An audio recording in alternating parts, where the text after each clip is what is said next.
The Pilgrim's Progress. By John Bunyan. Works from which notes to this edition have been selected. The following are the principal works from which the notes to this edition of The Pilgrim's Progress have been selected. The Pilgrim's Progress. Part the First. 12 Mo, 1776. The preface states that an edition, containing some brief notes to illustrate the more difficult passages, has been long desired. An attempt of this kind is now submitted to the public. This appears to be the first edition with notes. There is no indication of who the notes are by. But there can be little doubt but that they are from the pen of the Reverend J. Newton, the friend of Cooper. The editor has 4 editions of this interesting volume, 1776, 1782, 1789, and 1797. The Pilgrim's Progress, both parts, with notes. By W. Mason. 8 VO, 1778. In the preface, Mr. Mason says, "I have often wished to see some explanatory notes upon certain passages in it. Having been solicited to undertake this, at a time when no one had attempted it, I have endeavored, according to the ability which God has given me, to execute it." This book was published in numbers, and the notes proved very acceptable. The subscribers requested that more frequent and longer notes should be given. Mr. Mason promises to comply with this request. The advertisement is dated Rotherhithe, March 8, 1776. The Pilgrim's Progress, with notes. By a Bachelor of Arts of Oxford, J. B. 8 VO, 1792. The Pilgrim's Progress in blank verse. By J. S. Dodd, M.D. Dublin, 1793.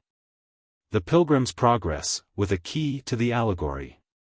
Published by Heptonstall, 1796. The Pilgrim's Progress, divided into chapters. By the Reverend G.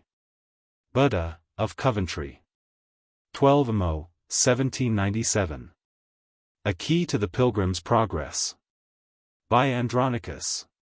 12 Mo, 2nd edition, 1797. The Pilgrim's Progress, with notes. By the Reverend T. Scott. 8 VO. The Pilgrim's Progress versified, with short notes. By G. Buddha, 1804. The Pilgrim's Progress, with life. By Nichol and Dr. F. Clark. 8 VO, 1809. War's Course of Lectures, illustrative of the Pilgrim's Progress. 8 VO, 1825. The Pilgrim's Progress, with historical and practical notes. By the Reverend T. Ivamy. 8 VO, Oxford, 1824. London, 1829. The Pilgrim's Progress, an Epic Poem. By C. C. V. G. 8 VO, Parsonstown, 1844. The Pilgrim's Progress, an Epic Poem, 2 parts. Published by Bagster, 1845. Gar. Cheevers, Exceedingly Interesting, Lectures. 1846.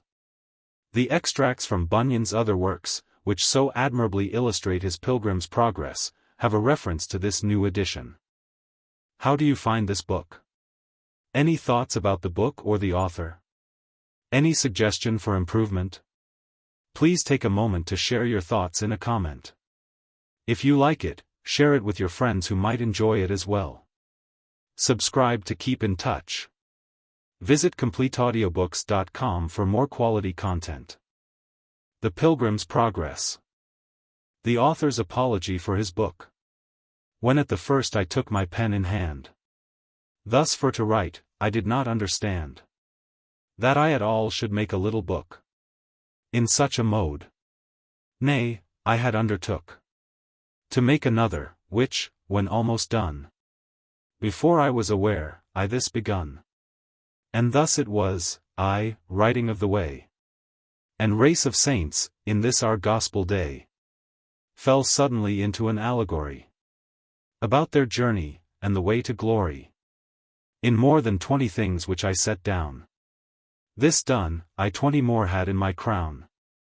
And they again began to multiply, like sparks that from the coals of fire do fly.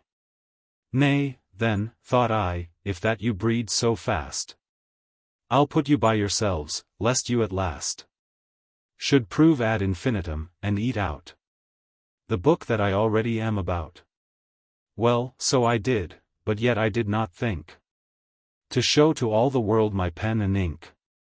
In such a mode, I only thought to make I knew not what, nor did I undertake thereby to please my neighbor, no, not I. I did it my own self to gratify. Neither did I but vacant seasons spend in this my scribble. Nor did I intend but to divert myself in doing this from worser thoughts which make me do amiss. Thus, I set pen to paper with delight, and quickly had my thoughts in black and white. For, having now my method by the end, still as I pulled, it came. And so I penned it down, until it came at last to be, for length and breadth, the bigness which you see. Well, when I had thus put mine ends together, I showed them others, that I might see whether they would condemn them, or them justify. And some said, let them live. Some, let them die. Some said, John, print it, others said, not so. Some said, it might do good, others said, no. Now was I in a strait, and did not see which was the best thing to be done by me. At last I thought, since you are thus divided, I print it will, and so the case decided. For, thought I, some, I see, would have it done, though others in that channel do not run. To prove, then, who advised for the best. Thus I thought fit to put it to the test. I further thought, if now I did deny those that would have it, thus to gratify, I did not know but hinder them I might of that which would to them be great delight. For those which were not for its coming forth, I said to them, offend you I am loath. Yet, since your brethren pleased with it be, forbear to judge till you do further see. If that thou wilt not read, let it alone. Some love the meat, some love to pick the bone. Yea, that I might them better palliate, I did too with them thus expostulate. May I not write in such a style as this? In such a method, too, and yet not miss my end, thy good? Why may it not be done? Dark clouds bring waters, when the bright bring none. Yea, dark or bright, if they their silver drops cause to descend, the earth, by yielding crops, gives praise to both, and carpeth not at either, but treasures up the fruit they yield together. Yea, so commixes both, that in her fruit none can distinguish this from that, they suit her well when hungry, but, if she be full, she spews out both, and makes their blessings null. You see the ways the fisherman doth take to catch the fish, what engines doth he make? Behold how he engageth all his wits, also his snares, lines, angles, hooks, and nets. Yet fish there be, that neither hook, nor line, nor snare, nor net, nor engine can make thine. They must be groped for, and be tickled too, or they will not be catched. Whatever you do. How does the fowler seek to catch his game? By divers means, all which one cannot name. His guns, his nets, his lime twigs, light and bell. He creeps, he goes, he stands. Yea, who can tell of all his postures? Yet there's none of these will make him master of what fowls he please. Yea, he must pipe and whistle to catch this. Yet, if he does so, that bird he will miss. If that a pearl may in a toad's head dwell, and may be found too in an oyster shell. If things that promise nothing do contain, what better is than gold, who will disdain that have an inkling of it, there to look, that they may find it? Now, my little book, Though void of all these paintings that may make it with this or the other man to take, is not without those things that do excel. What do in brave but empty notions dwell? Well, yet I am not fully satisfied that this your book will stand, when soundly tried. Why, what's the matter? It is dark. What though? But it is feigned. What of that? I trow some men, by feigned words, as dark as mine, make truth to spangle and its rays to shine. But they want solidness. Speak, man, thy mind. They drown the weak. Metaphors make us blind. Solidity, indeed, becomes the pen of him that writeth things divine to men. But must I needs want solidness, because by metaphors I speak? Were not God's laws, his gospel laws, in olden times held forth by types, shadows, and metaphors?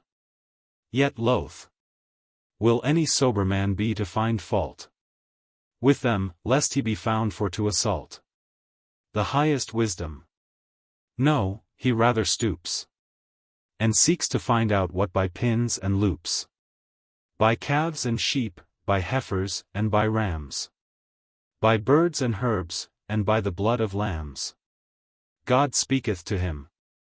And happy is he that finds the light and grace that in them be. Be not too forward, therefore, to conclude that I want solidness, that I am rude. All things solid in show not solid be. All things in parables despise not we. Lest things most hurtful lightly we receive, and things that good are, of our souls bereave. My dark and cloudy words, they do but hold the truth, as cabinets enclose the gold. The prophets used much by metaphors to set forth truth. Yea, whoso considers Christ, his apostles too, shall plainly see that truths to this day in such mantles be. Am I afraid to say, that Holy Writ, which for its style and phrase puts down all wit, is everywhere so full of all these things? Dark figures, allegories? Yet there springs from that same book that lustre, and those rays of light, that turn our darkest nights to days. Come, let my carper to his life now look, and find there darker lines than in my book. He findeth any, yea, and let him know that in his best things there are worse lines too. May we but stand before impartial men. To his poor one I dare adventure 10, that they will take my meaning in these lines far better than his lies in silver shrines. Come, truth, although in swaddling clouts, I find, informs the judgment, rectifies the mind, pleases the understanding, makes the will submit. The memory too it doth fill. With what doth our imaginations please? Likewise it tends our troubles to appease. Sound words, I know, Timothy is to use, and old wives' fables he is to refuse. But yet grave Paul him nowhere did forbid the use of parables, in which lay hid that gold, those pearls, and precious stones that were worth digging for, and that with greatest care. Let me add one word more. O man of God! Art thou offended? Dost thou wish I had put forth my matter in another dress? Or, that I had in things been more express? 3 things let me propound. Then I submit to those that are my betters, as is fit. 1. I find not that I am denied the use of this my method, so I no abuse put on the words, things, readers, or be rude in handling figure or similitude, in application, but, all that I may seek the advance of truth this or that way. Denied, did I say? Nay, I have leave. Example 2, and that from them that have God better pleased, by their words or ways, than any man that breatheth nowadays. thus to express my mind, thus to declare things unto thee that excellentest are. 2. I find that men, as high as trees, will write dialogue-wise, yet no man doth them slight. For writing so, indeed, if they abuse truth, cursed be they, and the craft they use to that intent. But yet let truth be free to make her sallies upon thee and me, which way it pleases God. For who knows how better than he that taught us first to plough, to guide our mind and pens for his design? And he makes base things usher in divine. 3. I find that Holy Writ in many places hath semblance with this method, where the cases do call for one thing, to set forth another. Use it I may, then, and yet nothing smother truth's golden beams, nay, by this method may make it cast forth its rays as light as day. And now before I do put up my pen, I'll show the profit of my book, and then commit both thee and it unto that hand that pulls the strong down, and makes weak ones stand. This book it chalketh out before thine eyes the man that seeks the everlasting prize. It shows you whence he comes, whither he goes, what he leaves undone, also what he does. It also shows you how he runs and runs, till he unto the gate of glory comes. It shows, too, who set out for life amain, as if the lasting crown they would obtain. Here also you may see the reason why they lose their labor, and like fools do die. This book will make a traveler of thee, if by its counsel thou wilt ruled be. It will direct thee to the Holy Land, if thou wilt its directions understand. Yea, it will make the slothful active be, the blind also delightful things to see. Art thou for something rare and profitable? Wouldest thou see a truth within a fable? Art thou forgetful? Wouldest thou remember from New Year's Day to the last of December? Then read my fancies, they will stick like burrs, and may be, to the helpless, comforters. This book is writ in such a dialect as may the minds of listless men affect. It seems a novelty, and yet contains nothing but sound and honest gospel strains. Wouldst thou divert thyself from melancholy? Wouldst thou be pleasant, yet be far from folly? Wouldst thou read riddles, and their explanation? Or else be drowned in thy contemplation? Dost thou love picking meat? Or wouldst thou see a man in the clouds, and hear him speak to thee? Wouldst thou be in a dream, and yet not sleep? Or wouldst thou in a moment laugh and weep? Wouldest thou lose thyself and catch no harm, and find thyself again without a charm? Wouldst read thyself, and read thou knowest not what, and yet know whether thou art blessed or not, by reading the same lines? Oh, then come hither, and lay my book, thy head, and heart together. John Bunyan. The First Part. As I walked through the wilderness of this world, I lighted on a certain place, where was a den, and I laid me down in that place to sleep, and as I slept, I dreamed a dream.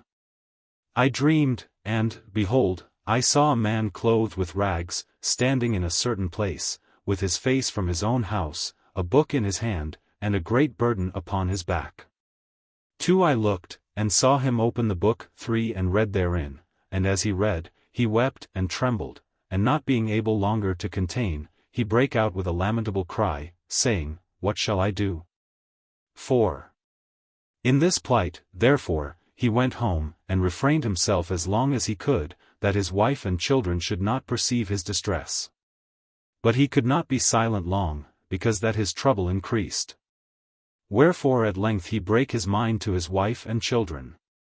And thus he began to talk to them. O my dear wife, said he, and you, the children of my bowels, I, your dear friend, am in myself undone, by reason of a burden that leath hard upon me.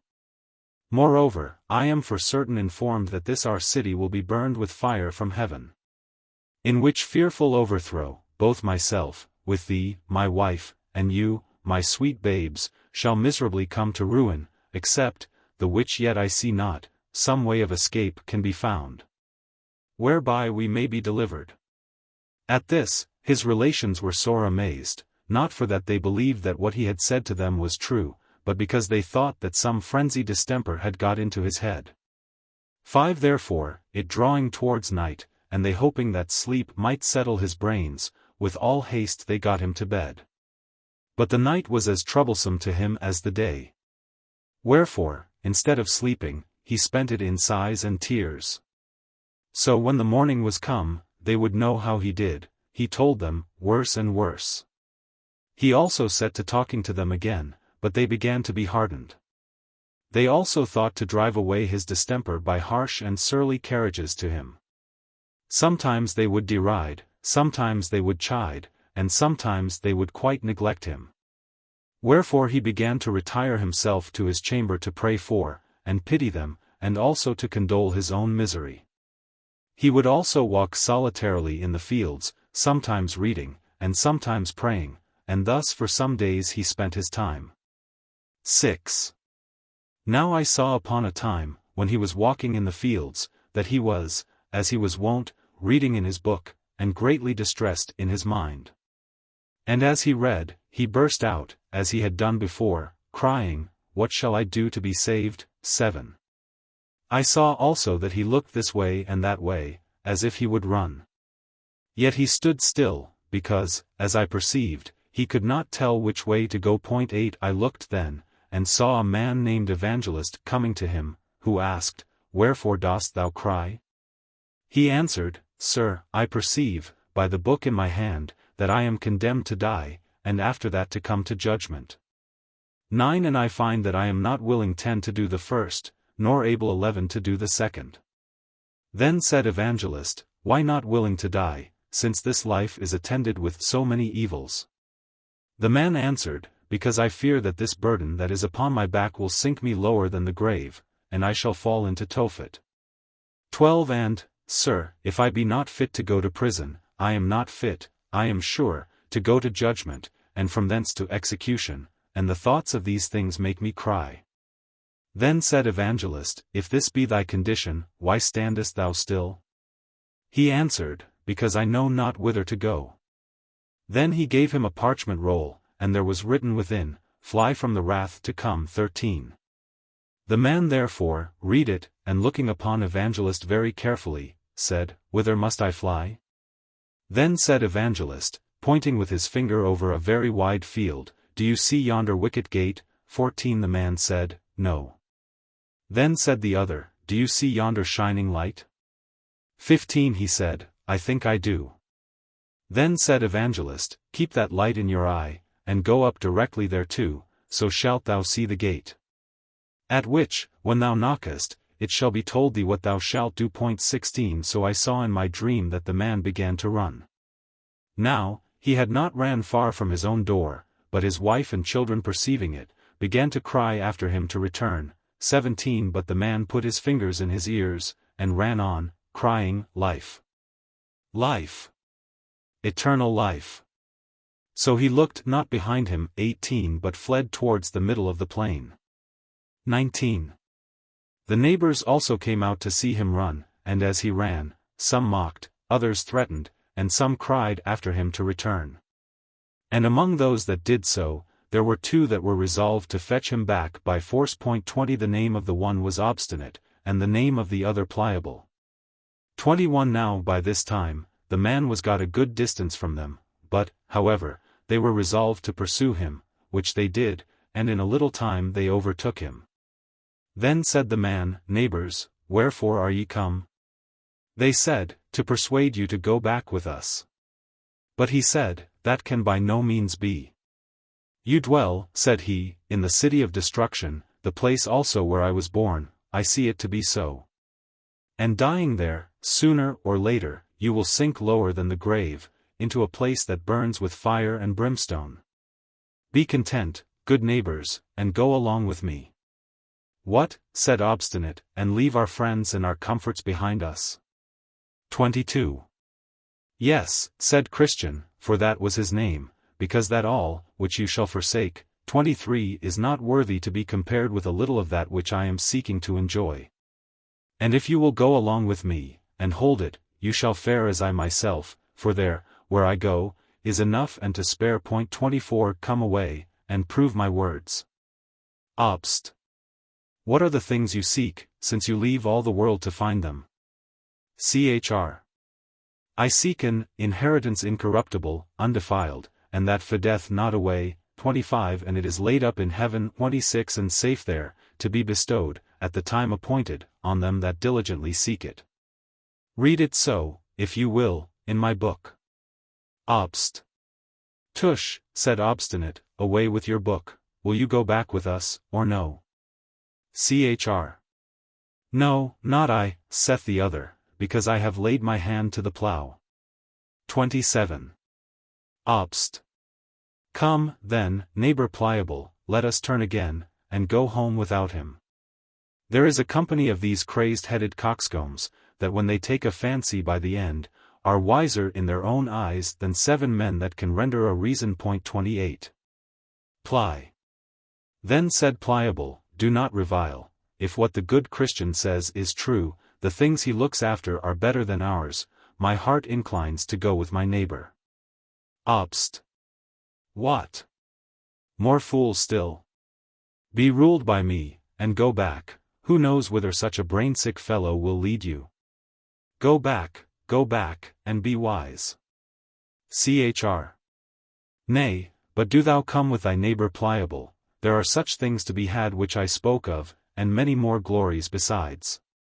If you believe not me, read here in this book, and for the truth of what is expressed therein, behold, all is confirmed by the blood of him that made it. 29. Ply. Well, neighbor Obstinate, saith Pliable, I begin to come to a point. I intend to go along with this good man, and to cast in my lot with him. But, my good companion, do you know the way to this desired place? Chr. I am directed by a man whose name is Evangelist, to speed me to a little gate that is before us, where we shall receive instructions about the way. Ply. Come then, good neighbor, let us be going. Then they went both together. Obst. And I will go back to my place, said Obstinate, I will be no companion of such misled fantastical fellows. Now I saw in my dream, that when Obstinate was gone back, Christian and Pliable went talking over the plain, and thus they began their discourse. Chr. Come, neighbor Pliable, how do you do? I am glad you are persuaded to go along with me. Had even Obstinate himself but felt what I have felt, of the powers and terrors of what is yet unseen, he would not thus lightly have given us the back. Ply. Come, neighbor Christian, since there is none but us two here, tell me now further, what the things are, and how to be enjoyed, whither we are going. Chr. I can better conceive of them with my mind, than speak of them with my tongue, but yet since you are desirous to know, I will read of them in my book. Ply. And do you think that the words of your book are certainly true? Chr. Yes, verily, for it was made by him that cannot lie. 30. Ply. Well said. What things are they? Chr. There is an endless kingdom to be inhabited, and everlasting life to be given us, that we may inhabit that kingdom forever. 31. Ply. Well said. And what else? Chr. There are crowns of glory to be given us, and garments that will make us shine like the sun in the firmament of heaven. 32. Ply. This is very pleasant. And what else? Chr. There shall be no more crying, nor sorrow, for he that is owner of the place will wipe all tears from our eyes. 33. Ply. And what company shall we have there? Chr. There we shall be with seraphims, and cherubims, creatures that will dazzle your eyes to look on them. There, also, you shall meet with thousands and 10,000s that have gone before us to that place. None of them are hurtful, but loving and holy, everyone walking in the sight of God, and standing in his presence with acceptance forever.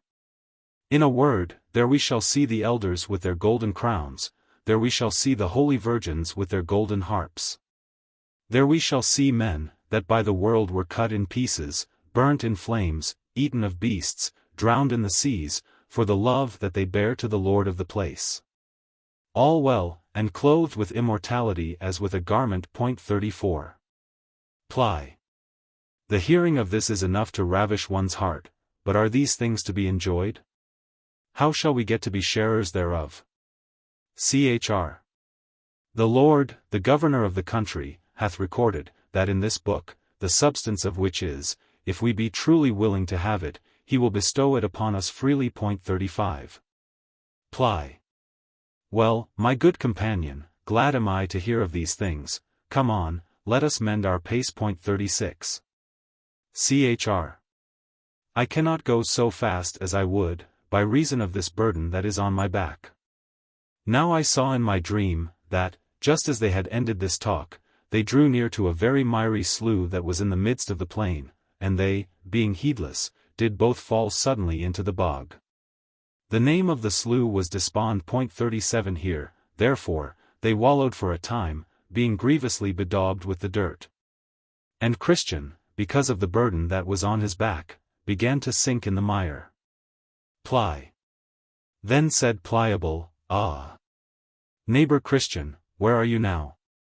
Chr. Truly, said Christian, I do not know. Ply. At that Pliable began to be offended, and angrily said to his fellow, Is this the happiness you have told me all this while of? If we have such ill speed at our first setting out, what may we expect betwixt this and our journey's end? May I get out again with my life, you shall possess the brave country alone for me. And with that he gave a desperate struggle or two, and got out of the mire on that side of the slough which was next to his own house, so away he went, and Christian saw him no more. Wherefore Christian was left to tumble in the slough of despond alone. But still he endeavored to struggle to that side of the slough that was still further from his own house, and next to the wicket gate. The which he did, but could not get out, because of the burden that was upon his back. 38 But I beheld in my dream, that a man came to him, whose name was Help, and asked him what he did there. Chr. Sir, said Christian, I was bid go this way by a man called Evangelist, who directed me also to yonder gate, that I might escape the wrath to come. And as I was going thither, I fell in here. Help. But why did not you look for the steps? Chr. Fear followed me so hard, that I fled the next way, and fell in. 39. Help. Then said he, Give me thy hand. So he gave him his hand, and he drew him out, and set him upon sound ground, and bid him go on his way. 40. Then I stepped to him that plucked him out, and said, Sir, wherefore, since over this place is the way from the city of destruction, to yonder gate, is it that this plat is not mended? That poor travelers might go thither with more security? And he said unto me, This miry slough is such a place as cannot be mended. It is the descent whither the scum and filth that attends conviction for sin, doth continually run, and therefore it is called the slough of despond, for still, as the sinner is awakened about his lost condition, there ariseth in his soul many fears, and doubts, and discouraging apprehensions, which all of them get together, and settle in this place. And this is the reason of the badness of this ground. It is not the pleasure of the king that this place should remain so bad. 41 His laborers, also, have, by the directions of his majesty's surveyors, been, for above these 1,600 years, employed about this patch of ground, if, perhaps, it might have been mended. Yea, and to my knowledge, said he, here have been swallowed up at least 20,000 cartloads. Yea, millions of wholesome instructions, that have, at all seasons, been brought from all places of the king's dominions, and they that can tell, say, they are the best materials to make good ground of the place, if so be it might have been mended. But it is the slough of despond still, and so will be when they have done what they can. 42. True, there are, by the direction of the lawgiver, certain good and substantial steps, placed even through the very midst of this slough. But at such time as this place doth much spew out its filth, as it doth against change of weather, these steps are hardly seen. Or if they be, men, through the dizziness of their heads, step besides, and then they are bemired to purpose, notwithstanding the steps be there. But the ground is good, when they are once got in at the gate. 43. Now I saw in my dream, that, by this time, Pliable was got home to his house again, so that his neighbors came to visit him. And some of them called him wise man for coming back, and some called him fool for hazarding himself with Christian. Others, again, did mock at his cowardliness, saying, Surely, since you began to venture, would not have been so base to have given out for a few difficulties. So Pliable sat sneaking among them. But, at last, he got more confidence, and then they all turned their tails, and began to deride poor Christian behind his back. And thus much concerning Pliable. Now as Christian was walking solitarily by himself, 44, he espied one afar off come crossing over the field to meet him, and their hap was to meet just as they were crossing the way of each other. The gentleman's name that met him was Mr. Worldly Wiseman. He dwelt in the town of Carnal Policy, a very great town, and also hard by from whence Christian came. This man, then, meeting with Christian, and having some inkling 45 of him, for Christian setting forth from the city of destruction was much noised abroad, not only in the town where he dwelt, but also, it began to be the town talk in some other places. Master Worldly Wiseman, therefore, having some guess of him, by beholding his laborious going, by observing his sighs and groans, and the like, began thus to enter into some talk with Christian. World. How now, good fellow, whither away after this burdened manner? Chr. A burdened manner, indeed, as ever, I think, poor creature had. And whereas you ask me, whither away? I tell you, sir, I am going to yonder wicket gate before me, for there, as I am informed, I shall be put into a way to be rid of my heavy burden. World. Hast thou a wife and children? Chr. Yes. But I am so laden with this burden, that I cannot take that pleasure in them as formerly, methinks I am as if I had none. 46. World. Wilt thou hearken unto me if I give thee counsel? Chr. If it be good, I will, for I stand in need of good counsel. World. I would advise thee, then, that thou with all speed get thyself rid of thy burden, for thou wilt never be settled in thy mind till then. Nor canst thou enjoy the benefits of the blessing which God hath bestowed upon thee till then. Chr. That is that which I seek for, even to be rid of this heavy burden. But get it off myself, I cannot, nor is there any man in our country that can take it off my shoulders, therefore am I going this way, as I told you, that I may be rid of my burden. World. Who bid you go this way to be rid of thy burden? Chr. A man that appeared to me to be a very great and honorable person, his name, as I remember, is Evangelist. World. I beshrew him for his counsel. There is not a more dangerous and troublesome way in the world than is that unto which he hath directed thee. And that thou shalt find, if thou wilt be ruled by his counsel. Thou hast met with something, as I perceive already, for I see the dirt of the slough of despond is upon thee. But that slough is the beginning of the sorrows that do attend those that go on in that way. Hear me, I am older than thou. Thou art like to meet with, on the way which thou goest, wearisomeness, painfulness, hunger, perils, nakedness, sword, lions, dragons, darkness, and, in a word, death, and what not. These things are certainly true, having been confirmed by many testimonies. And why should a man so carelessly cast away himself, by giving heed to a stranger? Chr. Why, sir, this burden upon my back is more terrible to me than are all these things which you have mentioned. Nay, methinks I care not what I meet with in the way, if so be I can also meet with deliverance from my burden. World. How camest thou by the burden at first? Chr. By reading this book in my hand. World. I thought so, and it has happened unto thee as to other weak men, who, meddling with things too high for them, do suddenly fall into thy distractions. Which distractions do not only unman men, as thine, I perceive, has done thee, but they run them upon desperate ventures, to obtain they know not what. Chr. I know what I would obtain. It is ease for my heavy burden. World. But why wilt thou seek for ease this way, seeing so many dangers attend it?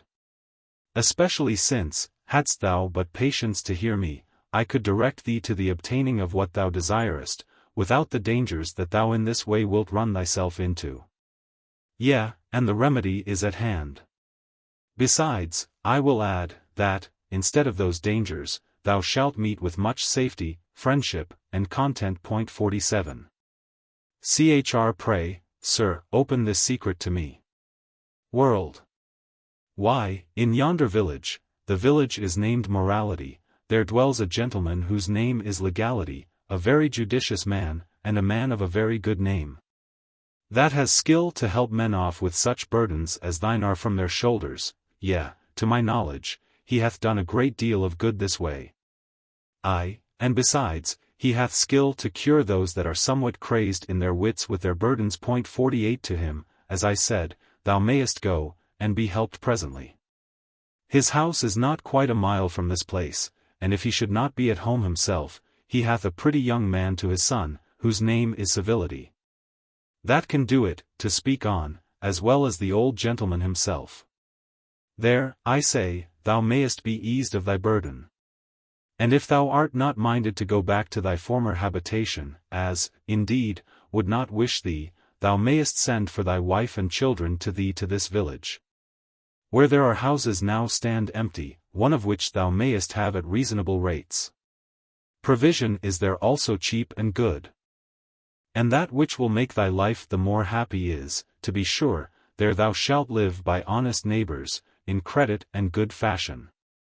Now was Christian somewhat at a stand, but presently he concluded, if this be true, which this gentleman hath said, my wisest course is to take his advice, and with that he thus further spoke.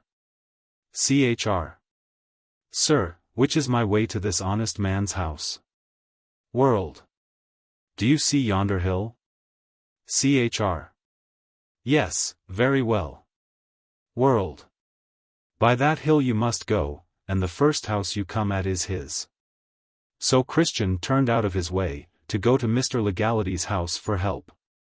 But, behold, when he was got now hard by the hill, it seemed so high, and also that side of it that was next the wayside, did hang so much over, that Christian was afraid to venture further, lest the hill should fall on his head.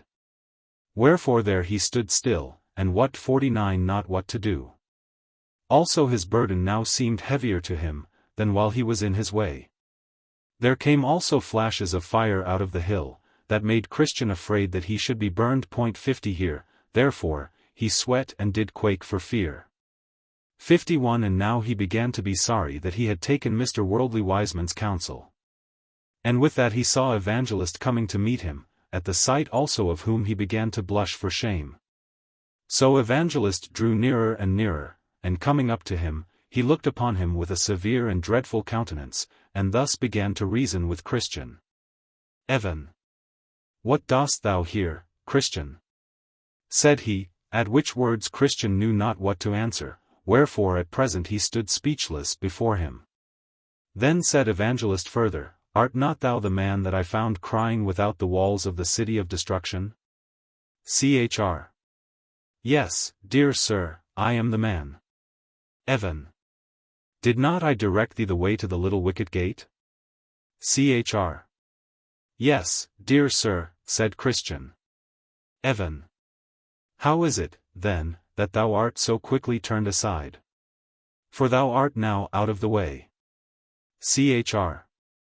I met with a gentleman so soon as I had got over the slough of despond, who persuaded me that I might, in the village before me, find a man that could take off my burden. Evan. What was he? Chr. He looked like a gentleman. 52 And talked much to me, and got me at last to yield. So I came hither, but when I beheld this hill, and how it hangs over the way, I suddenly made a stand, lest it should fall on my head. Evan. What said that gentleman to you? Chr.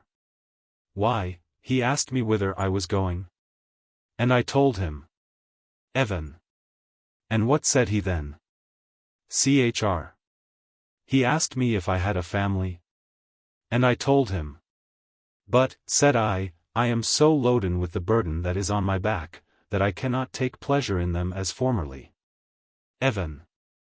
And what said he then? Chr.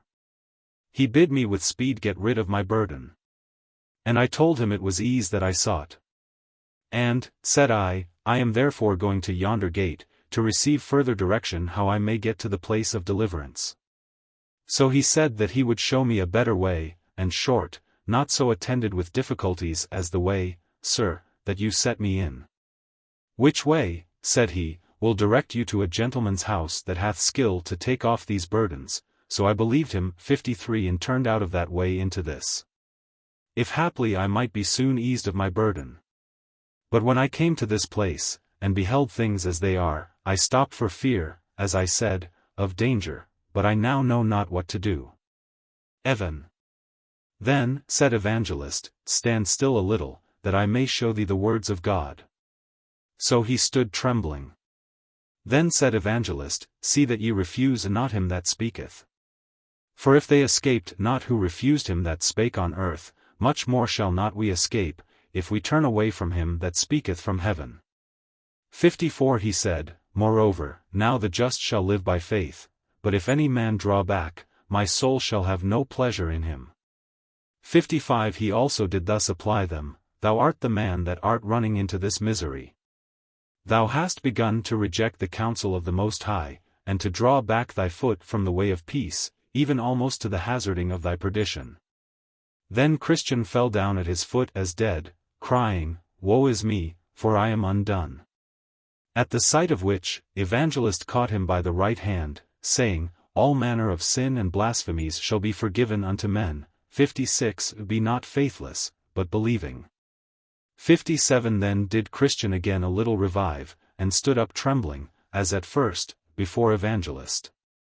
58 Then Evangelist proceeded, saying, Give more earnest heed to the things that I shall tell thee of.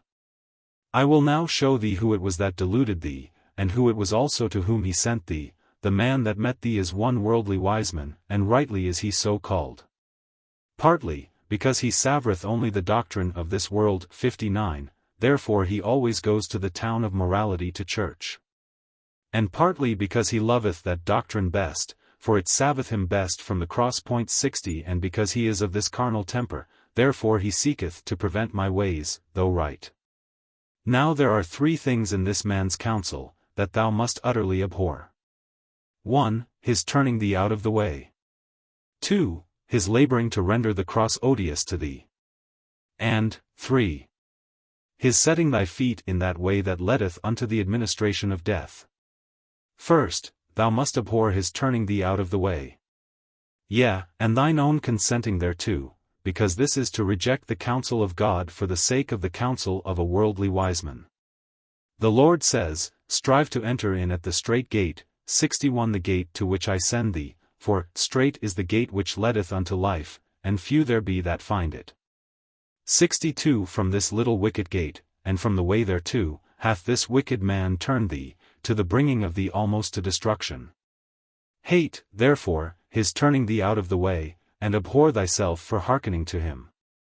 Secondly, thou must abhor his laboring to render the cross odious unto thee.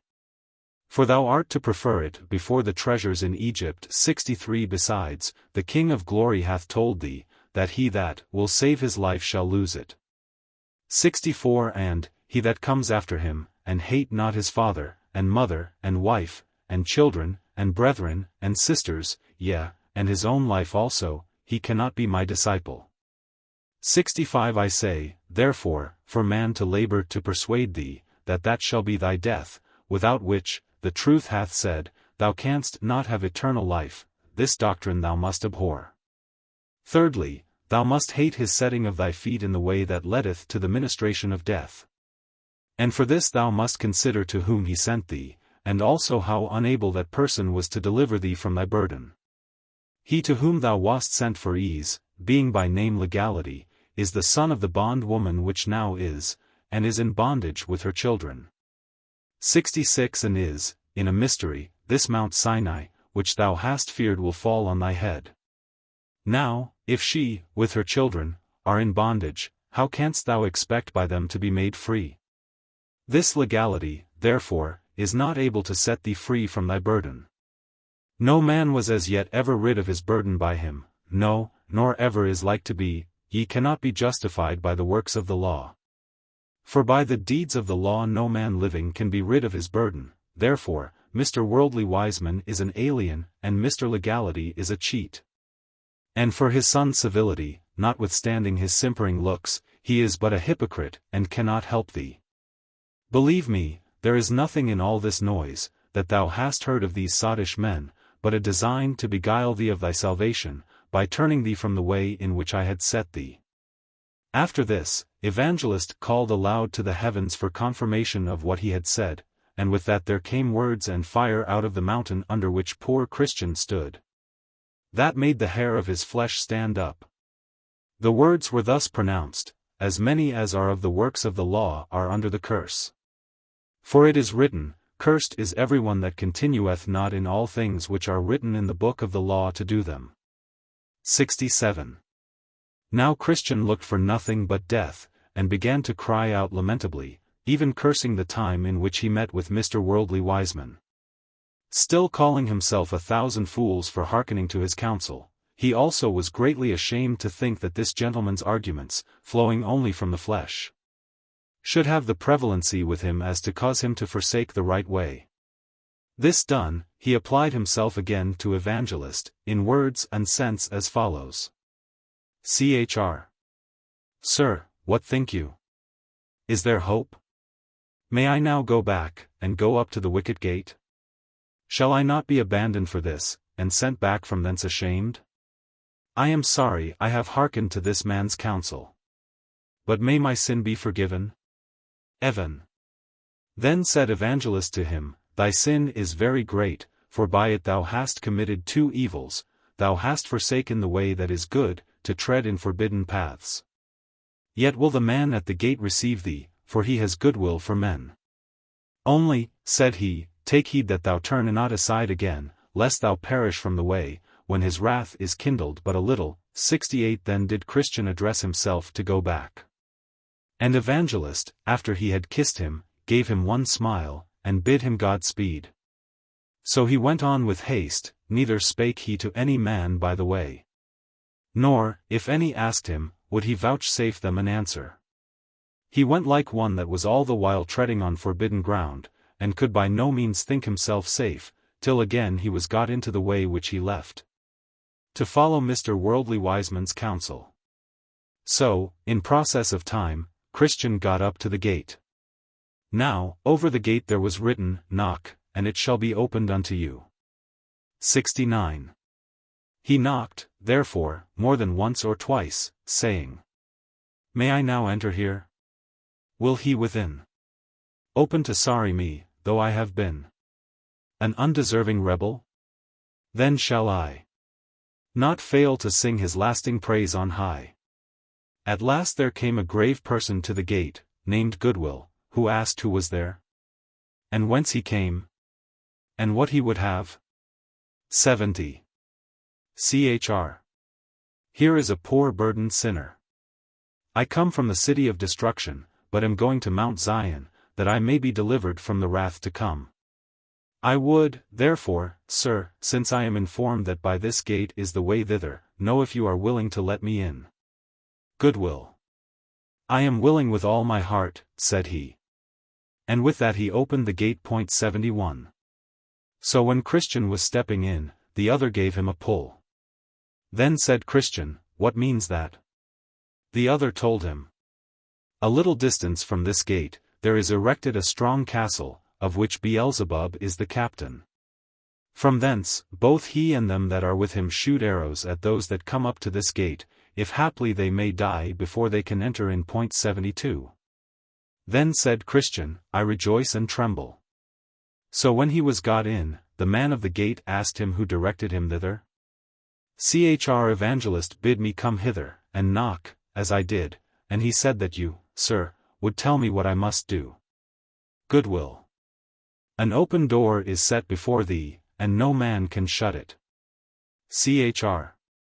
Now I begin to reap the benefits of my hazards. Goodwill. But how is it that you came alone? Because none of my neighbors saw their danger, as I saw mine. Goodwill. Did any of them know of your coming? Yes, my wife and children saw me at the first, and called after me to turn again. Also, some of my neighbors stood crying and calling after me to return, but I put my fingers in my ears, and so came on my way. Goodwill. But did none of them follow you, to persuade you to go back? Yes, both obstinate and pliable. But when they saw that they could not prevail, obstinate went railing back, but pliable came with me a little way. Goodwill. But why did he not come through? We, indeed, came both together, until we came at the slough of despond, into the which we also suddenly fell. And then was my neighbor, pliable, discouraged, and would not adventure further. Wherefore getting out again on that side next to his own house, he told me I should possess the brave country alone for him. So he went his way, and I came mine, he after obstinate, and I to this gate. Goodwill. Then said Goodwill, alas, poor man! Is the celestial glory of so small esteem with him, that he counteth it not worth running the hazards of a few difficulties to obtain it? Truly, said Christian, I have said the truth of pliable, and if I should also say all the truth of myself, it will appear there is no betterment 73 betwixt him and myself. It is true, he went back to his own house, but I also turned aside to go in the way of death, being persuaded thereto by the carnal argument 74 of one Mr. Worldly Wiseman. Goodwill. Oh! Did he light upon you? What? He would have had you assought for ease at the hands of Mr. Legality. They are, both of them, a very cheat. But did you take his counsel? Yes, as far as I durst. I went to find out Mr. Legality, until I thought that the mountain that stands by his house would have fallen upon my head, wherefore, there I was forced to stop. Goodwill. That mountain has been the death of many, and will be the death of many more, it is well you escaped being by it dashed in pieces. Why, truly, I do not know what had become of me there, had not Evangelist happily met me again, as I was musing in the midst of my dumps. But it was God's mercy that he came to me again, for else I had never come hither. But now I am come, such a one as I am, more fit, indeed, for death, by that mountain, than thus to stand talking with my Lord, but, oh! What a favor is this to me, that yet I am admitted entrance here. Goodwill. We make no objections against any, notwithstanding all that they have done before they come hither. They are, in no wise cast out, 75 and therefore, good Christian, come a little way with me, and I will teach thee about the way thou must go. Look before thee, dost thou see this narrow way? That is the way thou must go, it was cast up by the patriarchs, prophets, Christ, and his apostles, and it is as straight as a rule can make it. This is the way thou must go. 76. But, said Christian, are there no turnings nor windings, by which a stranger may lose his way? Goodwill. Yes, there are many ways but down upon this, and they are crooked and wide. But thus thou mayest distinguish the right from the wrong, the right only being straight and narrow. 77. Then I saw in my dream, that Christian asked him further if he could not help him off with his burden that was upon his back. For as yet he had not got rid thereof, nor could he by any means get it off without help. He told him, as to thy burden, be content to bear it, until thou comest to the place of deliverance. For there it will fall from thy back of itself. Then Christian began to gird up his loins, and to address himself to his journey. So the other told him, that by that he was gone some distance from the gate, he would come at the house of the interpreter, at whose door he should knock, and he would show him excellent things. Then Christian took his leave of his friend, and he again bid him Godspeed. Then he went on till he came at the house of the interpreter, 78, where he knocked over and over. At last one came to the door, and asked who was there. Chr. Sir, here is a traveller, who was bid by an acquaintance of the good man of this house to call here for my profit. I would therefore speak with the master of the house. So he called for the master of the house, who, after a little time, came to Christian, and asked him what he would have. Chr. Sir, said Christian, I am a man that am come from the city of destruction, and am going to the Mount Zion. And I was told by the man that stands at the gate, at the head of this way, that if I called here, you would show me excellent things, such as would be a help to me in my journey. 79. Enter.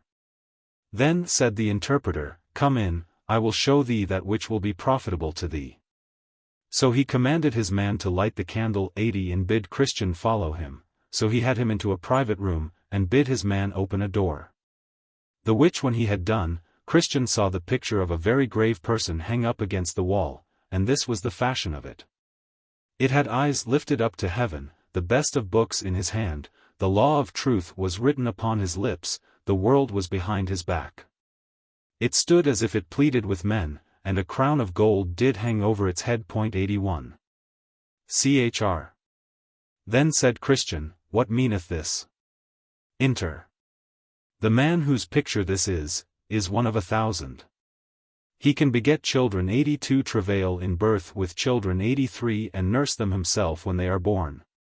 And whereas thou sayest him with his eaves lift up to heaven, the best of books in his hand, and the law of truth writ on his lips, it is to show thee that his work is to know and unfold dark things to sinners.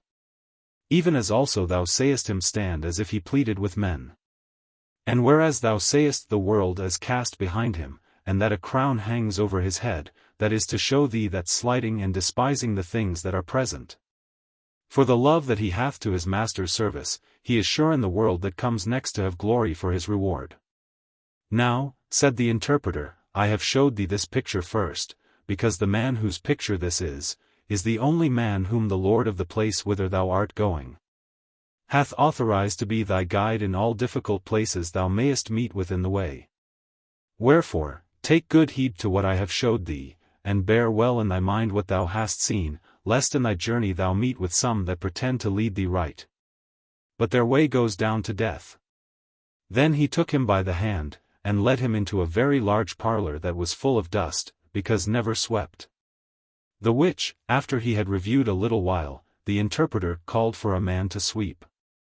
Now, when he began to sweep, the dust began so abundantly to fly about, that Christian had almost therewith been choked. Then said the interpreter to a damsel that stood by, Bring hither the water, and sprinkle the room, the which, when she had done, it was swept and cleansed with pleasure. Chr. Then said Christian, What means this? Enter. The interpreter answered, This parlor is the heart of a man that was never sanctified by the sweet grace of the gospel. The dust is his original sin and inward corruptions, that have defiled the whole man. He that began to sweep at first, is the law, but she that brought water, and did sprinkle it, is the gospel. Now, whereas thou sawest, that so soon as the first began to sweep, the dust did so fly about that the room by him could not be cleansed, but that thou wast almost choked therewith. This is to show thee, that the law, instead of cleansing the heart, by its working, from sin, doth revive, put strength into, and increase it in the soul, even as it doth discover and forbid it. For it doth not give power to subdue. 84. Again, as thou sawest the damsel sprinkle the room with water, upon which it was cleansed with pleasure. This is to show thee, that when the gospel comes in the sweet and precious influences thereof to the heart, then, I say, even as thou sawest the damsel lay the dust by sprinkling the floor with water, so is sin vanquished and subdued, and the soul made clean, through the faith of it, and consequently fit for the King of glory to inhabit. 85. I saw, moreover, in my dream, that the interpreter took him by the hand, and had him into a little room, where sat 2 little children, each one in his chair. The name of the elder was Passion, and the name of the other Patience. Passion seemed to be much discontented, but Patience was very quiet. Then Christian asked, "What is the reason of the discontent of Passion?" The interpreter answered, "The governor of them would have him stay for his best things till the beginning of the next year. But he will have all now, but Patience is willing to wait." Then I saw that one came to Passion, and brought him a bag of treasure, and poured it down at his feet, the which he took up and rejoiced therein, and withal laughed Patience to scorn. But I beheld but a while, and he had lavished all away, and had nothing left him but rags. Chr. Then said Christian to the interpreter, "Expound this matter more fully to me." Inter. So he said, "These 2 lads are figures, Passion, of the men of this world, and Patience, of the men of that which is to come. For, as here thou sayest, Passion will have all now this year, that is to say, in this world.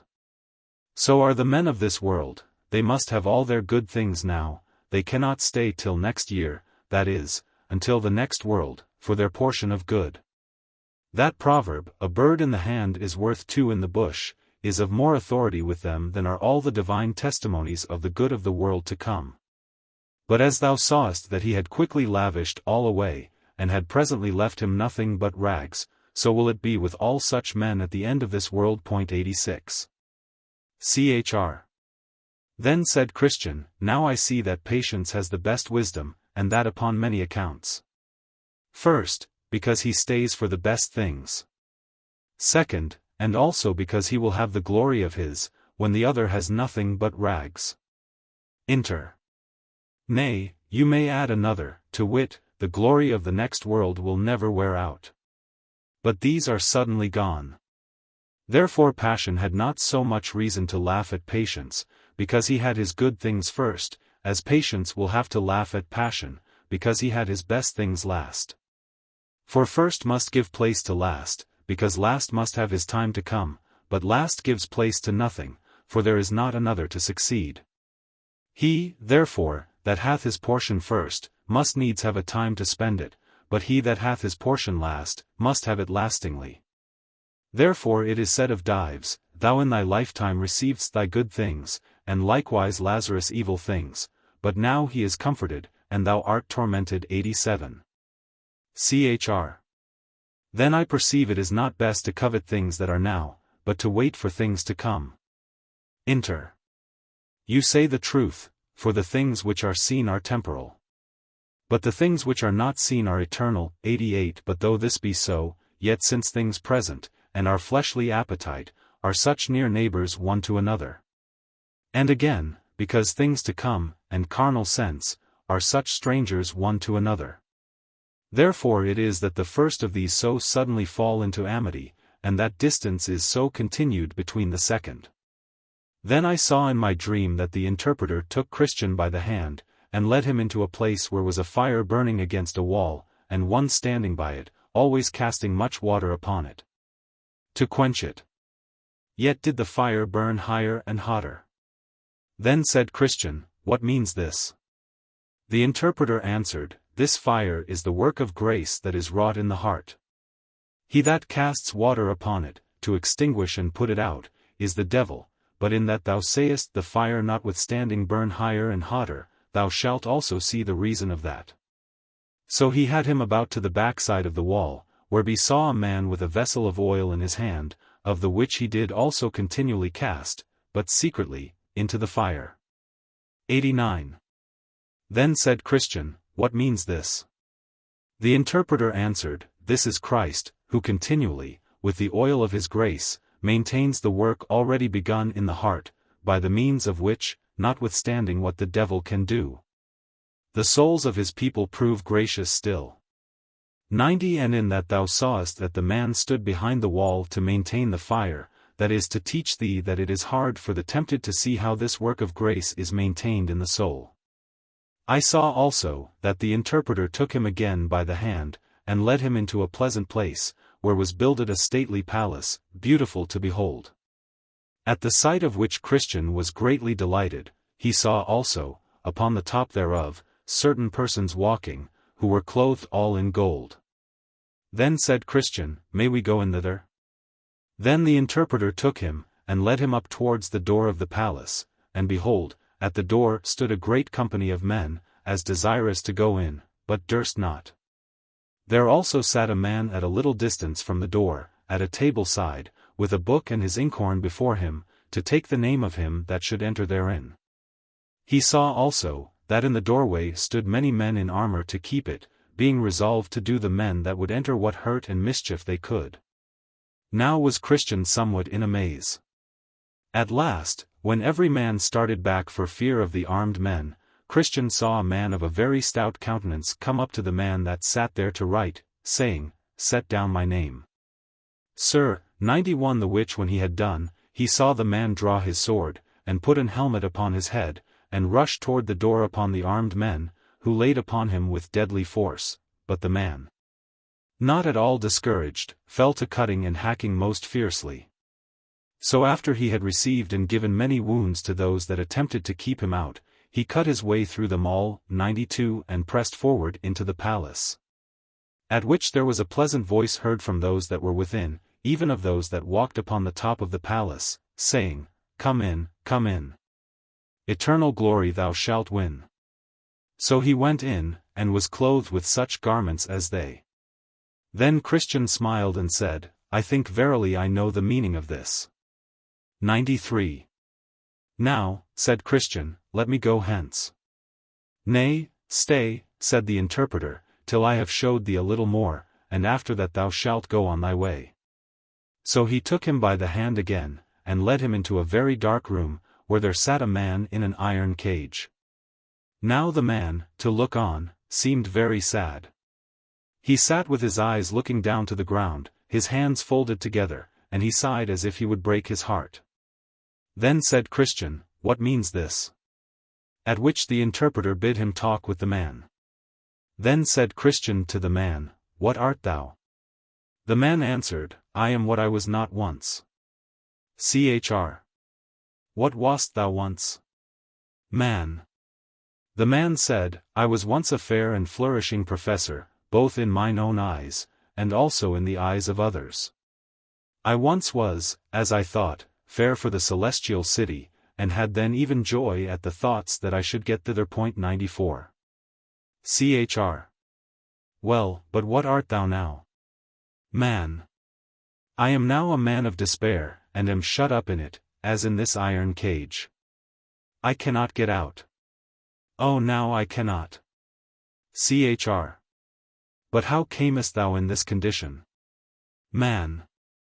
I left off to watch and be sober. I laid the reins upon the neck of my lusts, I sinned against the light of the word, and the goodness of God, I have grieved the Spirit, and he is gone, I tempted the devil, and he is come to me. I have provoked God to anger, and he has left me, I have so hardened my heart, that I cannot repent. Then said Christian to the interpreter, But is there no hope for such a man as this? Ask him, said the interpreter. Nay, said Christian, pray sir, do you enter? Then said the interpreter, Is there no hope, but you must be kept in the iron cage of despair?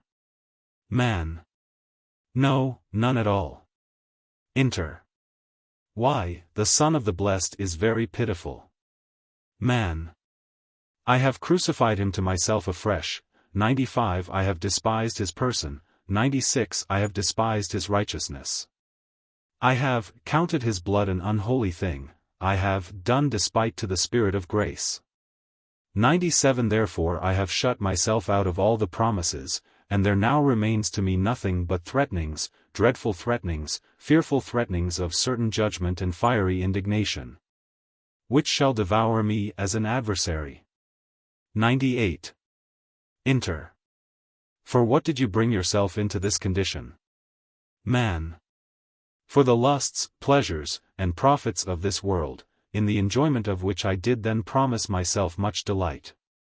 But now every one of those things also bite me, and gnaw me like a burning worm. Enter. But canst thou not now repent and turn? Man God hath denied me repentance.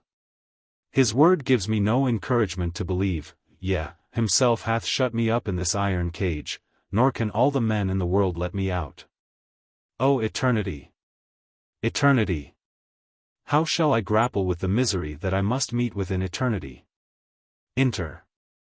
Then said the interpreter to Christian, let this man's misery be remembered by thee, and be an everlasting caution to thee. 99. Chr. Well, said Christian, this is fearful. God help me to watch and be sober, and to pray that I may shun the cause of this man's misery. 100. Sir, is it not time for me to go on my way now? 101. Inter. Tarry till I shall show thee one thing more, and then thou shalt go on thy way. So he took Christian by the hand again, and led him into a chamber, where there was one rising out of bed. And as he put on his raiment, he shook and trembled. Then said Christian, why doth this man thus tremble? The interpreter then bid him tell to Christian the reason of his so doing. So he began and said, this night, as I was in my sleep, I dreamed, and behold the heavens grew exceeding black, also it thundered and lightened in most fearful wise, that it put me into an agony. So I looked up in my dream, and saw the clouds rack 102 at an unusual rate, upon which I heard a great sound of a trumpet, and saw also a man sit upon a cloud, attended with the thousands of heaven. They were all in flaming fire, also the heavens were in a burning flame. I heard then a voice saying, arise, ye dead, and come to judgment. And with that the rocks rent, the graves opened, and the dead that were therein came forth. Some of them were exceeding glad, and looked upward. And some sought to hide themselves under the mountains. 103. Then I saw the man that sat upon the cloud open the book, and bid the world draw near. Yet there was, by reason of a fierce flame which issued out and came from before him, a convenient distance betwixt him and them, as betwixt the judge and the prisoners at the bar. 104. I heard it also proclaimed to them that attended on the man that sat on the cloud, gather together the tares, the chaff, and stubble, and cast them into the burning lake. 105. And with that, the bottomless pit opened, just whereabouts I stood, out of the mouth of which there came, in an abundant manner, smoke and coals of fire, with hideous noises. It was also said to the same persons, gather my wheat into the garner. 106. And with that I saw many catched up and carried away into the clouds, but I was left behind. 107. I also sought to hide myself, but I could not, for the man that sat upon the cloud still kept his eye upon me. My sins also came into my mind, and my conscience did accuse me on every side. 108. Upon this I awaked from my sleep. Chr. But what was it that made you so afraid of this sight? Man. Why, I thought that the day of judgment was come, and that I was not ready for it, but this frightened me most, that the angels gathered up several, and left me behind. Also the pit of hell opened her mouth just where I stood. My conscience, too, afflicted me, and, as I thought, the judge had always his eye upon me, showing indignation in his countenance. 109. Then said the interpreter to Christian, hast thou considered all these things? Chr. Yes, and they put me in hope and fear. 110. Inter. Well, keep all things so in thy mind that they may be as a goad in thy sides, to prick thee forward in the way thou must go. Then Christian began to gird up his loins, and to address himself to his journey. Then said the interpreter, the Comforter be always with thee, good Christian, to guide thee in the way that leads to the city. So Christian went on his way, saying, here I have seen things rare and profitable. Things pleasant, dreadful, things to make me stable. In what I have begun to take in hand. Then let me think on them, and understand. Wherefore they showed me were, and let me be thankful, O good interpreter, to thee. Now I saw in my dream, that the highway up which Christian was to go, was fenced on either side with a wall, and that wall was called salvation. 111. Up this way, therefore, did burdened Christian run, but not without great difficulty, because of the load on his back. 112. He ran thus till became at a place somewhat ascending, and upon that place stood a cross, and a little below, in the bottom, a sepulchre. So I saw in my dream, that just as Christian came up with the cross, his burden loosed from off his shoulders, and fell from off his back, and began to tumble, and so continued to do, till it came to the mouth of the sepulchre, where it fell in, and I saw it no more. Then was Christian glad and lightsome, and said, with a merry heart, He hath given me rest by his sorrow, and life by his death. Then he stood still a while to look and wonder. For it was very surprising to him, that the sight of the cross should thus ease him of his burden. He looked, therefore, and looked again, even till the springs that were in his head sent the waters down his checks. 113 Now, as he stood looking and weeping, behold, 3 shining ones came to him and saluted him with, Peace be to thee. So the first said to him, Thy sins be forgiven thee. 114 The second stripped him of his rags, and clothed him with change of raiment. 115 The third also set a mark in his forehead, and gave him a roll with a seal upon it, which he bade him look on as he ran, and that he should give it in at the celestial gate. 116 So they went their way. Then Christian gave 3 leaps for joy, and went on singing. Thus far I did come laden with my sin. Nor could aught ease the grief that I was in. Till I came hither, what a place is this? Must here be the beginning of my bliss? Must here the burden fall from off my back?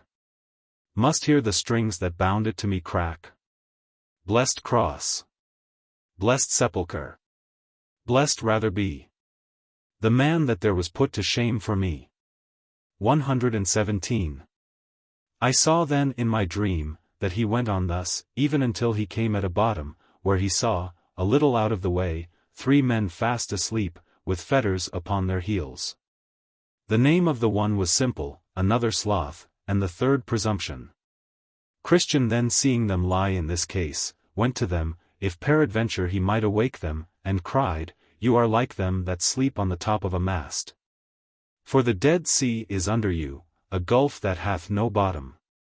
118 Awake, therefore, and come away, be willing also, and I will help you off with your irons. He also told them, If he that goeth about like a roaring lion comes by, you will certainly become a prey to his teeth. 119 With that they looked upon him, and began to reply in this sort. Simple said, I see no danger. Sloth said, Yet a little more sleep.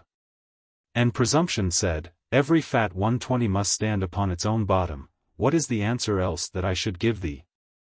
And so they lay down to sleep again, and Christian went on his way. Yet was he troubled to think that men in that danger should so little esteem the kindness of him that so freely offered to help them, both by awakening of them, counseling of them, and proffering to help them off with their irons. 121 And as he was troubled thereabout, he espied 2 men come tumbling over the wall, on the left hand of the narrow way, and they made up a pace to him. The name of the one was Formalist, and the name of the other Hypocrisy. So, as I said, they drew up unto him, who thus entered with them into discourse. Chr. Gentlemen, whence came you, and whither go you? Form. And Hip. We were born in the land of vainglory, and are going for praise to Mount Zion. Chr. Why came you not in at the gate, which standeth at the beginning of the way? Know you not that it is written, that he that cometh not in by the door, but climbeth up some other way, the same is a thief and a robber? 122. Form. And Hip.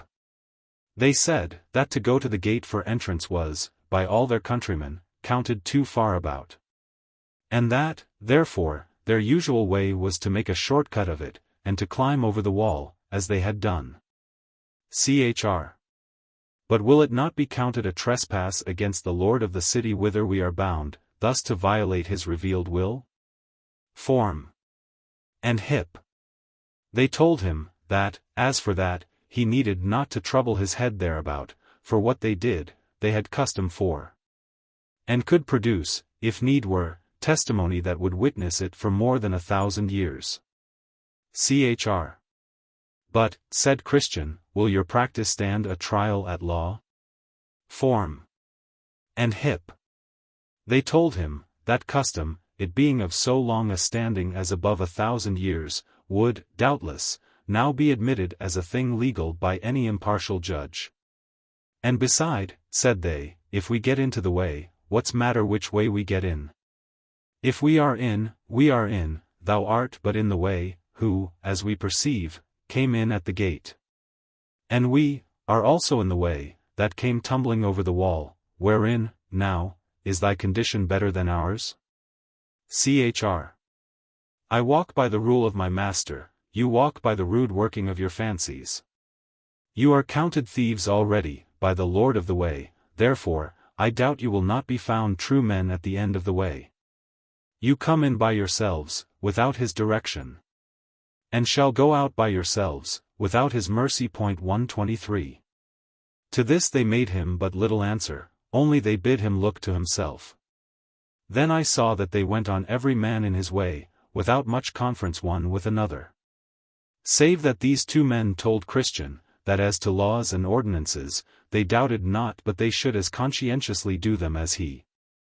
Therefore, said they, we see not wherein thou differest from us, but by the coat that is on thy back, which was, as we trow 124 given thee by some of thy neighbors, to hide the shame of thy nakedness. Chr. By laws and ordinances you will not be saved, since you came not in by the door. 125 And as for this coat that is on my back, it was given me by the Lord of the place whither I go. And that, as you say, to cover my nakedness with. And I take it as a token of his kindness to me, for I had nothing but rags before.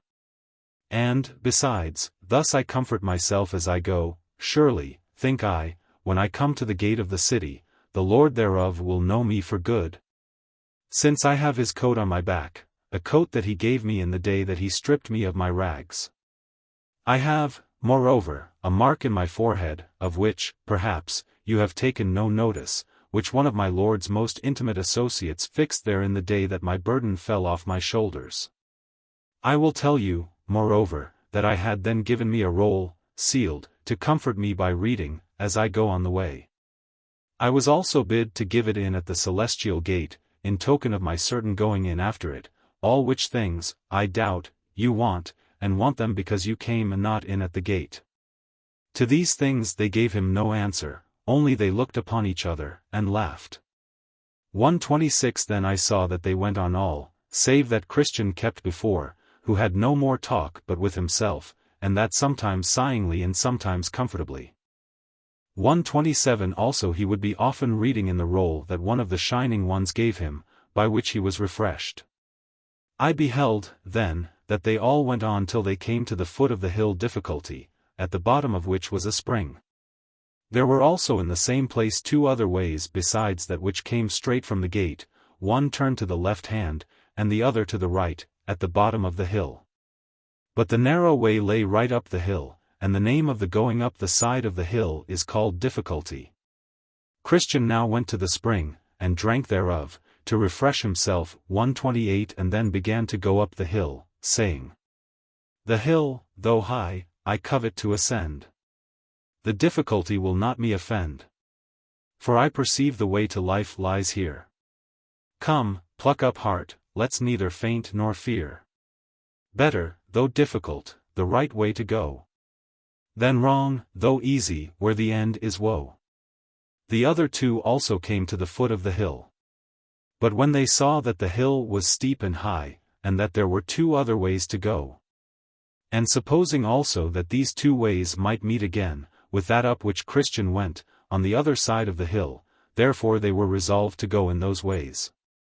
Now the name of one of those ways was Danger, and the name of the other Destruction. So the one took the way which is called Danger, which led him into a great wood, and the other took directly up the way to Destruction, which led him into a wide field, full of dark mountains, where he stumbled and fell, and rose no more. 129. I looked, then, after Christian, to see him go up the hill, where I perceived he fell from running to going, and from going to clambering upon his hands and his knees, because of the steepness of the place. Now, about the midway to the top of the hill was a pleasant arbor, made by the Lord of the hill for the refreshing of weary travelers. Thither, therefore, Christian got, where also he sat down to rest him. Then he pulled his roll out of his bosom, and read therein to his comfort. He also now began afresh to take a review of the coat or garment that was given him as he stood by the cross.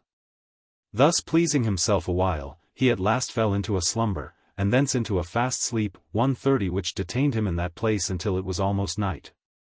And in his sleep his roll fell out of his hand. 1:31 Now, as he was sleeping, there came one to him, and awaked him, saying, Go to the ant, thou sluggard, consider her ways, and be wise.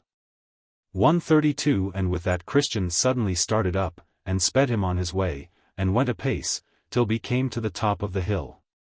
Now, when he was got up to the top of the hill, there came two men running to meet him amain. The name of the one was Timorous, and of the other Mistrust. To whom Christian said, Sirs, what's the matter? You run the wrong way. Timorous answered, that they were going to the city of Zion, and had got up that difficult place. But, said he, the further we go, the more danger we meet with, wherefore we turned, and are going back again. 133.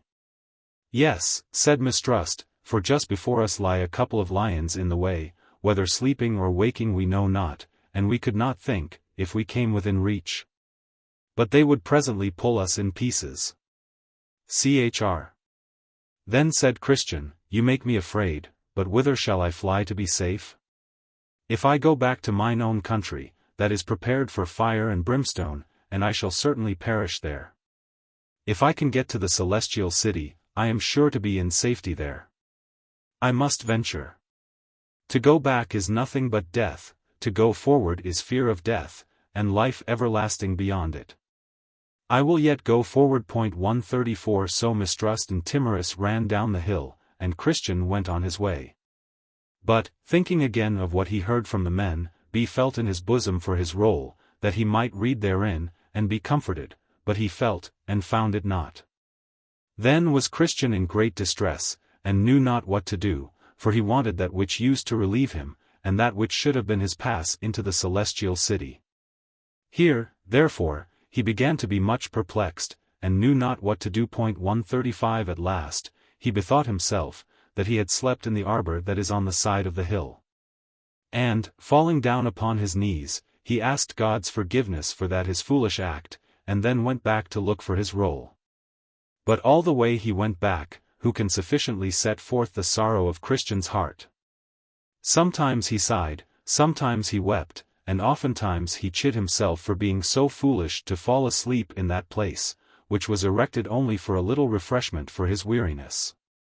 Thus therefore he went back, carefully looking on this side, and on that, all the way as he went, if happily he might find his roll, that had been his comfort so many times in his journey. He went thus, till he came again within sight of the arbor where he sat and slept, but that sight renewed his sorrow the more, by bringing again, even afresh, his evil of sleeping into his mind. 136 Thus, therefore, he now went on bewailing his sinful sleep, saying, O wretched man that I am, that I should sleep in the daytime. That I should sleep in the midst of difficulty. That I should so indulge the flesh, as to use that rest for ease to my flesh, which the Lord of the hill hath erected only for the relief of the spirits of pilgrims. 137. How many steps have I took in vain? Thus it happened to Israel, for their sin, they were sent back again by the way of the Red Sea. And I am made to tread those steps with sorrow, which I might have trod with delight, had it not been for this sinful sleep. How far might I have been on my way by this time? I am made to tread those steps thrice over, which I needed not to have trod but once, yea, now also I am like to be benighted, for the day is almost spent. Oh, that I had not slept!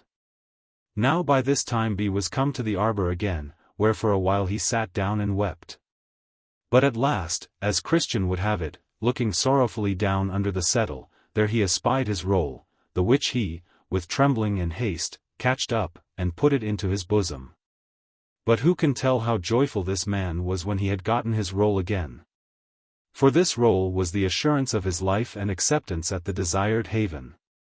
Therefore he laid it up in his bosom, gave thanks to God for directing his eye to the place where it lay, and with joy and tears betook himself again to his journey. But oh, how nimbly now did he go up the rest of the hill.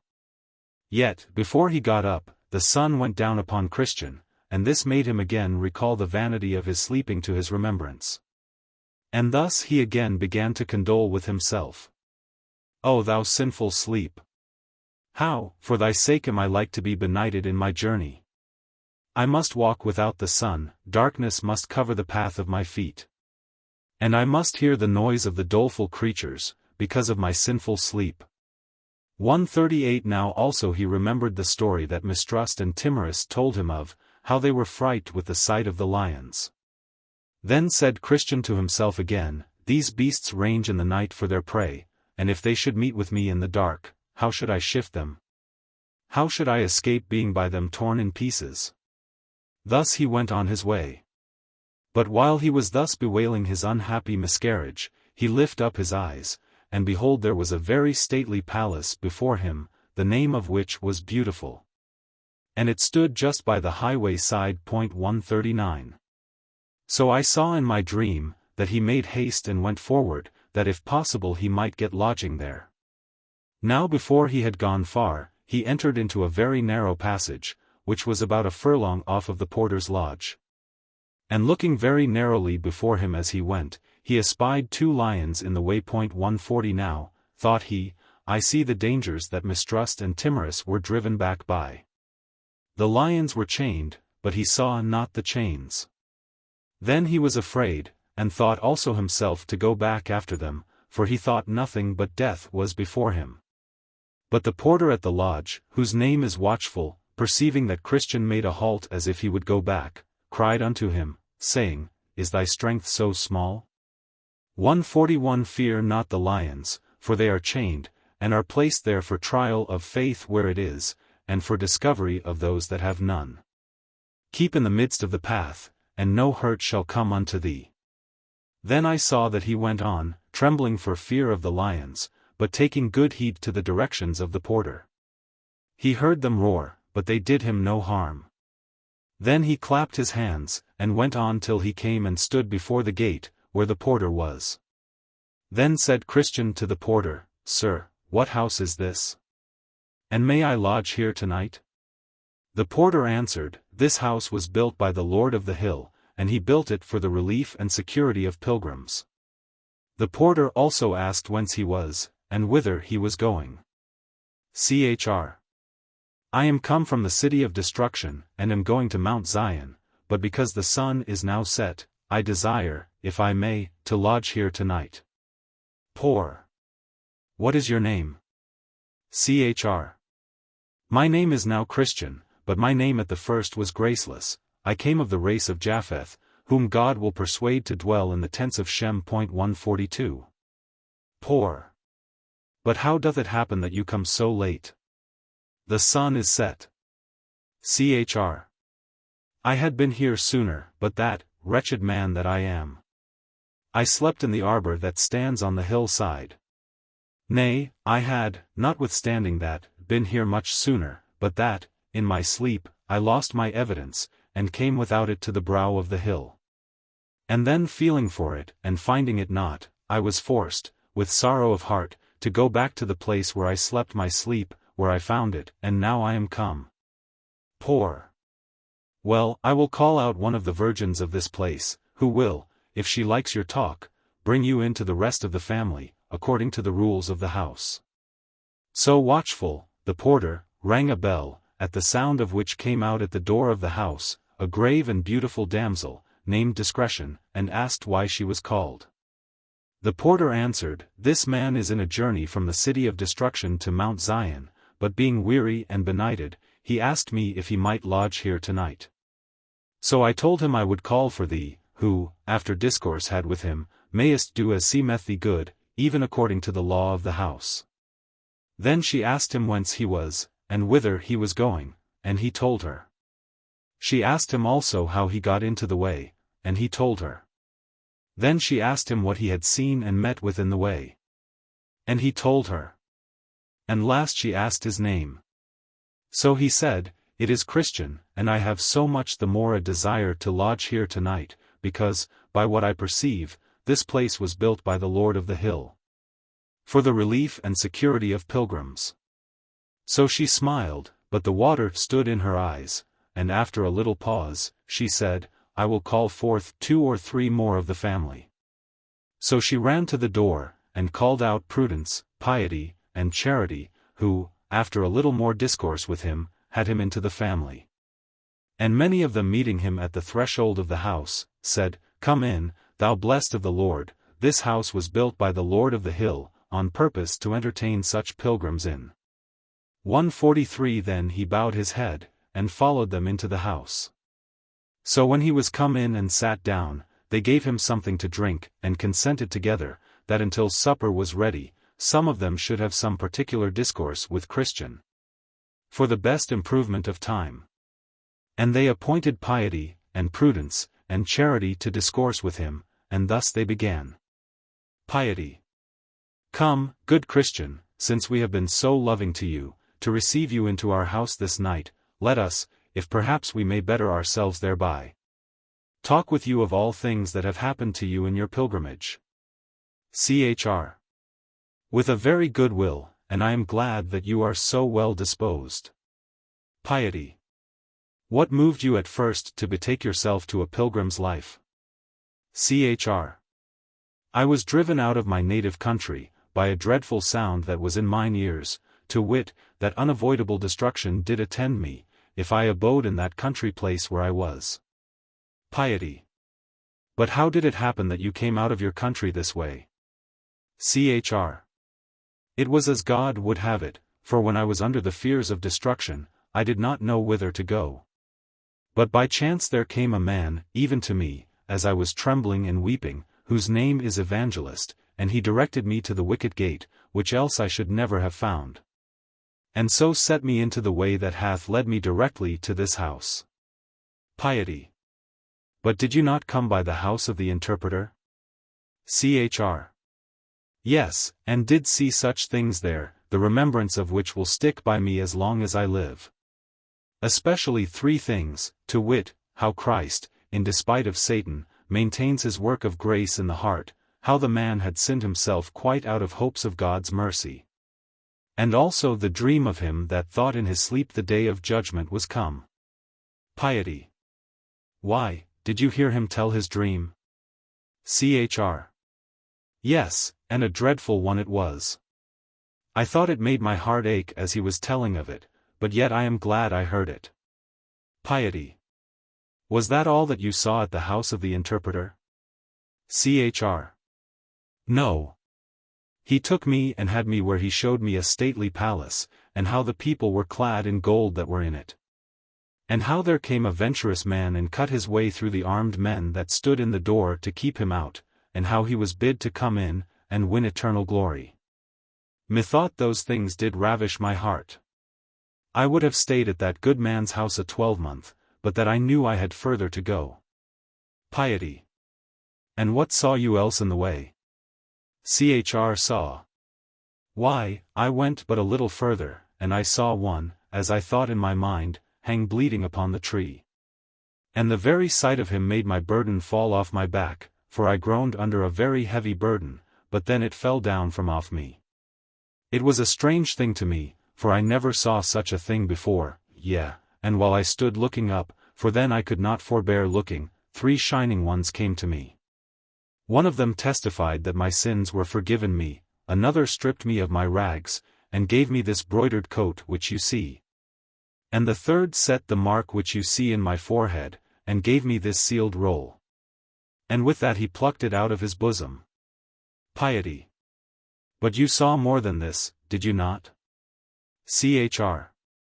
The things that I have told you were the best, yet some other matters I saw, as, namely, I saw 3 men, Simple, Sloth, and Presumption, lie asleep a little out of the way, as I came, with irons upon their heels. But do you think I could awake them? I also saw Formality and Hypocrisy come tumbling over the wall, to go, as they pretended, to Zion, but they were quickly lost, even as I myself did tell them. But they would not believe. But above all, I found it hard work to get up this hill, and as hard to come by the lions' mouths. And truly if it had not been for the good man, the porter that stands at the gate, I do not know but that after all I might have gone back again. But now, I thank God I am here, and I thank you for receiving of me.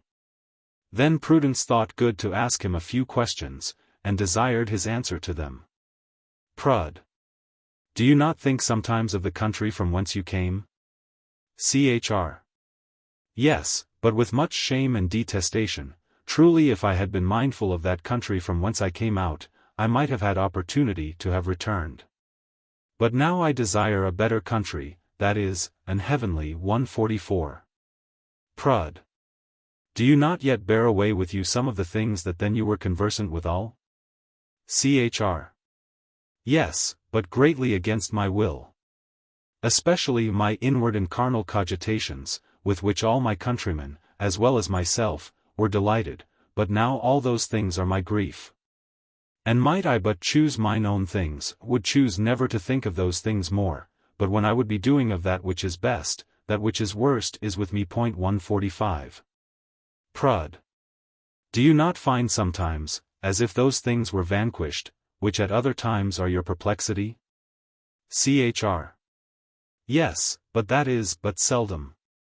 But they are to me golden hours, in which such things happen to me. 146. Prud. Can you remember by what means you find your annoyances, at times, as if they were vanquished? Chr. Yes. When I think what I saw at the cross, that will do it, and when I look upon my broidered coat, that will do it, also when I look into the roll that I carry in my bosom, that will do it. And when my thoughts wax warm about whither I am going, that will do it. 147. Prud. And what is it that makes you so desirous to go to Mount Zion? Chr. Why, there I hope to see him alive that did hang dead on the cross, and there I hope to be rid of all those things that to this day are in me an annoyance to me. There, they say, there is no death. And there I shall dwell with such company as I like best. 148. For, to tell you truth, I love him, because I was by him eased of my burden, and I am weary of my inward sickness. I would fain be where I shall die no more, and with the company that shall continually cry, Holy, holy, holy. Then said Charity to Christian, Have you a family? Are you a married man? Chr. I have a wife and 4 small children. 149. Char. And why did you not bring them along with you? Chr. Then Christian wept, and said, Oh, how willingly would I have done it. But they were all of them utterly averse to my going on pilgrimage. Char. But you should have talked to them, and have endeavored to have shown them the danger of being behind. Chr. So I did. And told them also what God had shown to me of the destruction of our city, but I seemed to them as one that mocked, and they believed me not. 150. Char. And did you pray to God that he would bless your counsel to them? Chr. Yes, and that with much affection, for you must think that my wife and poor children were very dear unto me. Char. But did you tell them of your own sorrow, and fear of destruction? For I suppose that destruction was visible enough to you. Chr. Yes, over, and over, and over. They might also see my fears in my countenance, in my tears, and also in my trembling under the apprehension of the judgment that did hang over our heads. But all was not sufficient to prevail with them to come with me. Char. But what could they say for themselves, why they came not? Chr. Why, my wife was afraid of losing this world, and my children were given to the foolish delights of youth, so what by one thing, and what by another, they left me to wander in this manner alone. Char. But did you not, with your vain life, damp all that you by words used by way of persuasion to bring them away with you? 151. Chr. Indeed, I cannot commend my life. For I am conscious to myself of many failings therein. I know also, that a man by his conversation may soon overthrow, what by argument or persuasion he doth labor to fasten upon others for their good. Yet this I can say, I was very wary of giving them occasion, by any unseemly action, to make them averse to going on pilgrimage. 152 Yeah, for this very thing, they would tell me I was too precise, and that I denied myself of things, for their sakes, in which they saw no evil. Nay, I think I may say, that if what they saw in me did hinder them, it was my great tenderness in sinning against God, or of doing any wrong to my neighbor. Char. Indeed Cain hated his brother, because his own works were evil, and his brother's righteous. 153 And if thy wife and children have been offended with thee for this, they thereby show themselves to be implacable to good, and thou hast delivered thy soul from their blood. 154. Now I saw in my dream, that thus they sat talking together until supper was ready. 155 So when they had made ready, they sat down to meat.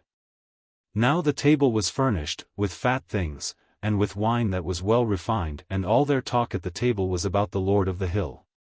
As, namely, about what he had done, and wherefore he did what he did, and why he had builded that house. And by what they said, I perceived that he had been a great warrior, and had fought with and slain him that had the power of death, but not without great danger to himself. Which made me love him the more. 156. For, as they said, and as I believe, said Christian, he did it with the loss of much blood. But that which put glory of grace into all he did, was, that he did it out of pure love to his country. And besides, there were some of them of the household that said they had been and spoke with him since he did die on the cross. And they have attested that they had it from his own lips, that he is such a lover of poor pilgrims, that the like is not to be found from the east to the west. They, moreover, gave an instance of what they affirmed, and that was, he had stripped himself of his glory, that he might do this for the poor. And that they heard him say and affirm, that he would not dwell in the mountain of Zion alone. They said, moreover, that he had made many pilgrims princes, though by nature they were beggars born, and their original had been the dunghill. 157. Thus they discoursed together till late at night. And after they had committed themselves to their Lord for protection, they betook themselves to rest. The pilgrim they laid in a large upper chamber, whose window opened toward the sun rising. The name of the chamber was Peace. 158 Where he slept till break of day, and then he awoke and sang. 159. Where am I now? Is this the love and care of Jesus for the men that pilgrims are? Thus to provide that I should be forgiven, and dwell already the next door to heaven. So, in the morning, they all got up. And after some more discourse, they told him that he should not depart till they had shown him the rarities of that place. And first, they had him into the study, where they showed him records of the greatest antiquity. In which, as I remember my dream, they showed him first the pedigree of the Lord of the hill, that he was the son of the Ancient of Days, and came by that eternal generation. Here also was more fully recorded the acts that he had done, and the names of many hundreds that he had taken into his service. And how he had placed them in such habitations, that could neither by length of days, nor decays of nature, be dissolved. Then they read to him some of the worthy acts that some of his servants had done, as, how they had subdued kingdoms, wrought righteousness, obtained promises, stopped the mouths of lions, quenched the violence of fire, escaped the edge of the sword, out of weakness were made strong, waxed valiant in fight, and turned to flight the armies of the aliens. 160. They then read again in another part of the records of the house, where it was showed how willing their Lord was to receive into his favor any, even any. Though they in time past had offered great affronts to his person and proceedings. Here also were several other histories of many other famous things, of all which Christian had a view, as of things both ancient and modern. Together with prophecies and predictions of things that have their certain accomplishment, both to the dread and amazement of enemies, and the comfort and solace of pilgrims. The next day they took him and had him into the armory, where they showed him all manner of furniture, which their Lord had provided for pilgrims, as sword, shield, helmet, breastplate, allprayer, and shoes that would not wear out. 161 And there was here enough of this to harness out as many men, for the service of their Lord, as there be stars in the heaven for multitude. 162. They also showed him some of the engines with which some of his servants had done wonderful things. They showed him Moses' rod, the hammer and nail with which Jael slew Sisera. The pitchers, trumpets, and lamps too, with which Gibeon put to flight the armies of Midian. Then they showed him the ox's goad wherewith Shamgar slew 600 men. They showed him, also, the jawbone with which Samson did such mighty feats. They showed him, moreover, the sling and stone with which David slew Goliath of Gath. And the sword, also, with which their Lord will kill the man of sin, in the day that he shall rise up to the prey. They showed him, besides, many excellent things, with which Christian was much delighted. This done, they went to their rest again. 163. Then I saw in my dream, that, on the morrow, he got up to go forward, but they desired him to stay till the next day also. And then, said they, we will, if the day be clear, show you the delectable mountains. 164 which, they said, would yet further add to his comfort. Because they were nearer the desired haven than the place where at present he was. So he consented and stayed. When the morning was up, they had him to the top of the house, and bid him look south, so he did. And, behold, at a great distance, he saw a most pleasant mountainous country, beautified with woods, vineyards, fruits of all sorts, flowers also, with springs and fountains. Very delectable to behold. 165 Then he asked the name of the country. They said it was Emmanuel's land, and it is as common, said they, as this hill is, to and for all the pilgrims. And when thou comest there, from thence, said they, thou mayest see to the gate of the celestial city, as the shepherds that live there will make appear. Now, he bethought himself of setting forward, and they were willing he should, but first, said they, let us go again into the armory. So they did. And when they came there, they harnessed him from head to foot with what was of proof, lest, perhaps, he should meet with assaults in the way. He being, therefore, thus accoutred, walketh out with his friends to the gate, and there he asked the porter if he saw any pilgrims pass by. Then the porter answered, yes. Chr. Pray, did you know him? Said he. Poor. I asked his name, and he told me it was Faithful. Chro, said Christian, I know him, he is my townsman, my near neighbor. He comes from the place where I was born. How far do you think he may be before? Poor. He is got by this time below the hill. Chr. Well, said Christian, good porter, the Lord be with thee, and add to all thy blessings much increase, for the kindness that thou hast showed to me. Then he began to go forward. But discretion, piety, charity, and prudence, would accompany him down to the foot of the hill. So they went on together, reiterating their former discourses, till they came to go down the hill. Then, said Christian, as it was difficult coming up, so far as I can see, it is dangerous going down. Yes, said Prudence, so it is, for it is a hard matter for a man to go down into the valley of humiliation, as thou art now, and to catch no slip by the way. Therefore, said they, are we come out to accompany thee down the hill. So he began to go down, but very warily, yet he caught a slip or two. 166 Then I saw in my dream that these good companions, when Christian was gone to the bottom of the hill, gave him a loaf of bread, a bottle of wine, and a cluster of raisins. And then he went on his way. But now, in this valley of humiliation, poor Christian was hard put to it. For he had gone but a little way, before he espied a foul fiend coming over the field to meet him, his name is Apollyon. Then did Christian begin to be afraid, and to cast in his mind whether to go back or to stand his ground. But he considered again that he had no armor for his back. And, therefore, thought that to turn the back to him might give him the greater advantage, with ease to pierce him with his darts. 167 Therefore he resolved to venture and stand his ground. For, thought he, had I no more in mine eye than the saving of my life, it would be the best way to stand. So he went on, and Apollyon met him. Now the monster was hideous to behold. He was clothed with scales, like a fish, and they are his pride. He had wings like a dragon, feet like a bear, and out of his belly came fire and smoke, and his mouth was as the mouth of a lion. 168 When he was come up to Christian, he beheld him with a disdainful countenance, and thus began to question with him. Paul. Whence come you? And whither are you bound? Chr. I am come from the city of destruction, which is the place of all evil, and am going to the city of Zion. Paul. By this I perceive thou art one of my subjects, for all that country is mine, and I am the prince and god of it. How is it, then, that thou hast run away from thy king? Were it not that I hope thou mayest do me more service, I would strike thee now, at one blow, to the ground. Chr.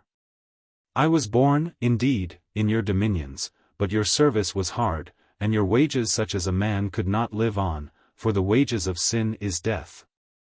169 Therefore, when I was come to years, I did as other considerate persons do, look out, if, perhaps, I might mend myself. Paul. There is no prince that will thus lightly lose his subjects. 170 Neither will I as yet lose thee, but since thou complainest of thy service and wages, be content to go back. What our country will afford, I do here promise to give thee. Chr. But I have let myself to another, even to the king of princes, and how can I, with fairness, go back with thee? Paul. Thou hast done in this according to the proverb, changed a bad for a worse. But it is ordinary for those that have professed themselves his servants, after a while to give him the slip, and return again to me. Do thou so too, and all shall be well. Chr. I have given him my faith, and sworn my allegiance to him. How, then, can I go back from this, and not be hanged as a traitor? Paul. Thou didst the same to me, and yet I am willing to pass by all, if now thou wilt yet turn again and go back. Chr. What I promised thee was in my nonage. 171 And, besides, I count the prince under whose banner now I stand is able to absolve me, yea, and to pardon also what I did as to my compliance with thee, and besides, O thou destroying Apollyon. To speak truth, I like his service, his wages, his servants, his government, his company, and country, better than thine, and, therefore, leave off to persuade me further. I am his servant, and I will follow him. Paul. Consider again, when thou art in cool blood, what thou art like to meet with in the way that thou goest.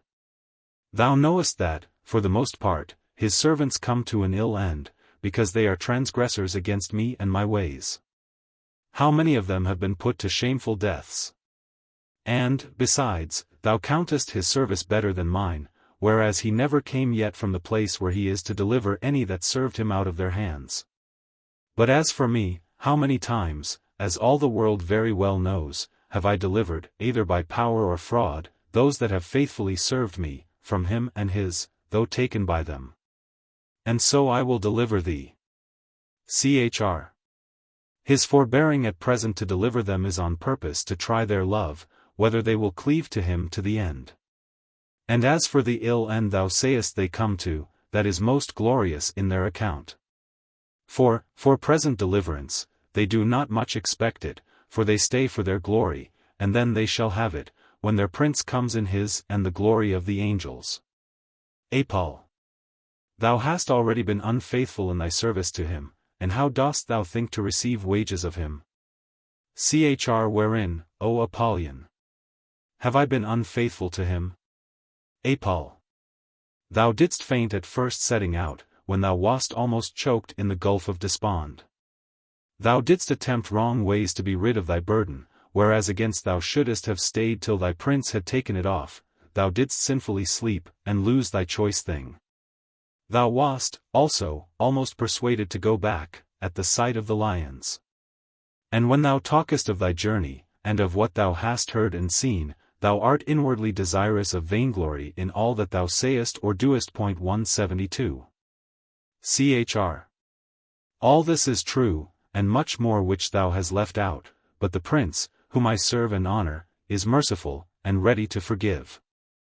But, besides, these infirmities possessed me in thy country, for there I sucked them in, and I have groaned under them, been sorry for them, and have obtained pardon of my prince. 173.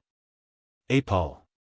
Then Apollyon broke out into a grievous rage, saying, I am an enemy to this prince, I hate his person, his laws, and people, I am come out on purpose to withstand thee.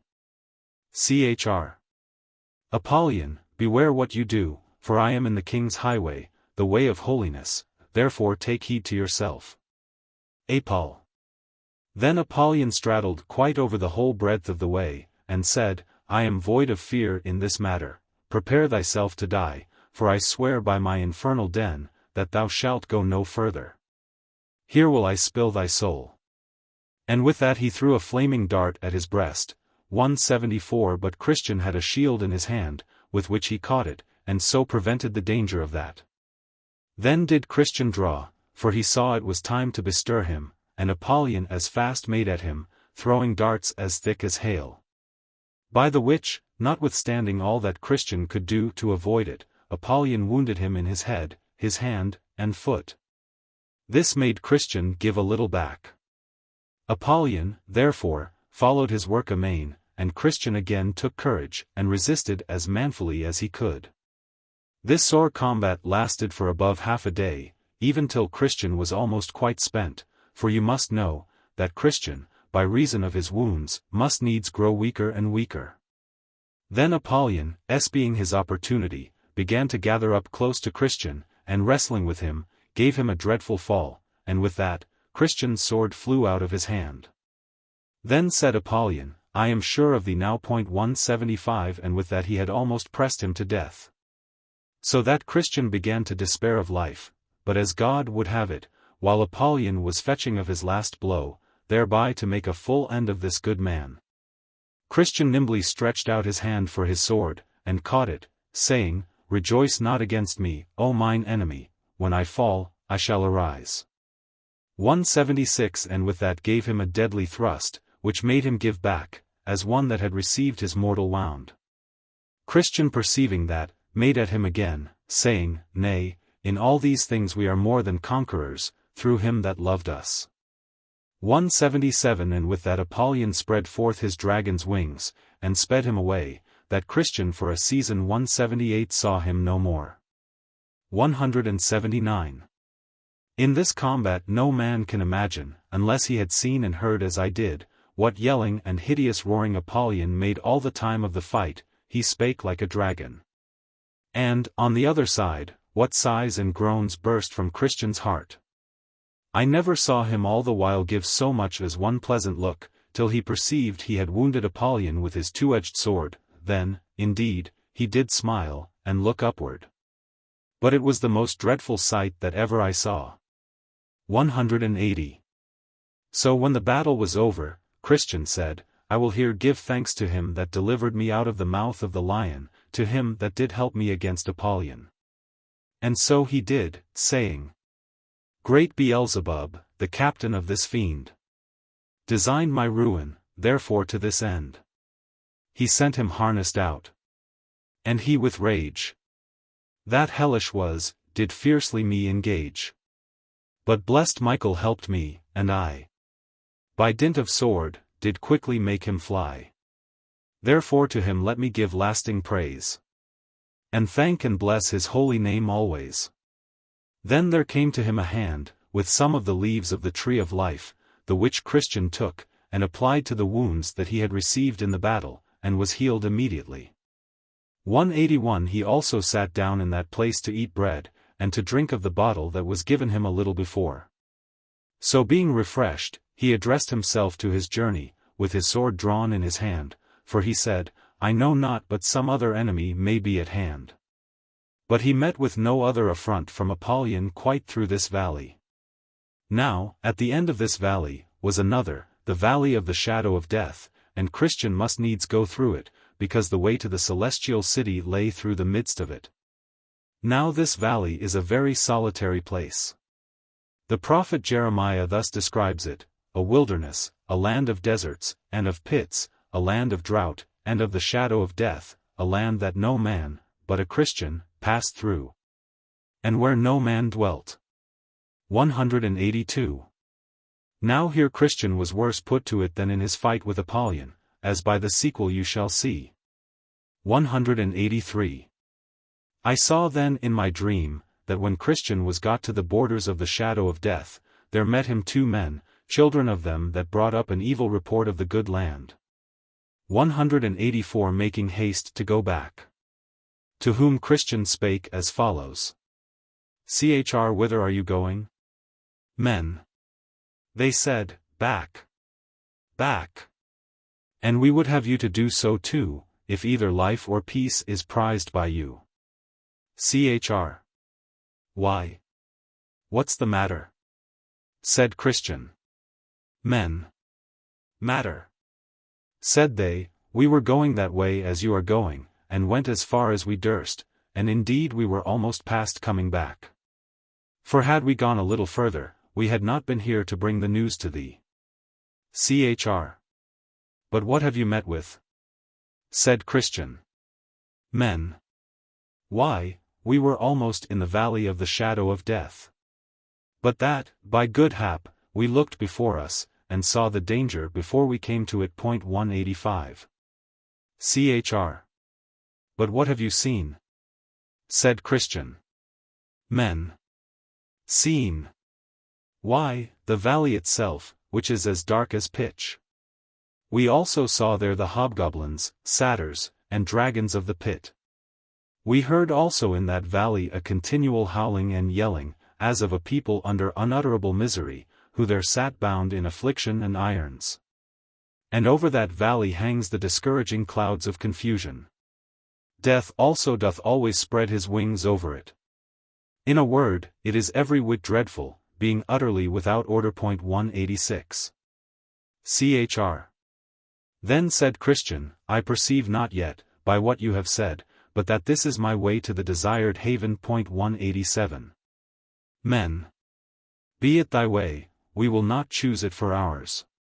So they parted, and Christian went on his way, but still with his sword drawn in his hand, for fear lest he should be assaulted. I saw then in my dream so far as this valley reached, there was on the right hand a very deep ditch, that ditch is it into which the blind have led the blind in all ages. And have both there miserably perished. 188 Again, behold, on the left hand, there was a very dangerous quag, into which, if even a good man falls, he can find no bottom for his foot to stand on. Into that quag King David once did fall, and had no doubt therein been smothered, had not he that is able plucked him out. The pathway was here also exceeding narrow, and therefore good Christian was the more put to it. For when he sought, in the dark, to shun the ditch on the one hand, he was ready to tip over into the mire on the other. Also when he sought to escape the mire, without great carefulness he would be ready to fall into the ditch. Thus he went on, and I heard him here sigh bitterly. For besides the dangers mentioned above, the pathway was here so dark, that ofttimes, when he lift up his foot to set forward, he knew not where, or upon what he should set it next. About the midst of this valley, I perceived the mouth of hell to be, and it stood also hard by the wayside. Now, thought Christian, what shall I do? And ever and anon the flame and smoke would come out in such abundance, with sparks and hideous noises, things that cared not for Christian's sword, as did Apollyon before. That he was forced to put up his sword, and betake himself to another weapon, called all-prayer. 189 So he cried in my hearing, O Lord, I beseech thee, deliver my soul. 190 Thus he went on a great while, yet still the flames would be reaching towards him. 191 Also be heard doleful voices, and rushings to and fro, so that sometimes he thought he should be torn in pieces, or trodden down like mire in the streets. This frightful sight was seen, and these dreadful noises were heard by him for several miles together. And, coming to a place, where he thought he heard a company of fiends coming forward to meet him, he stopped and began to muse what he had best to do. Sometimes he had half a thought to go back. Then again he thought he might be halfway through the valley. He remembered also how he had already vanquished many a danger, and that the danger of going back might be much more than for to go forward, so he resolved to go on. Yet the fiends seemed to come nearer and nearer, but when they were come even almost at him, he cried out with a most vehement voice, I will walk in the strength of the Lord God. So they gave back, and came no further. One thing I would not let slip, I took notice that now poor Christian was so confounded, that he did not know his own voice, and thus I perceived it. Just when he was come over against the mouth of the burning pit, one of the wicked ones got behind him, and stepped up softly to him, and, whisperingly, suggested many grievous blasphemies to him, which he verily thought had proceeded from his own mind. This put Christian more to it than anything that he met with before, even to think that he should now blaspheme him that he loved so much before. Yet, if he could have helped it, he would not have done it, but he had not the discretion either to stop his ears, or to know from whence these blasphemies came. 192. When Christian had travelled in this disconsolate condition some considerable time, he thought he heard the voice of a man, as going before him, saying, Though I walk through the valley of the shadow of death, I will fear no evil. For thou art with me. 193. Then he was glad, and that for these reasons. First, because he gathered from thence, that some who feared God, were in this valley as well as himself. Secondly, for that he perceived God was with them, though in that dark and dismal state, and why not, thought he, with me? Though, by reason of the impediment that attends this place, I cannot perceive it. 194. Thirdly, for that he hoped, could he overtake them, to have company by and by. So he went on, and called to him that was before, but he knew not what to answer, for that he also thought himself to be alone.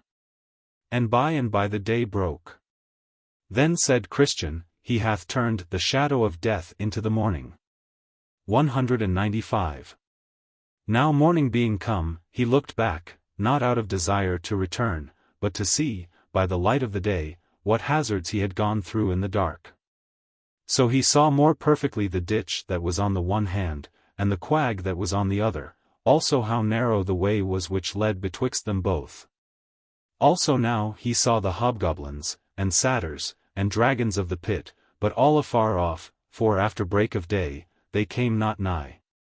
Yet they were discovered to him, according to that which is written, He discovereth deep things out of darkness, and bringeth out to light the shadow of death.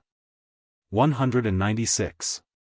Now was Christian much affected with his deliverance from all the dangers of his solitary way. Which dangers, though he feared them more before, yet he saw them more clearly now, because the light of the day made them conspicuous to him. And about this time the sun was rising, and this was another mercy to Christian. For you must note, that though the first part of the valley of the shadow of death was dangerous, yet this second part which he was yet to go, was, if possible, far more dangerous. 197. For from the place where he now stood, even to the end of the valley, the way was all along set so full of snares, traps, gins, and nets here, and so full of pits, pitfalls, deep holes, and shelvings down there, that had it now been dark, as it were when he came the first part of the way, had he had 1,000 souls, they had in reason been cast away. 198. But, as I said, just now the sun was rising. Then said he, His candle shineth upon my head, and by his light I walk through darkness. 199. In this light, therefore, he came to the end of the valley. Now I saw in my dream, that at the end of this valley lay blood, bones, ashes, and mangled bodies of men, even of pilgrims that had gone this way formerly. And while I was musing what should be the reason, I espied a little before me a cave, where two giants, Pope and Pagan, dwelt in old time, by whose power and tyranny the men whose bones, blood, ashes, etc., lay there, were cruelly put to death. 200. But by this place Christian went without much danger, whereat I somewhat wondered. But I have learnt since, that Pagan has been dead many a day. And as for the other, though he be yet alive, he is, by reason of age, and also of the many shrewd brushes that he met with in his younger days, grown so crazy and stiff in his joints, that he can now do little more than sit in his cave's mouth, grinning at pilgrims as they go by, and biting his nails because he cannot come at them. 201. So I saw that Christian went on his way. Yet, at the sight of the old man that sat in the mouth of the cave, he could not tell what to think, especially because he spake to him, though he could not go after him, saying, You will never mend, till more of you be burned. But he held his peace, and set a good face on it, and so went by and catched no hurt. 202 Then sang Christian. O world of wonders! I can say no less. That I should be preserved in that distress that I have met with here. O blessed be that hand that from it hath delivered me. Dangers in darkness, devils, hell, and sin did compass me, while I this vale was in. Yea, snares, and pits, and traps, and nets, did lie my path about, that worthless, silly I might have been catched, entangled, and cast down. But since I live, let Jesus wear the crown. Now, as Christian went on his way, he came to a little ascent, which was cast up on purpose, that pilgrims might see before them. Up there, therefore, Christian went, and looking forward, he saw Faithful before him, upon his journey. Then said Christian aloud, Ho! Ho! So ho! Stay, and I will be your companion. 203 At that, Faithful looked behind him, to whom Christian cried again, Stay, stay, till I come up to you. But Faithful answered, No, I am upon my life, and the avenger of blood is behind me. At this, Christian was somewhat moved, and putting to all his strength, he quickly got up with Faithful, and did also overrun him, so the last was first. Then did Christian vaingloriously smile, because he had gotten the start of his brother. 204 But not taking good heed to his feet, he suddenly stumbled and fell, and could not rise again, until Faithful came up to help him. Then I saw in my dream, they went very lovingly on together, and had sweet discourse of all things that had happened to them in their pilgrimage, and thus Christian began. Chr. My honored and well-beloved brother, Faithful, I am glad that I have overtaken you, and that God has so tempered our spirits, that we can walk as companions in this so pleasant a path. Faith. I had thought, dear friend, to have had your company quite from our town, but you did get the start of me, wherefore I was forced to come thus much of the way alone. Chr.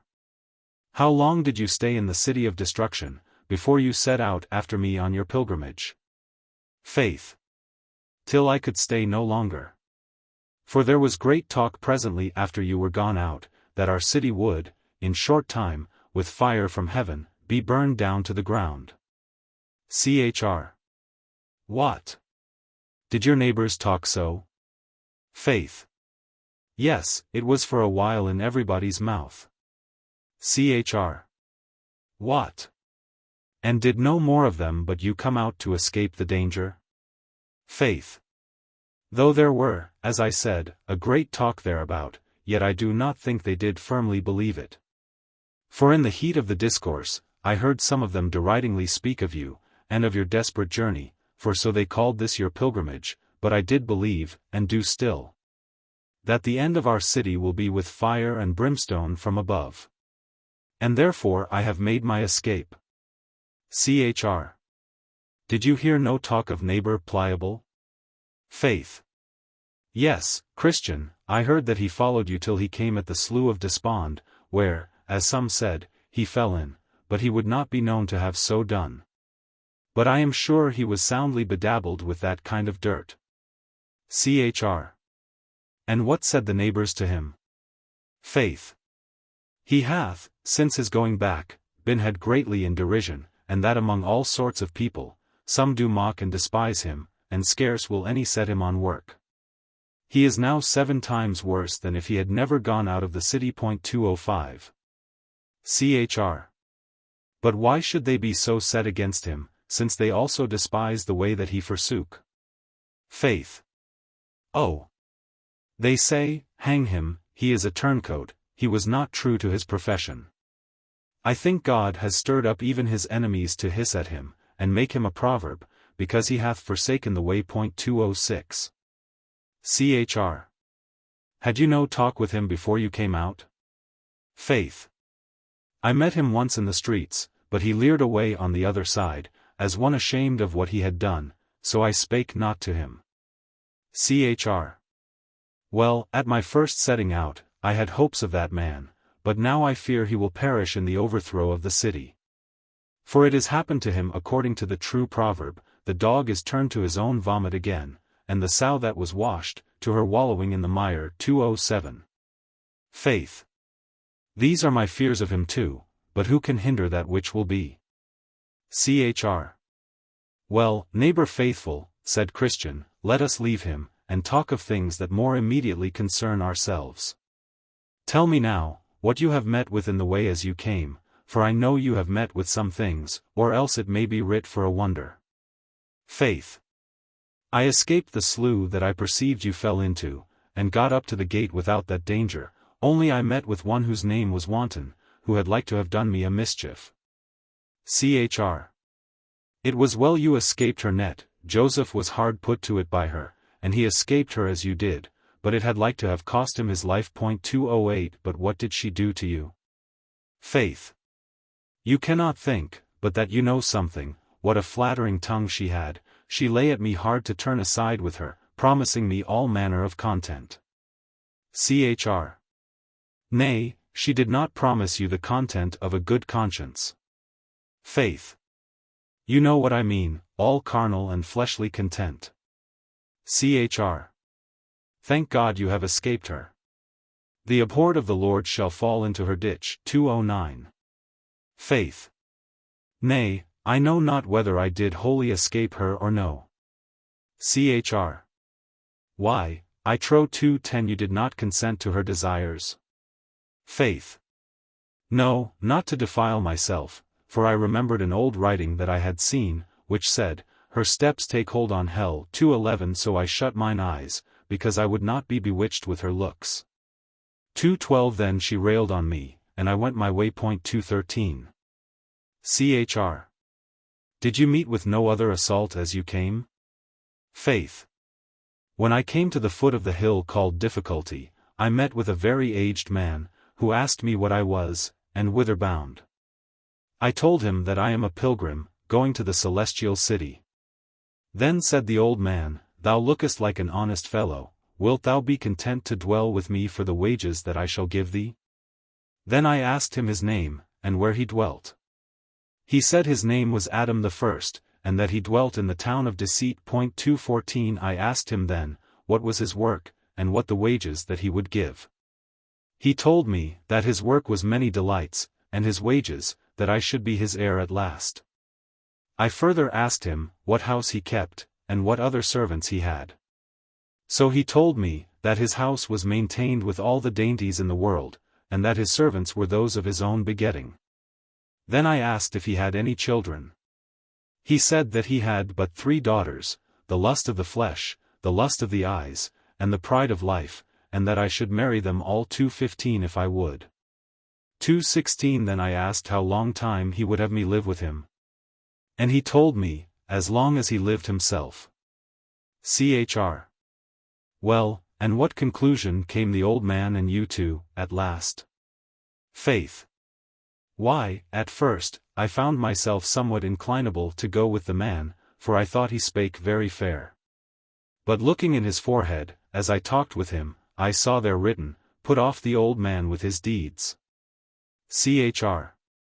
And how then? Faith.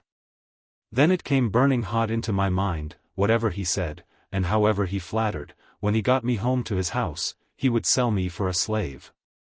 217. So I bid him forbear to talk, for I would not come near the door of his house. Then he reviled me, and told me, that he would send such a one after me, that should make my way bitter to my soul. So I turned to go away from him.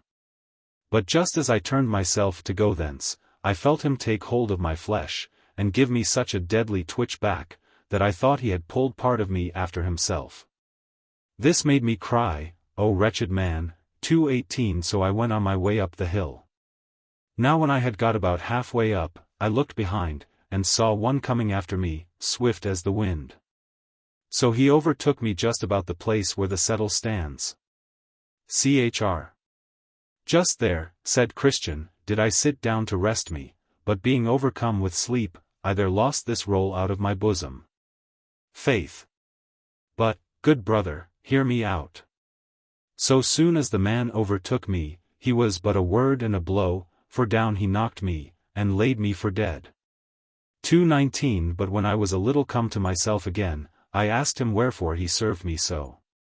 He said, because of my secret inclining to Adam the first, and with that he struck me another deadly blow on the breast, and beat me down backward, so I lay at his foot as dead as before.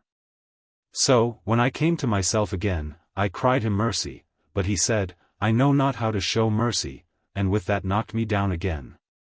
2:20 He had doubtless made an end of me, but that one came by, and bid him forbear. Chr. Who was that bid him forbear? Faith. I did not know him at first, but as he went by, I perceived the holes in his hands, and in his side, then I concluded that he was our Lord. So I went up the hill. Chr. That man that overtook you was Moses. He spareth none, neither knoweth he how to show mercy to those that transgress his law. Faith. I know it very well. It was not the first time that he has met with me. It was he that came to me when I dwelt securely at home, and that told me he would burn my house over my head, if I stayed there. Chr. But did you not see the house that stood there on the top of the hill, on the side of which Moses met you? Faith. Yes, and the lions too, before I came at it. But for the lions, I think they were asleep, for it was about noon, and because I had so much of the day before me, I passed by the porter, and came down the hill. Chr. He told me indeed, that he saw you go by, but I wish you had called at the house, for they would have showed you so many rarities, that you would scarce have forgot them to the day of your death. But pray tell me, did you meet nobody in the valley of humility? Faith. Yes, I met with one discontent, who would willingly have persuaded me to go back again with him. His reason was, for that the valley was altogether without honor. He told me, moreover, that there to go was the way to disobey all my friends, as pride, arrogancy, self-conceit, worldly glory, with others, who, he knew, as he said, would be very much offended if I made such a fool of myself as to wade through this valley. Chr. Well, and how did you answer him? Faith. I told him that although all these that he named might claim kindred of me, and that rightly, for indeed they were my relations according to the flesh, yet since I became a pilgrim, they have disowned me, as I also have rejected them. And therefore they were to me now no more than if they had never been of my lineage. I told him, moreover, that as to this valley he had quite misrepresented the thing. For before honor is humility, and a haughty spirit before a fall. Therefore, said I had rather go through this valley to the honor that was so accounted by the wisest, than choose that which he esteemed most worthy our affections. Chr. Met you with nothing else in that valley? Faith. Yes, I met with shame, but of all the men that I met with in my pilgrimage, he, I think, bears the wrong name. The others would be said nay, after a little argumentation, and somewhat else, but this bold-faced shame would never have done. 221. Chr. Why, what did he say to you? Faith. What? Why, he objected against religion itself. He said it was a pitiful, low, sneaking business for a man to mind religion. He said that a tender conscience was an unmanly thing. And that for a man to watch over his words and ways, so as to tie up himself from that hectoring liberty, that the brave spirits of the times accustom themselves unto, would make him the ridicule of the times. He objected also, that but few of the mighty, rich, or wise, were ever of my opinion. 222 Nor any of them in either. 223 Before they were persuaded to be fools, and to be of a voluntary fondness, to venture the loss of all, for nobody knows what. He moreover objected the base and low estate and condition of those that were chiefly the pilgrims, of the times in which they lived. Also their ignorance, and want of understanding in all natural science. He did hold me to it at that rate also, about a great many more things than here I relate. As, that it was a shame to sit whining and mourning under a sermon, and a shame to come sighing and groaning home. That it was a shame to ask my neighbor forgiveness for petty faults, or to make restitution where I have taken from any.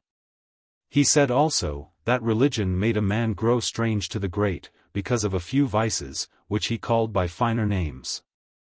And made him own and respect the base, because of the same religious fraternity. And is not this, said he, a shame? 224. Chr. And what did you say to him? Faith. Say. I could not tell what to say at the first. He put me so to it, that my blood came up in my face, even this shame fetched it up, and had almost beat me quite off.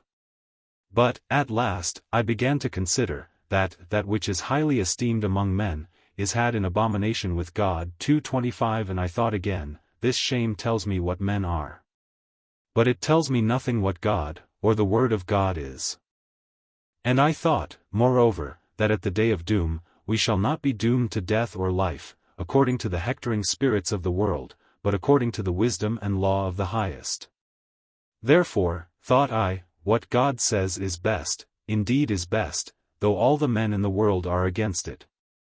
Seeing, then, that God prefers his religion, seeing God prefers a tender conscience.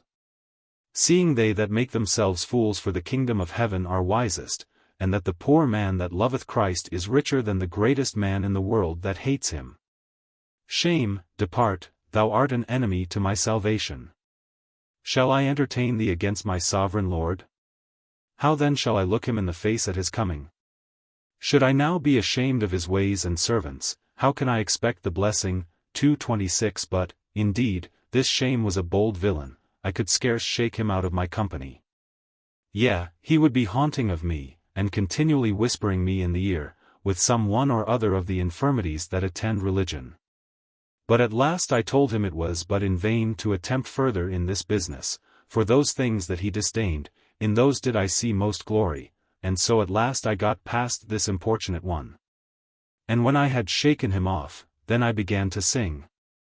The trials that those men do meet withal, that are obedient to the heavenly call, are manifold, and suited to the flesh.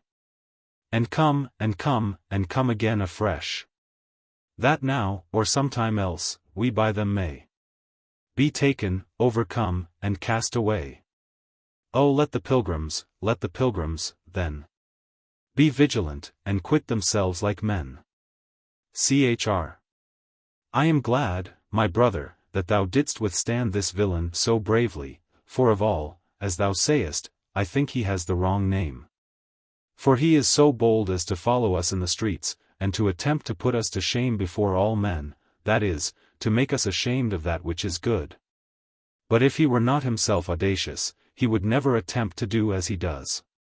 But let us still resist him, for notwithstanding all his bravadoes, he promiteth the fool, and none else. The wise shall inherit glory, said Solomon, but shame shall be the promotion of fools. 227. Faith. I think we must cry to him for help against shame, who would have us to be valiant for the truth upon the earth. Chr. You say true, but did you meet nobody else in that valley? Faith. No, not I, for I had sunshine all the rest of the way through that, and also through the valley of the shadow of death. 228. Chr. It was well for you. I am sure it fared far otherwise with me. I had for a long season, as soon almost as I entered into that valley, a dreadful combat with that foul fiend Apollyon. I thought verily he would have killed me, especially when he got me down and crushed me under him, as if he would have crushed me to pieces, for as he threw me, my sword flew out of my hand. Nay, he told me he was sure of me, but I cried to God, and he heard me, and delivered me out of all my troubles. Then I entered into the valley of the shadow of death, and had no light for almost half the way through it. 229. I thought I should have been killed there, over and over. But at last day broke, and the sun rose, and I went through that which was behind with far more ease and quiet. Moreover, I saw in my dream, that as they went on, Faithful, as he chanced to look on one side, saw a man whose name is Talkative 230 walking at a distance besides them. For in this place, there was room enough for them all to walk. He was a tall man, and something more comely at a distance than at hand. To this man Faithful addressed himself in this manner. Faith. Friend, whither away? Are you going to the heavenly country? Talk. I am going to the same place. Faith. That is well, then I hope we may have your good company. Talk. With a very good will I be your companion. Faith. Come on, then, and let us go together, and let us spend our time in discoursing of things that are profitable. Talk. To talk of things that are good, to me is very acceptable, with you, or with any other, and I am glad that I have met with those that incline to so good a work.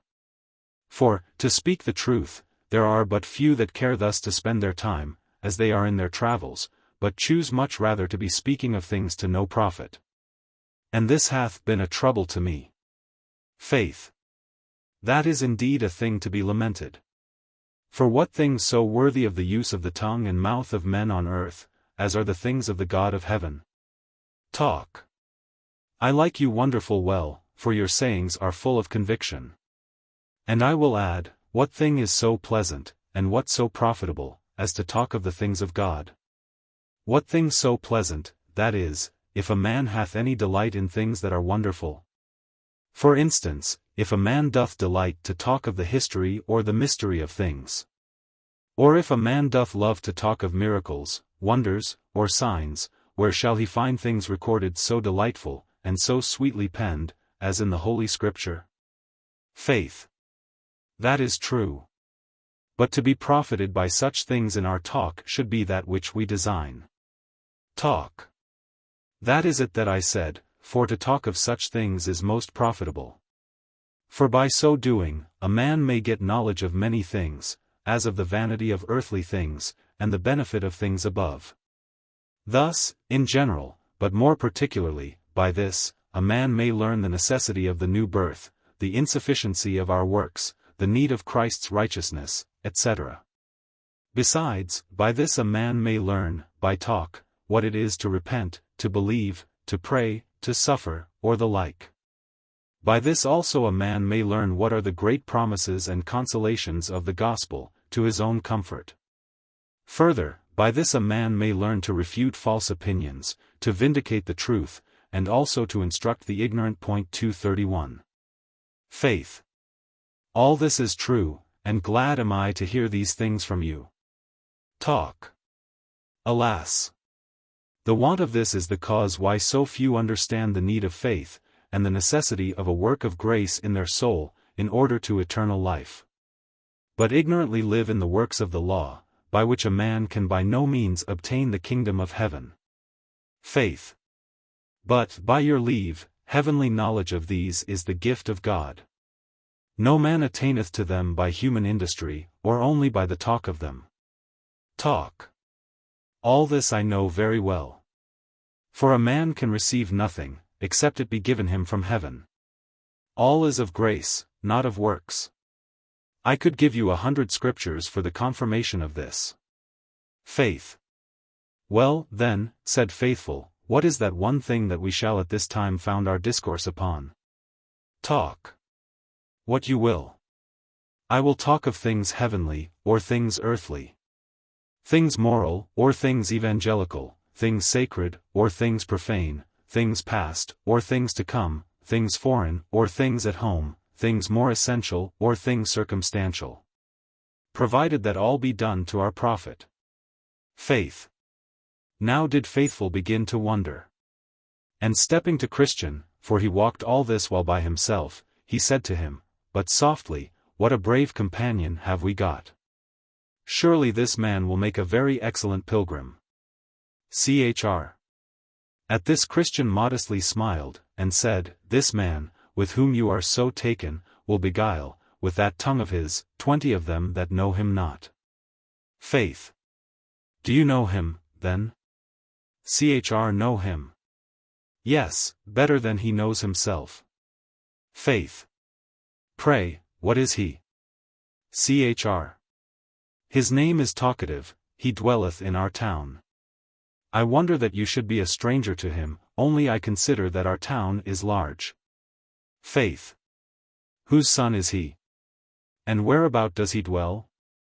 Chr. He is the son of one Saywell. He dwelt in Prating Row, and he is known of all that are acquainted with him, by the name of talkative in Prating Row, and notwithstanding his fine tongue, he is but a sorry fellow. 232. Faith. Well, he seems to be a very pretty man. Chr. That is, to them who have not thorough acquaintance with him, for he is best abroad, near home, he is ugly enough. Your saying that he is a pretty man, brings to my mind what I have observed in the work of the painter, whose pictures show best at a distance, but, very near, more unpleasing. Faith. But I am ready to think you do but jest, because you smiled. Chr. God forbid that I should jest, although I smiled, in this matter, or that I should accuse any falsely. I will give you a further discovery of him. This man is for any company, and for any talk, as he talketh now with you, so will he talk when he is on the ale bench. And the more drink he hath in his crown, the more of these things he hath in his mouth. Religion hath no place in his heart, or house, or conversation. All he hath, lieth in his tongue, and his religion is to make a noise therewith. Faith. Say you so? Then am I in this man greatly deceived. 233. Chr. Deceived. You may be sure of it. Remember the proverb, they say, and do not. 234. But the kingdom of God is not in word, but in power. 235. He talketh of prayer, of repentance, of faith, and of the new birth. But he knows but only to talk of them. I have been in his family, and have observed him both at home and abroad, and I know what I say of him is the truth. His house is as empty of religion, as the white of an egg is of savor. There is there, neither prayer, nor sign of repentance for sin, yea, the brute in his kind serves God far better than he. He is the very stain, reproach, and shame of religion, to all that know him. It can hardly have a good word in all that end of the town where he dwells, through him. 236. Thus say the common people that know him, a saint abroad, and a devil at home. His poor family finds it so, he is such a churl, such a railer at, and so unreasonable with his servants, that they neither know how to do for, or speak to him. Men that have any dealings with him, say, it is better to deal with a Turk than with him, for fairer dealing they shall have at their hands. This talkative, if it be possible, will go beyond them, defraud, beguile, and overreach them. Besides, he brings up his sons to follow his steps. And if he findeth in any of them a foolish timorousness, for so he calls the first appearance of a tender conscience, he calls them fools, and blockheads, and by no means will employ them in much, or speak to their commendations before others. For my part, I am of opinion, that he has, by his wicked life, caused many to stumble and fall, and will be, if God prevent not, the ruin of many more. 237. Faith. Well, my brother, I am bound to believe you, not only because you say you know him, but also because, like a Christian, you make your reports of men. For I cannot think that you speak these things of ill will, but because it is even so as you say. Chr. Had I known him no more than you, I might perhaps have thought of him as, at the first, you did. Yea, had he received this report at their hands only that are enemies to religion, I should have thought it had been a slander, a lot that often falls from bad men's mouths upon good men's names and professions. But all these things, yea, and a great many more as bad, of my own knowledge, I can prove him guilty of.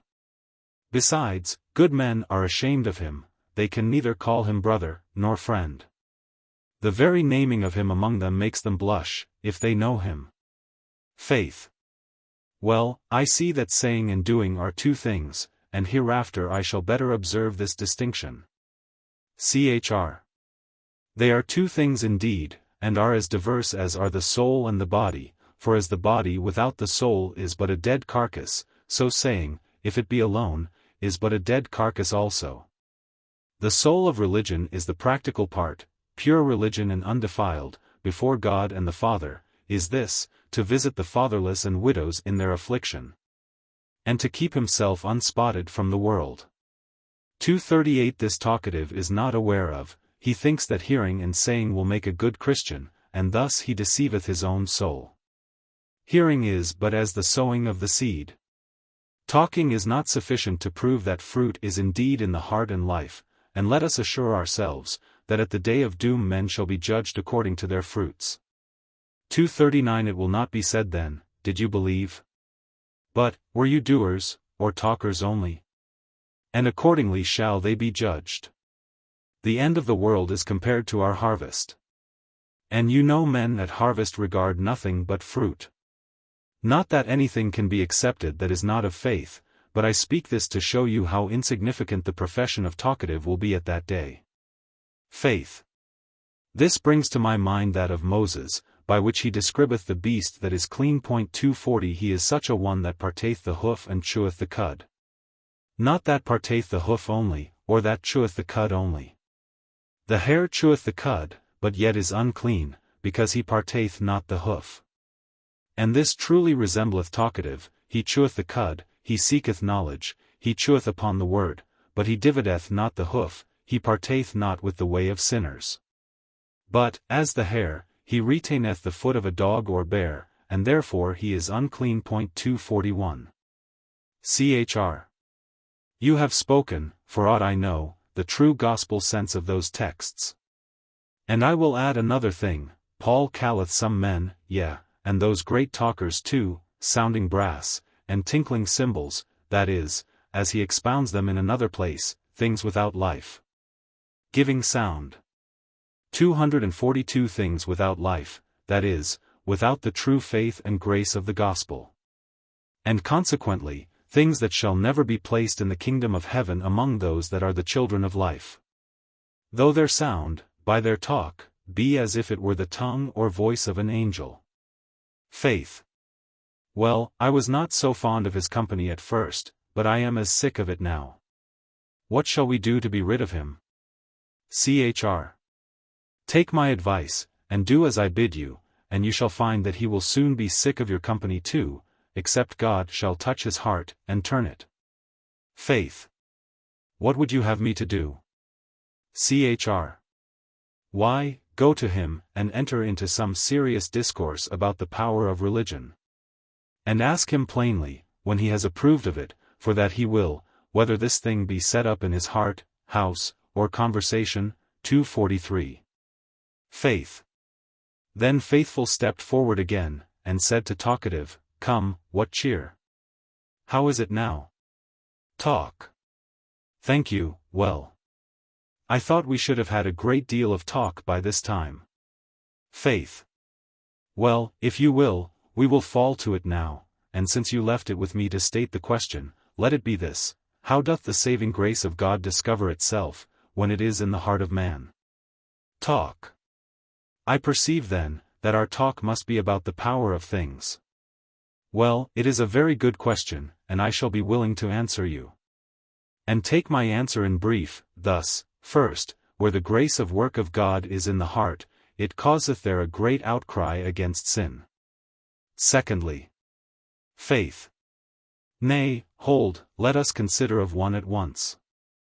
I think you should rather say, it shows itself by inclining the soul to abhor its sin. Talk. Why, what difference is there between crying out against, and abhorring of sin? Faith. Oh! A great deal. A man may cry out against sin of policy, but he cannot abhor it, but by virtue of a godly antipathy against it. I have heard many cry out against sin in the pulpit, who yet can abide it well enough in the heart, house, and conversation. Joseph's mistress cried out with a loud voice, as if she had been very holy, but she would willingly, notwithstanding that, have committed uncleanness with him.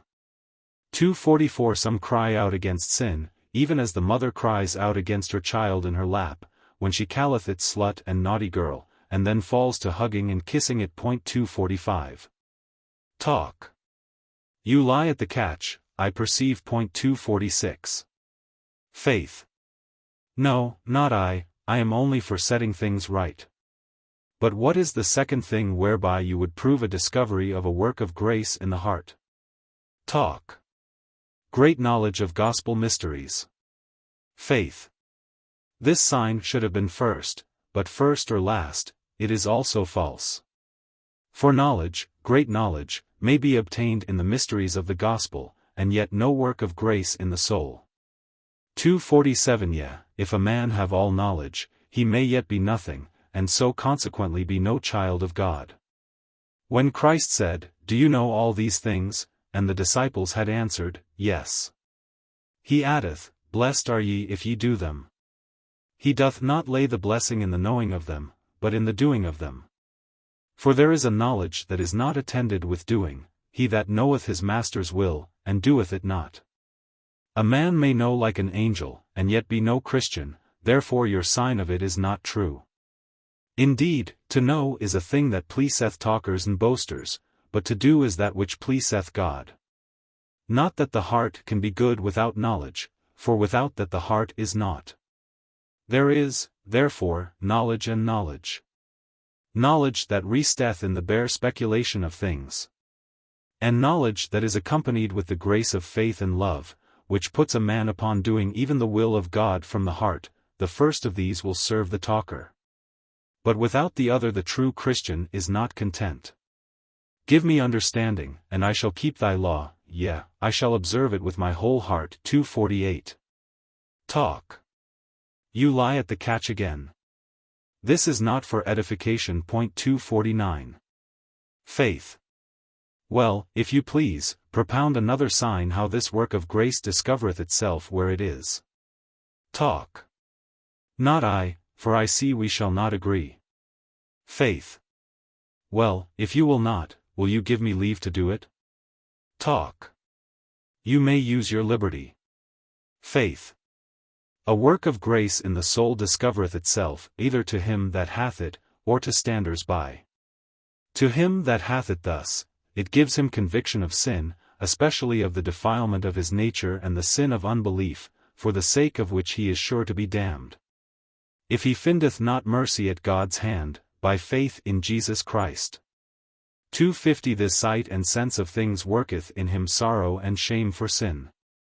He findeth, moreover, revealed in him the Saviour of the world, and the absolute necessity of closing with him for life, at the which he findeth hungerings and thirstings after him. To which hungerings, etc., the promise is made. 251. Now, according to the strength or weakness of his faith in his Saviour, so is his joy and peace, so is his love to holiness, so are his desires to know him more. And also to serve him in this world. But though I say it discovereth itself thus unto him, yet it is but seldom that he is able to conclude that this is a work of grace. Because his corruptions now, and his abused reason, make his mind to misjudge in this matter. Therefore, in him that hath this work, there is required a very sound judgment before he can, with steadiness, conclude that this is a work of grace. To others, it is thus discovered. 1. By an experimental confession of his faith in Christ. 252. 2. By a life answerable to that confession, to wit, a life of holiness. Heart holiness, family holiness, if he hath a family, and by conversation holiness in the world, which, in the general, teacheth him, inwardly, to abhor his sin, and himself for that, in secret. To suppress it in his family, and to promote holiness in the world. Not by talk only, as a hypocrite or talkative person may do, but by a practical subjection, in faith and love, to the power of the word. 253. And now, sir, as to this brief description of the work of grace, and also the discovery of it, if you have aught to object, object, if not, then give me leave to propound to you a second question. Talk.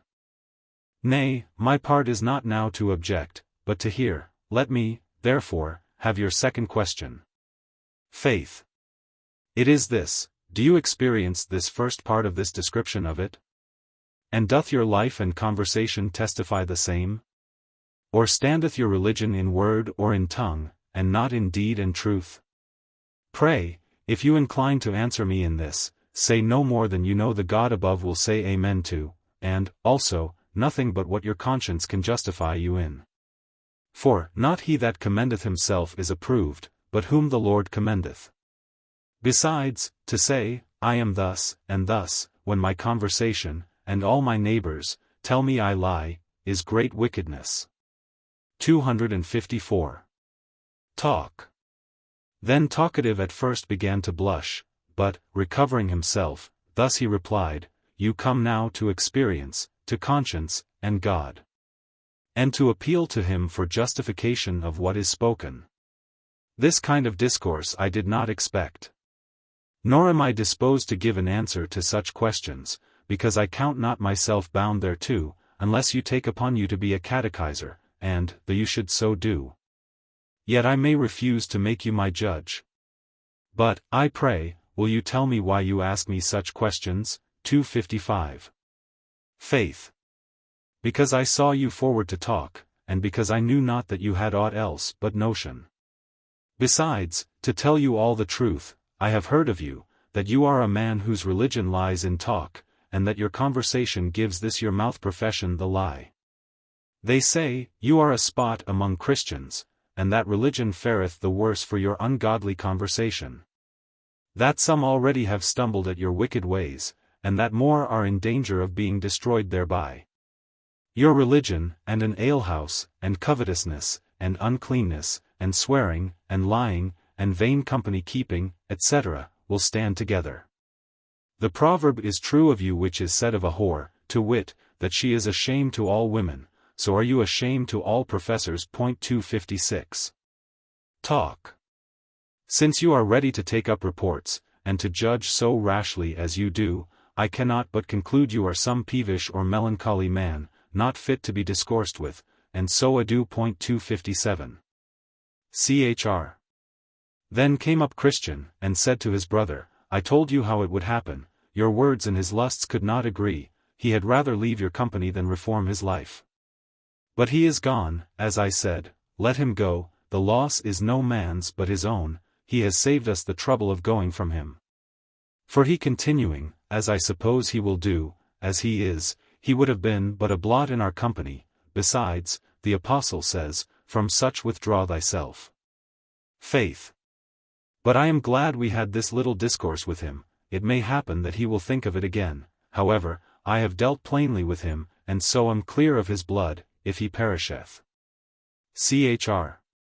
You did well to talk so plainly to him as you did, there is but little of this faithful dealing with men nowadays, and that makes religion to stink so in the nostrils of many, as it doth. For they are these talkative fools whose religion is only in word, and are debauched and vain in their conversation. That, being so much admitted into the fellowship of the godly, do puzzle the world, blemish Christianity, and grieve the sincere. I wish that all men would deal with such as you have done, then should they either be made more conformable to religion, or the company of saints would be too hot for them. Then did Faithful say, how talkative at first lifts up his plumes. How bravely doth he speak. How he presumes to drive down all before him. But so soon as Faithful talks of heart work, like the moon, that's past the full, into the wane he goes. And so will all, but he that heart work knows. Thus they went on talking of what they had seen by the way, and so made that way easy which would, otherwise, no doubt, have been tedious to them, for now they went through a wilderness. Now, when they were got almost quite out of this wilderness, Faithful chanced to cast his eye back, and espied one coming after them, and he knew him. Oh! Said Faithful to his brother, who comes yonder? Then Christian looked, and said, it is my good friend Evangelist. Aye, and my good friend too, said Faithful, for it was he that set me the way to the gate. Now was Evangelist come up unto them, and thus saluted them. Evan. Peace be with you, dearly beloved. And peace be to your helpers. Chr. Welcome, welcome, my good Evangelist, the sight of thy countenance brings to my remembrance thy ancient kindness and unwearied laboring for my eternal good. Faith. And 1,000 times welcome, said Good Faithful. Thy company, O sweet Evangelist, how desirable it is to us poor pilgrims. 258. Evan. Then said Evangelist, how hath it fared with you, my friends, since the time of our last parting? What have you met with, and how have you behaved yourselves? Then Christian and Faithful told him of all things that had happened to them in the way, and how and with what difficulty they had arrived to that place. 259. Evan.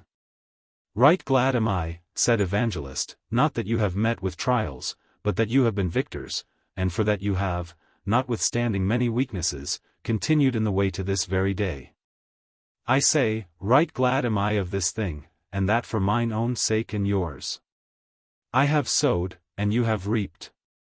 And the day is coming, when both he that sowed and they that reaped shall rejoice together, that is, if you hold out, for in due season ye shall reap, if ye faint not. 260 The crown is before you, and it is an incorruptible one, so run, that you may obtain it. 261 Some there be that set out for this crown, and, after they have gone far for it, another comes in, and takes it from them. Hold fast, therefore, that you have, let no man take your crown. 262 You are not yet out of the gunshot of the devil, you have not resisted unto blood, striving against sin. Let the kingdom be always before you, and believe steadfastly concerning things that are invisible. Let nothing that is on this side the other world get within you. And, above all, look well to your own hearts, and to the lusts thereof, for they are deceitful above all things, and desperately wicked. Set your faces like a flint. You have all power in heaven and earth on your side. Chr. Then Christian thanked him for his exhortation, but told him, withal, that they would have him speak further to them for their help the rest of the way, and the rather, for that they well knew that he was a prophet, and could tell them of things that might happen unto them, and also how they might resist and overcome them. To which request Faithful also consented. So Evangelist began as followeth. Evan. My sons, you have heard in the words of the truth of the gospel that you must, through many tribulations, enter into the kingdom of heaven. And again, that in every city bonds and afflictions abide in you, and therefore you cannot expect that you should go long on your pilgrimage without them, in some sort or other. You have found something of the truth of these testimonies upon you already, and more will immediately follow. For now, as you see, you are almost out of this wilderness, and therefore you will soon come into a town that you will by and by see before you.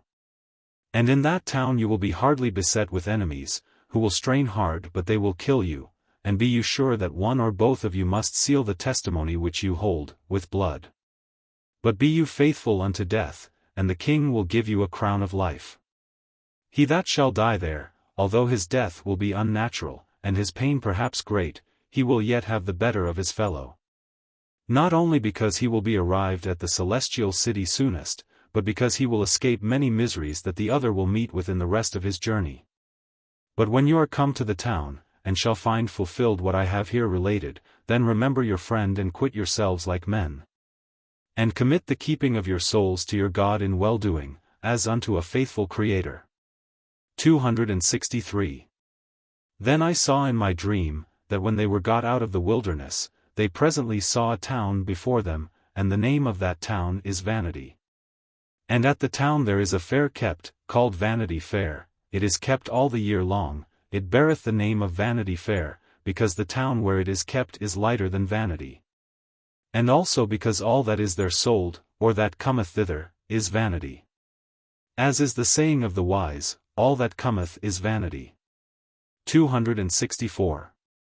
This fair is no new erected business, but a thing of ancient standing. I will show you the original of it. Almost 5,000 years agone, there were pilgrims walking to the celestial city as these two honest persons are, and Beelzebub, Apollyon, and Legion, with their companions. Perceiving by the path that the pilgrims made, that their way to the city lay through this town of vanity, they contrived here to set up a fair. A fair wherein should be sold all sorts of vanity, and that it should last all the year long. Therefore at this fair are all such merchandise sold, as houses, lands, trades, places, honors. preferments, titles, countries, kingdoms, lusts, pleasures, and delights of all sorts, as whores, bawds, wives, husbands, children, masters, servants, lives, blood, bodies, souls, silver, gold, pearls, precious stones, and what not. 265. And, moreover, at this fair there is at all times to be seen juggling, cheats, games, plays, fools, apes, knaves, and rogues, and that of every kind. Here are to be seen too, and that for nothing, thefts, murders, adulteries, false swearers, and that of a blood-red color. 266. And as in other fairs of less moment, there are the several rows and streets, under their proper names, where such and such wares are vended. So here likewise you have the proper places, rows, streets, viz. countries and kingdoms, where the wares of this fair are soonest to be found. Here is the Briton row, the French row, the Italian row, the Spanish row, the German row, where several sorts of vanities are to be sold. But, as in other fairs, some one commodity is as the chief of all the fair, so the ware of Rome and her merchandise is greatly promoted in this fair. Only our English nation, with some others, have taken a dislike thereat. 267. Now, as I said, the way to the celestial city lies just through this town where this lusty fair is kept. And he that will go to the city, and yet not go through this town, must needs go out of the world. 268. The Prince of Princes himself, when here, went through this town to his own country, and that upon a fair day too. Yea, and as I think, it was Beelzebub, the chief lord of this fair, that invited him to buy of his vanities. Yea, would have made him lord of the fair, would he but have done him reverence as he went through the town. 269. Yea, because he was such a person of honor, Beelzebub had him from street to street, and showed him all the kingdoms of the world in a little time, that he might, if possible, allure the blessed one to cheapen and buy some of his vanities. But he had no mind to the merchandise, and therefore left the town, without laying out so much as 1 farthing upon these vanities. This fair, therefore, is an ancient thing, of long standing, and a very great fair. Now these pilgrims, as I said, must needs go through this fair. 270. Well, so they did.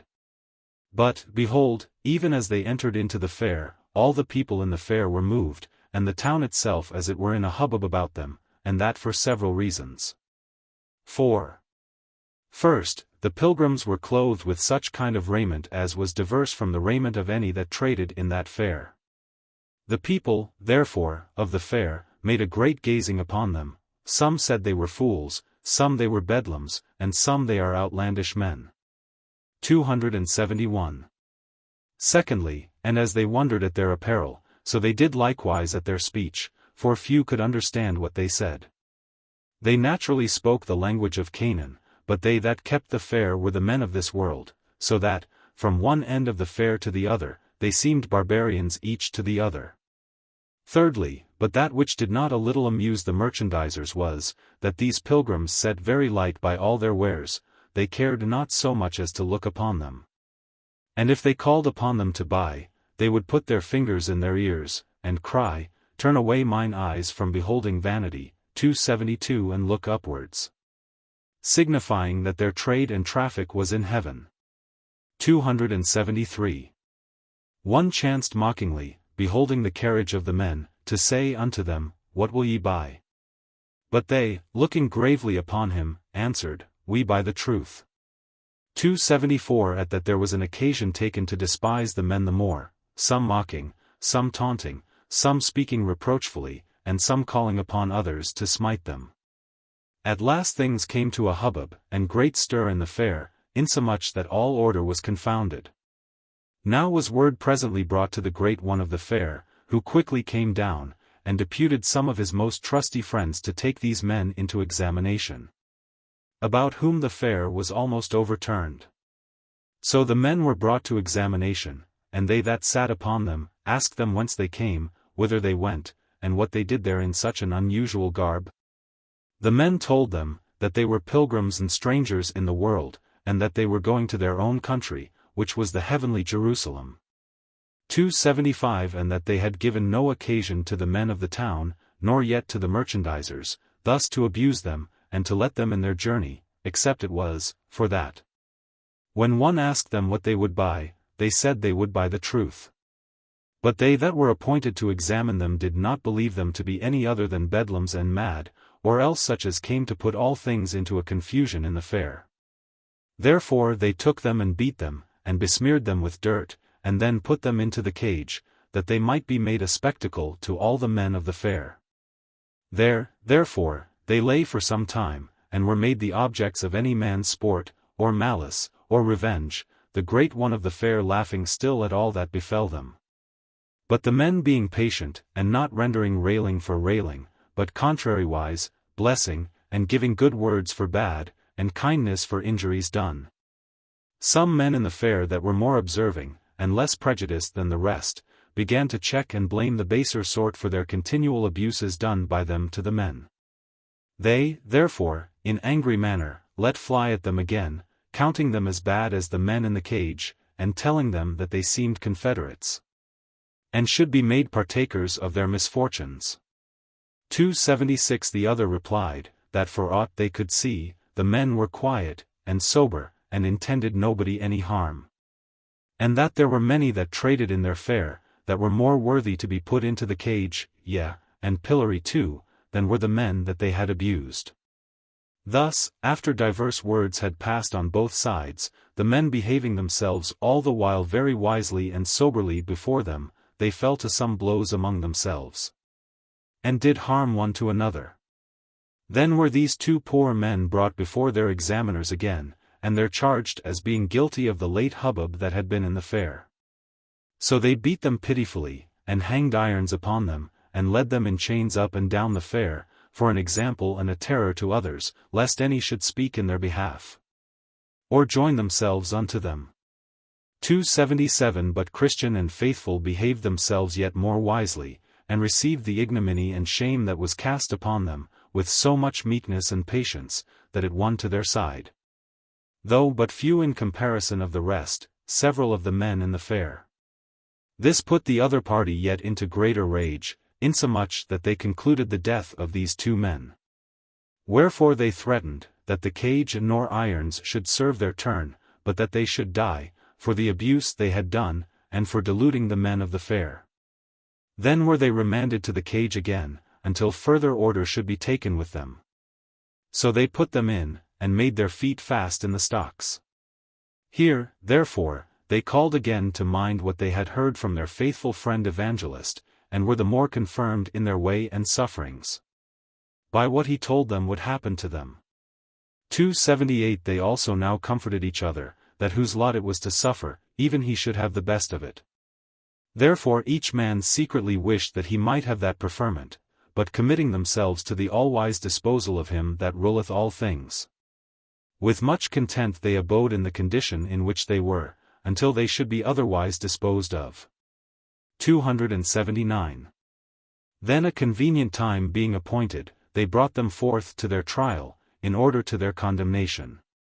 When the time was come, they were brought before their enemies and arraigned. The judge's name was Lord Hategood.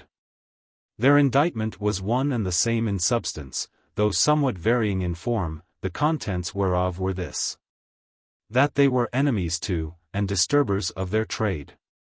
That they had made commotions and divisions in the town, and had won a party to their own most dangerous opinions, in contempt of the law of their prince.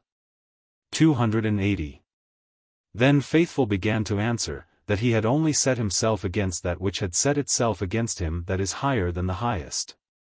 And, said he, as for disturbance, I make none, being myself a man of peace. The parties that were won to us, were won by beholding our truth and innocence, and they are only turned from the worse to the better. And as to the king you talk of, since he is Beelzebub, the enemy of our Lord, I defy him and all his angels. Then proclamation was made, that they that had aught to say for their lord the king against the prisoner at the bar, should forthwith appear and give in their evidence. So there came in 3 witnesses, to wit, Envy, Superstition, and Pickthank. They were then asked if they knew the prisoner at the bar, and what they had to say for their lord the king against him. Then stood forth Envy, and said to this effect, My lord, I have known this man a long time, and will attest upon my oath before this honorable bench, that he is judge. Hold. Give him his oath. So they swear him. Then he said, Envy. My lord, this man, notwithstanding his plausible name, is one of the vilest men in our country. He neither regardeth prince nor people, law nor custom, but doth all that he can to possess all men with certain of his disloyal notions 281 which he in the general calls principles of faith and holiness. And, in particular, I heard him once myself affirm, that Christianity and the customs of our town of Vanity, were diametrically opposite, and could not be reconciled. By which saying, my lord, he doth at once not only condemn all our laudable doings, but us in the doing of them. Judge. Then did the judge say to him, Hast thou any more to say? Envy. My lord, I could say much more, only I would not be tedious to the court. Yet, if need be, when the other gentlemen have given in their evidence, rather than anything shall be wanting that will dispatch him, I will enlarge my testimony against him. So he was bid stand by. Then they called Superstition, and bid him look upon the prisoner. They also asked, what he could say for their lord the king against him. Then they swear him, so he began. Super. My lord, I have no great acquaintance with this man, nor do I desire to have further knowledge of him. However, this I know, that he is a very pestilent fellow, from some discourse that, the other day, I had with him in this town. For then talking with him, I heard him say, that our religion was naught, and such by which a man could by no means please God. Which sayings of his, my lord, your lordship very well knows, what necessarily thence will follow, to wit, that we do still worship in vain, are yet in our sins, and finally shall be damned. And this is that which I have to say. 282. Then was Pickthank sworn, and bid say what he knew, in behalf of their lord the king, against the prisoner at the bar. Pick. My lord, and you gentlemen all, this fellow I have known of a long time, and have heard him speak things that ought not to be spoke.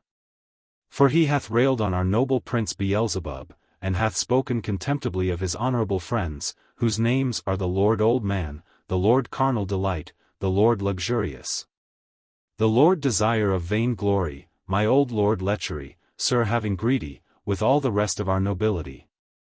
And he hath said, moreover, that if all men were of his mind, if possible, there is not one of these noblemen should have any longer a being in this town. Besides, he hath not been afraid to rail on you, my lord, who are now appointed to be his judge, calling you an ungodly villain, with many other such like vilifying terms, with which he hath bespattered most of the gentry of our town. 283. When this Pickthank had told his tale, the judge directed his speech to the prisoner at the bar, saying, Thou renegade, heretic, and traitor! Hast thou heard what these honest gentlemen have witnessed against thee? Faith. May I speak a few words in my own defense? Judge. Sirrah. Sirrah. Thou deservest to live no longer, but to be slain immediately upon the place. Yet, that all men may see our gentleness towards thee, let us hear what thou, vile renegade, hast to say. Faith. 1. I say, then, in answer to what Mr. Envy hath spoken, I never said aught but this, that what rule, or laws, or custom, or people, were flat against the word of God, are diametrically opposite to Christianity. If I have said amiss in this, convince me of my error, and I am ready here before you to make my recantation. 2. As to the second, to wit, Mr. Superstition, and his charge against me, I said only this, that in the worship of God there is required a divine faith. But there can be no divine faith without a divine revelation of the will of God. Therefore, whatever is thrust into the worship of God that is not agreeable to divine revelation, cannot be done but by a human faith, which faith will not be profitable to eternal life. 3. As to what Mr. Pickthank hath said, I say, avoiding terms, as that I am said to rail, and the like, that the prince of this town, with all the rabblement, his attendants, by this gentleman named, are more fit for a being in hell, than in this town and country, and so, the Lord have mercy upon me. 284. Then the judge called to the jury, who all this while stood by, to hear and observe. 285 Gentlemen of the jury, you see this man about whom so great an uproar hath been made in this town. You have also heard what these worthy gentlemen have witnessed against him. Also you have heard his reply and confession. It lieth now in your breasts to hang him, or save his life. But yet I think meet to instruct you into our law. There was an act made in the days of Pharaoh the Great, servant to our prince, that lest those of a contrary religion should multiply, and grow too strong for him, their males should be thrown into the river. 286 There was also an act made in the days of Nebuchadnezzar the Great, another of his servants, that whosoever would not fall down and worship his golden image, should be thrown into a fiery furnace. 287 There was also an act made in the days of Darius, that whoso, for some time, called upon any god but him, should be cast into the lion's den. 288 Now the substance of these laws this rebel has broken, not only in thought, which is not to be borne, but also in word and deed, which must therefore needs be intolerable. For that of Pharaoh, his law was made upon a supposition, to prevent mischief, no crime being yet apparent, but here is a crime apparent. For the second and third, you see he disputeth against our religion, and for the treason he hath confessed, he deserveth to die the death. Then went the jury out, whose names were, Mr. Blindman, Mr. No Good, Mr. Malice, Mr. Lovelust, Mr. Liveloose, Mr. Heady, Mr. High Mind, Mr. Enmity, Mr. Liar, Mr. Cruelty, Mr. Hatelight, and Mr. Implacable. Who every one gave in his private verdict against him among themselves, and afterwards unanimously concluded to bring him in guilty before the judge. And first, among themselves, Mr. Blindman, the foreman, said, I see clearly that this man is a heretic. 289 Then said Mr. No Good, away with such a fellow from the earth. I, said Mr. Malice, for I hate the very looks of him. Then said Mr. Lovelust, I could never endure him. Nor I, said Mr. Liveloose, for he would always be condemning my way. Hang him, said Mr. Heady. A sorry scrub, said Mr. High Mind. My heart riseth against him, said Mr. Enmity. He is a rogue, said Mr. Liar. Hanging is too good for him, said Mr. Cruelty. Let us dispatch him out of the way, said Mr. Hatelight. Then said Mr. Implacable, might I have all the world given me, I could not be reconciled to him. Therefore, let us forthwith bring him in guilty of death. 290 And so they did. Therefore he was presently condemned, to be had from the place where he was, to the place from whence he came, and there to be put to the most cruel death that could be invented. 291. They, therefore, brought him out, to do with him according to their law, and, first, they scourged him, then they buffeted him, then they lanced his flesh with knives. After that, they stoned him with stones, then pricked him with their swords, and, last of all, they burned him to ashes at the stake. Thus came Faithful to his end. 292. Now I saw that there stood behind the multitude, a chariot and a couple of horses, waiting for Faithful, who, so soon as his adversaries had dispatched him, was taken up into it. And straightway was carried up through the clouds, with sound of trumpet, the nearest way to the celestial gate. 293 But as for Christian, he had some respite, and was remanded back to prison. So he there remained for a space. But he that overrules all things, having the power of their rage in his own hand, so wrought it about, that Christian for that time escaped them, and went his way. 294 And as he went, he sang, saying, Well, Faithful, thou hast faithfully professed unto thy Lord, with whom thou shalt be blessed. When faithless ones, with all their vain delights, are crying out under their hellish plights. Sing, Faithful, sing, and let thy name survive. For, though they killed thee, thou art yet alive. Now I saw in my dream, that Christian went not forth alone, for there was one whose name was Hopeful, being made so by the beholding of Christian and faithful in their words and behavior. In their sufferings at the fair, who joined himself unto him, and, entering into a brotherly covenant, told him that he would be his companion. Thus, one died to bear testimony to the truth, and another rises out of his ashes, to be a companion with Christian in his pilgrimage. 295 This Hopeful also told Christian, that there were many more of the men in the fair, that would take their time and follow after. So I saw that quickly after they were got out of the fair, they overtook one that was going before them, whose name was Bunyan, so they said to him, What countryman, sir? And how far go you this way?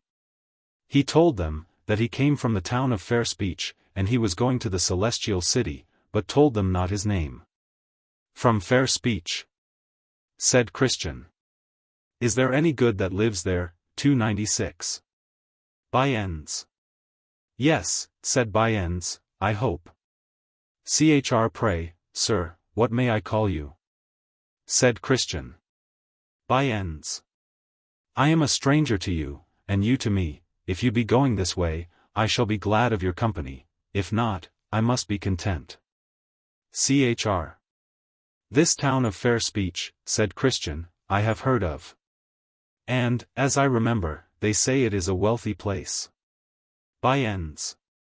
Yes, I will assure you that it is, and I have very many rich kindred there.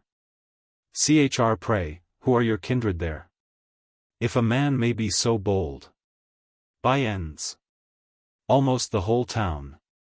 And in particular, my Lord Turnabout, my Lord Timeserver, my Lord Fair Speech, from whose ancestors that town first took its name, also Mr. Smoothman, Mr. Facing Both Ways, Mr. Anything. And the parson of our parish, Mr. Two Tongues, was my mother's own brother, by father's side.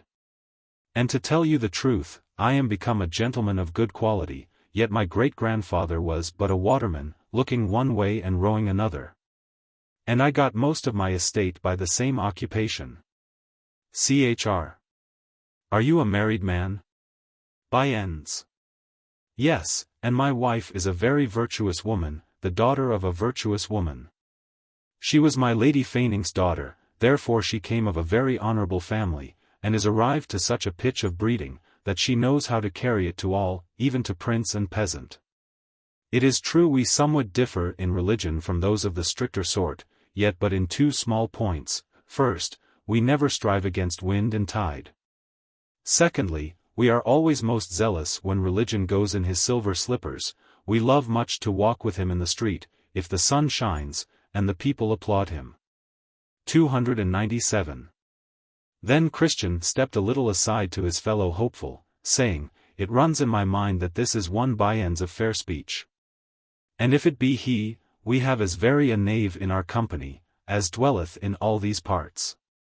Then said Hopeful, Ask him, methinks he should not be ashamed of his name. So Christian came up with him again, and said, Sir, you talk as if you knew something more than all the world doth. 298 And if I take not my mark amiss, I deem I have half a guess of you. Is not your name Mr. Bunyan, of Fair Speech? Bunyan. This is not my name, but indeed it is a nickname that is given me by some that cannot abide me, and I must be content to bear it as a reproach, as other good men have borne theirs before me. But did you never give an occasion to men to call you by this name? Bunyan. Never, never.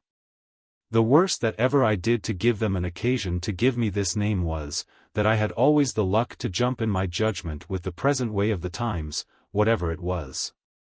And my chance was to get thereby. But if things are thus cast upon me, let me count them a blessing, but let not the malicious load me therefore with reproach. I thought, indeed, that you were the man that I heard of. And to tell you what I think, I fear this name belongs to you more properly than you are willing we should think it doth. Bunyan. Well, if you will thus imagine, I cannot help it. You shall find me a fair company keeper, if you will still admit me your associate. If you will go with us, you must go against wind and tide. 299 The which, I perceive, is against your opinion. You must also own religion in his rags, as well as when in his silver slippers, and stand by him, too, when bound in irons, as well as when he walketh the streets with applause. By ends. You must not impose, nor lord it over my faith, leave me to my liberty, and let me go with you. Chr. Not a step further, unless you will do in what I propound, as we. Then said by ends, I shall never desert my old principles, since they are harmless and profitable. If I may not go with you, I must do as I did before you overtook me, even go by myself, until some overtake me that will be glad of my company. 300. Now I saw in my dream, that Christian and Hopeful forsook him, and kept their distance before him. But one of them looking back, saw 3 men following Mr. By-ends, and behold, as they came up with him, he made them a very low conge, and they also gave him a compliment. The men's names were Mr. Hold the World, Mr. Money Love, and Mr. Save All, 301 men that Mr. By-ends had formerly been acquainted with. For in their minority they were schoolfellows, and were taught by one Mr. Gripeman, a schoolmaster in Loughgane, which is a market town in the county of Coveting, in the north. This schoolmaster taught them the art of getting, either by violence, cousinage, flattery, lying, or by putting on a guise of religion. And these 4 gentlemen had attained much of the art of their master, so that they could each of them have kept such a school themselves. Well, when they had, as I said, thus saluted each other, Mr. Moneylove said to Mr. By-ends, Who are they upon the road before us? For Christian and Hopeful were yet within view. By-ends. They are a couple of far countrymen, that, after their mode, are going on pilgrimage. Moneylove. Alas! Why did they not stay, that we might have had their good company? For they, and we, and you, sir, I hope, are all going on a pilgrimage. By-ends. We are so, indeed. But the men before us are so rigid, and love so much their own notions 302 and do also so lightly esteem the opinions of others, that let a man be never so godly. Yet if he jumps not with them in all things, they thrust him quite out of their company. Save all. That is hard, but we read of some that are righteous overmuch, 303 and such men's rigidness prevails with them to judge and condemn all but themselves. But, I pray, what, and how many, were the things wherein you differed, 304. By-ends. Why, they, after their headstrong manner, conclude that it is duty to rush on their journey all weathers. And I am for waiting for wind and tide. They are for hazarding all for God at a clap, and I am for taking all advantages to secure my life and estate. They are for holding their notions, though all other men are against them, but I am for religion in what, and so far as the times, and my safety, will bear it. They are for religion when in rags and contempt, but I am for him when he walks in his golden slippers, in the sunshine, and with applause. 305. Mr. Hold the World. I, and hold you there still, good Mr. By-ends, for my part, I can count him but a fool, that, having the liberty to keep what he has, shall be so unwise as to lose it. Let us be wise as serpents. It is best to make hay when the sun shines. You see how the bee leath still all winter, and bestirs her only when she can have profit with pleasure. God sends sometimes rain, and sometimes sunshine. If they be such fools to go through the first, yet let us be content to take fair weather along with us. For my part, I like that religion best, that will stand with the security of God's good blessings unto us. For who can imagine, that is ruled by his reason, since God has bestowed upon us the good things of this life, but that he would have us keep them for his sake? Abraham and Solomon grew rich in religion. And Job says, that a good man shall lay up gold as dust. But he must not be such as the men before us, if they be as you have described them. Mr. Save All. I think that we are all agreed in this matter, and therefore there needs no more words about it. 306. Mr. Moneylove. No, there needs no more words about this matter indeed. For he that believes neither scripture nor reason, and you see we have both on our side, neither knows his own liberty, nor seeks his own safety. 307. Mr. Bunyan's. My brethren, we are, as you see, going all on pilgrimage. And for our better diversion from things that are bad, give me leave to propound unto you this question: suppose a man, a minister, or a tradesman, etc., should have an advantage lie before him, to get the good blessings of this life, yet so as that he can by no means come by them except, in appearance at least, he becomes extraordinary zealous in some points of religion that he meddled not with before. May he not use this means to attain his end, and yet be a right honest man? Mr. Moneylove, I see the bottom of your question. And, with these gentlemen's good leave, I will endeavor to shape you an answer. And first to speak to your question as it concerns a minister himself. Suppose a minister, a worthy man, possessed but of a very small benefice, and has in his eye a greater, more fat, and plump by far. He has also now an opportunity of getting of it, yet so as by being more studious, by preaching more frequently, and zealously, and, because the temper of the people requires it, by altering of some of his principles. For my part, I see no reason but a man may do this, provided he has a call, and more a great deal besides, and yet be an honest man. For why? 1. His desire of a greater benefice is lawful, this cannot be contradicted, since it is set before him by providence, so then, he may get it, if he can, making no question for conscience sake. 2. Besides, his desire after that benefice makes him more studious, a more zealous preacher, etc., and so makes him a better man. Yea, makes him better improve his parts, which is according to the mind of God. 3. Now, as for his complying with the temper of his people, by dissenting, to serve them, some of his principles, this argueth, 1. That he is of a self-denying temper. 2. Of a sweet and winning deportment. And so, 3. More fit for the ministerial function. 4. I conclude then, that a minister that changes a small for a great, should not, for so doing, be judged as covetous. But rather, since he is improved in his parts and industry thereby, be counted as one that pursues his call, and the opportunity put into his hand to do good. 308. And now to the second part of the question, which concerns the tradesman you mentioned. Suppose such an one to have but a poor employ in the world, but by becoming religious, he may mend his market, perhaps get a rich wife, or more, and far better customers to his shop. For my part, I see no reason but that this may be lawfully done. For why? 1. To become religious is a virtue, by what means soever a man becomes so. 2. Nor is it unlawful to get a rich wife, or more custom to my shop.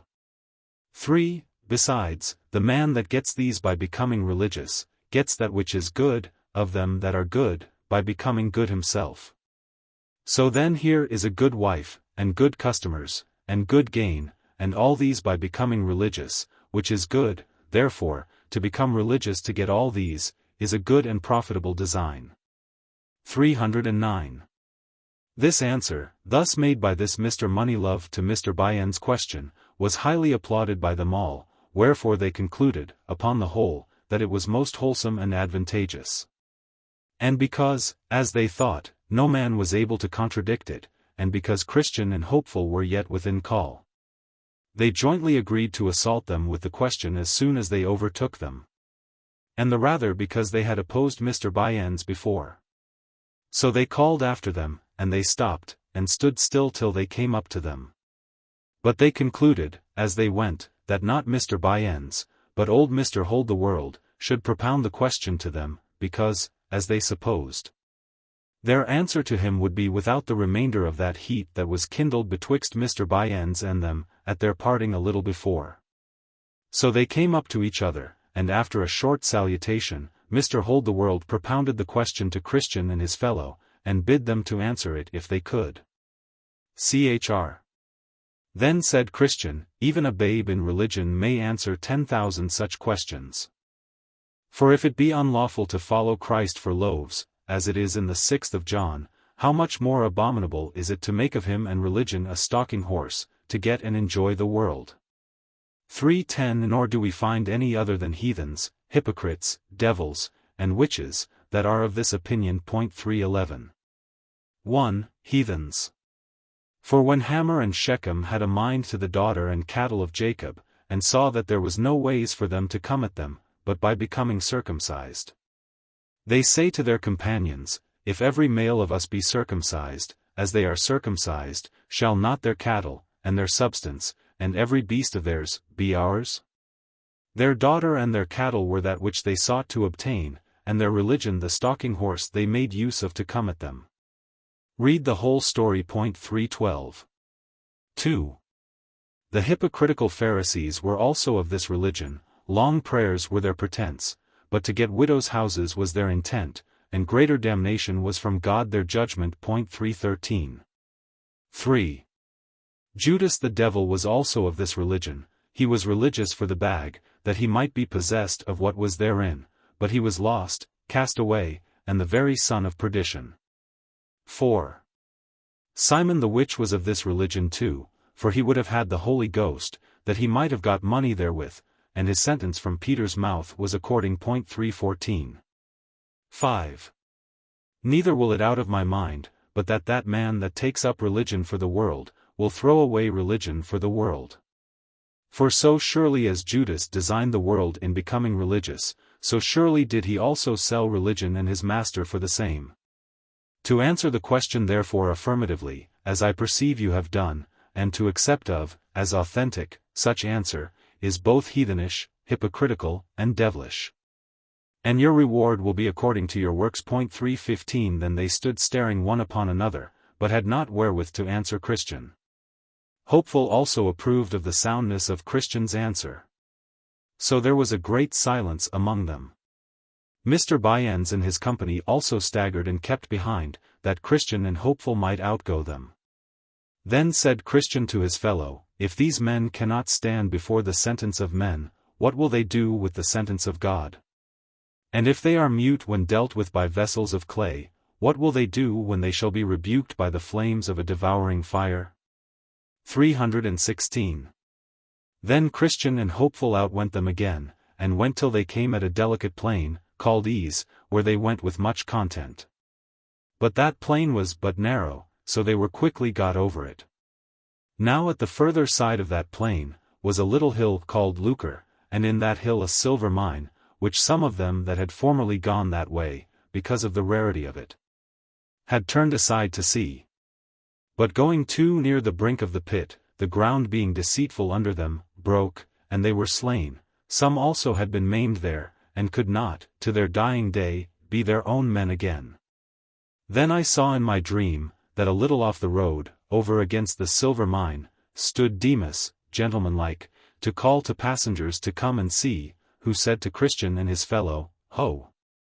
Turn aside hither, and I will show you a thing. 317. Chr. What thing so deserving as to turn us out of the way to see it? Demas. Here is a silver mine, and some digging in it for treasure. If you will come, with a little pains you may richly provide for yourselves. Hope. Then said Hopeful, Let us go see. 318. Chr. Not I, said Christian, I have heard of this place before now. And how many have there been slain, and besides that, treasure is a snare to those that seek it, for it hindereth them in their pilgrimage. Then Christian called to Demas, saying, Is not the place dangerous? Hath it not hindered many in their pilgrimage? 319. Demas. Not very dangerous, except to those that are careless, but withal, he blushed as he spake. Chr. Then said Christian to Hopeful, Let us not stir a step, but still keep on our way. Hope.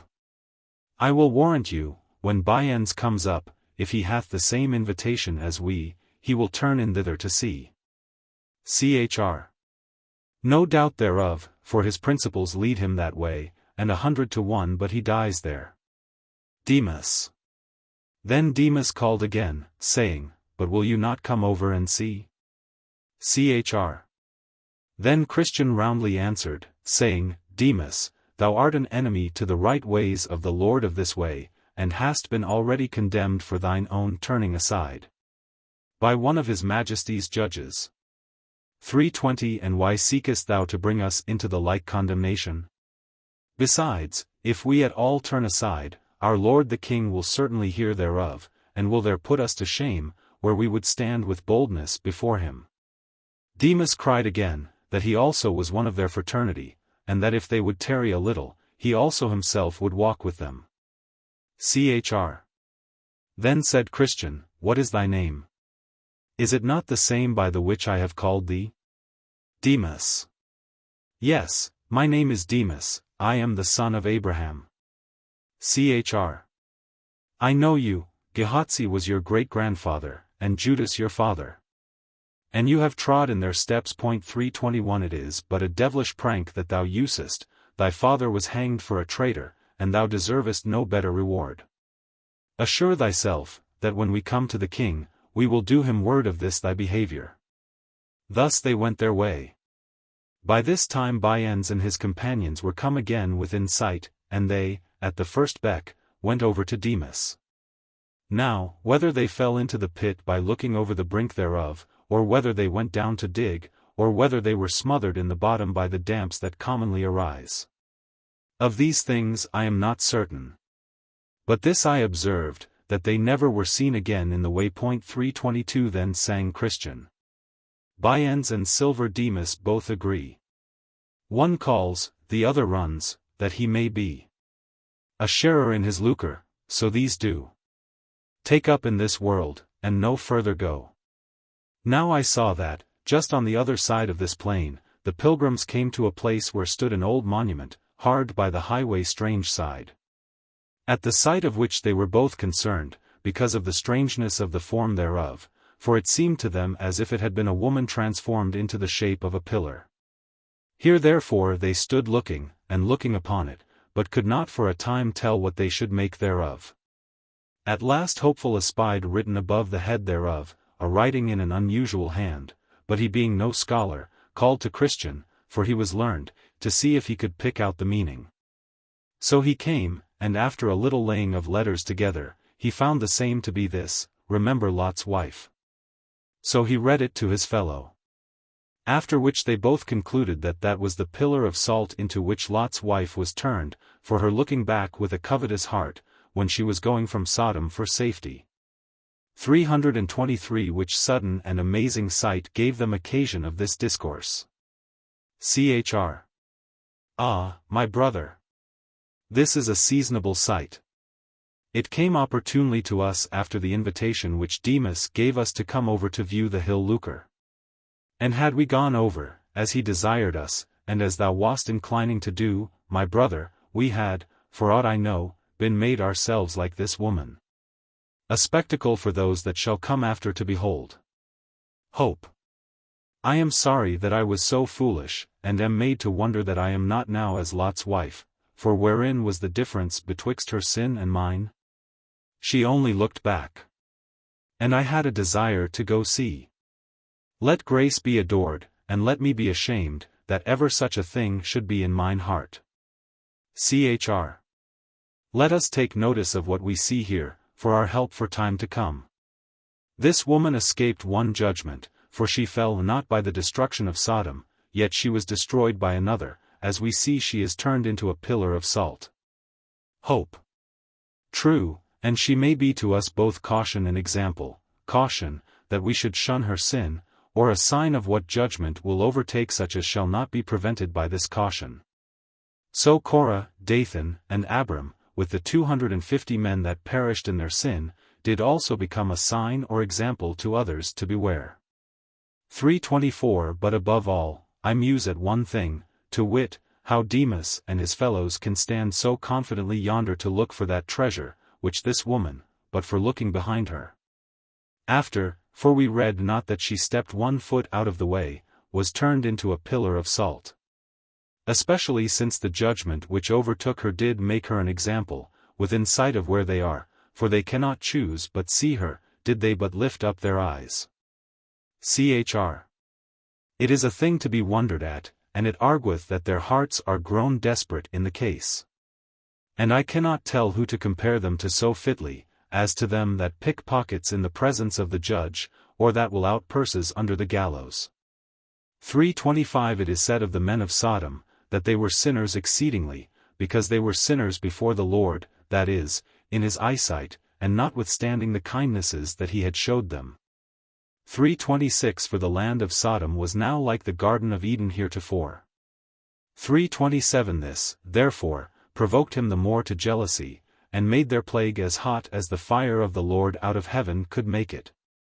And it is most rationally to be concluded, that such, even such as these are, that shall sin in the sight, yea, and that too in despite of such examples that are set continually before them. To caution them to the contrary, must be partakers of severest judgments.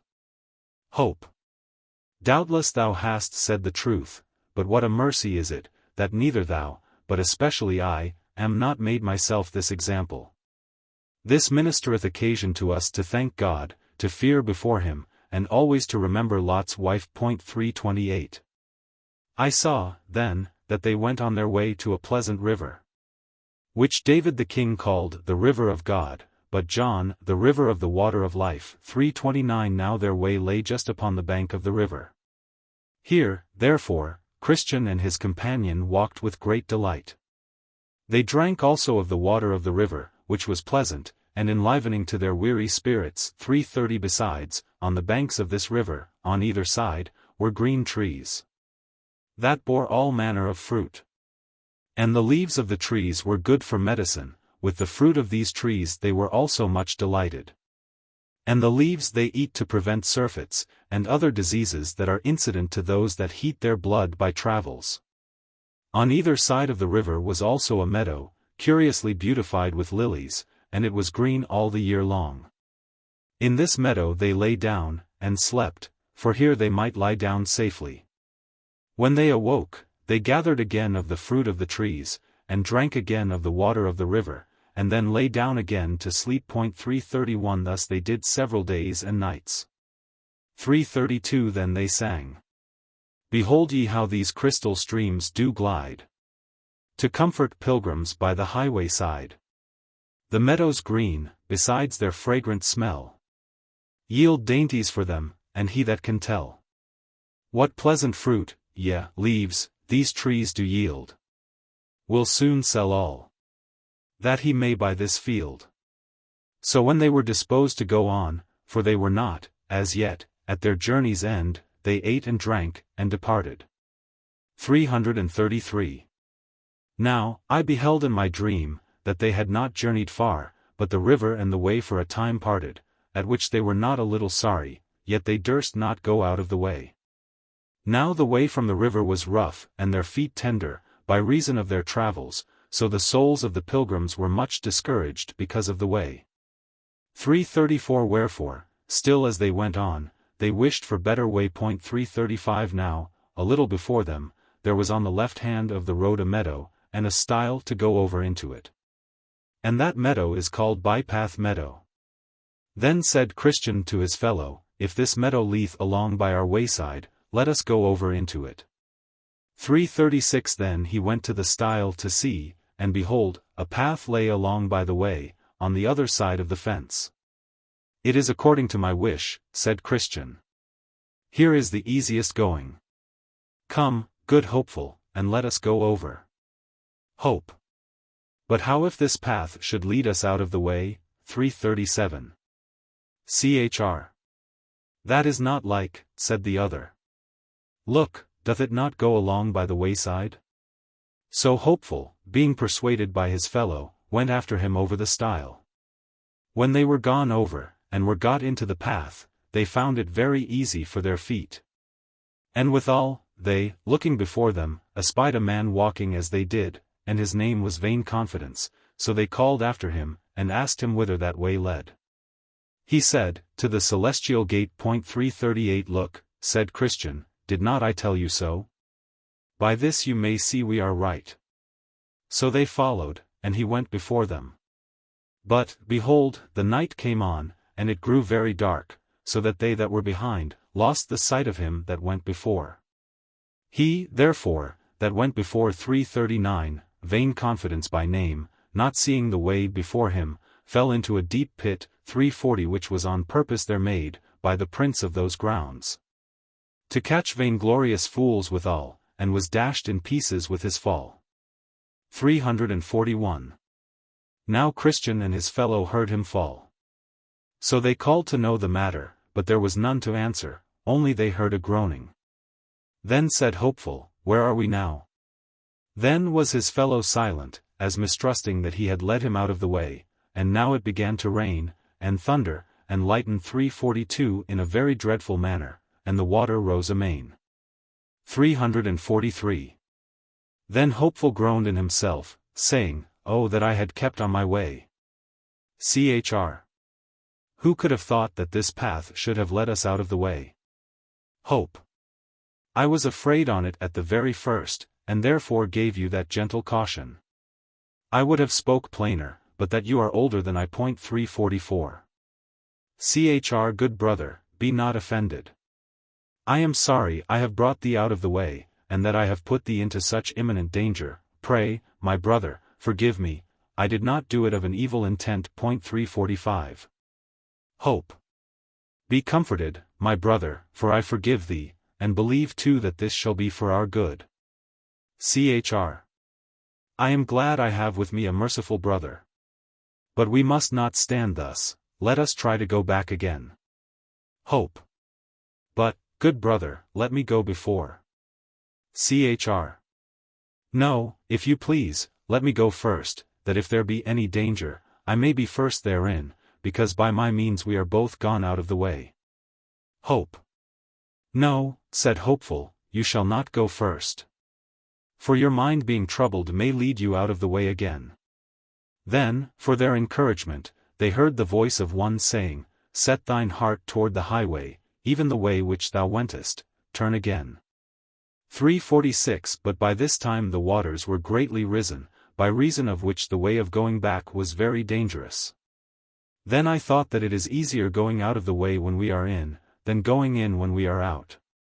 Yet they had ventured to go back, but it was so dark, and the flood was so high, that in their going back they had like to have been drowned 9 or 10 times. 347. Neither could they, with all the skill they had, get again to the stile that night. Wherefore, at last, lighting under a little shelter, they sat down there until the daybreak. But, being weary, they fell asleep. Now there was, not far from the place where they lay, a castle, called Doubting Castle, the owner whereof was Giant Despair. 348. And it was in his grounds they now were sleeping, wherefore he, getting up in the morning early, and walking up and down in his fields, caught Christian and Hopeful asleep in his grounds. Then, with a grim and surly voice, he bid them awake, and asked them whence they were, and what they did in his grounds. They told him they were pilgrims, and that they had lost their way. Then said the giant, You have this night trespassed on me, by trampling in, and lying on my grounds, and therefore you must go along with me. So they were forced to go, because he was stronger than they. 349. They also had but little to say, for they knew themselves in a fault. The giant therefore drove them before him, and put them into his castle, into a very dark dungeon, nasty and stinking to the spirits of these two men. 350. Here then they lay from Wednesday morning till Saturday night, without one bit of bread, or drop of drink, or light, or any to ask how they did. They were therefore here in evil case, and were far from friends and acquaintance. Now in this place Christian had double sorrow. 351. Because it was through his unadvised counsel that they were brought into this distress. 352.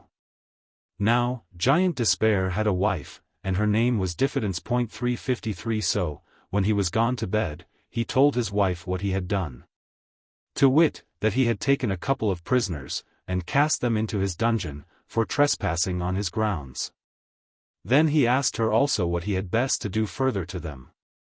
So she asked him what they were, whence they came, and whither they were bound, and he told her. Then she counselled him, that when he arose in the morning he should beat them without any mercy. So, when he arose, he getteth him a grievous crabtree cudgel, and goes down into the dungeon to them, and there first falls to rating of them as if they were dogs. although they never gave him a word of distaste. Then he falls upon them, and beats them fearfully, in such sort, that they were not able to help themselves, or to turn them upon the floor. This done, he withdraws, and leaves them, there to condole their misery, and to mourn under their distress. So all that day they spent the time in nothing but sighs and bitter lamentations. The next night, she, talking with her husband about them further, and understanding that they were yet alive, did advise him to counsel them to make away themselves. So when morning was come, he goes to them in a surly manner as before, and perceiving them to be very sore with the stripes that he had given them the day before, he told them that since they were never like to come out of that place, their only way would be forthwith to make an end of themselves, either with knife, halter, or poison, for why, said he, should you choose life, seeing it is attended with so much bitterness? 354 But they desired him to let them go. With that he looked ugly upon them, and, rushing to them, had doubtless made an end of them himself, but that he fell into one of his fits, for he sometimes, in sunshiny weather, fell into fits. 355 And lost for a time the use of his hand. Wherefore he withdrew, and left them as before, to consider what to do. Then did the prisoners consult between themselves, whether it was best to take his counsel or no. And thus they began to discourse. "Chr brother," said Christian, "what shall we do? The life that we now live is miserable. For my part, I know not whether is best, to live thus, or to die out of hand. My soul chooseth strangling rather than life, and the grave is more easy for me than this dungeon." 356 Shall we be ruled by the giant? 357. Hope. Indeed, our present condition is dreadful, and death would be far more welcome to me than thus forever to abide.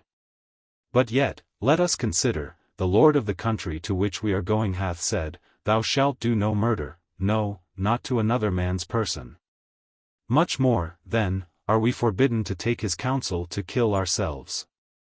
Besides, he that kills another, can but commit murder upon his body. But for one to kill himself, is to kill body and soul at once. And, moreover, my brother, thou talkest of ease in the grave, but hast thou forgotten the hell, whither for certain the murderers go? For, no murderer hath eternal life, etc. 358 And let us consider, again, that all the law is not in the hand of giant despair. Others, so far as I can understand, have been taken by him, as well as we, and yet have escaped out of his hand. Who knows, but that God that made the world may cause that giant despair may die? Or that, at some time or other, he may forget to lock us in? Or that he may, in a short time, have another of his fits before us, and may lose the use of his limbs? And if ever that should come to pass again, for my part, I am resolved to pluck up the heart of a man, and to try my utmost to get from under his hand. I was a fool that I did not try to do it before, but, however, my brother, let us be patient, and endure a while. The time may come that may give us a happy release. But let us not be our own murderers. With these words, Hopeful at present did moderate the mind of his brother, so they continued together, in the dark, that day, in their sad and doleful condition. 359. Well, towards evening, the giant goes down into the dungeon again, to see if his prisoners had taken his counsel, but when he came there, he found them alive, and truly, alive was all. For now, what for want of bread and water, and by reason of the wounds they received when he beat them, they could do little but breathe. But, I say, he found them alive. At which he fell into a grievous rage, and told them, that seeing they had disobeyed his counsel, it should be worse with them than if they had never been born. At this they trembled greatly. 360 And I think that Christian fell into a swoon. 361 But, coming a little to himself again, they renewed their discourse about the giant's counsel, and whether yet they had best to take it or no. Now Christian again seemed to be for doing it. 362 But Hopeful made his second reply as followeth. Hope. My brother, said he, rememberest thou not how valiant thou hast been heretofore?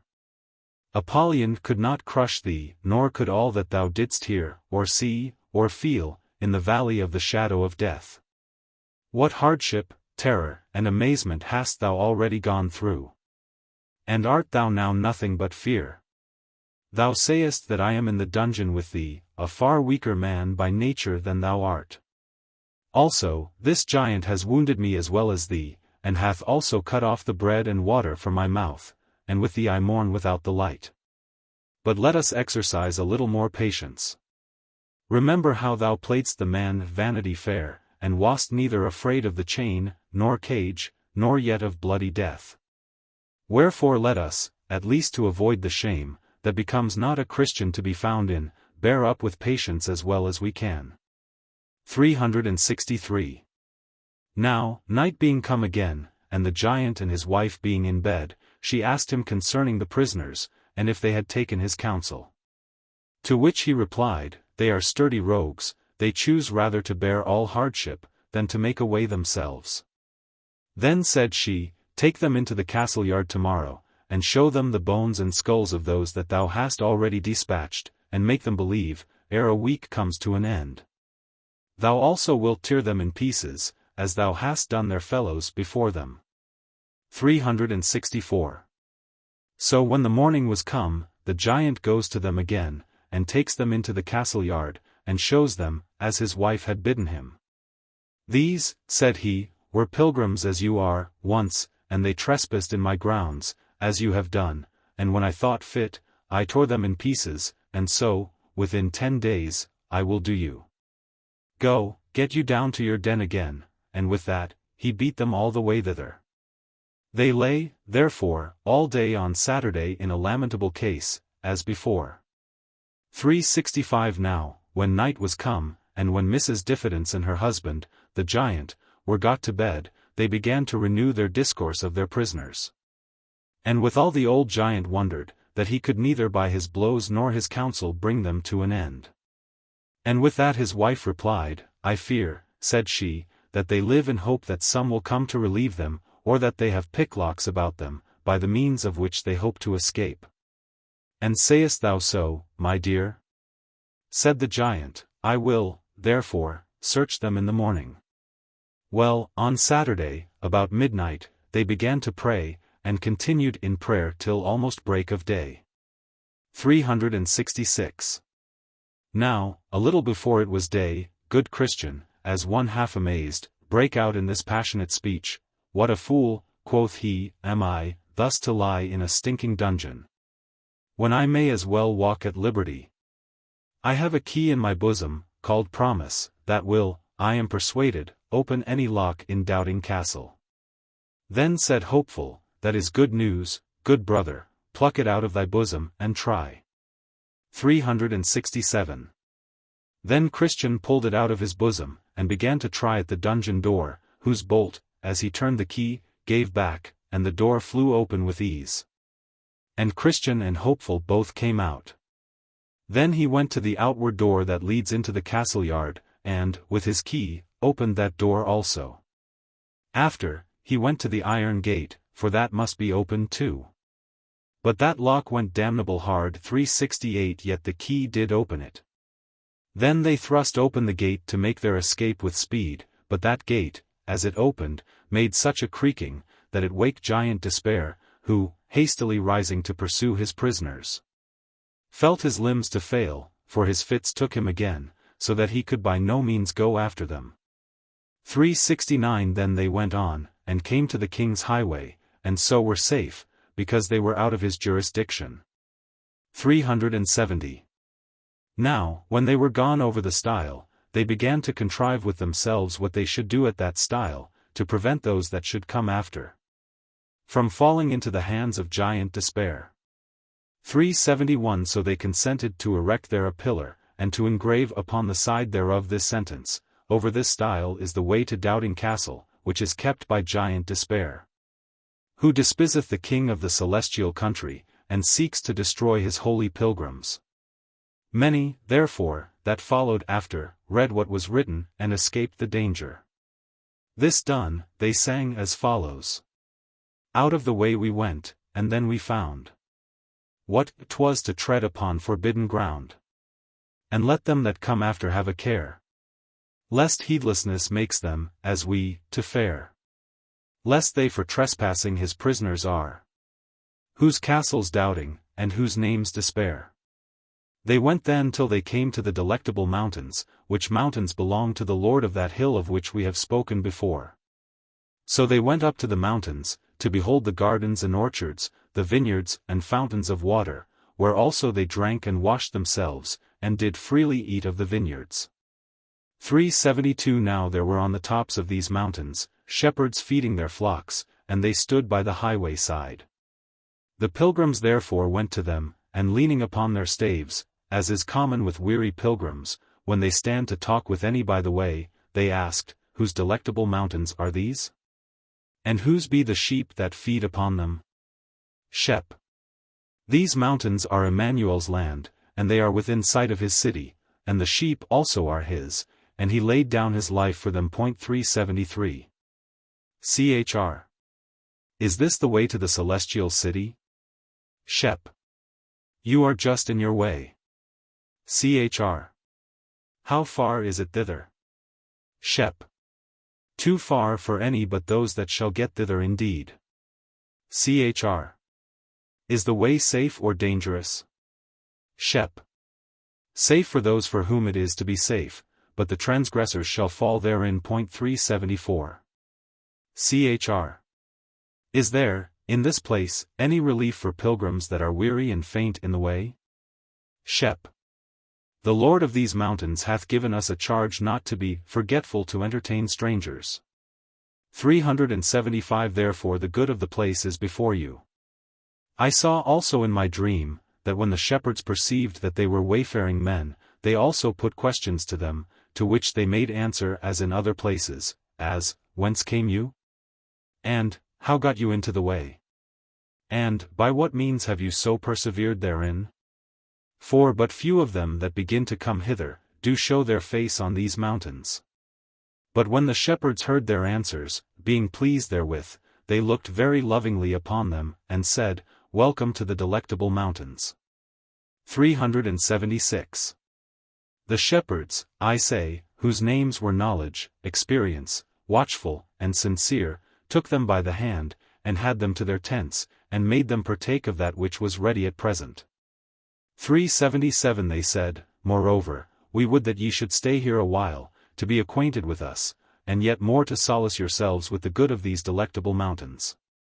They then told them that they were content to stay, so they went to their rest that night, because it was very late. Then I saw in my dream, that in the morning the shepherds called up Christian and Hopeful to walk with them upon the mountains, so they went forth with them, and walked a while, having a pleasant prospect on every side. Then said the shepherds one to another, Shall we show these pilgrims some wonders? So when they had concluded to do it, they had them first to the top of a hill which was very steep on the furthest side, and bid them look down to the bottom. So Christian and Hopeful looked down, and saw at the bottom several men dashed all to pieces by a fall that they had from the top. Then said Christian, What meaneth this? The shepherds answered, Have you not heard of them that were made to err, by hearkening to Hymenaeus and Philetus, as concerning the faith of the resurrection of the body? 378 They answered, Yes. Then said the shepherds, Those that you see lie dashed in pieces at the bottom of this mountain are they. And they have continued to this day unburied, as you see, for an example to others to take heed how they clamber too high, or how they come too near the brink of this mountain. 379. Then I saw that they had them to the top of another mountain, and the name of that is Caution, and bid them look afar off. 380 Which, when they did, they perceived, as they thought, several men walking up and down among the tombs that were there. And they perceived that the men were blind, because they stumbled sometimes upon the tombs, and because they could not get out from among them. 381 Then said Christian, What means this? The shepherds then answered, Did you not see a little below these mountains a stile that led into a meadow, on the left hand of this way? They answered, Yes. Then said the shepherds, From that stile there goes a path that leads directly to Doubting Castle, which is kept by Giant Despair, and these, pointing to them among the tombs, came once on pilgrimage as you do now, even till they came to that same stile. And because the right way was rough in that place, they chose to go out of it into that meadow, and there were taken by giant despair, and cast into Doubting Castle, where, after they had been a while kept in the dungeon, he at last did put out their eyes, and led them among those tombs, where he has left them to wander to this very day. That the saying of the wise man might be fulfilled, he that wandereth out of the way of understanding, shall remain in the congregation of the dead. 382 Then Christian and Hopeful looked upon one another, with tears gushing out, but yet said nothing to the shepherds. 383. Then I saw in my dream, that the shepherds had them to another place, in a bottom, where was a door in the side of a hill, and they opened the door, and bid them look in. They looked in, therefore, and saw that within it was very dark and smoky. They also thought that they heard there a rumbling noise as of fire, and a cry of some tormented, and that they smelt the scent of brimstone. Then said Christian, What means this? The shepherds told them, This is a byway to hell, a way that hypocrites go in at, namely, such as sell their birthright, with Esau, such as sell their master, with Judas. Such as blaspheme the gospel, with Alexander, and that lie and dissemble, with Ananias and Sapphira his wife. 384 Then said Hopeful to the shepherds, I perceive that these had on them, even every one, a show of pilgrimage, as we have now, had they not? Shep. Yes, and held it a long time too. Hope. How far might they go on in pilgrimage in their day, since they notwithstanding were thus miserably cast away? Shep. Some further, and some not so far, as these mountains. 385. Then said the pilgrims one to another, We had need to cry to the strong for strength. Shep. Aye, and you will have need to use it, when you have it, too. By this time the pilgrims had a desire to go forward, and the shepherds a desire they should, so they walked together towards the end of the mountains. Then said the shepherds one to another, Let us here show to the pilgrims the gates of the celestial city, if they have skill to look through our perspective glass. 386 The pilgrims then loving accepted the motion, so they had them to the top of a high hill, called Clear, and gave them their glass to look. Then they essayed to look, but the remembrance of that last thing that the shepherds had showed them, made their hands shake. By means of which impediment, they could not look steadily through the glass, yet they thought they saw something like the gate, and also some of the glory of the place. 387 Then they went away, and sang this song. Thus, by the shepherds, secrets are revealed, which from all other men are kept concealed come to the shepherds, then, if you would see things deep, things hid, and that mysterious be. 388. When they were about to depart, one of the shepherds gave them a note of the way. Another of them bid them beware of the flatterer. The third bid them take heed that they sleep not upon the enchanted ground. And the fourth bid them God speed. So I awoke from my dream. 389. And I slept, and dreamed again, and saw the same two pilgrims going down the mountains along the highway towards the city. Now, a little below these mountains, on the left hand, lieth the country of Conceit, 390 from which country there comes into the way in which the pilgrims walked, a little crooked lane. Here, therefore, they met with a very brisk lad, that came out of that country, and his name was Ignorance.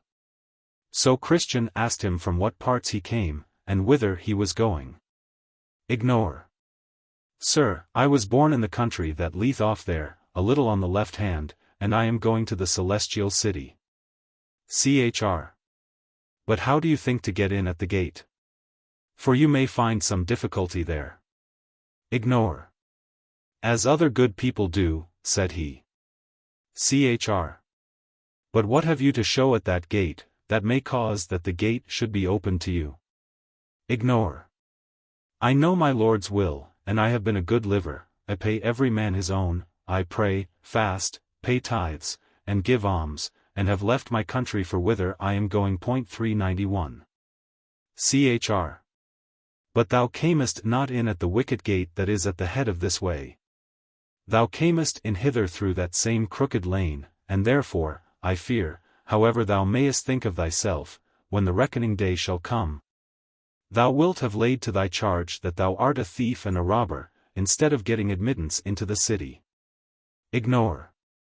Gentlemen, ye be utter strangers to me, I know you not, be content to follow the religion of your country, and I will follow the religion of mine. I hope all will be well. And as for the gate that you talk of, all the world knows that that is a great way off of our country. I cannot think that any man in all our parts doth so much as know the way to it, nor need they matter whether they do or no, since we have, as you see, a fine pleasant green lane. That comes down from our country, the next way into the way. When Christian saw that the man was wise in his own conceit, he said to Hopeful, whisperingly, There is more hope of a fool than of him. 392 And said, Moreover, when he that is a fool walketh by the way, his wisdom faileth him, and he saith to everyone that he is a fool.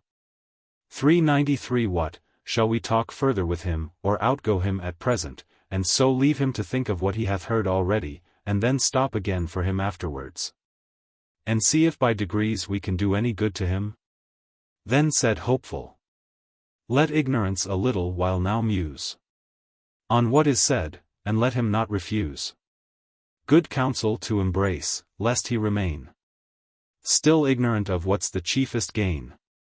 God saith, Those that no understanding have, although he made them he will not save. Hope. He further added, It is not good, I think, to say all to him at once. Let us pass him by, if you will, and talk to him anon, even as he is able to bear it. 394. So they both went on, and ignorance he came after. Now when they had passed him a little way, they entered into a very dark lane, where they met a man whom 7 devils had bound with 7 strong cords, and were carrying of him back to the door that they saw on the side of the hill. 395 Now good Christian began to tremble, and so did Hopeful his companion, yet as the devils led away the man, Christian looked to see if he knew him. And he thought it might be one turn away, that dwelt in the town of apostasy. But he did not perfectly see his face, for he did hang his head like a thief that is found. 396 But being once past, Hopeful looked after him, and espied on his back a paper with this inscription, Wanton professor, and damnable apostate. 397 Then said Christian to his fellow, Now I call to remembrance, that which was told me of a thing that happened to a good man hereabout. The name of the man was Little Faith, but a good man, and he dwelt in the town of Sincere. The thing was this, at the entering in at this passage, there comes down from Broadway Gate, a lane called Dead Man's Lane, 398 so called because of the murders that are commonly done there. And this Little Faith going on pilgrimage, as we do now, chanced to sit down there, and slept. Now there happened, at that time, to come down the lane from Broadway Gate, 3 sturdy rogues, and their names were Faint-Heart, Mistrust, and Guilt, 3 brothers. And they espying Little Faith, where he was, came galloping up with speed. Now the good man was just awake from his sleep, and was getting up to go on his journey. So they came up all to him, and with threatening language bid him stand. At this, Little Faith looked as white as a cloud, and had neither power to fight nor fly. Then said Faint-Heart, Deliver thy purse. But he making no haste to do it, for he was loath to lose his money, Mistrust ran up to him, and thrusting his hand into his pocket, pulled out thence a bag of silver. Then he cried out, Thieves! Thieves! With that, Guilt, with a great club that was in his hand, struck Little Faith on the head, and with that blow felled him flat to the ground, where he lay bleeding as one that would bleed to death. 399 All this while the thieves stood by. But, at last, they hearing that some were upon the road, and fearing lest it should be one great grace, that dwells in the city of good confidence, they betook themselves to their heels, and left this good man to shift for himself. Now, after a while, Little Faith came to himself, and getting up, made shift to scrabble on his way. 400 This was the story. Hope. But did they take from him all that ever he had? Chr. No. The place where his jewels were they never ransacked, so those he kept still. But, as I was told, the good man was much afflicted for his loss, for the thieves got most of his spending money. That which they got not, as I said, were jewels, for 1 also he had a little odd money left, but scarce enough to bring him to his journey's end. 402 Nay, if I were not misinformed, he was forced to beg as he went, to keep himself alive, for his jewels he might not sell. But beg, and do what he could, he went, as we say, with many a hungry belly the most part of the rest of the way. 403. Hope. But is it not a wonder they got not from him his certificate, by which he was to receive his admittance at the celestial gate? Chr. It is a wonder. But they got not that, though they missed it not through any good cunning of his, for he, being dismayed with their coming upon him, had neither power nor skill to hide anything. So it was more by good providence than by his endeavor, that they missed of that good thing. 404. Hope. But it must needs be a comfort to him, that they got not this jewel from him. 405. Chr. It might have been great comfort to him, had he used it as he should.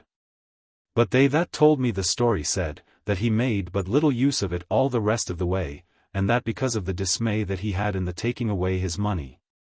Indeed, he forgot it a great part of the rest of his journey. And besides, when at any time it came into his mind, and he began to be comforted therewith, then would fresh thoughts of his loss come again upon him, and those thoughts would swallow up all. 406. Hope. Alas! Poor man! This could not but be a great grief to him. Chr. Grief. Aye, a grief indeed. Would it not have been so to any of us, had we been used as he, to be robbed, and wounded too, and that in a strange place, as he was? It is a wonder he did not die with grief, poor heart. I was told that he scattered almost all the rest of the way with nothing but doleful and bitter complaints. Telling also to all that overtook him, or that he overtook in the way as he went, where he was robbed, and how, who they were that did it, and what he lost. How he was wounded, and that he hardly escaped with his life. 407. Hope. But it is a wonder that his necessity did not put him upon selling or pawning some of his jewels, 408 that he might have wherewith to relieve himself in his journey. Chr. Thou talkest like one upon whose head is the shell to this very day, for what should he pawn them, or to whom should he sell them? In all that country where he was robbed, his jewels were not accounted of, nor did he want that relief which could from thence be administered to him. Besides, had his jewels been missing at the gate of the celestial city, he had, and that he knew well enough, been excluded from an inheritance there. And that would have been worse to him than the appearance and villainy of 10,000 thieves. Hope. Why art thou so tart, my brother? Esau sold his birthright, and that for a mess of pottage, and that birthright was his greatest jewel, and if he, why might not little faith do so too? 409. Chr. Esau did sell his birthright indeed, and so do many besides, and by so doing exclude themselves from the chief blessing, as also that caitiff did. But you must put a difference betwixt Esau and little faith, and also betwixt their estates. Esau's birthright was typical, but little faith's jewels were not so. Esau's belly was his God, but little faith's belly was not so. Esau's want lay in his fleshly appetite, little faith's did not so. Besides, Esau could see no further than to the fulfilling of his lusts. Behold, I am at the point to die, said he, and what profit shall this birthright do me? For 10 but little faith, though it was his lot to have but a little faith, was by his little faith kept from such extravagances, and made to see and prize his jewels more than to sell them. As Esau did his birthright. You read not anywhere that Esau had faith, no, not so much as a little. Therefore no marvel if, where the flesh only bears sway, as it will in that man where no faith is to resist, if he sells his birthright, and his soul and all, and that to the devil of hell. For it is with such, as it is with the ass, who in her occasions cannot be turned away. 411 When their minds are set upon their lusts, they will have them whatever they cost. But little faith was of another temper, his mind was on things divine, his livelihood was upon things that were spiritual, and from above. Therefore, to what end should he that is of such a temper sell his jewels, had there been any that would have bought them, to fill his mind with empty things? Will a man give a penny to fill his belly with hay, or can you persuade the turtle-dove to live upon carrion like the crow? Though faithless ones can, for carnal lusts, pawn, or mortgage, or sell what they have, and themselves outright to boot. Yet they that have faith, saving faith, though but a little of it, cannot do so. Here, therefore, my brother, is thy mistake. Hope. I acknowledge it. But yet your severe reflection had almost made me angry. 412. Chr. Why, I did but compare thee to some of the birds that are of the brisker sort, who will run to and fro in untrodden paths, with the shell upon their heads. But pass by that, and consider the matter under debate, and all shall be well betwixt thee and me. Hope. But, Christian, these three fellows, I am persuaded in my heart, are but a company of cowards, for 13 would they have run else, think you, as they did, at the noise of one that was coming on the road?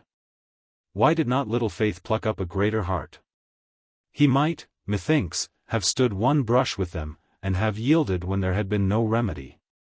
Chr. That they are cowards, many have said, but few have found it so in the time of trial. As for a great heart, little Faith had none. And I perceive by thee, my brother, hadst thou been the man concerned, thou art but for a brush, and then to yield. And, verily, since this is the height of thy stomach, now they are at a distance from us, should they appear to thee as they did to him, they might put thee to second thoughts. But, consider again, they are but journeyman thieves, they serve under the king of the bottomless pit, who, if need be, will come in to their aid himself, and his voice is as the roaring of a lion. 414 I myself have been engaged as this little Faith was, and I found it a terrible thing. These three villains set upon me, and I beginning, like a Christian, to resist, they gave but a call, and in came their master. I would, as the saying is, have given my life for a penny. But that, as God would have it, I was clothed with armor of proof. And yet, though I was so harnessed, I found it hard work to quit myself like a man. No man can tell what in that combat attends us, but he that hath been in the battle himself. 415. Hope. Well, but they ran, you see, when they did but suppose that one great grace was in the way. 416. Chr. True, they have often fled, both they and their master, when great grace hath but appeared, and no marvel, for he is the king's champion. But, I trow, for 17 you will put some difference betwixt little Faith and the king's champion. All the king's subjects are not his champions, nor can they, when tried, do such feats of war as he. Is it meet to think that a little child should handle Goliath as David did? Or that there should be the strength of an ox in a wren? Some are strong, some are weak. Some have great faith, some have little. This man was one of the weak, and therefore he went to the wall. Hope. I would it had been great grace for their sakes. Chr. If it had been, he might have had his hands full. For I must tell you, that though great grace is excellent good at his weapons, and has, and can, so long as he keeps them at sword's point, do well enough with them. Yet, if they get within him even faint heart, mistrust, or the other, it shall go hard but they will throw up his heels. And when a man is down, you know, what can he do?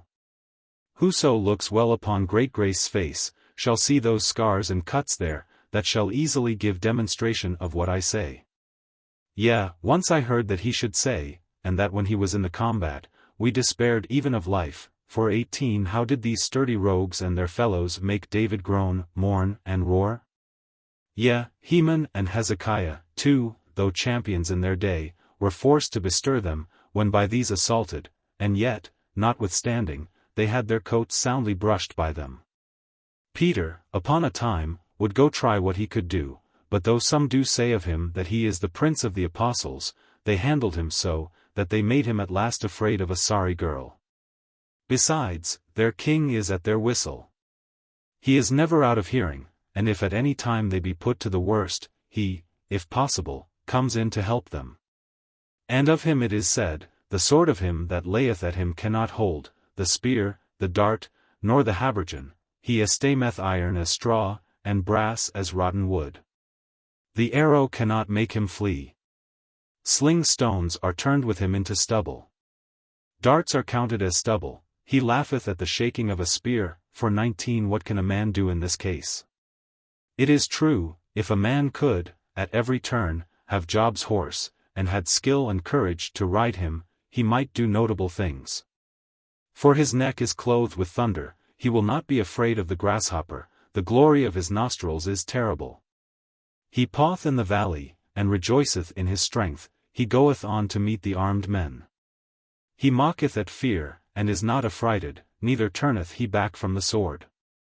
The quiver rattleth against him, the glittering spear, and the shield.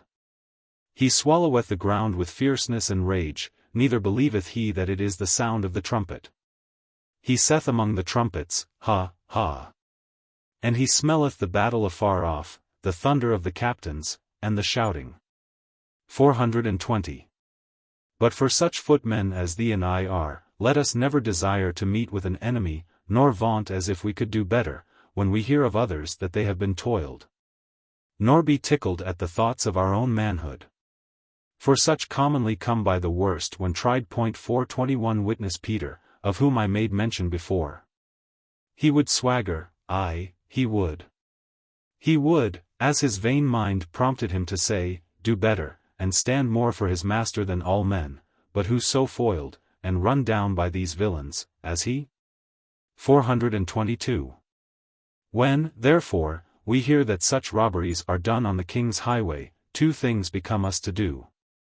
1. To go out harnessed, and to be sure to take a shield with us. For it was for want of that he that laid so lustily at Leviathan could not make him yield, for, indeed, if that be wanting, he fears us not at all. Therefore, he that had skill hath said, above all, taking the shield of faith, wherewith ye shall be able to quench all the fiery darts of the wicked. 423. 2. It is good, also, that we desire of the king a convoy. 424. Yea, that he will go with us himself. This made David rejoice when in the valley of the shadow of death. And Moses was rather for dying where he stood, than to go one step without his God. 425. O my brother, if he will but go along with us, what need we be afraid of 10,000s that shall set themselves against us? 426. But, without him, the proud helpers fall under the slain. 427. I, for my part, have been in the fray before now, and though, through the goodness of him that is best, I am, as you see, alive. Yet I cannot boast of my manhood, glad shall I be, if I meet with no more such brunts, though, I fear, we are not got beyond all danger. 428. However, since the lion and the bear have not as yet devoured me, I hope God will also deliver us from the next uncircumcised Philistine. Then sang Christian. Poor little Faith. Hast been among the thieves? Wast robbed?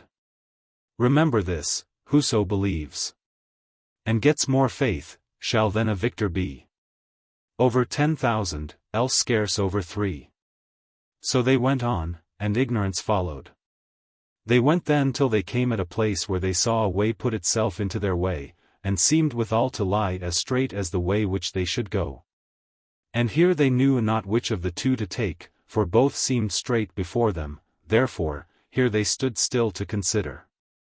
And as they were thinking about the way, behold a man, black of flesh, but covered with a very light robe, came to them, and asked them why they stood there. 429. They answered, they were going to the celestial city, but knew not which of these ways to take. Follow me, said the man, it is thither that I am going. So they followed him in the way that but now came into the road, which by degrees turned, and turned them so from the city that they desired to go to, that, in little time, their faces were turned away from it. Yet they followed him. But by and by, before they were aware, he led them both within the compass of a net, in which they were both so entangled, that they knew not what to do. And with that the white robe fell off the black man's back. Then they saw where they were. Wherefore, there they lay crying some time, for they could not get themselves out. 430. Chr. Then said Christian to his fellow, Now do I see myself in an error. Did not the shepherds bid us beware of the flatterers? As is the saying of the wise man, so we have found it this day, a man that flattereth his neighbor, spreadeth a net for his feet. 431. Hope. They also gave us a note of directions about the way, for our more sure finding thereof, but therein we have also forgotten to read, and have not kept ourselves from the paths of the destroyer. Here David was wiser than we, for, saith he, concerning the works of men, by the word of thy lips, I have kept me from the paths of the destroyer. 432. Thus they lay bewailing themselves in the net. At last they espied a shining one coming towards them, with a whip of small cord in his hand. When he was come to the place where they were, he asked them whence they came, and what they did there. They told him that they were poor pilgrims going to Zion, but were led out of their way by a black man, clothed in white, who bid us, said they, follow him, for he was going thither too. Then said he with the whip, It is flatterer, a false apostle, that hath transformed himself into an angel of light. 433. So he rent the net, and let the men out. Then said he to them, Follow me, that I may set you in your way again. So he led them back to the way which they had left to follow the flatterer. Then he asked them, saying, Where did you lie the last night? They said, With the shepherds, upon the delectable mountains. He asked them then, if they had not of those shepherds a note of direction for the way. They answered, Yes. But did you, said he, when you were at a stand, pluck out and read your note? They answered, No. He asked them, Why? They said, They forgot. He asked, moreover, if the shepherds did not bid them beware of the flatterer. They answered, Yes, but we did not imagine, said they, that this fine-spoken man had been he. 434. Then I saw in my dream, that he commanded them to lie down. Which, when they did, he chastised them sore, to teach them the good way wherein they should walk. 435. And as he chastised them, he said, As many as I love, I rebuke and chasten. Be zealous, therefore, and repent. 436. This done, he bid them go on their way, and take good heed to the other directions of the shepherds. So they thanked him for all his kindness, and went softly along the right way, singing. Come hither, you that walk along the way. See how the pilgrims fare that go astray. They catched are in an entangling net. 'Cause they good counsel lightly did forget. 'Tis true, they rescued were, but yet you see, they're scourged to boot. Let this your caution be. Now, after a while, they perceived, afar off, one coming softly and alone, all along the highway to meet them. Then said Christian to his fellow, Yonder is a man with his back toward Zion, and he is coming to meet us. Hope. I see him, let us take heed to ourselves now, lest he should prove a flatterer also. So he drew nearer and nearer, and at last came up unto them. His name was Atheist, and he asked them whither they were going. Chr. We are going to the Mount Zion. Then Atheist fell into a very great laughter. Chr. What is the meaning of your laughter? Atheist. I laugh to see what ignorant persons you are, to take upon you so tedious a journey, and yet are like to have nothing but your travel for your pains. Chr. Why, man, do you think we shall not be received? Atheist. Received. There is no such place as you dream of in all this world. 437. Chr. But there is in the world to come. Atheist. When I was at home in mine own country, I heard as you now affirm, and from that hearing went out to see, and have been seeking this city this 20 years. But find no more of it than I did the first day I set out. 438. Chr. We have both heard and believe that there is such a place to be found. Atheist. Had not I, when at home, believed, I had not come thus far to seek. But finding none, and yet I should, had there been such a place to be found, for I have gone to seek it further than you, I am going back again. And will seek to refresh myself with the things that I then cast away, for hopes of that which, I now see, is not. 439. Chr. Then said Christian to Hopeful his fellow, Is it true which this man hath said? Hope. Take heed, he is one of the flatterers. Remember what it hath cost us once already for our hearkening to such kind of fellows. What? No Mount Zion? Did we not see, from the delectable mountains, the gate of the city? For 40 also, are we not now to walk by faith? Let us go on, said Hopeful, lest the man with the whip overtake us again. 441. You should have taught me that lesson, which I will round 442 you in the ears withal. Cease, my son, to hear the instruction that causeth to err from the words of knowledge. For 43 I say, my brother, cease to hear him, and let us believe to the saving of the soul. 444. Chr. My brother, I did not put the question to thee, for that I doubted of the truth of our belief myself, but to prove thee, and to fetch from thee a fruit of the honesty of thy heart. As for this man, I know that he is blinded by the god of this world. Let thee and I go on, knowing that we have belief of the truth, and no lie is of the truth. 445. Hope. Now do I rejoice in hope of the glory of God. So they turned away from the man, and he, laughing at them, went his way. I saw then in my dream, that they went till they came into a certain country, whose air naturally tended to make one drowsy, if he came a stranger into it. And here Hopeful began to be very dull and heavy of sleep, wherefore he said unto Christian, I do now begin to grow so drowsy that I can scarcely hold up mine eyes. Let us lie down here, and take one nap. 446. Chr. By no means, said the other, lest, sleeping, we never awake more. Hope. Why, my brother? Sleep is sweet to the laboring man. We may be refreshed if we take a nap. 447. Chr. Do you not remember that one of the shepherds bid us beware of the enchanted ground? For 48 he meant by that we should beware of sleeping. Therefore let us not sleep, as do others, but let us watch and be sober. 449. Hope. I acknowledge myself in a fault, and had I been here alone, I had by sleeping run the danger of death. I see it is true that the wise man saith, 2 are better than 1. Hitherto hath thy company been my mercy, and thou shalt have a good reward for thy labor. 450 Chr. Now then, said Christian, to prevent drowsiness in this place, let us fall into good discourse. Hope. With all my heart, said the other. Chr.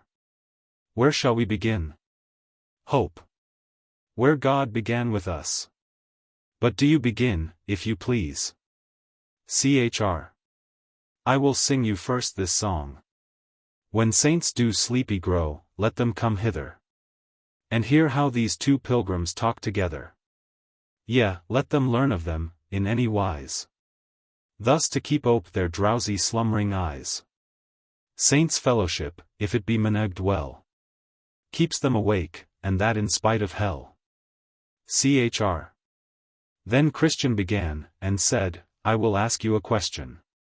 How came you to think at first of so doing as you do now? Hope.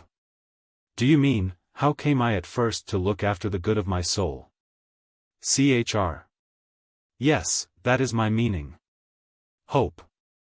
I continued a great while in the delight of those things which were seen and sold at our fair.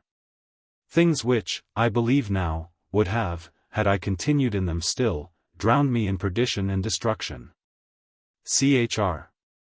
What things were they? Hope. All the treasures and riches of the world. Also I delighted much in rioting, reveling, drinking, swearing, lying, uncleanness, Sabbath breaking, and what not, that tended to destroy the soul. But I found at last, by hearing and considering of things that are divine, which indeed I heard of you, as also of beloved faithful, that was put to death for his faith and good living in Vanity Fair, that the end of these things is death. 451 And that for these things' sake, cometh the wrath of God upon the children of disobedience. 452. Chr. And did you presently fall under the power of this conviction? Hope. No, I was not willing presently to know the evil of sin, nor the damnation that follows upon the commission of it. But endeavored, when my mind at first began to be shaken with the word, to shut mine eyes against the light thereof. Chr. But what was the cause of your carrying of it thus to the first workings of God's blessed Spirit upon you? Hope. The causes were, 1. I was ignorant that this was the work of God upon me. I never thought that by awakenings for sin, God at first begins the conversion of a sinner. 2. Sin was yet very sweet to my flesh, and I was loath to leave it. 3. I could not tell how to part with mine old companions, their presence and actions were so desirable unto me. 4. The hours in which convictions were upon me, were such troublesome and such heart-affrighting hours, that I could not bear, no not so much as the remembrance of them upon my heart. 453. Chr. Then, as it seems, sometimes you got rid of your trouble? Hope. Yes, verily, but it would come into my mind again, and then I should be as bad, nay, worse than I was before. Chr. Why, what was it that brought your sins to mind again? Hope. Many things, as 1. If I did but meet a good man in the streets, or 2. If I have heard any read in the Bible, or 3. If mine head did begin to ache, or 4. If I were told that some of my neighbors were sick, or 5. If I heard the bell toll for some that were dead, or 6. If I thought of dying myself, or 7. If I heard that sudden death happened to others. 8. But especially, when I thought of myself, that I must quickly come to judgment. Chr. And could you at any time, with ease, get off the guilt of sin? 454 when, by any of these ways, it came upon you? Hope. No, not I, for then they got faster hold of my conscience. And then, if I did but think of going back to sin, though my mind was turned against it, it would be double torment to me. Chr. And how did you do then? Hope. I thought I must endeavor to mend my life, for else, thought I am sure to be damned. Chr. And did you endeavor to mend? Hope. Yes, and fled from not only my sins, but sinful company too. And betook me to religious duties, as prayer, reading, weeping for sin, speaking truth to my neighbors, etc. These things did I, with many others, too much here to relate. Chr. And did you think yourself well then? Hope. Yes, for a while, but, at the last, my trouble came tumbling upon me again, and that over the neck of all my reformations. Chr. How came that about, since you were now reformed? Hope. There were several things brought it upon me, especially such sayings as these: all our righteousnesses are as filthy rags. 455 By the works of the law shall no flesh be justified. 456 When ye shall have done all those things, say, we are unprofitable. 457 With many more such like. From whence I began to reason with myself thus: if all my righteousnesses are filthy rags, if, by the deeds of the law, no man can be justified, and if, when we have done all, we are yet unprofitable, then it is but a folly to think of heaven by the law.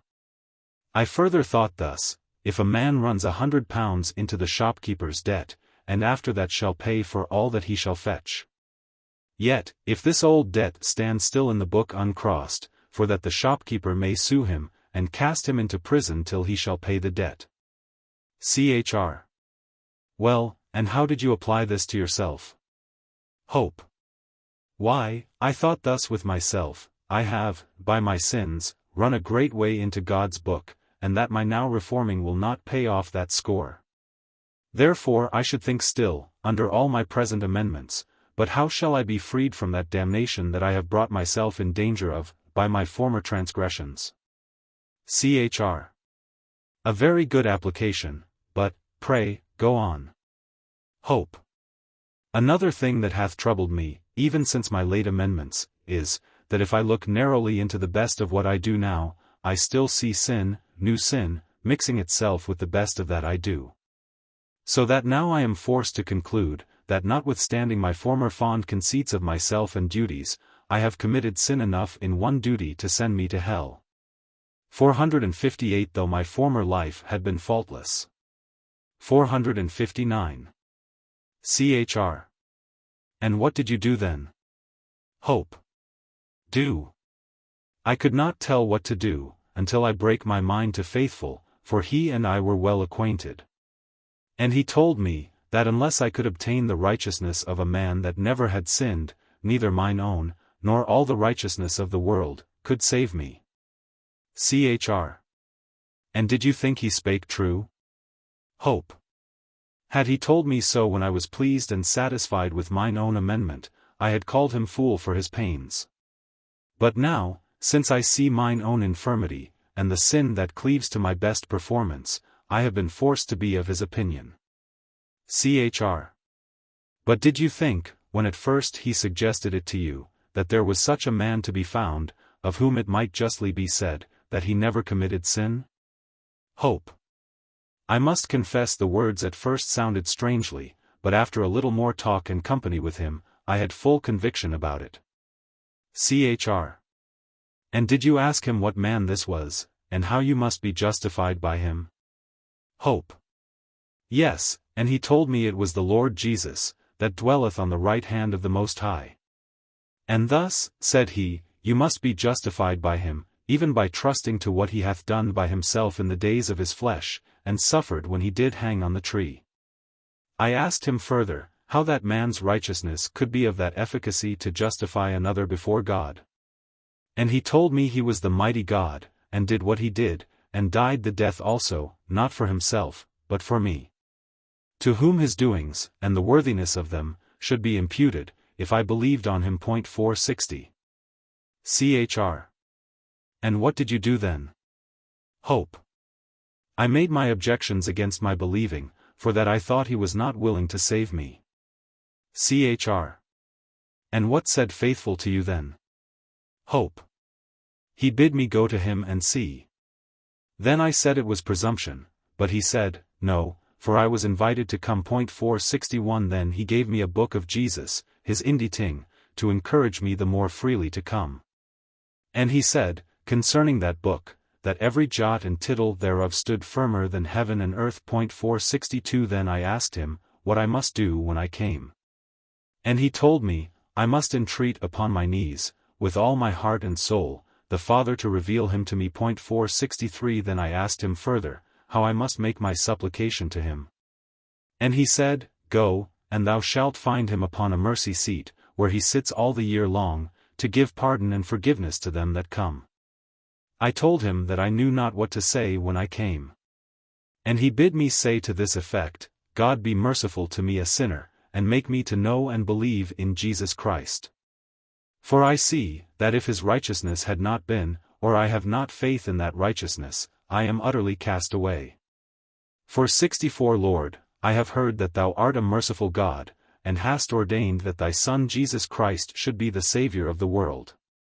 And moreover, that thou art willing to bestow him upon such a poor sinner as I am, and I am a sinner indeed. Lord, take therefore this opportunity, and magnify thy grace in the salvation of my soul. Through thy Son Jesus Christ. Amen. 465. Chr. And did you do as you were bidden? Hope. Yes, over, and over, and over. Chr. And did the Father reveal his Son to you? Hope. Not at the first, nor second, nor third, nor fourth, nor fifth, no, nor at the sixth time neither. Chr. What did you do then? Hope. What? Why I could not tell what to do. Chr. Had you not thoughts of leaving off praying? Hope. Yes, 100 times twice told. Chr. And what was the reason you did not? Hope. I believed that that was true which had been told me, to wit, that without the righteousness of this Christ, all the world could not save me. And therefore, thought I with myself, if I leave off I die, and I can but die at the throne of grace. And withal, this came into my mind, though it tarry, wait for it.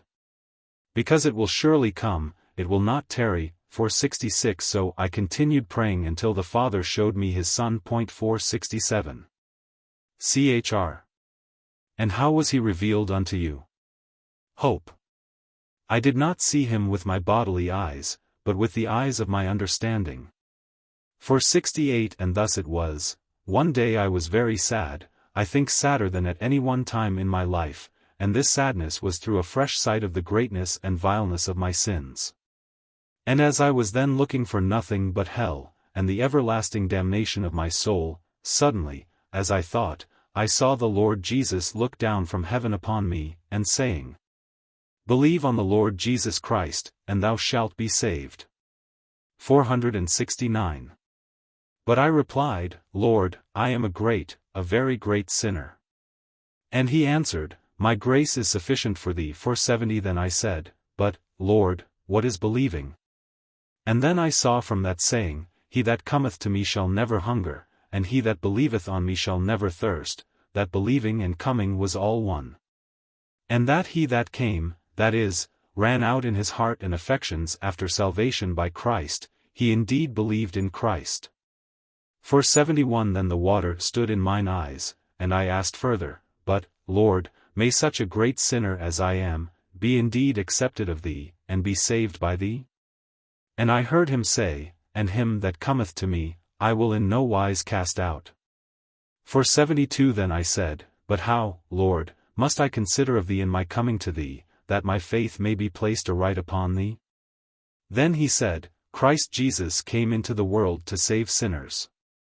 473 He is the end of the law for righteousness to everyone that believeth. 474 He died for our sins, and rose again for our justification. 475 He loved us, and washed us from our sins in his own blood. 476 He is mediator betwixt God and us. 477 He ever liveth to make intercession for us. 478 From all which I gathered, that I must look for righteousness in his person, and for satisfaction for my sins by his blood. That what he did in obedience to his Father's law, and in submitting to the penalty thereof, was not for himself, but for him that will accept it for his salvation, and be thankful. And now was my heart full of joy, mine eyes full of tears, and mine affections running over with love to the name, people, and ways of Jesus Christ. 479 Chr. This was a revelation of Christ to your soul indeed, but tell me particularly what effect this had upon your spirit. 480 Hope. It made me see that all the world, notwithstanding all the righteousness thereof, is in a state of condemnation. It made me see that God the Father, though he be just, can justly justify the coming sinner. It made me greatly ashamed of the vileness of my former life, and confounded me with the sense of mine own ignorance.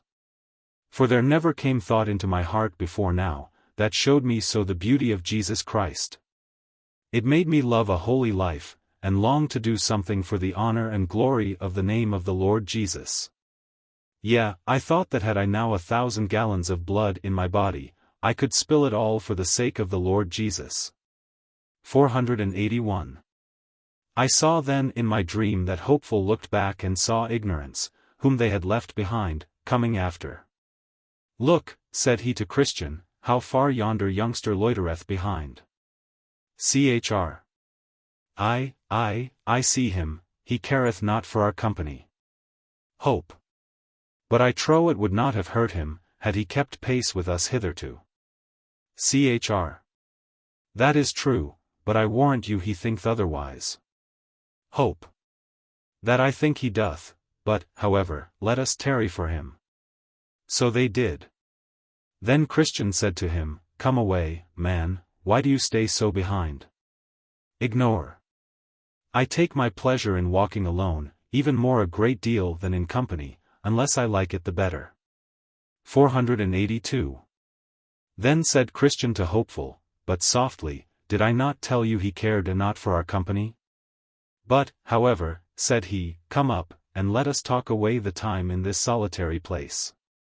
Then, directing his speech to ignorance, he said, come, how do you? How stands it between God and your soul now? Ignore. I hope well. For I am always full of good motions, that come into my mind, to comfort me as I walk. 483. Chr. What good motions? Pray, tell us. Ignore. Why, I think of God and heaven. Chr. So do the devils and damned souls. Ignore. But I think of them, and desire them. 484. Chr. So do many that are never like to come there. The soul of the sluggard desireth, and hath nothing. 485. Ignore. But I think of them, and leave all for them. Chr. That I doubt, for leaving all is a hard matter, yea, a harder matter than many are aware of. But why, or by what, art thou persuaded that thou hast left all for God and heaven? Ignore. My heart tells me so. Chr. The wise man says, he that trusts his own heart is a fool. 486. 487. Ignore. This is spoken of an evil heart, but mine is a good one. Chr. But how dost thou prove that? Ignore. It comforts me in hopes of heaven. Chr. That may be through its deceitfulness. For a man's heart may minister comfort to him in the hopes of that thing, for which he yet has no ground to hope. Ignore. But my heart and life agree together, and therefore my hope is well grounded. Chr. Who told thee that thy heart and life agree together? Ignore. My heart tells me so. Chr. Ask my fellow if I be a thief. Thy heart tells thee so. Except the word of God beareth witness in this matter, other testimony is of no value. Ignore. But is it not a good heart that hath good thoughts? And is not that a good life that is according to God's commandments? Chr. Yea, that is a good heart that hath good thoughts, and that is a good life that is according to God's commandments. But it is one thing, indeed, to have these, and another thing only to think so. Ignore. Pray, what count you good thoughts, and a life according to God's commandments? Chr. There are good thoughts of divers kinds, some respecting ourselves, some God, some Christ, and some other thing. Ignore. What be good thoughts respecting ourselves? Chr. Such as agree with the word of God. Ignore. When do our thoughts of ourselves agree with the word of God? Chr. When we pass the same judgment upon ourselves which the word passes. To explain myself, the word of God saith of persons in a natural condition, there is none righteous, there is none that doeth good. 488 it saith also, that every imagination of the heart of man is only evil, and that continually. 489 and again, the imagination of man's heart is evil from his youth. 490 Now then, when we think thus of ourselves, having sense thereof, then are our thoughts good ones, because according to the word of God. Ignore. I will never believe that my heart is thus bad. Chr. Therefore thou never hadst one good thought concerning thyself in thy life. But let me go on. As the word passeth a judgment upon our heart, so it passeth a judgment upon our ways. And when our thoughts of our hearts and ways agree with the judgment which the word giveth of both, then are both good, because agreeing thereto. Ignore. Make out your meaning. Chr. Why, the word of God saith that man's ways are crooked ways, not good, but perverse. 491 It saith they are naturally out of the good way, that they have not known it. 492 Now, when a man thus thinketh of his ways, I say, when he doth sensibly, and with heart humiliation, thus think, then hath he good thoughts of his own ways, because his thoughts now agree with the judgment of the word of God. 493. Ignore. What are good thoughts concerning God? Chr. Even as I have said concerning ourselves, when our thoughts of God do agree with what the Word saith of him. And that is, when we think of his being and attributes as the Word hath taught, of which I cannot now discourse at large. But to speak of him with reference to us, then we have right thoughts of God, when we think that he knows us better than we know ourselves. And can see sin in us when and where we can see none in ourselves. When we think he knows our inmost thoughts, and that our heart, with all its depths, is always open unto his eyes. Also, when we think that all our righteousness stinks in his nostrils, and that, therefore, he cannot abide to see us stand before him in any confidence, even in all our best performances. Ignore. Do you think that I am such a fool as to think God can see no further than I? Or, that I would come to God in the best of my performances? Chr. Why, how dost thou think in this matter? Ignore. Why, to be short, I think I must believe in Christ for justification. Chr. How? Think thou must believe in Christ, when thou sayest not thy need of him. Thou neither sayest thy original nor actual infirmities. But hast such an opinion of thyself, and of what thou dost, as plainly renders thee to be one that did never see a necessity of Christ's personal righteousness to justify thee before God. For 94 How, then, dost thou say, I believe in Christ? Ignore. I believe well enough for all that. Chr. How dost thou believe? Ignore. I believe that Christ died for sinners. And that I shall be justified before God from the curse, through his gracious acceptance of my obedience to his law. Or thus, Christ makes my duties, that are religious, acceptable to his Father, by virtue of his merits, and so shall I be justified. 495. Chr. Let me give an answer to this confession of thy faith. 1. Thou believest with a fantastical faith, for this faith is nowhere described in the Word. 2. Thou believest with a false faith. Because it taketh justification from the personal righteousness of Christ, and applies it to thy own. 496. 3. This faith mocketh not Christ a justifier of thy person, but of thy actions.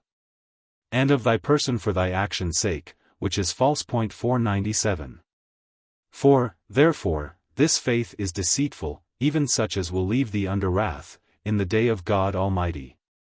For true justifying faith puts the soul, as sensible of its lost condition by the law, upon flying for refuge unto Christ's righteousness, which righteousness of his is not an act of grace. By which he mocketh, for justification, thy obedience accepted with God. But his personal obedience to the law, in doing and suffering for us what that required at our hands, this righteousness, I say, true faith accepteth. Under the skirt of which, the soul being shrouded, and by it presented as spotless before God, it is accepted, and acquit from condemnation. 498. Ignore. What? Would you have us trust to what Christ, in his own person, has done without us? This conceit would loosen the reins of our lust, and tolerate us to live as we list. For what matter how we live, if we may be justified by Christ's personal righteousness from all, when we believe it? Chr. Ignorance is thy name, and as thy name is, so art thou. Even this thy answer demonstrateth what I say. Ignorant thou art of what justifying righteousness is, and as ignorant how to secure thy soul, through the faith of it, from the heavy wrath of God. Yea, thou also art ignorant of the true effects of saving faith in this righteousness of Christ, which is, to bow and win over the heart to God in Christ, to love his name, his word, ways, and people, and not as thou ignorantly imaginest. Hope. Ask him if ever he had Christ revealed to him from heaven. 499. Ignore. What? You are a man for revelations. I believe that what both you, and all the rest of you, say about that matter, is but the fruit of distracted brains. Hope. Why, man? Christ is so hid in God from the natural apprehensions of the flesh, that he cannot by any man be savingly known, unless God the Father reveals him to them. 500. Ignore. That is your faith, but not mine, yet mine, I doubt not, is as good as yours, though I have not in my head so many whimsies as you. Chr. Give me leave to put in a word. You ought not so slightly to speak of this matter, for this I will boldly affirm, even as my good companion hath done, that no man can know Jesus Christ but by the revelation of the Father. 501. Yea, and faith too, by which the soul layeth hold upon Christ, if it be right, must be wrought by the exceeding greatness of his mighty power. The working of which faith, I perceive, poor ignorance, thou art ignorant of. 502. Be awakened then, see thine own wretchedness, and fly to the Lord Jesus. And by his righteousness, which is the righteousness of God, for he himself is God, thou shalt be delivered from condemnation. 503. Ignore. You go so fast, I cannot keep pace with you. Do you go on before, I must stay a while behind. 504. Then they said, Well, ignorance, wilt thou yet foolish be? To slight good counsel, 10 times given thee? And if thou yet refuse it, thou shalt know, ere long, the evil of thy doing so. Remember, man, in time, stoop, do not fear. Good counsel taken well, saves, therefore hear. But if thou yet shalt slight it, thou wilt be the loser. Ignorance, I'll warrant thee. Then Christian addressed thus himself to his fellow. Chr. Well, come, my good hopeful, I perceive that thou and I must walk by ourselves again. So I saw in my dream that they went on apace before, and ignorance he came bobbling after. Then said Christian to his companion, It pities me much for this poor man, it will certainly go ill with him at last. Hope. Alas! There are abundance in our town in his condition, whole families, yea, whole streets, and that of pilgrims too. And if there be so many in our parts, how many, think you, must there be in the place where he was born? Chr. Indeed the word saith, He hath blinded their eyes, lest they should see, etc. But now we are by ourselves, what do you think of such men? Have they at no time, think you, convictions of sin, and so consequently fears that their state is dangerous? Hope. Nay, do you answer that question yourself, for you are the elder man. Chr. Then I say, sometimes, as I think, they may. But they being naturally ignorant, understand not that such convictions tend to their good. And therefore they do desperately seek to stifle them, and presumptuously continue to flatter themselves in the way of their own hearts. Hope. I do believe, as you say, that fear tends much to men's good, and to make them right, at their beginning to go on pilgrimage. Chr. Without all doubt it doth, if it be right. For so says the word, the fear of the Lord is the beginning of wisdom. 505. Hope. How will you describe right fear? Chr. True or right fear is discovered by 3 things. 1. By its rise. It is caused by saving convictions for sin. 2. It driveth the soul to lay fast hold of Christ for salvation. 3. It begetteth and continueth in the soul a great reverence of God, his word, and ways, keeping it tender, and making it afraid to turn from them, to the right hand or to the left, to anything that may dishonor God, break its peace, grieve the Spirit, or cause the enemy to speak reproachfully. 506. Hope. Well said, I believe you have said the truth. Are we now almost got past the enchanted ground? Chr. Why, art thou weary of this discourse? Hope. No, verily, but that I would know where we are. Chr. We have not now above 2 miles further to go thereon. But let us return to our matter. Now the ignorant know not that such convictions as tend to put them in fear are for their good, and therefore they seek to stifle them. Hope. How do they seek to stifle them? Chr. 1. They think that those fears are wrought by the devil, though indeed they are wrought of God, and, thinking so, they resist them as things that directly tend to their overthrow. 2. They also think that these fears tend to the spoiling of their faith, when, alas for them, poor men that they are, they have none at all. And therefore they harden their hearts against them. 3. They presume they ought not to fear, and therefore, in despite of them, wax presumptuously confident. 4. They see that those fears tend to take away from them their pitiful old self-holiness 507 and therefore they resist them with all their might. Hope. I know something of this myself. For, before I knew myself, it was so with me. 508. Chr. Well, we will leave, at this time, our neighbor ignorance by himself, and fall upon another profitable question. Hope. With all my heart, but you shall still begin. Chr. Well then, did you not know, about 10 years ago, one temporary in your parts, who was a forward man in religion then? 509. Hope. Know him. Yes, he dwelt in Graceless, a town about 2 miles off of Honesty, and he dwelt next door to Wontonback. Chr. Right, he dwelt under the same roof with him. Well, that man was much awakened once. I believe that then he had some sight of his sins, and of the wages that were due thereto. Hope.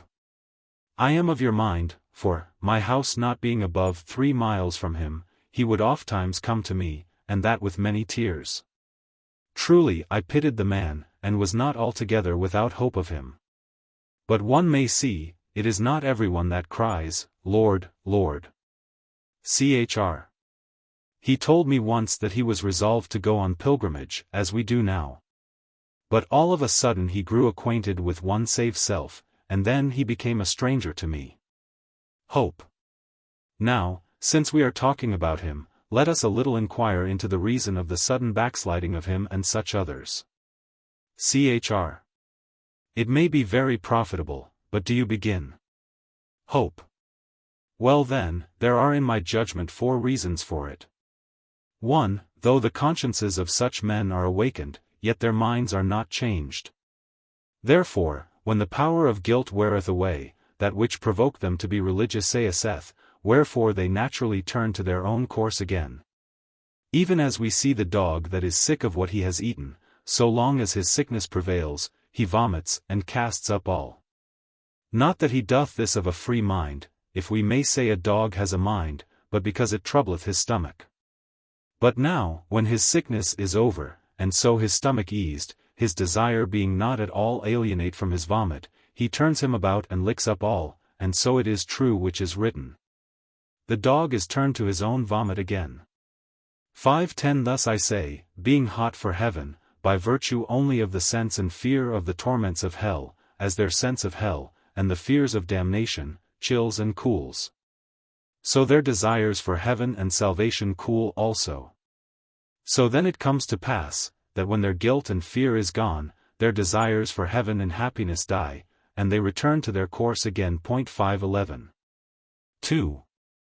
Another reason is, they have slavish fears that do overmaster them. I speak now of the fears that they have of men, for the fear of man bringeth a snare. 5:12 So then, though they seem to be hot for heaven, so long as the flames of hell are about their ears, yet, when that terror is a little over, they betake themselves to second thoughts. Namely, that it is good to be wise, and not to run, for they know not what, the hazard of losing all, or, at least, of bringing themselves into unavoidable and unnecessary troubles. And so they fall in with the world again. 3. The shame that attends religion lies also as a block in their way. They are proud and haughty, and religion in their eye is low and contemptible. Therefore, when they have lost their sense of hell and wrath to come, they return again to their former course. For guilt, and to meditate terror, are grievous to them.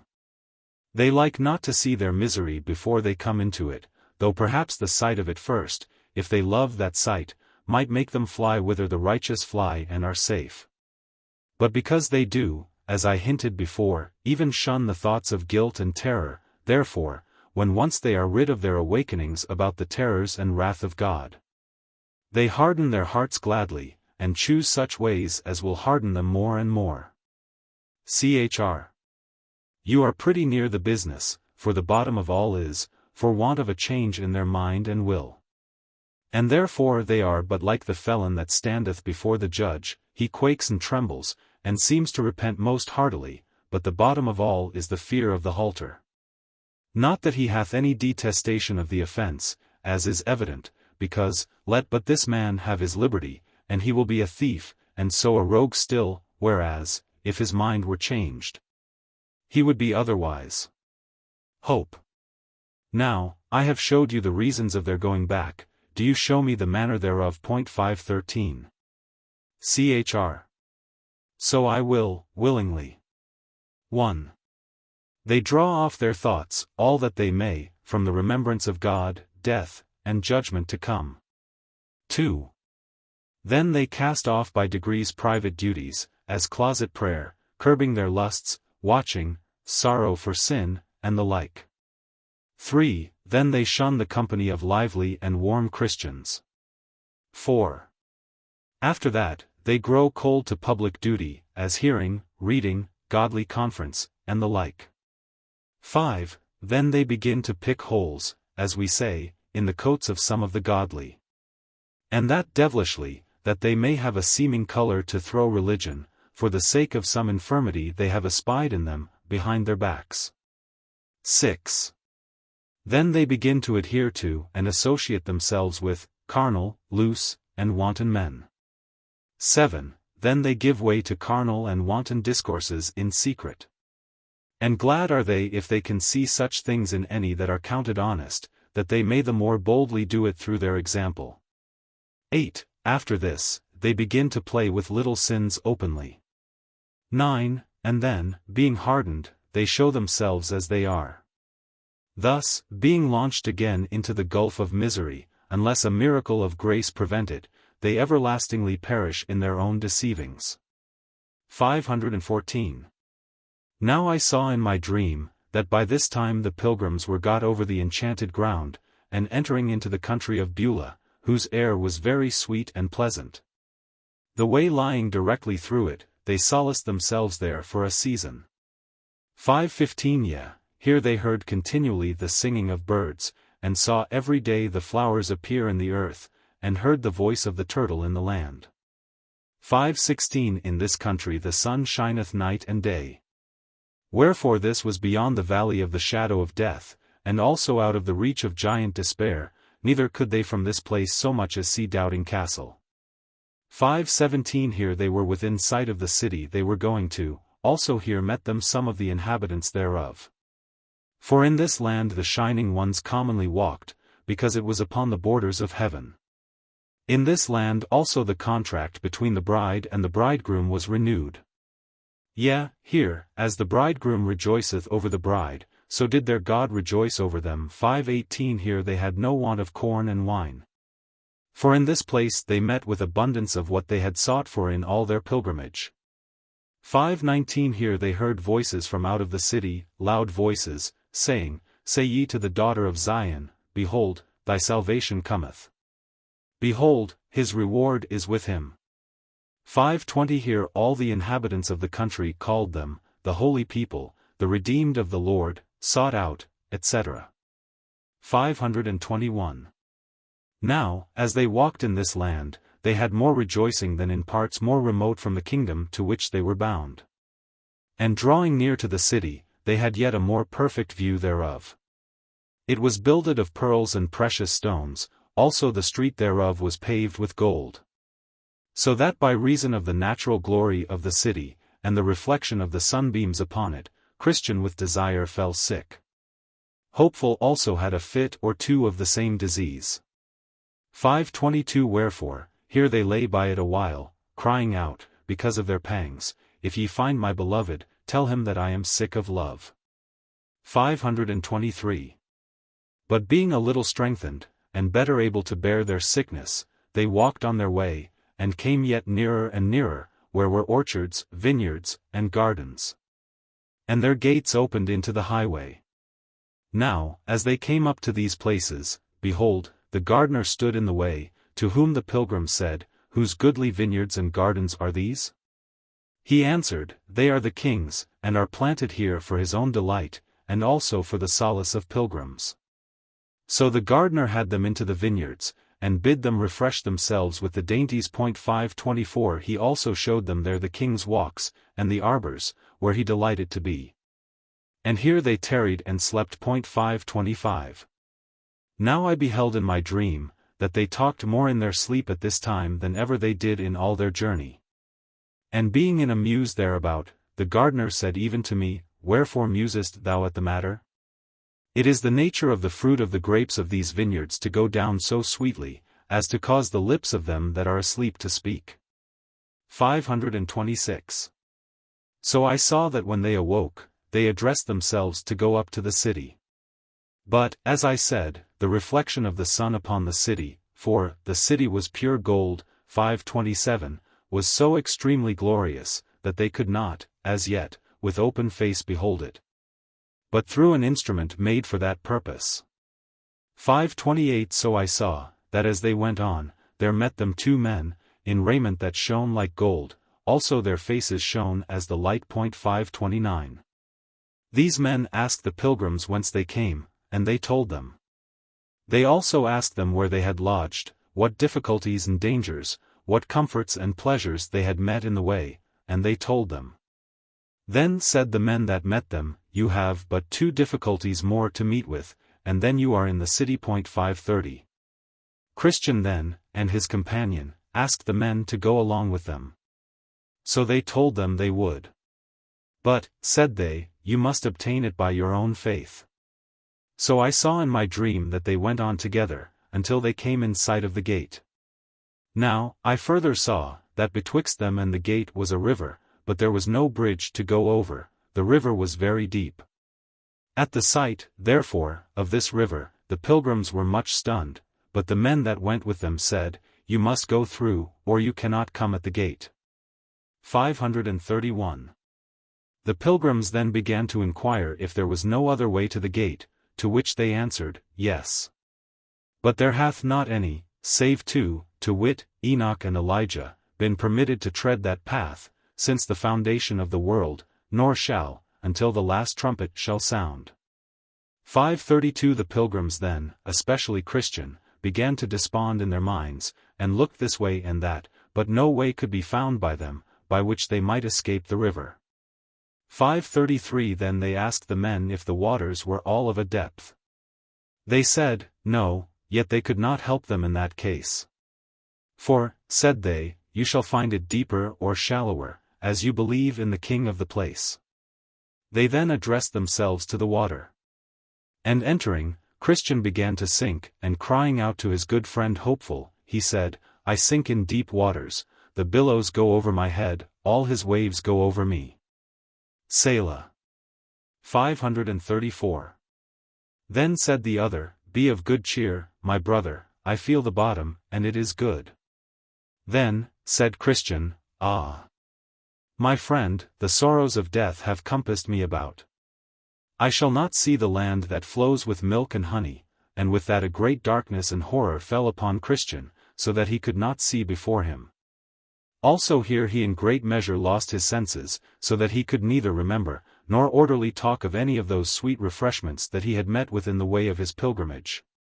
But all the words that he spake still tended to discover that he had horror of mind, and heart fears that he should die in that river, and never obtain entrance in at the gate.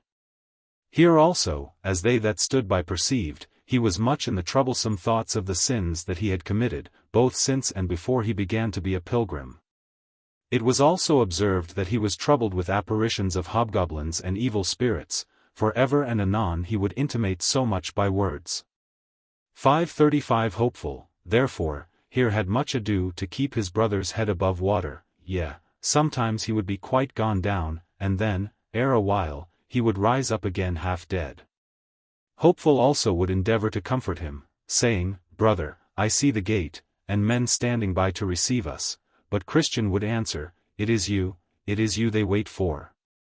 You have been hopeful ever since I knew you. 536 And so have you, said he to Christian. Ah, brother, said he, surely if I were right he would now arise to help me. But for my sins he hath brought me into the snare, and hath left me. Then said Hopeful, my brother, you have quite forgot the text, where it is said of the wicked, there are no bands in their death. But their strength is firm. They are not in trouble as other men, neither are they plagued like other men. 537 These troubles and distresses that you go through in these waters are no sign that God hath forsaken you, but are sent to try you, whether you will call to mind that which heretofore you have received of his goodness, and live upon him in your distresses. 538 Then I saw in my dream, that Christian was as in a muse a while. To whom also Hopeful added this word, Be of good cheer, Jesus Christ mocketh thee whole. 539 And with that Christian brake out with a loud voice, Oh! I see him again, and he tells me, When thou passest through the waters, I will be with thee. And through the rivers, they shall not overflow thee. 540 Then they both took courage, and the enemy was after that as still as a stone, until they were gone over. Christian therefore presently found ground to stand upon, and so it followed that the rest of the river was but shallow. Thus they got over. 541 Now, upon the bank of the river, on the other side, they saw the two shining men again, who there waited for them. Wherefore, being come out of the river, they saluted them, saying, We are ministering spirits, sent forth to minister for those that shall be heirs of salvation. Thus they went along towards the gate. 542 Now you must note that the city stood upon a mighty hill, but the pilgrims went up that hill with ease, because they had these two men to lead them up by the arms. Also, they had left their mortal garments behind them in the river, for though they went in with them, they came out without them. They, therefore, went up here with much agility and speed, though the foundation upon which the city was framed was higher than the clouds. 543 They, therefore, went up through the regions of the air, sweetly talking as they went, being comforted, because they safely got over the river, and had such glorious companions to attend them. 544 The talk they had with the shining ones was about the glory of the place, who told them that the beauty and glory of it was inexpressible. There, said they, is the Mount Zion, the heavenly Jerusalem, the innumerable company of angels, and the spirits of just men made perfect. 545 You are going now, said they, to the paradise of God, wherein you shall see the tree of life, and eat of the never-fading fruits thereof. And when you come there, you shall have white robes given you, and your walk and talk shall be every day with the King, even all the days of eternity. 546 There you shall not see again such things as you saw when you were in the lower region upon the earth, to wit, sorrow, sickness, affliction, and death, for the former things are passed away. You are now going to Abraham, to Isaac, and Jacob, and to the prophets, men that God hath taken away from the evil to come, and that are now resting upon their beds, each one walking in his righteousness. 547 The men then asked, What must we do in the holy place? To whom it was answered, You must there receive the comforts of all your toil, and have joy for all your sorrow. You must reap what you have sown, even the fruit of all your prayers, and tears, and sufferings for the King by the way. 548 In that place you must wear crowns of gold, and enjoy the perpetual sight and vision of the Holy One, for there you shall see him as he is. 549 There also you shall serve him continually with praise, with shouting and thanksgiving, whom you desired to serve in the world, though with much difficulty, because of the infirmity of your flesh. There your eyes shall be delighted with seeing, and your ears with hearing the pleasant voice of the Mighty One. There you shall enjoy your friends again, that are gone thither before you. And there you shall with joy receive, even everyone that follows into the holy place after you. There also shall you be clothed with glory and majesty, and put into an equipage fit to ride out with the King of glory. When he shall come with sound of trumpet in the clouds, as upon the wings of the wind, you shall come with him, and when he shall sit upon the throne of judgment, you shall sit by him. Yea, and when he shall pass sentence upon all the workers of iniquity, let them be angels or men, you also shall have a voice in that judgment, because they were his and your enemies. 550 Also when he shall again return to the city, you shall go too, with sound of trumpet, and be ever with him. Now, while they were thus drawing towards the gate, behold, a company of the heavenly host came out to meet them. To whom it was said, by the other two shining ones, these are the men that have loved our Lord when they were in the world, and that have left all for his holy name. And he hath sent us to fetch them, and we have brought them thus far on their desired journey, that they may go in and look their Redeemer in the face with joy. Then the heavenly host gave a great shout, saying, Blessed are they which are called unto the marriage supper of the Lamb. 551 There came out also at this time to meet them, several of the king's trumpeters, clothed in white and shining raiment, who, with melodious noises, and loud, made even the heavens to echo with their sound. These trumpeters saluted Christian and his fellow with 10,000 welcomes from the world, and this they did with shouting, and sound of trumpet. This done, they compassed them round on every side. Some went before, some behind, and some on the right hand, some on the left, as it were to guard them through the upper regions, continually sounding as they went, with melodious noise, in notes on high. So that the very sight was to them that could behold it, as if heaven itself was come down to meet them. 552 Thus, therefore, they walked on together. And as they walked, ever and anon these trumpeters, even with joyful sound, would, by mixing their music with looks and gestures, still signify to Christian and his brother how welcome they were into their company, and with what gladness they came to meet them. And now were these two men, as it were, in heaven, before they came at it, being swallowed up with the sight of angels, and with hearing of their melodious notes. Here also they had the city itself in view, and they thought they heard all the bells therein to ring, to welcome them thereto. But above all, the warm and joyful thoughts that they had about their own dwelling there, with such company, and that forever and ever. Oh, by what tongue or pen can their glorious joy be expressed? 553 And thus they came up to the gate. Now, when they were come up to the gate, there was written over it in letters of gold, Blessed are they that do his commandments, that they may have right to the tree of life, and may enter in through the gates into the city. 554 Then I saw in my dream, that the shining men bid them call at the gate, the which, when they did, some looked from above over the gate, to wit, Enoch, Moses, and Elijah, etc. To whom it was said, These pilgrims are come from the city of destruction, for the love that they bear to the king of this place. And then the pilgrims gave in unto them each man his certificate. 555 Which they had received in the beginning. Those, therefore, were carried into the king, who, when he had read them, said, Where are the men? To whom it was answered, They are standing without the gate. The king then commanded to open the gate, that the righteous nation, said he, which keepeth the truth, may enter in. 556 Now I saw in my dream that these two men went in at the gate. And lo, as they entered, they were transfigured, and they had raiment put on that shone like gold. There were also that met them with harps and crowns, and gave them to them, the harps to praise withal, and the crowns in token of honor. Then I heard in my dream that all the bells in the city rang again for joy, and that it was said unto them, Enter ye into the joy of your Lord.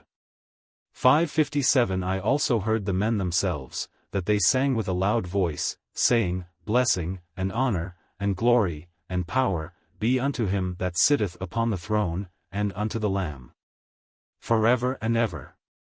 558 Now just as the gates were opened to let in the men, I looked in after them, and, behold, the city shone like the sun. The streets also were paved with gold, and in them walked many men, with crowns on their heads, palms in their hands, and golden harps to sing praises withal. There were also of them that had wings, and they answered one another without intermission, saying, Holy, holy, holy, is the Lord. 559 And after that, they shut up the gates. Which, when I had seen, I wished myself among them. Now while I was gazing upon all these things, I turned my head to look back, and saw Ignorance come up to the river side. But he soon got over, and that without half that difficulty which the other two men met with. 560 For it happened that there was then in that place one vain hope. 561 A ferryman, that with his boat helped him over. So he, as the other I saw, did ascend the hill, to come up to the gate, only he came alone, neither did any man meet him with the least encouragement. When he was come up to the gate, he looked up to the writing that was above, and then began to knock, supposing that entrance should have been quickly administered to him. But he was asked by the men that looked over the top of the gate, Whence came you? And what would you have? He answered, I have eat and drank in the presence of the king, and he has taught in our streets. Then they asked him for his certificate, that they might go in and show it to the king. So he fumbled in his bosom for one, and found none.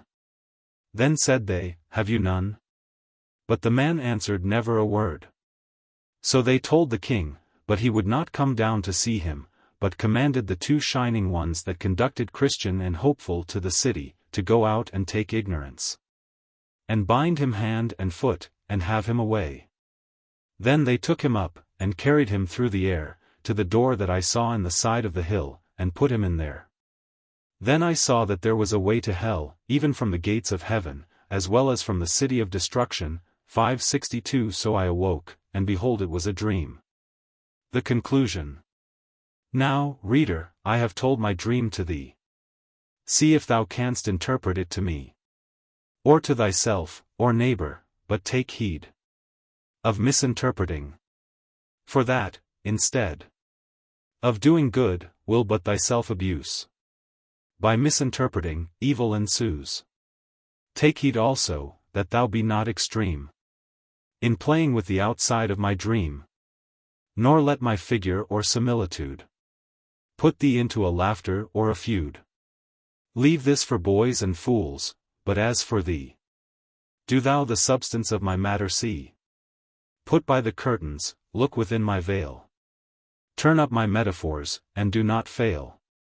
There, if thou seekest them, such things to find as will be helpful to an honest mind. What of my dross thou findest there, be bold to throw away, but yet preserve the gold. What if my gold be wrapped up in ore? None throws away the apple for the core. But if thou shalt cast all away as vain, I know not but 'twill make me dream again. The author's way of sending forth his second part of the Pilgrim. Go now, my little book, to every place where my first pilgrim has but shown his face. Call at their door. If any say, Who's there? Then answer thou, Christiana is here. If they bid thee come in, then enter thou with all thy boys. And then, as thou know'st how, tell who they are, also from whence they came. Perhaps they know them by their looks, or name. But if they should not, ask them yet again. If formerly they did not entertain one Christian, a pilgrim? If they say they did, and were delighted in his way, then let them know, that those related were unto him, yea, his wife and children are. Tell them, that they have left their house and home, are turned pilgrims, seek a world to come. That they have met with hardships in the way. That they do meet with troubles night and day. That they have trod on serpents, fought with devils. Have also overcome a many evils. Yea, tell them also of the next, who have of love to pilgrimage, been stout and brave.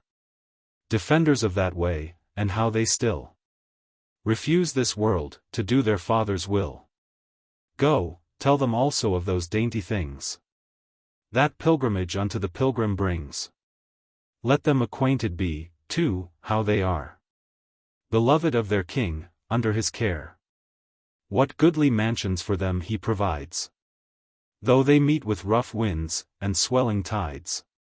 How brave a calm they will enjoy at last, who to their Lord, and by his ways hold fast. Perhaps with heart and hand they will embrace thee, as they did my firstling, and will grace thee, and thy fellows, with such cheer and fare, as show will they of pilgrims lovers are. Objection 1. But how, if they will not believe of me? that I am truly thine. 'Cause some there be that counterfeit the pilgrim and his name. Seek, by disguise, to seem the very same. And by that means have wrought themselves into the hands and houses of I know not who? Answer. 'Tis true, some have of late, to counterfeit my pilgrim, to their own my title set. 563. Yea, others, half my name and title too, have stitched to their book, to make them do. But yet they, by their features, do declare themselves not mine to be, whose heir they are. If such thou meet'st with, then thine only way before them all, is, to say out thy say in thine own native language, which no man now useth, nor with ease dissemble can. If, after all, they still of you shall doubt, thinking that you, like gypsies, go about in naughty wise, the country to defile, or that you seek good people to beguile with things unwarrantable, send for me, and I will testify you pilgrims be. Yea, I will testify that only you my pilgrims are, and that alone will do. Objection 2. But yet, perhaps, I may inquire for him of those that wish him damned, life and limb. What shall I do, when I at such a door? For pilgrims ask, and they shall rage the more. 564. Answer. Fright not thyself, my book, for such bugbears are nothing else but ground for groundless fears. My pilgrim's book has travelled sea and land. Yet could I never come to understand that it was slighted, or turned out of door by any kingdom, were they rich or poor. In France and Flanders, where men kill each other, my pilgrim is esteemed a friend, a brother. In Holland too, 'tis said, as I am told, my pilgrim is with some worth more than gold. Highlanders and wild Irish can agree my pilgrim should familiar with them be. 'Tis in New England under such advance receives there so much loving countenance, as to be trimmed, new-clothed, and decked with gems, that it may show its features and its limbs. Yet more so comely doth my pilgrim walk, that of him thousands daily sing and talk. 565. If you draw nearer home, it will appear my pilgrim knows no ground of shame or fear. City and country will him entertain with, welcome pilgrim, yeah, they can't refrain from smiling, if my pilgrim be but by, or shows his head in any company. Brave gallants do my pilgrim hug and love, esteem it much, yea, value it above things of a greater bulk, yea, with delight. Say, my lark's leg is better than a kite. Young ladies, and young gentlewomen too, do no small kindness to my pilgrim show. Their cabinets, their bosoms, and their hearts my pilgrim has, 'cause he to them imparts his pretty riddles in such wholesome strains as yields them profit double to their pains of reading. Yea, I think, I may be bold to say, some prize him far above their gold. The very children that do walk the street, if they do but my holy pilgrim meet, salute him well, will wish him well, and say, he is the only stripling of the day. They that have never seen him, yet admire what they have heard of him, and much desire to have his company, and hear him tell those pilgrim stories which he knows so well. Yea, some who did not love him at the first, but called him fool and naughty, say they must, now they have seen and heard him commend. And to those whom they love, they do him send. 566. Wherefore, my second part, thou needst not be afraid to show thy head. None can hurt thee. That wish but well to him that went before, 'cause thou comest after with a second store of things as good, as rich, as profitable, for young, for old. for staggering, and for stable. Objection 3. But some there he that say, he laughs too loud. And some do say, his head is in a cloud. Some say, his words and stories are so dark. They know not how, by them, to find his mark. Answer. One may, I think, say, both his laughs and cries may well be guessed at by his watery eyes. Some things are of that nature, as to make one's fancy chuckle, while his heart doth ache. When Jacob saw his Rachel with the sheep, he did at the same time both kiss and weep. Whereas some say, a cloud is in his head. That doth but show how wisdom's covered with its own mantles, and to stir the mind to a search after what it fain would find. Things that seem to be hid in words obscure do but the godly mind the more allure to study what those sayings should contain, that speak to us in such a cloudy strain. I also know a dark similitude will on the fancy more itself intrude, and will stick faster in the heart and head than things from similes not borrowed. Wherefore, my book, let no discouragement hinder thy travels. Behold, thou art sent to friends, not foes, to friends that will give place to thee, thy pilgrims, and thy words embrace. Besides, what my first pilgrim left concealed, thou, my brave second pilgrim, hast revealed. What Christian left locked up, and went his way, sweet Christiana opens with her key. 567. Objection 4. But some love not the method of your first romance, they count it, throwed away as dust. If I should meet with such, what should I say? Must I slight them as they slight me, or nay? Answer. My Christiana, if with such thou meet, by all means, in all loving wise, them greet. Render them not reviling for revile. But if they frown, I prithee on them smile. Perhaps 'tis nature, or some ill report, has made them thus despise, or thus retort. Some love no cheese, some love no fish, and some love not their friends, nor their own house or home. Some start at pig, slight chicken, love not fowl more than they love a cuckoo, or an owl. Leave such, my Christiana, to their choice, and seek those who to find thee will rejoice. By no means strive, but in humble wise present thee to them in thy pilgrim's guise. Go, then, my little book, and show to all that entertain, and bid thee welcome shall what thou shalt keep close, shut up from the rest, and wish what thou shalt show them may be blessed. To them for good, may make them choose to be pilgrims better by far than thee or me. Go, then, I say, tell all men who thou art. Say, I am Christiana, and my part is now, with my 4 sons, to tell you what it is for men to take a pilgrim's lot. Go also, tell them who and what they be that now do go on pilgrimage with thee. Say, here's my neighbor, Mercy, she is one that has long time with me a pilgrim gone. Come, see her in her virgin race, and learn twixt idle ones and pilgrims to discern. Yea, let young damsels learn of her to prize the world which is to come, in any wise, when little tripping maidens follow God, and leave old doting sinners to his rod. 'Tis like those days wherein the young ones cried, Hosanna! To whom old ones did deride.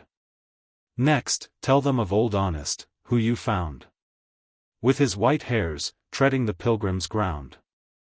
Yea, tell them how plain-hearted this man was, how after his good Lord he bare his cross. Perhaps with some grey head this may prevail, with Christ to fall in love, and sin bewail.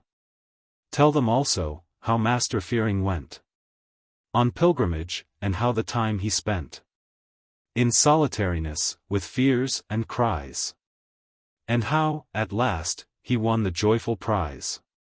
He was a good man, though much down in spirit. He is a good man, and doth life inherit. Tell them of Master Feeble-mind also, who, not before, but still behind would go. Show them also, how he had like been slain, and how one great heart did his life regain. This man was true of heart, though weak in grace.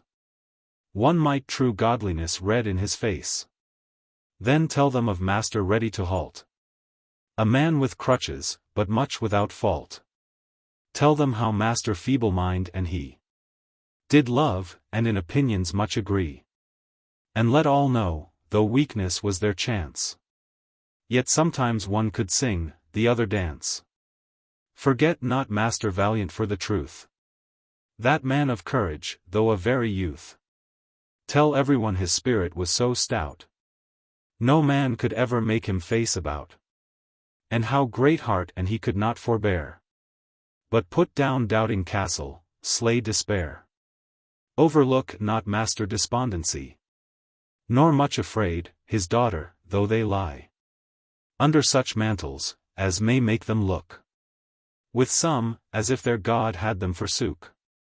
They softly went, but sure, and at the end found that the Lord of Pilgrims was their friend.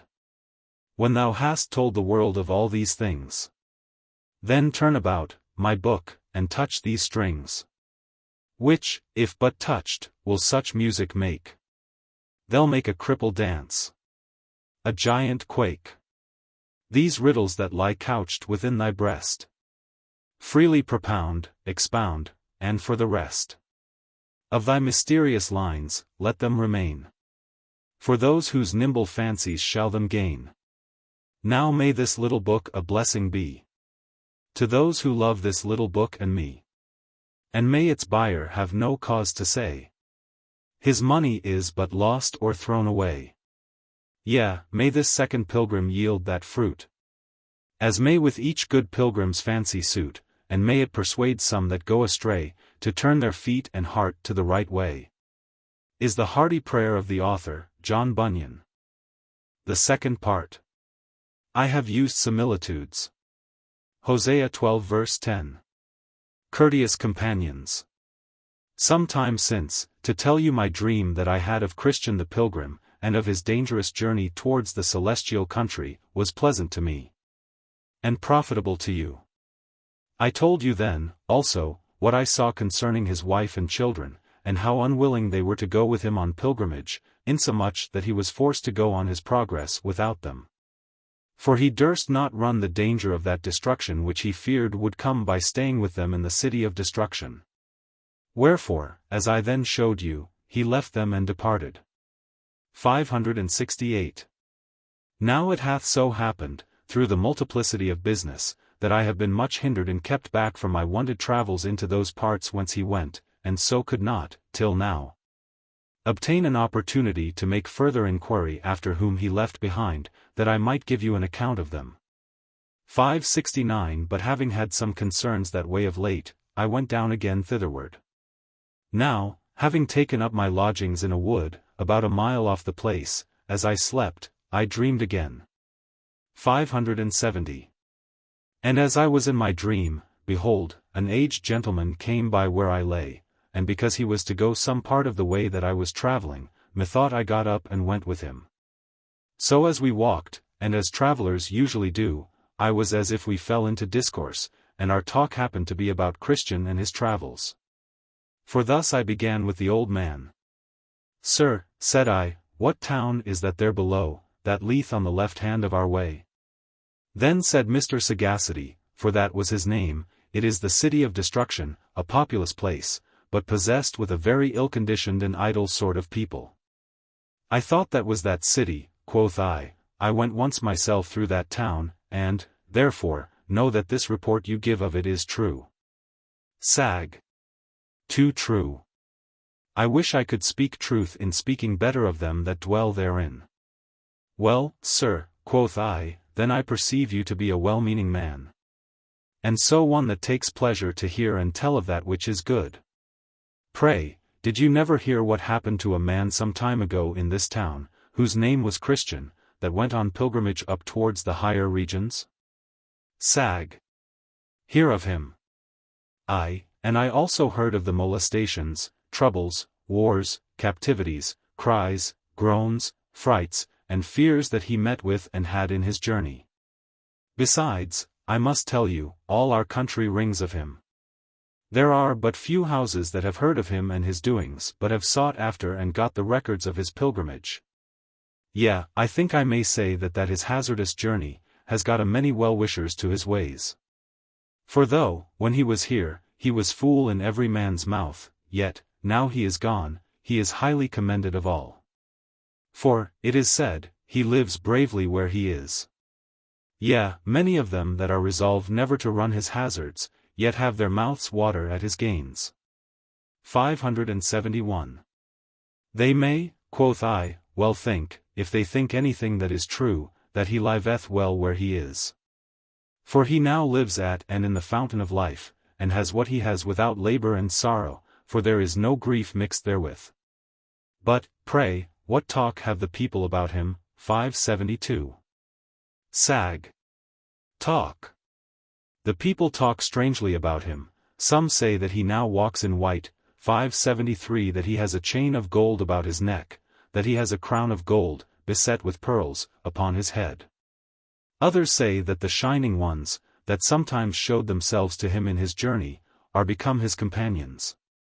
And that he is as familiar with them in the place where he is as here one neighbor is with another. Besides, it is confidently affirmed concerning him, that the king of the place where he is has bestowed upon him already a very rich and pleasant dwelling at court.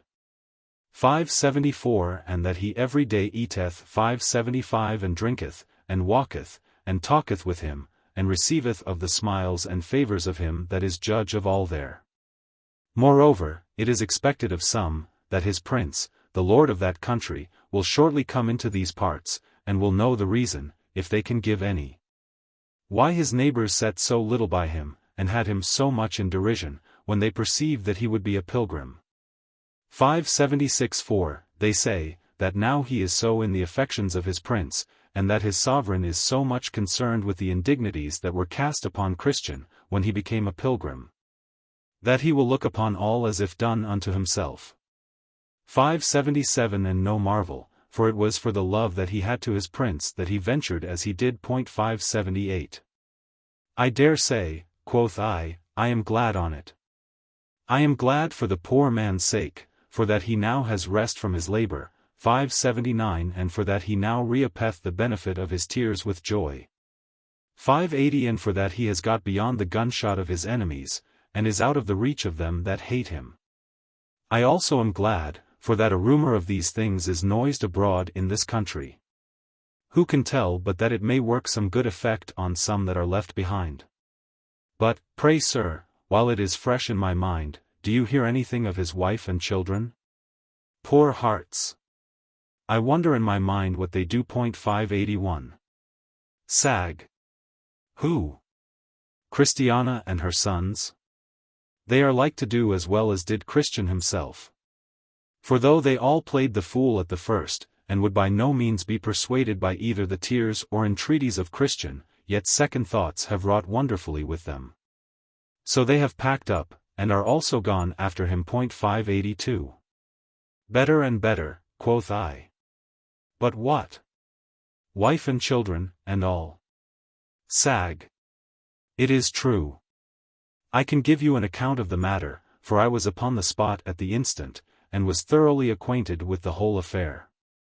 Then, said I, a man, it seems, may report it for a truth.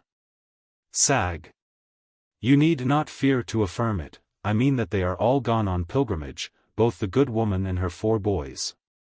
And being, we are, as I perceive, going some considerable way together, I will give you an account of the whole of the matter.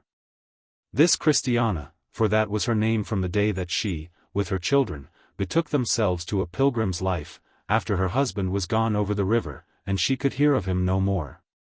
Her thoughts began to work in her mind. First, for that she had lost her husband, and for that the loving bond of that relation was utterly broken betwixt them. For you know, said he to me, nature can do no less but entertain the living with many a heavy cogitation in the remembrance of the loss of loving relations. This, therefore, of her husband did cost her many a tear. But this was not all. For Christiana did also begin to consider with herself, whether her unbecoming behavior towards her husband was not one cause that she saw him no more. And that in such sort he was taken away from her. And upon this, came into her mind, by swarms, all her unkind, unnatural, and ungodly carriages to her dear friend. Which also clogged her conscience, and did load her with guilt. She was, moreover, much broken with calling to remembrance the restless groans, brinish tears, and self-bemoanings of her husband, and how she did harden her heart against all his entreaties. And loving persuasions, of her and her sons, to go with him. Yea, there was not anything that Christian either said to her or did before her all the while that his burden did hang on his back, but it returned upon her like a flash of lightning. And rent the call of her heart in sunder. Specially that bitter outcry of his, "What shall I do to be saved?" did ring in her ears most dolefully. 583. Then said she to her children, "Sons, we are all undone. I have sinned away your father, and he is gone. He would have had us with him, but I would not go myself. I also have hindered you of life." 584. With that the boys fell all into tears, and cried out to go after their father. "Oh," said Christiana, "that it had been but our lot to go with him, then had it fared well with us, beyond what it is like to do now. For though I formerly foolishly imagined, concerning the troubles of your father, that they proceeded of a foolish fancy that he had, or for that he was overrun with melancholy humors. Yet now it will not out of my mind but that they sprang from another cause, to wit, for that the light of light was given him.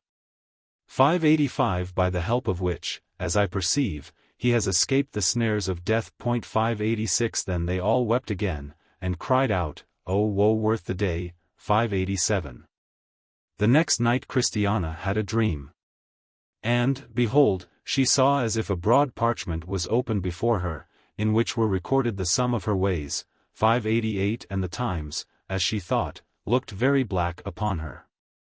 Then she cried out aloud in her sleep, "Lord, have mercy upon me a sinner." 589. And the little children heard her. After this, she thought she saw two very ill-favored ones standing by her bedside, and saying, "What shall we do with this woman?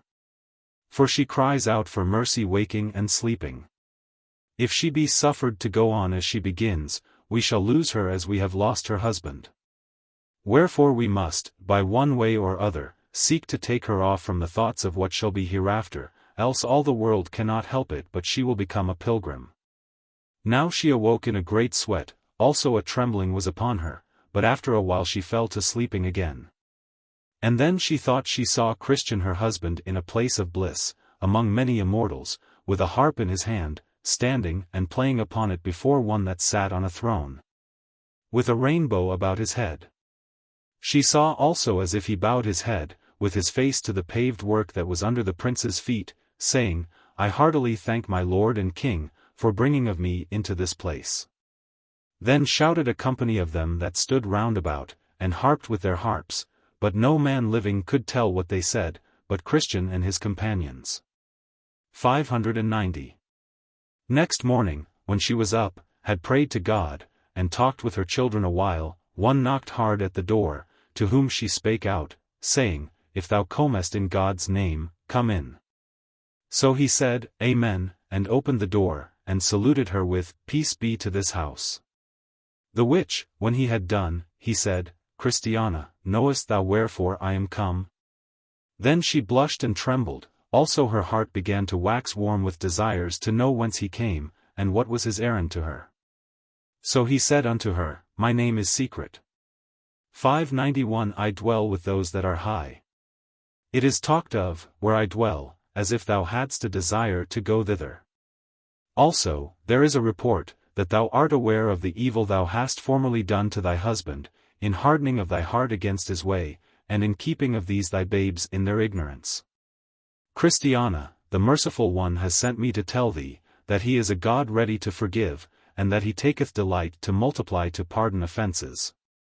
He also would have thee know, that he inviteth thee to come into his presence, to his table, and that he will feed thee with the fat of his house, and with the heritage of Jacob thy father. There is Christian thy husband, that was, with legions more, his companions, ever beholding that face that doth minister life to beholders. And they will all be glad when they shall hear the sound of thy feet step over thy father's threshold. Christiana at this was greatly abashed in herself, and bowing her head to the ground, this visitor proceeded, and said, Christiana, here is also a letter for thee, which I have brought from thy husband's king. So she took it and opened it, but it smelt after the manner of the best perfume. 592 Also it was written in letters of gold. The contents of the letter was, that the king would have her do as did Christian her husband, for that was the way to come to his city, and to dwell in his presence with joy forever. At this the good woman was quite overcome, so she cried out to her visitor, Sir, will you carry me and my children with you, that we also may go and worship this king? Then said the visitor, Christiana, the bitter is before the sweet. Thou must through troubles, as did he that went before thee, enter this celestial city. Wherefore I advise thee to do as did Christian thy husband. Go to the wicket gate yonder, over the plain, for that stands in the head of the way up which thou must go, and I wish thee all good speed. Also I advise that thou put this letter in thy bosom, that thou read therein to thyself, and to thy children, until you have got it by rote of heart. 593 For it is one of the songs that thou must sing while thou art in this house of thy pilgrimage. 594 Also this thou must deliver in at the further gate. 595 Now I saw in my dream, that this old gentleman, as he told me this story, did himself seem to be greatly affected therewith. He, moreover, proceeded and said, So Christiana called her sons together, and began thus to address herself unto them, My sons, I have, as you may perceive, been of late under much exercise in my soul, about the death of your father. Not for that I doubt at all of his happiness, for I am satisfied now that he is well. I have been also much affected with the thoughts of mine own state and yours, which I verily believe is by nature miserable. My carriages, also, to your father in his distress, is a great load to my conscience, for I hardened both my own heart and yours against him, and refused to go with him on pilgrimage. 596. The thoughts of these things would now kill me outright, but that for a dream which I had last night, and but for the encouragement that this stranger has given me this morning. Come, my children, let us pack up and be gone to the gate that leads to the celestial country, that we may see your father, and be with him and his companions in peace, according to the laws of that land. Then did her children burst out into tears for joy, that the heart of their mother was so inclined. 597 So their visitor bade them farewell, and they began to prepare to set out for their journey. But while they were thus about to be gone, two of the women, that were Christiana's neighbors, came up to her house, and knocked at her door. To whom she said as before, If you come in God's name, come in. At this the women were stunned, for this kind of language they used not to hear, or to perceive to drop from the lips of Christiana. 598 Yet they came in, but, behold, they found the good woman preparing to be gone from her house. So they began and said, Neighbor, pray what is your meaning by this? Christiana answered and said to the eldest of them, whose name was Mrs. Timorous, I am preparing for a journey. This Timorous was daughter to him that met Christian upon the hill Difficulty, and would have had him go back for fear of the lions. Tim. For what journey, I pray you? Christ. Even to go after my good husband. And with that she fell weeping. Tim. I hope not so, good neighbor, pray, for your poor children's sakes, do not so unwomanly cast away yourself. Christ. Nay, my children shall go with me, not one of them is willing to stay behind. 599. Tim. I wonder, in my very heart, what, or who has brought you into this mind. Christ. Oh. Neighbor, knew you but as much as I do, I doubt not but that you would go with me. Tim. Prithee, what new knowledge hast thou got, that so worketh off thy mind from thy friends, and that tempteth thee to go, nobody knows where? Christ. Then Christiana replied, I have been sorely afflicted since my husband's departure from me, but especially since he went over the river. But that which troubleth me most, is my churlish carriages to him, when he was under his distress. Besides, I am now as he was then, nothing will serve me but going on pilgrimage. I was dreaming last night that I saw him. Oh, that my soul was with him! He dwelleth in the presence of the king of the country, he sits and eats with him at his table.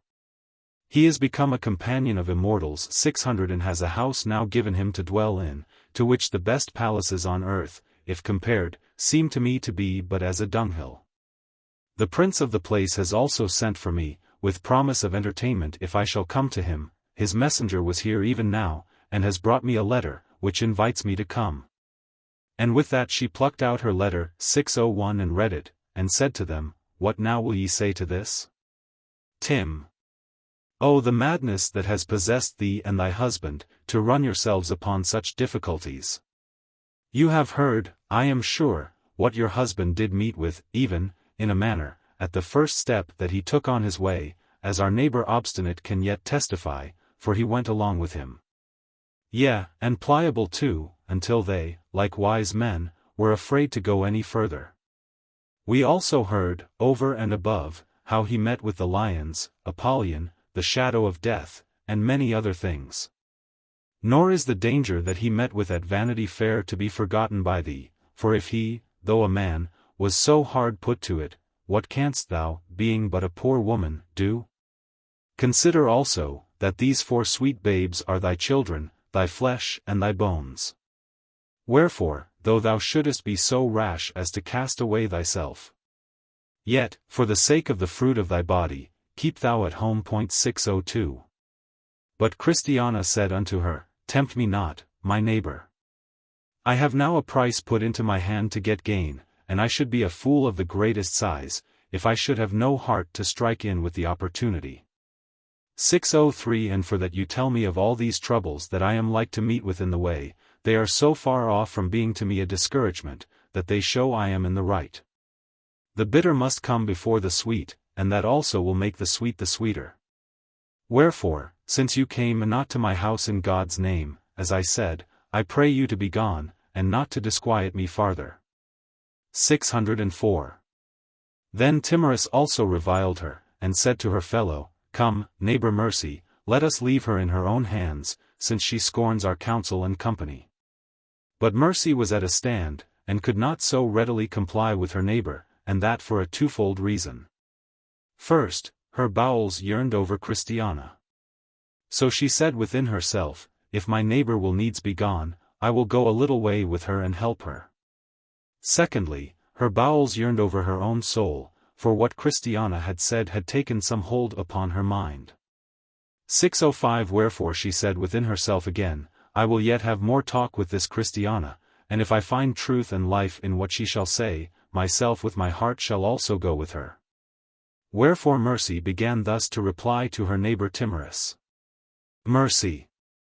Neighbor, I did, indeed, come with you to see Christiana this morning.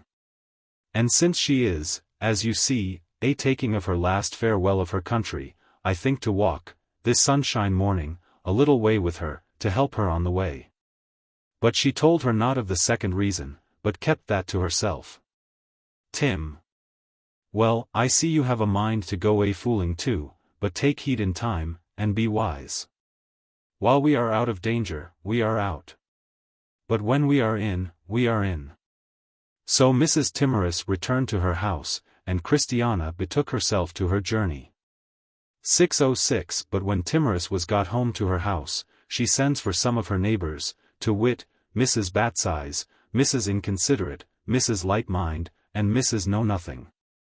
So when they were come to her house, she falls to telling of the story of Christiana, and of her intended journey.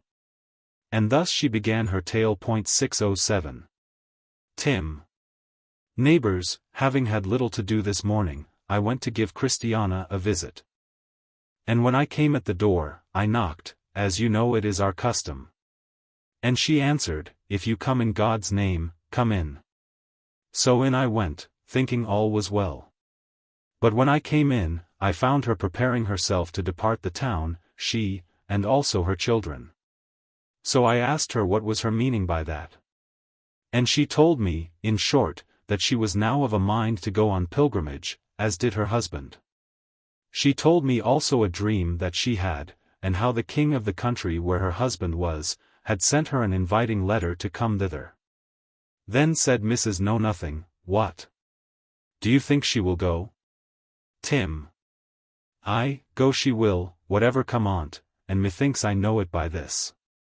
For that which was my great argument to persuade her to stay at home, to wit, the troubles she was like to meet with in the way, is one great argument with her to put her forward on her journey. For she told me in so many words, the bitter goes before the sweet. Yea, and forasmuch as it so doth, it makes the sweet the sweeter." Mrs. Bat sighs. "Oh, this blind and foolish woman," said she. "Will she not take warning by her husband's afflictions? For my part, I see, if he were here again, he would rest him content in a whole skin, and never run so many hazards for nothing." Mrs. Inconsiderate also replied, saying, "Away with such fantastical fools from the town. A good riddance, for my part, I say, of her. Should she stay where she dwells, and retain this her mind, who could live quietly by her? For she will either be doompish or unneighborly, or talk of such matters as no wise body can abide. Wherefore, for my part, I shall never be sorry for her departure. Let her go, and let better come in her room. It was never a good world since these whimsical fools dwelt in it." 608. Then Mrs. Lightmind added as followeth, "Come, put this kind of talk away. I was yesterday at Madame Wanton's, where we were as merry as the maids. For who do you think should be there, but I and Mrs. Love the Flesh, and 3 or 4 more, with Mr. Lechery, Mrs. Filth, and some others. So there we had music, and dancing, and what else was meet to fill up the pleasure. And, I dare say, my lady herself is an admirably well-bred gentlewoman, and Mr. Lechery is as pretty a fellow." By this time, Christiana was got on her way, and Mercy went along with her. So as they went, her children being there also, Christiana began to discourse. "And, Mercy," said Christiana, "I take this as an unexpected favor, that thou shouldst set foot out of doors with me, to accompany me a little in my way." Mercy. Then said young Mercy, for she was but young, "If I thought it would be to purpose to go with you, I would never go near the town any more." Christ. "Well, Mercy," said Christiana, "cast in thy lot with me, I well know what will be the end of our pilgrimage. My husband is where he would not but be for all the gold in the Spanish mines. Nor shalt thou be rejected, though thou goest but upon my invitation. 609 The king who hath sent for me and my children is one that delighteth in mercy. Besides, if thou wilt, I will hire thee, and thou shalt go along with me as my servant, yet we will have all things in common betwixt thee and me, only, go along with me. 610. Mercy. But how shall I be ascertained that I also shall be entertained? Had I this hope but from one that can tell, I would make no stick at all, but would go, being helped by him that can help, though the way was never so tedious. 611. Christ. Well, loving Mercy, I will tell thee what thou shalt do. Go with me to the wicket gate, and there I will further inquire for thee. And if there thou shalt not meet with encouragement, I will be content that thou shalt return to thy place. I also will pay thee for thy kindness which thou showest to me and my children, in thy accompanying us in our way, as thou dost. Mercy. Then will I go thither, and will take what shall follow. And the Lord grant that my lot may there fall, even as the King of heaven shall have his heart upon me. 612. Christiana then was glad at her heart, not only that she had a companion, but also that she had prevailed with this poor maid to fall in love with her own salvation. So they went on together, and Mercy began to weep. Then said Christiana, Wherefore weepeth my sister so? Mercy. Alas! Said she, who can but lament, that shall but rightly consider, what a state and condition my poor relations 613 are in that yet remain in our sinful town? And that which makes my grief the more heavy is, because they have no instructor, nor any to tell them what is to come. Christ. Bowels becometh pilgrims. And thou dost for thy friends as my good Christian did for me when he left me, he mourned for that I would not heed nor regard him. But his Lord and ours did gather up after his tears and put them into his bottle, and now both I and thou, and these my sweet babes, are reaping the fruit and benefit of them. I hope, mercy, these tears of thine will not be lost, for the truth hath said, that they that sow in tears shall reap in joy, in singing. And he that goeth forth and weepeth, bearing precious seed, shall doubtless come again with rejoicing, bringing his sheaves with him. 614. Then said Mercy, let the most blessed be my guide. If't be his blessed will. Unto his gate, into his fold. Up to his holy hill. And let him never suffer me to swerve or turn aside from his free grace, and holy ways. Whatever shall me betide. And let him gather them of mine that I have left behind. Lord, make them pray they may be thine with all their heart and mind. 615. Now my old friend proceeded, and said, but when Christiana came up to the Slough of Despond, she began to be at a stand. For, said she, this is the place in which my dear husband had like to have been smothered with mud. She perceived, also, that notwithstanding the command of the king to make this place for pilgrims good, yet it was rather worse than formerly. So I asked if that were true. Yes, said the old gentleman, too true. For that many there be that pretend to be the king's laborers, and that say they are for mending the king's highway, that bring dirt and dung instead of stones, and so mar instead of mending. 616. Here Christiana, therefore, with her boys, did make a stand, but, said Mercy, come, let us venture, only let us be wary. Then they looked well to the steps, and made a shift to get staggeringly over. 617. Yet, Christiana had like to have been in, and that not once nor twice. Now they had no sooner got over, but they thought they heard words that said unto them, blessed is she that believed. For there shall be a performance of those things which were told her from the Lord. 618. Then they went on again. And said Mercy to Christiana, had I as good ground to hope for a loving reception at the wicket gate as you, I think no Slough of Despond would discourage me. Well, said the other, you know your sore. 619. And I know mine, and, good friend, we shall all have enough evil before we come at our journey's end. For can it be imagined, that the people that design to attain such excellent glories as we do, and that are so envied that happiness as we are, but that we shall meet with what fears and scares, with what troubles and afflictions they can possibly assault us with, that hate us? And now Mr. Sagacity left me to dream out my dream by myself. Wherefore, methought I saw Christiana and Mercy, and the boys, go all of them up to the gate. To which, when they were come, they betook themselves to a short debate about how they must manage their calling at the gate, and what should be said to him that did open to them. So it was concluded, since Christiana was the eldest, that she should knock for entrance, and that she should speak to him that did open, for the rest. So Christiana began to knock. And, as her poor husband did, she knocked, and knocked again. But, instead of any that answered, they all thought that they heard as if a dog came barking upon them. A dog, and a great one too, and this made the women and children afraid, nor durst they, for a while, to knock any more, for fear the mastiff should fly upon them. Now, therefore, they were greatly tumbled up and down in their minds, and knew not what to do. Knock they durst not, for fear of the dog. Go back they durst not, for fear the keeper of that gate should espy them as they so went, and should be offended with them. At last they thought of knocking again, and knocked more vehemently than they did at the first. Then said the keeper of the gate, Who is there? So the dog left off to bark, and he opened unto them. 620. Then Christiana made low obeisance, and said, Let not our Lord be offended with his handmaidens, for that we have knocked at his princely gate. Then said the keeper, Whence come ye, and what is that you would have? Christiana answered, we are come from whence Christian did come, and upon the same errand as he.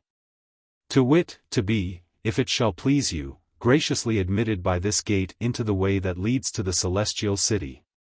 And I answer, my lord, in the next place, that I am Christiana, once the wife of Christian, that now is gotten above. 621.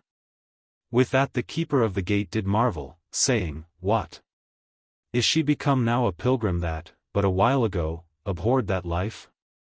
Then she bowed her head, and said, Yes, and so are these my sweet babes also. Then he took her by the hand, and let her in, and said also, Suffer the little children to come unto me, and with that he shut up the gate. This done, he called to a trumpeter that was above, over the gate, to entertain Christiana with shouting and sound of trumpet for joy. So he obeyed, and sounded, and filled the air with his melodious notes. 622. Now all this while poor Mercy did stand without, trembling and crying, for fear that she was rejected.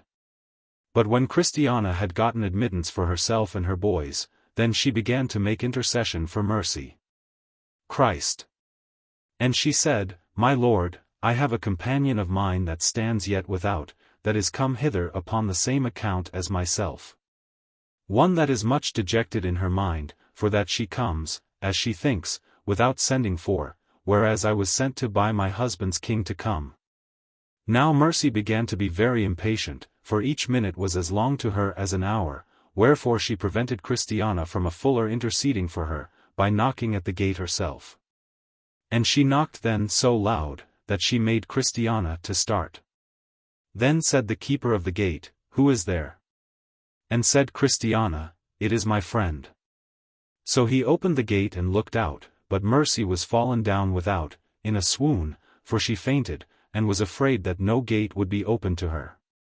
Then he took her by the hand, and said, Damsel, I bid thee arise.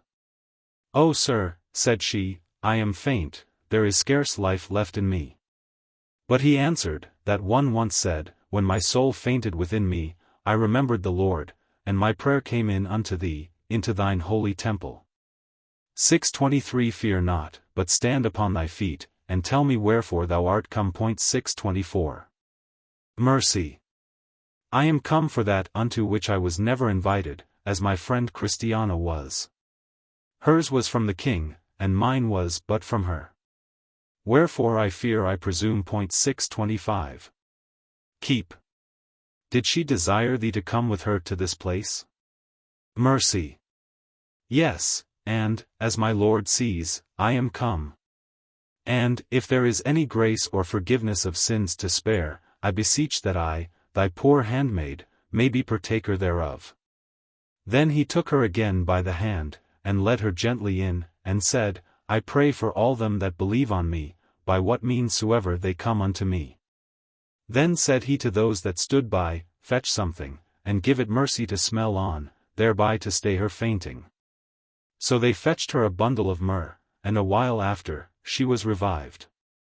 626. And now was Christiana and her boys, and Mercy, received of the Lord at the head of the way, and spoke kindly unto by him. Then said they yet further unto him, We are sorry for our sins, and beg of our Lord his pardon, and further information what we must do. I grant pardon, said he, by word and deed, by word, in the promise of forgiveness, by deed, in the way I obtained it. Take the first from my lips with a kiss. 627 and the other as it shall be revealed. 628. Now, I saw in my dream, that he spake many good words unto them, whereby they were greatly glad. He also had them up to the top of the gate, and showed them by what deed they were saved, and told them withal, that sight they would have again, as they went along in the way, to their comfort. So he left them a while in a summer parlor below, where they entered into talk by themselves, and thus Christiana began, O Lord! How glad am I that we are got in hither! Mercy! So you well may. But I of all have cause to leap for joy. Christ! I thought one time, as I stood at the gate, because I had knocked, and none did answer, that all our labor had been lost, especially when that ugly cur made such a heavy barking against us. 629. Mercy. But my worse fear was after I saw that you was taken into his favor, and that I was left behind. Now, thought I, it is fulfilled which is written, 2 women shall be grinding together, the one shall be taken and the other left. 6:30 I had much ado to forbear crying out, undone. Undone. 631. And afraid I was to knock any more, but when I looked up to what was written over the gate, I took courage. 632 I also thought that I must either knock again, or die. So I knocked, but I cannot tell how, for my spirit now struggled betwixt life and death. Christ. Can you not tell how you knocked? I am sure your knocks were so earnest that the very sound of them made me start. I thought I never heard such knocking in all my life. I thought you would have come in by violent hands, or have taken the kingdom by storm. 633. Mercy. Alas! To be in my case, who that so was could but have done so? You saw that the door was shut upon me, and that there was a most cruel dog thereabout. Who, I say, that was so faint-hearted as I, that would not have knocked with all their might? But, pray, what said my Lord to my rudeness? Was he not angry with me? Christ. When he heard your lumbering noise, he gave a wonderful innocent smile. I believe what you did pleased him well enough, for he showed no sign to the contrary. But I marvel in my heart, why he keeps such a dog. Had I known that before, 634 I fear I should not have had heart enough to have ventured myself in this manner. But now we are in, and I am glad with all my heart. 635. Mercy. I will ask, if you please, next time he comes down, why he keeps such a filthy cur in his yard. I hope he will not take it amiss. I do, said the children, and persuade him to hang him. For we are afraid he will bite us when we go hence. So at last he came down to them again, and Mercy fell to the ground on her face before him, and worshipped, and said, Let my Lord accept of the sacrifice of praise which I now offer unto him with the calves of my lips. So he said unto her, Peace be to thee, stand up. But she continued upon her face, and said, Righteous art thou, O Lord, when I plead with thee, yet let me talk with thee of thy judgments. 636 Wherefore dost thou keep so cruel a dog in thy yard, at the sight of which, such women and children as we, are ready to fly from thy gate for fear? He answered and said, That dog has another owner, he also is kept close in another man's ground, only my pilgrims hear his barking. He belongs to the castle which you see there at a distance, but can come up to the walls of this place. He has frightened many an honest pilgrim from worse to better, by the great voice of his roaring. Indeed, he that owneth him doth not keep him of any goodwill to me or mine, but with intent to keep the pilgrims from coming to me, and that they may be afraid to knock at this gate for entrance. Sometimes also he has broken out, and has worried some that I loved, but I take all at present patiently. I also give my pilgrims timely help, so they are not delivered up to his power, to do to them what his doggish nature would prompt him to. But what? My purchased one, I trow, hadst thou known never so much beforehand, thou wouldst not have been afraid of a dog. The beggars that go from door to door will, rather than they will lose a supposed alms, run the hazard of the bawling, barking, and biting, too, of a dog. And shall a dog in another man's yard, a dog whose barking I turn to the profit of pilgrims, keep any from coming to me?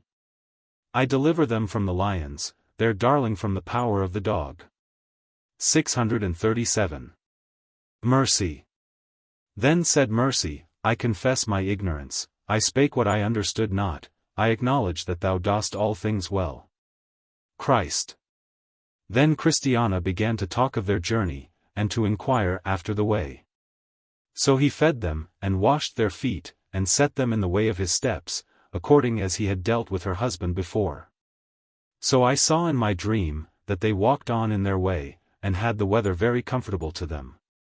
Then Christiana began to sing, saying, Blessed be the day that I began. A pilgrim for to be. And blessed also be that man. That thereto moved me. 'Tis true, 'twas long ere I began to seek to live forever. But now I run fast as I can. 'Tis better late than never. Our tears to joy, our fears to faith, are turned, as we see that our beginning, as one saith, shows what our end will be. Now there was, on the other side of the wall that fenced in the way up which Christiana and her companions were to go, a garden. And that garden belonged to him whose was that barking dog of whom mention was made before. And some of the fruit trees that grew in that garden shot their branches over the wall, and being mellow, they that found them did gather them up, and oft eat of them to their hurt. So Christiana's boys, as boys are apt to do, being pleased with the trees, and with the fruit that did hang thereon, did plash 638 them, and began to eat. Their mother did also chide them for so doing, but still the boys went on. 639.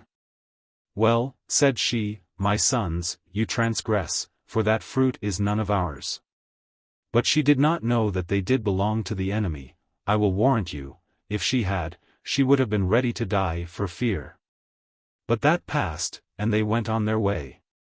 Now, by that they were gone about 2 bowshots from the place that let them into the way, they espied 2 very ill-favored ones coming down apace to meet them. 640. With that, Christiana and Mercy, her friend, covered themselves with their veils, and so kept on their journey. The children also went on before, so that at last they met together.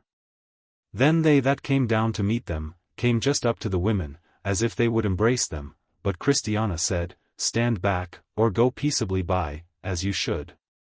Yet these two, as men that are deaf, regarded not Christiana's words, but began to lay hands upon them. At that Christiana, waxing very wroth, spurned at them with her feet. Mercy also, as well as she could, did what she could to shift them. Christiana again said to them, Stand back, and begone. For we have no money to lose, being pilgrims, as you see, and such, too, as live upon the charity of our friends. Ill-favored. Then said one of the 2 of the men, We make no assault upon you for money, but are come out to tell you, that if you will but grant one small request, which we shall ask, we will make women of you forever. Christ. Now Christiana, imagining what they should mean, made answer again, We will neither bear, nor regard, nor yield to what you shall ask. We are in haste, cannot stay. Our business is a business of life and death. So, again, she and her companions made a fresh essay to go past them, but they let them in their way. Ill-fave. And they said, We intend no hurt to your lives, it is another thing we would have. Christ. Ah, quoth Christiana, you would have us body and soul, for I know it is for that you are come. But we will die rather upon the spot, than suffer ourselves to be brought into such snares as shall hazard our well-being hereafter. And with that they both shrieked out, and cried, Murder! Murder! And so put themselves under those laws that are provided for the protection of women. 641. But the men still made their approach upon them, with design to prevail against them. They, therefore, cried out again. 642. Now, they being, as I said, not far from the gate in at which they came, their voice was heard from where they were, thither. Wherefore some of the house came out, and knowing that it was Christiana's tongue, they made haste to her relief. But by that they were got within sight of them, the women were in a very great scuffle, the children also stood crying by. Then did he that came in for their relief call out to the ruffians, saying, What is that thing that you do? Would you make my lord's people to transgress? He also attempted to take them, but they did make their escape over the wall, into the garden of the man to whom the great dog belonged, so the dog became their protector. This reliever then came up to the women, and asked them how they did. So they answered, We thank thy prince, pretty well, only we have been somewhat affrighted. We thank thee also, for that thou camest in to our help, for otherwise we had been overcome. Reliever. So after a few more words, this reliever said as followeth, I marveled much when you were entertained at the gate above, being, as ye knew, that ye were but weak women. That you petitioned not the Lord there for a conductor. Then might you have avoided these troubles and dangers, for he would have granted you 1.643. Christ. Alas! Said Christiana, we were so with our present blessing, that dangers to come were forgotten by us. Besides, who could have thought, that so near the king's palace, there should have lurked such naughty ones? Indeed, it had been well for us, had we asked our Lord for one. But, since our Lord knew it would be for our profit, I wonder he sent not one along with us. 644. Rel. It is not always necessary to grant things not asked for, lest, by so doing, they become of little esteem. But when the want of a thing is felt, it then comes under, in the eyes of him that feels it, that estimate that properly is its due, and so, consequently, will be thereafter used. Had my Lord granted you a conductor, you would not neither so have bewailed that oversight of yours, in not asking for one, as now you have occasion to do. So all things work for good, and tend to make you more wary. Christ. Shall we go back again to my Lord, and confess our folly, and ask one? Rel. Your confession of your folly I will present him with. To go back again you need not, for in all places where you shall come, you will find no want at all. For in every of my Lord's lodgings, which he has prepared for the reception of his pilgrims, there is sufficient to furnish them against all attempts whatsoever. But, as I said, he will be inquired of by them, to do it for them. 645. And it is a poor thing that is not worth asking for. When he had thus said, he went back to his place, and the pilgrims went on their way. Mercy. Then said Mercy, what a sudden blank is here. I made account we had now been past all danger, and that we should never see sorrow more. 646. Christ. Thy innocency, my sister, said Christiana to Mercy, may excuse thee much. But as for me, my fault is so much the greater, for that I saw this danger before I came out of the doors, and yet did not provide for it where provision might have been had.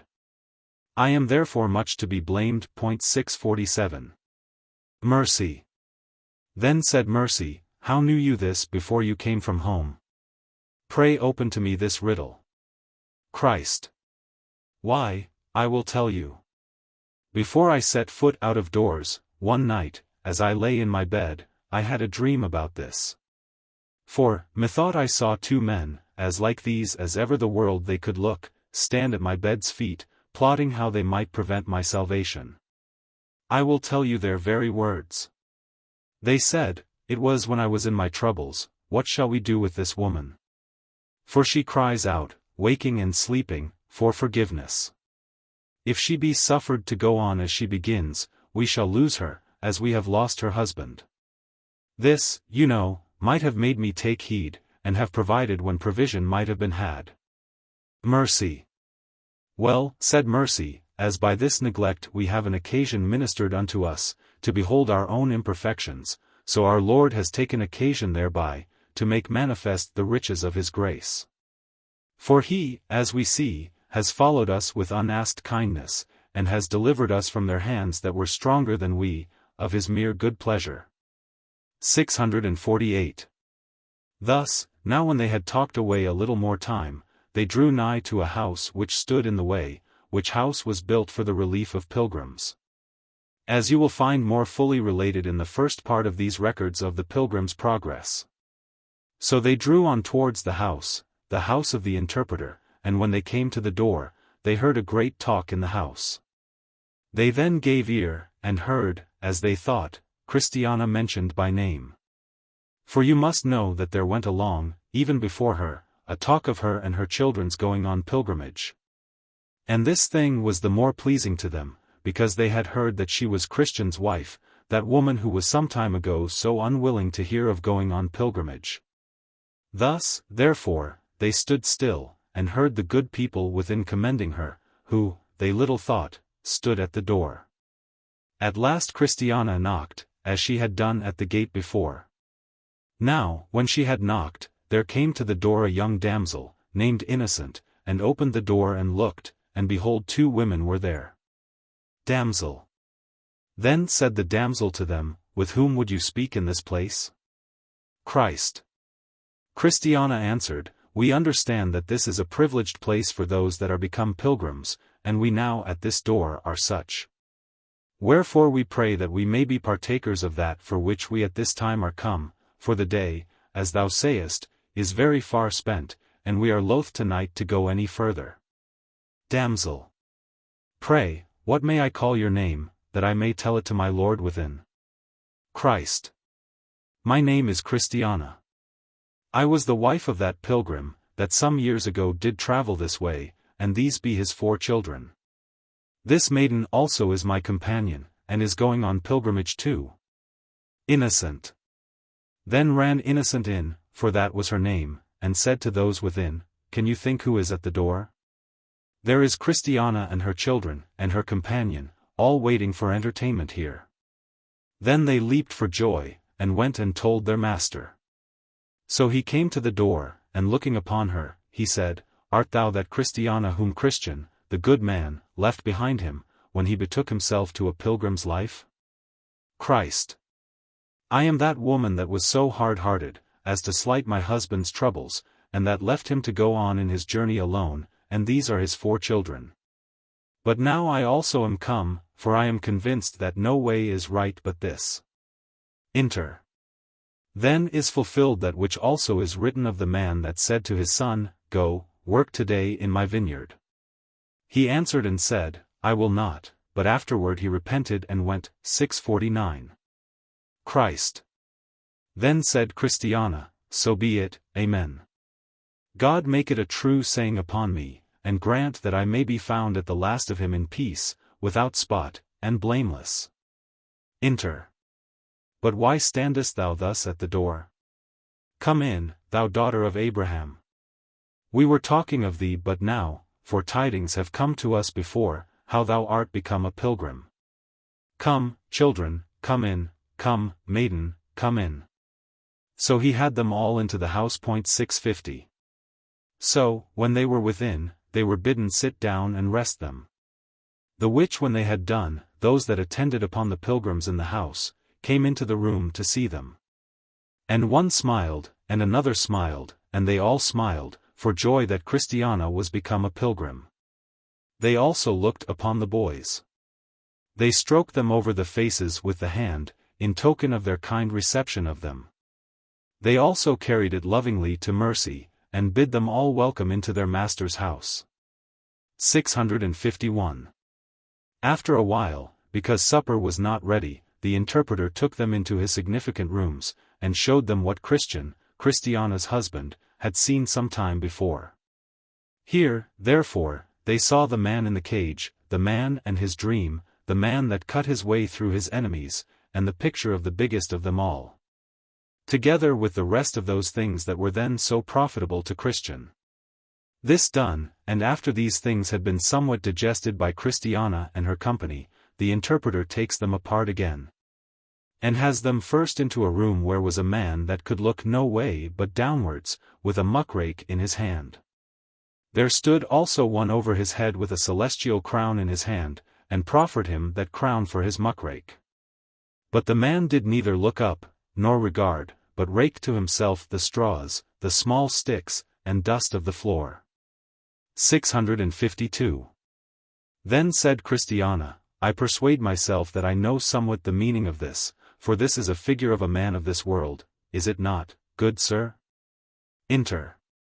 Thou hast said the right, said he, and his muckrake doth show his carnal mind.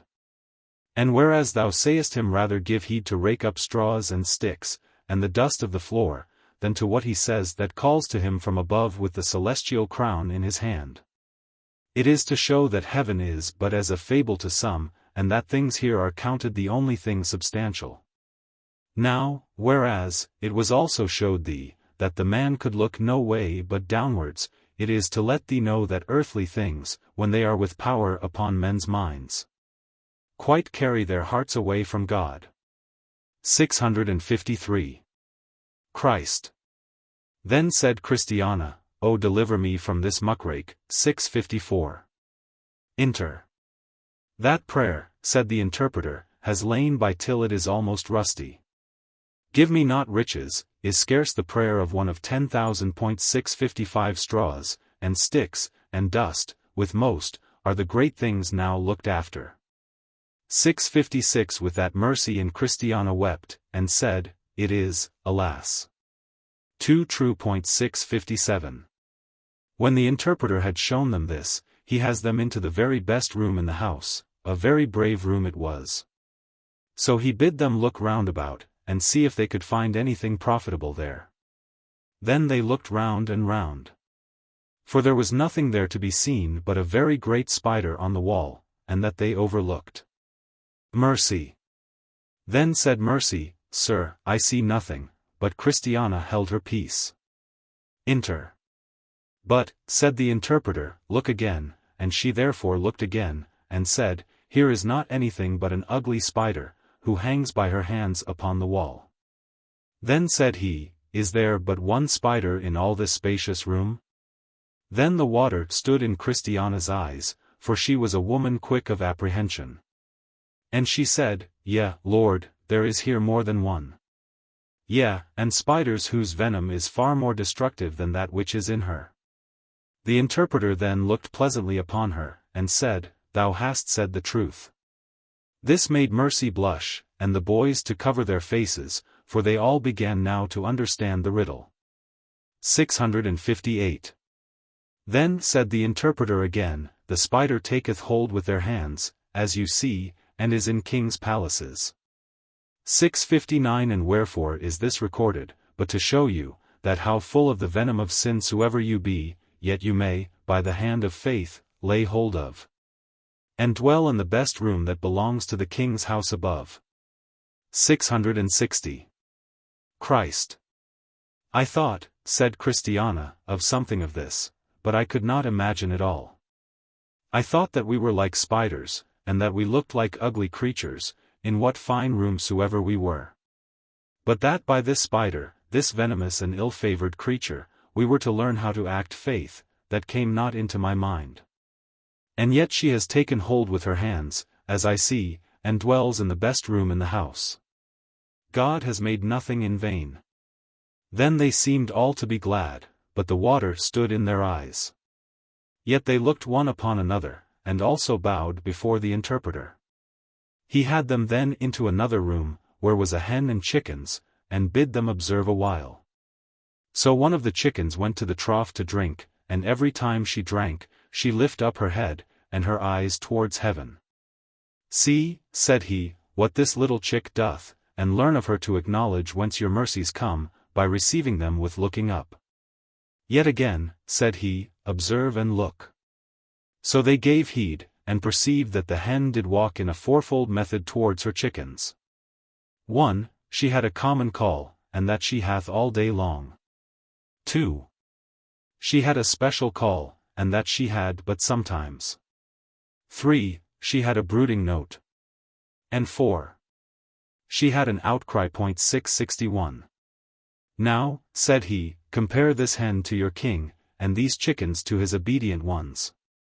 662 4. Answerable to her, himself has his methods, which he walketh in towards his people, by his common call, he gives nothing, by his special call, he always has something to give. He has also a brooding voice, for them that are under his wing, and he has an outcry, to give the alarm when he seeth the enemy come. 663 I chose, my darlings, to lead you into the room where such things are, because you are women, and they are easy for you. 664 Christ. And sir, said Christiana, pray let us see some more. So he had them into the slaughterhouse, where was a butcher killing of a sheep, and behold the sheep was quiet, and took her death patiently. Then said the interpreter, you must learn of this sheep to suffer, and to put up wrongs without murmurings and complaints. Behold how quietly she taketh her death, and without objecting, she suffereth her skin to be pulled over her ears. Your king doth call you his sheep. After this he led them into his garden, where was great variety of flowers, and he said, do you see all these? So Christiana said, yes. Then said he again, behold the flowers are diverse in stature, in quality, and color, and smell, and virtue, and some are better than some. Also where the gardener hath set them, there they stand, and quarrel not with one another. 665. Again, he had them into his field, which he had sowed with wheat and corn. But when they beheld, the tops of all were cut off, only the straw remained, he said again, This ground was dunged, and ploughed, and sowed, but what shall we do with the crop? Then said Christiana, Burn some, and make muck of the rest. Then said the interpreter again, Fruit, you see, is that thing you look for. 666. And for want of that you condemn it to the fire. And to be trodden under foot of men, beware that in this you condemn not yourselves. 667.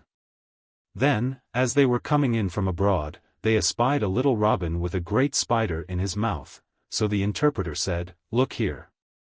So they looked, and Mercy wondered. But Christiana said, What a disparagement is it to such a little pretty bird as the robin redbreast is, he being also a bird above many, that loveth to maintain a kind of sociableness with man.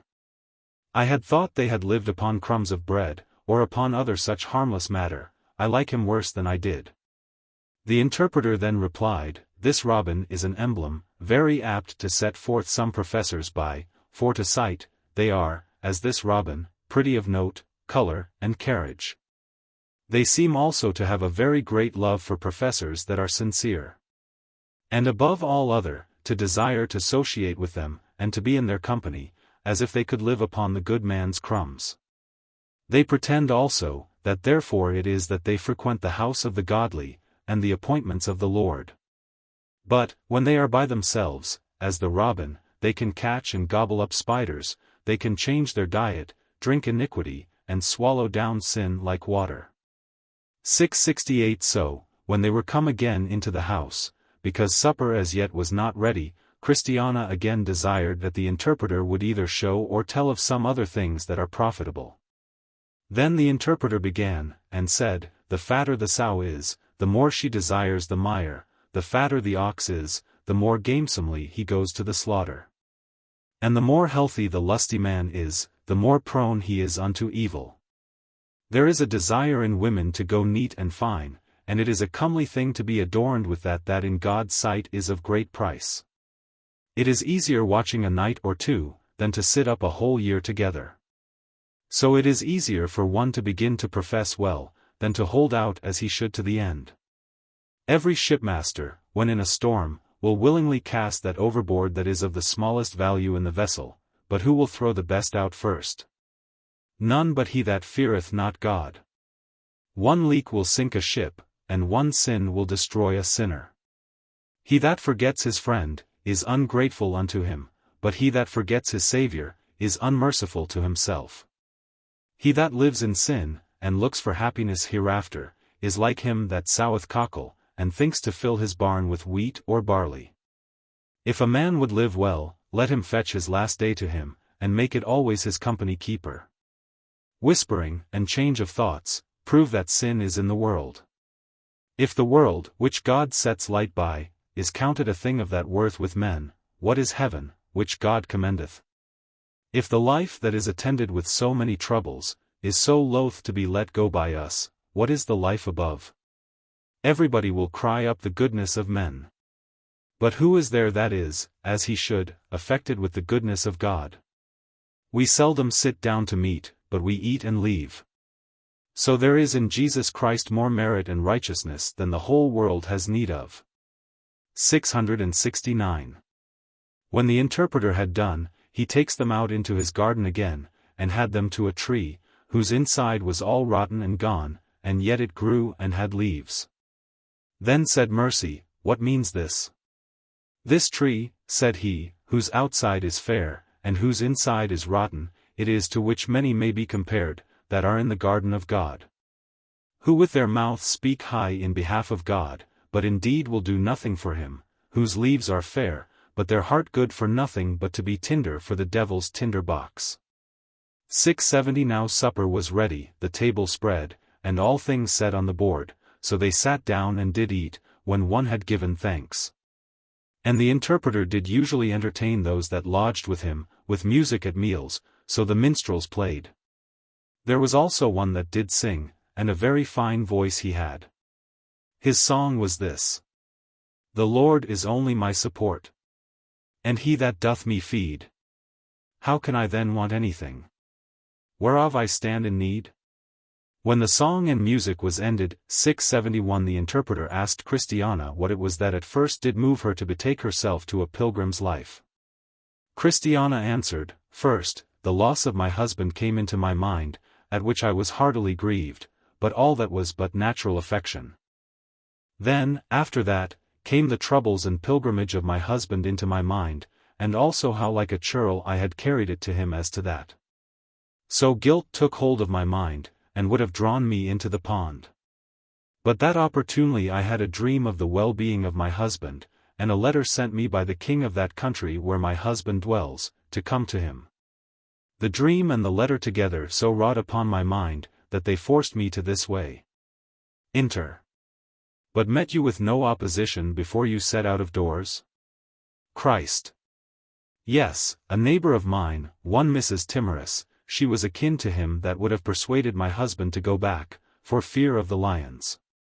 She all to befold me for, as she called it, my intended desperate adventure, she also urged what she could to dishearten me to it.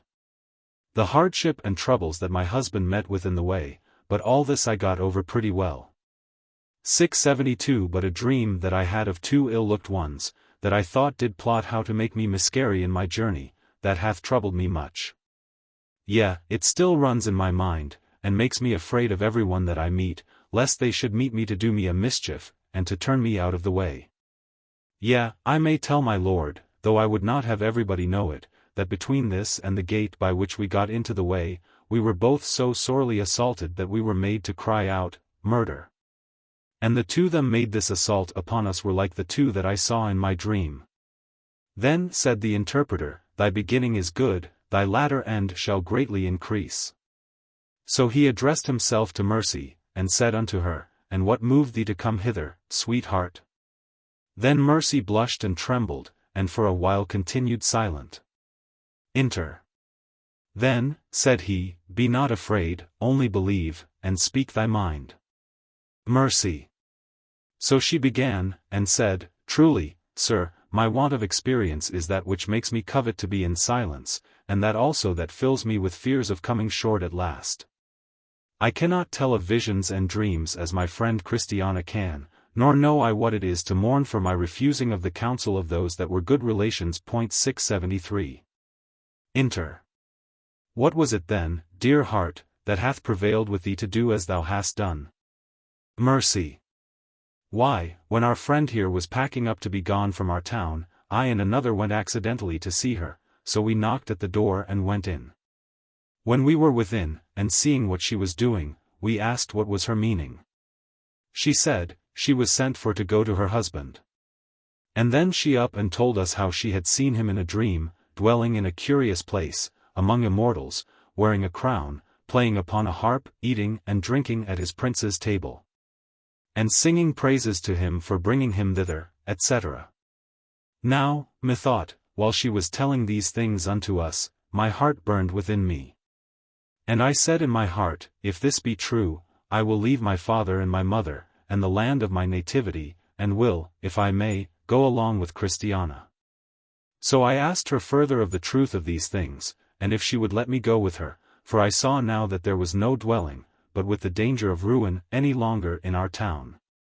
But yet I came away with a heavy heart, not for that I was unwilling to come away, but for that so many of my relations were left behind. And I am come, with all the desire of my heart, and will go, if I may, with Christiana, unto her husband, and his king. 674. Inter. Thy setting out is good, for thou hast given credit to the truth. 675 Thou art a Ruth, who did, for the love she bare to Naomi, and to the Lord her God, leave father and mother, and the land of her nativity, to come out, and go with a people that she knew not heretofore.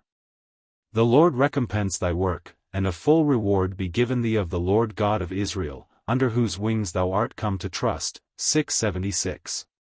Now supper was ended, and preparation was made for bed. The women were laid singly alone, and the boys by themselves. Now when Mercy was in bed, she could not sleep for joy, for that now her doubts of missing at last, were removed further from her than ever they were before. So she lay blessing and praising God, who had had such favor for her. In the morning they rose with the sun, and prepared themselves for their departure. But the interpreter would have them tarry a while, for, said he, you must orderly go from hence. Then, said he to the damsel that first opened unto them, take them and have them into the garden to the bath, and there wash them. And make them clean from the soil which they have gathered by traveling. Then innocent the damsel took them, and had them into the garden, and brought them to the bath. So she told them that there they must wash and be clean, for so her master would have the women to do that called at his house, as they were going on pilgrimage. They then went in and washed, yea, they and the boys and all, and they came out of that bath, not only sweet and clean, but also much enlivened and strengthened in their joints. 677 So when they came in, they looked fairer a deal than when they went out to the washing. 678. When they were returned out of the garden from the bath, the interpreter took them, and looked upon them, and said unto them, fair as the moon. Then he called for the seal, wherewith they used to be sealed that were washed in his bath. So the seal was brought, and he set his mark upon them, that they might be known in the places whither they were yet to go. Now the seal was the contents and sum of the Passover which the children of Israel did eat when they came out from the land of Egypt, and the mark was set between their eyes. 679 This seal greatly added to their beauty, for it was an ornament to their faces. It also added to their gravity, and made their countenances more like them of angels. 680. Then said the interpreter again to the damsel that waited upon these women, go into the vestry and fetch out garments for these people. So she went and fetched out white raiment, and laid down before him, so he commanded them to put it on. It was fine linen, white and clean. When the women were thus adorned, they seemed to be a terror one to the other, for that they could not see that glory each one on herself, which they could see in each other. Now, therefore, they began to esteem each other better than themselves. For you are fairer than I am, said one, and, you are more comely than I am, said another. 681 The children also stood amazed to see into what fashion they were brought. 682. The interpreter then called for a manservant of his, one Greatheart, and bid him take sword, and helmet, and shield. And take these my daughters, said he, and conduct them to the house called Beautiful, at which place they will rest next. 683 So he took his weapons and went before them. And the interpreter said, God speed. Those also that belonged to the family, sent them away with many a good wish. So they went on their way and sang. This place has been our second stage. Here we have heard and seen those good things that, from age to others hid have been. The dunghill racer, spider, hen. The chicken, too, to me, hath taught a lesson. Let me then conform to it be. The butcher, garden, and the field. The robin and his bait. Also the rotten tree doth yield me argument of weight. To move me for to watch and pray. To strive to be sincere. To take my cross up day by day. And serve the Lord with fear. Now I saw in my dream, that they went on, and Greatheart went before them, so they went and came to the place where Christian's burden fell off his back and tumbled into a sepulchre. Here then they made a pause, and here also they blessed God. Now, said Christiana, it comes to my mind, what was said to us at the gate, to wit, that we should have pardon by word and deed. By word, that is, by the promise, by deed, to wit, in the way it was obtained. What the promise is, of that I know something. But what it is to have pardon by deed, or in the way that it was obtained, Mr. Greatheart, I suppose you know, wherefore, if you please, let us hear you discourse thereof. Greatheart. Pardon by the deed done, is pardon obtained by someone, for another that hath need thereof, not by the person pardoned, but in the way, saith another, in which I have obtained it. So then, to speak to the question more, at large, the pardon that you and Mercy, and these boys have attained, was obtained by another, to wit, by him that let you in at the gate. And he hath obtained it in this double way. He has performed righteousness to cover you, and spilt blood to wash you in. 684. Christ. But if he parts with his righteousness to us, what will he have for himself? Great heart. He has more righteousness than you have need of, or than he needeth himself. Christ. Pray make that appear. Great heart. With all my heart, but first I must premise, that he of whom we are now about to speak is one that has not his fellow. He has two natures in one person, plain to be distinguished, impossible to be divided. Unto each of these natures a righteousness belongeth, and each righteousness is essential to that nature. So that one may as easily cause the nature to be extinct, as to separate its justice or righteousness from it. Of these righteousnesses, therefore, we are not made partakers, so as that they, or any of them, should be put upon us, that we might be made just, and live thereby. Besides these, there is a righteousness which this person has, as these two natures are joined in one, and this is not the righteousness of the Godhead, as distinguished from the manhood. Nor the righteousness of the manhood, as distinguished from the Godhead. But a righteousness which standeth in the union of both natures, and may properly be called, the righteousness that is essential to his being prepared of God to the capacity of the mediatory office, which he was to be entrusted with. If he parts with his first righteousness, he parts with his Godhead. If he parts with his second righteousness, he parts with the purity of his manhood. If he parts with this third, he parts with that perfection that capacitates him to the office of mediation. He has, therefore, another righteousness, which standeth in performance, or obedience, to a revealed will, and that is it that he puts upon sinners, and that by which their sins are covered. Wherefore he saith, as by one man's disobedience, many were made sinners, so by the obedience of one, shall many be made righteous. 685. Christ. But are the other righteousnesses of no use to us? Great heart. Yes.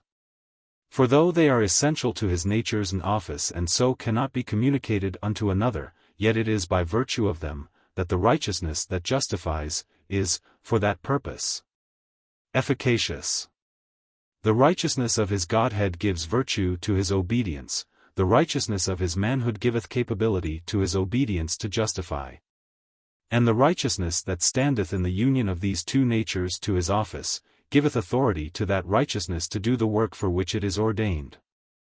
So then, here is a righteousness that Christ, as God, has no need of, for he is God without it.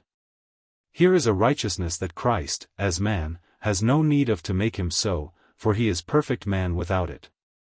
Again, here is a righteousness that Christ, as God-man, has no need of, for he is perfectly so without it. Here, then, is a righteousness that Christ, as God, as man, as God-man, has no need of, with reference to himself, and therefore he can spare it. A justifying righteousness, that he for himself wanteth not, and therefore he giveth it away, hence it is called, the gift of righteousness. 686 This righteousness, since Christ Jesus the Lord has made himself under the law, must be given away, for the law doth not only bind him that is under it to do justly, but to use charity.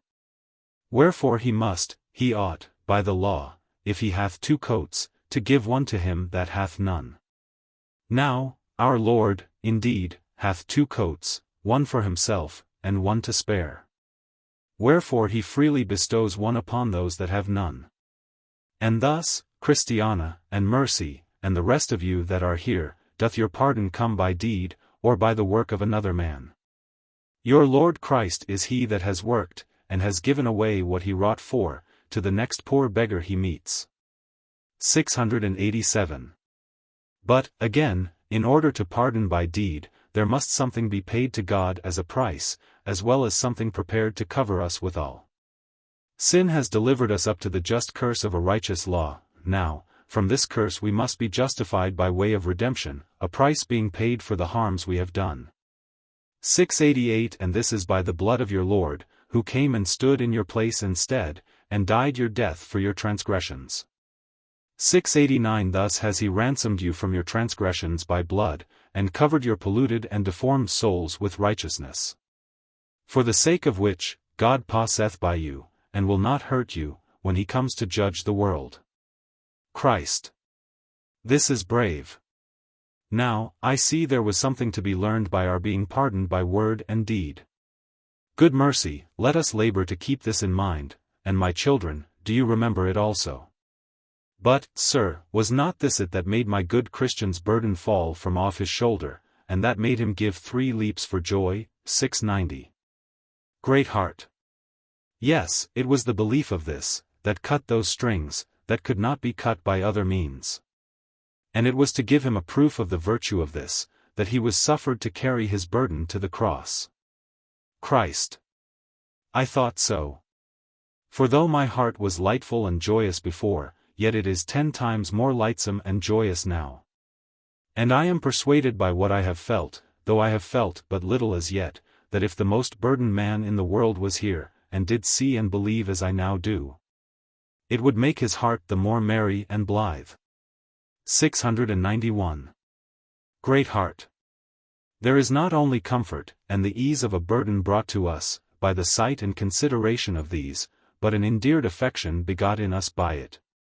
For who can, if he doth but once think that pardon comes not only by promise, but thus, but be affected with the way and means of his redemption, and so, with the man that hath wrought it for him? Christ. True, methinks it makes my heart bleed to think that he should bleed for me. O thou loving one! O thou blessed one! Thou deservest to have me, thou hast bought me.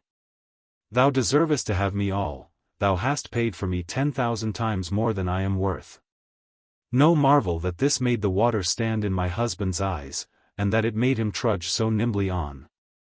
I am persuaded he wished me with him, but, vile wretch that I was, I let him come all alone. O mercy, that thy father and mother were here, yea, and Mrs. Timorous also. Nay, I wish now with all my heart, that here was Madam Wanton too. Surely their hearts would be affected. Nor could the fear of the one, nor the powerful lusts of the other, prevail with them to go home again, and to refuse to become good pilgrims. 692. Great heart. You speak now in the warmth of your affections. Will it, think you, be always thus with you? Besides, this is not communicated to everyone that did see your Jesus bleed.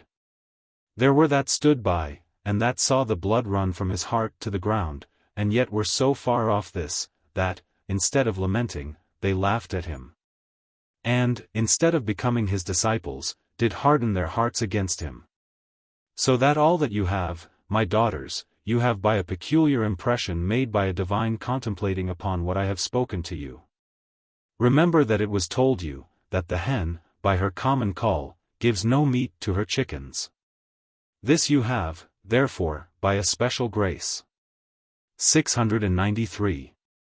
Now, I saw still in my dream, that they went on until they were come to the place that simple, and sloth, and presumption, 694 lay and slept in, when Christian went by on pilgrimage.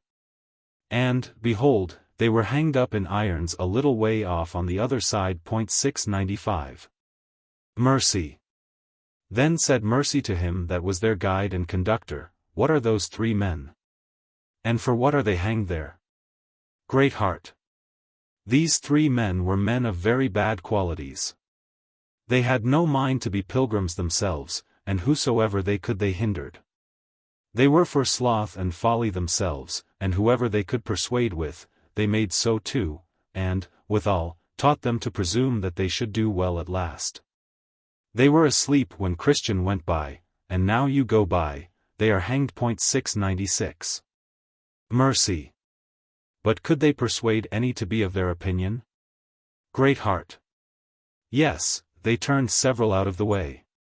There was slow pace that they persuaded to do as they. They also prevailed with one short wind, with one no heart, with one linger after lust, and with one sleepy head, and with a young woman, her name was Dull, to turn out of the way, and become as they. Besides, they brought up an ill report of your Lord, persuading others that he was a taskmaster. They also brought up an evil report of the good land, saying it was not half so good as some pretend it was. They also began to vilify his servants, and to count the very best of them meddlesome, troublesome, busybodies. Further, they could call the bread of God husks, the comforts of his children, fancies. The travel and labor of pilgrims, things to no purpose. 697. Christ. Nay, said Christiana, if they were such, they shall never be bewailed by me. They have but what they deserve. And I think it is well that they hang so near the highway, that others may see and take warning. But had it not been well if their crimes had been engraven on some plate of iron or brass, and left here, even where they did their mischiefs, for a caution to other bad men? Great heart. So it is, as you well may perceive, if you will go a little to the wall. Mercy. No, no, let them hang, and their names rot, and their crimes live forever against them. I think it a high favor that they were hanged before we came hither, who knows else what they might have done to such poor women as we are. Then she turned it into a song, saying, Now then, you three, hang there, and be a sign to all that shall against the truth combine. And let him that comes after fear this end, if unto pilgrims he is not a friend. And thou, my soul, of all such men beware, that unto holiness opposers are. Thus they went on, till they came at the foot of the hill Difficulty 698, where, again, their good friend, Mr. Greatheart, took an occasion to tell them of what happened there when Christian himself went by. So he had them first to the spring. Lo, said he, this is the spring that Christian drank of, before he went up this hill. And then it was clear and good, but now it is dirty with the feet of some that are not desirous that pilgrims here should quench their thirst. 699 Thereat Mercy said, And why so envious, trow? But, said their guide, it will do, if taken up, and put into a vessel that is sweet and good, for then the dirt will sink to the bottom, and the water come out by itself more clear. 700 Thus, therefore, Christiana and her companions were compelled to do. They took it up, and put it into an earthen pot, and so let it stand till the dirt was gone to the bottom, and then they drank thereof. 701 Next, he showed them the two byways that were at the foot of the hill, where formality and hypocrisy lost themselves. And, said he, these are dangerous paths. Two were here cast away when Christian came by. And although, as you see, these ways are since stopped up with chains, posts, and a ditch, yet there are that will choose to adventure here, rather than take the pains to go up this hill. 702. Christ. The way of transgressors is hard. 703 It is a wonder that they can get into those ways without danger of breaking their necks. Great heart. They will venture. Yea, if at any time any of the king's servants do happen to see them, and do call unto them, and tell them that they are in the wrong ways, and do bid them beware the danger. Then they will railingly return them answer, and say, As for the word that thou hast spoken unto us in the name of the Lord, we will not hearken unto thee. But we will certainly do whatsoever thing goeth forth out of our own mouth, etc. 704 Nay, if you look a little further, you shall see that these ways are made cautionary enough, not only by these posts, and ditch, and chain, but also by being hedged up, yet they will choose to go there. 705. Christ. They are idle, they love not to take pains, uphill way is unpleasant to them. So it is fulfilled unto them as it is written, the way of the slothful man is as an hedge of thorns. 706 Yea, they will rather choose to walk upon a snare, than to go up this hill, and the rest of this way to the city. Then they set forward, and began to go up the hill, and up the hill they went. But before they got to the top, Christiana began to pant, and said, I dare say, this is a breathing hill. No marvel if they that love their ease more than their souls, choose to themselves a smoother way. 707 Then said Mercy, I must sit down. Also the least of the children began to cry. Come, come, said Greatheart, sit not down here, for a little above is the prince's arbor. Then took he the little boy by the hand, and led him up thereto. When they were come to the arbor, they were very willing to sit down, for they were all in a pelting heat. Then said Mercy, how sweet is rest to them that labor. 708 And how good is the Prince of Pilgrims, to provide such resting places for them. Of this arbor I have heard much, but I never saw it before. But here let us beware of sleeping. For, as I have heard, for that it cost poor Christian dear. Then said Mr. Greatheart to the little ones, Come, my pretty boys, how do you do? What think you now of going on pilgrimage? Sir, said the least, I was almost beat out of heart. But I thank you for lending me a hand at my need. 709 And I remember now what my mother hath told me, namely, that the way to heaven is as up a ladder, and the way to hell is as down a hill. But I had rather go up the ladder to life, than down the hill to death. 710 Then said Mercy, but the proverb is, to go down the hill is easy. But James said, for that was his name, the day is coming, when, in my opinion, going downhill will be the hardest of all. 'Tis a good boy, said his master, thou hast given her a right answer. Then Mercy smiled, but the little boy did blush. 711 Christ. Come, said Christiana, will you eat a little to sweeten your mouths, while you sit here to rest your legs? For I have here a piece of pomegranate, which Mr. Interpreter put in my hand, just when I came out of his doors. He gave me also a piece of a honeycomb, and a little bottle of spirits. I thought he gave you something, said Mercy, because he called you aside. Yes, so he did, said the other. But, said Christiana, it shall still be, as I said it should, when at first we came from home, thou shalt be a sharer in all the good that I have, because thou so willingly didst become my companion. Then she gave to them, and they did eat, both Mercy and the boys. And, said Christiana to Mr. Greatheart, Sir, will you do as we? But he answered, You are going on pilgrimage, and presently I shall return. Much good may what you have do to you. At home I eat the same every day. Now, when they had eaten and drank, and had chatted a little longer, their guide said to them, The day wears away, if you think good, let us prepare to be going. So they got up to go, and the little boys went before. But Christiana forgot to take her bottle of spirits with her, so she sent her little boy back to fetch it. Then said Mercy, I think this is a losing place. Here Christian lost his roll, and here Christiana left her bottle behind her. Sir, what is the cause of this? So their guide made answer, and said, The cause is sleep or forgetfulness. Some sleep when they should keep awake, and some forget when they should remember. And this is the very cause why, often at the resting places, some pilgrims, in some things, come off losers. Pilgrims should watch, and remember what they have already received under their greatest enjoyments, but for want of doing so, ofttimes their rejoicing ends in tears, and their sunshine in a cloud. 712 Witness the story of Christian at this place.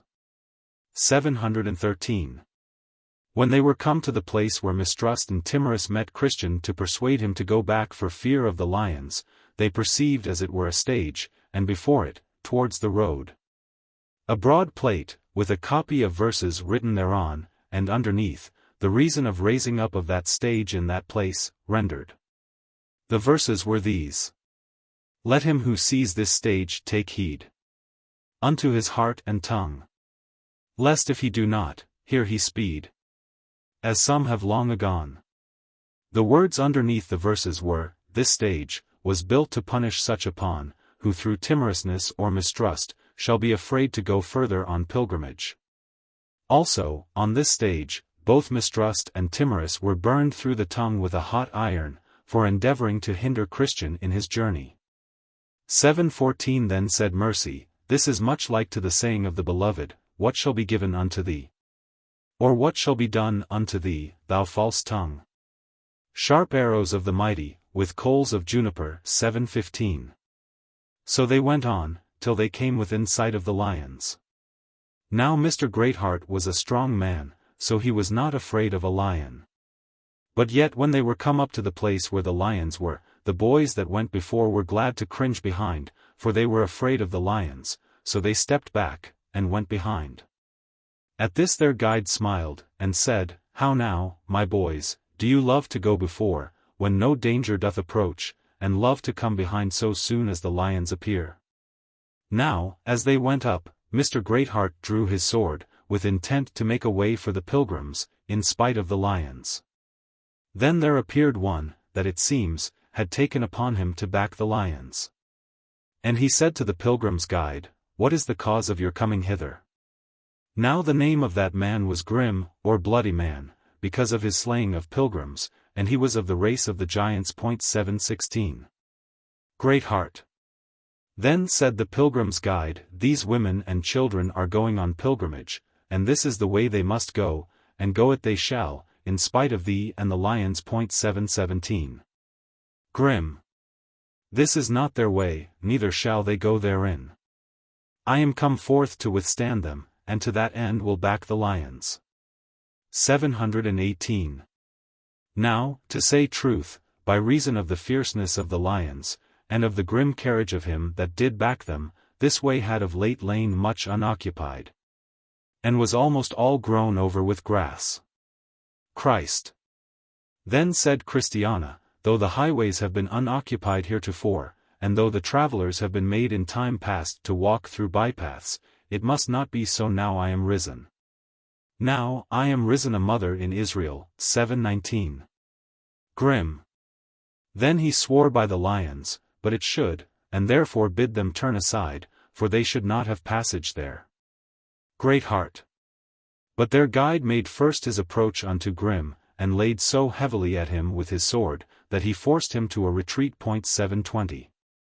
Grim. Then said he that attempted to back the lions, "Will you slay me upon mine own ground?" Greatheart. It is the king's highway that we are in, and in his way it is that thou hast placed thy lions. But these women and these children, though weak, shall hold on their way in spite of thy lions. And with that he gave him again a downright blow, and brought him upon his knees. With this blow he also broke his helmet, and with the next he cut off an arm. Then did the giant roar so hideously, that his voice frightened the women, and yet they were glad to see him lie sprawling upon the ground. Now the lions were chained, and so of themselves could do nothing. 721. Wherefore, when old Grim, that intended to back them, was dead, Mr. Greatheart said to the pilgrims, "Come now, and follow me, and no hurt shall happen to you from the lions." They therefore went on, but the women trembled as they passed by them, the boys also looked as if they would die, but they all got by without further hurt. 722. Now then they were within sight of the porter's lodge, and they soon came up unto it, but they made the more haste after this to go thither, because it is dangerous traveling there in the night. So when they were come to the gate, the guide knocked, and the porter cried, "Who is there?" But as soon as the guide had said, "It is I," he knew his voice, and came down, for the guide had oft before that, come thither, as a conductor of pilgrims. When he was come down, he opened the gate, and seeing the guide standing just before it, for he saw not the women, for they were behind him, he said unto him, "How now, Mr. Greatheart? What is your business here so late tonight?" "I have brought," said he, "some pilgrims hither, where, by my Lord's commandment, they must lodge. I had been here some time ago, had I not been opposed by the giant that did use to back the lions. But I, after a long and tedious combat with him, have cut him off, and have brought the pilgrims hither in safety." 723. Porter. Will you not go in, and stay till morning? Greatheart. No, I will return to my Lord tonight. Christ. Oh, sir, I know not how to be willing you should leave us in our pilgrimage. You have been so faithful and so loving to us, you have fought so stoutly for us. You have been so hearty in counseling of us, that I shall never forget your favor towards us. Mercy. Then said Mercy, "Oh that we might have thy company to our journey's end. How can such poor women as we hold out in a way so full of troubles as this way is, without a friend and defender?" James. Then said James, the youngest of the boys, "Pray, sir, be persuaded to go with us, and help us, because we are so weak, and the way so dangerous as it is." 724. Greatheart. I am at my Lord's commandment. if he shall allot me to be your guide quite through, I will willingly wait upon you. But here you failed at first. For, when he bid me come thus far with you, then you should have begged me of him to have gone quite through with you, and he would have granted your request. However, at present, I must withdraw. And so, good Christiana, Mercy, and my brave children, adieu. Then the porter, Mr. Watchful, asked Christiana of her country, and of her kindred, and she said, I came from the city of destruction. I am a widow woman, and my husband is dead. His name was Christian, the Pilgrim. How? Said the porter, was he your husband? Yes, said she, and these are his children. And this, pointing to Mercy, is one of my townswomen. Then the porter rang his bell, as at such times he is wont, and there came to the door one of the damsels, whose name was Humble Mind. And to her the porter said, Go tell it within, that Christiana, the wife of Christian, and her children, are come hither on pilgrimage. She went in, therefore, and told it. But oh, what noise for gladness was there within, when the damsel did but drop that word out of her mouth. So they came with haste to the porter, for Christiana stood still at the door. Then some of the most grave said unto her, Come in, Christiana, come in, thou wife of that good man, come in, thou blessed woman, come in, with all that are with thee. So she went in, and they followed her that were her children and her companions. Now when they were gone in, they were had into a very large room, where they were bidden to sit down. So they sat down, and the chief of the house was called to see and welcome the guests. Then they came in, and understanding who they were, did salute each other with a kiss, and said, Welcome, ye vessels of the grace of God, welcome to us your friends. 725. Now, because it was somewhat late, and because the pilgrims were weary with their journey, and also made faint with the sight of the fight, and of the terrible lions, therefore they desired, as soon as might be, to prepare to go to rest. Nay, said those of the family, refresh yourselves first with a morsel of meat, for they had prepared for them a lamb, with the accustomed sauce belonging thereto. 726 For the porter had heard before of their coming, and had told it to them within. So when they had supped, and ended their prayer with a psalm, they desired they might go to rest. But let us, said Christiana, if we may be so bold as to choose, be in that chamber 727 that was my husband's when he was here. So they had them up thither, and they lay all in a room. When they were at rest, Christiana and Mercy entered into discourse about things that were convenient. Christ. Little did I think once, that when my husband went on pilgrimage, should ever have followed. Mercy. And you as little thought of lying in his bed, and in his chamber to rest, as you do now. Christ. And much less did I ever think of seeing his face with comfort, and of worshipping the Lord the King with him, and yet now I believe I shall. Mercy. Hark! Don't you hear a noise? Christ.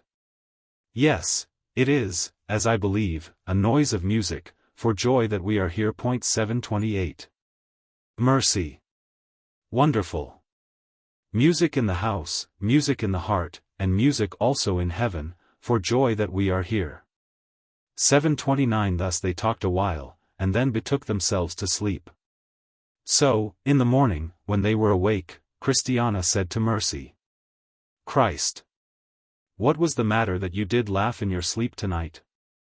I suppose you were in a dream. Mercy. So I was, and a sweet dream it was, but are you sure I laughed? Christ. Yes.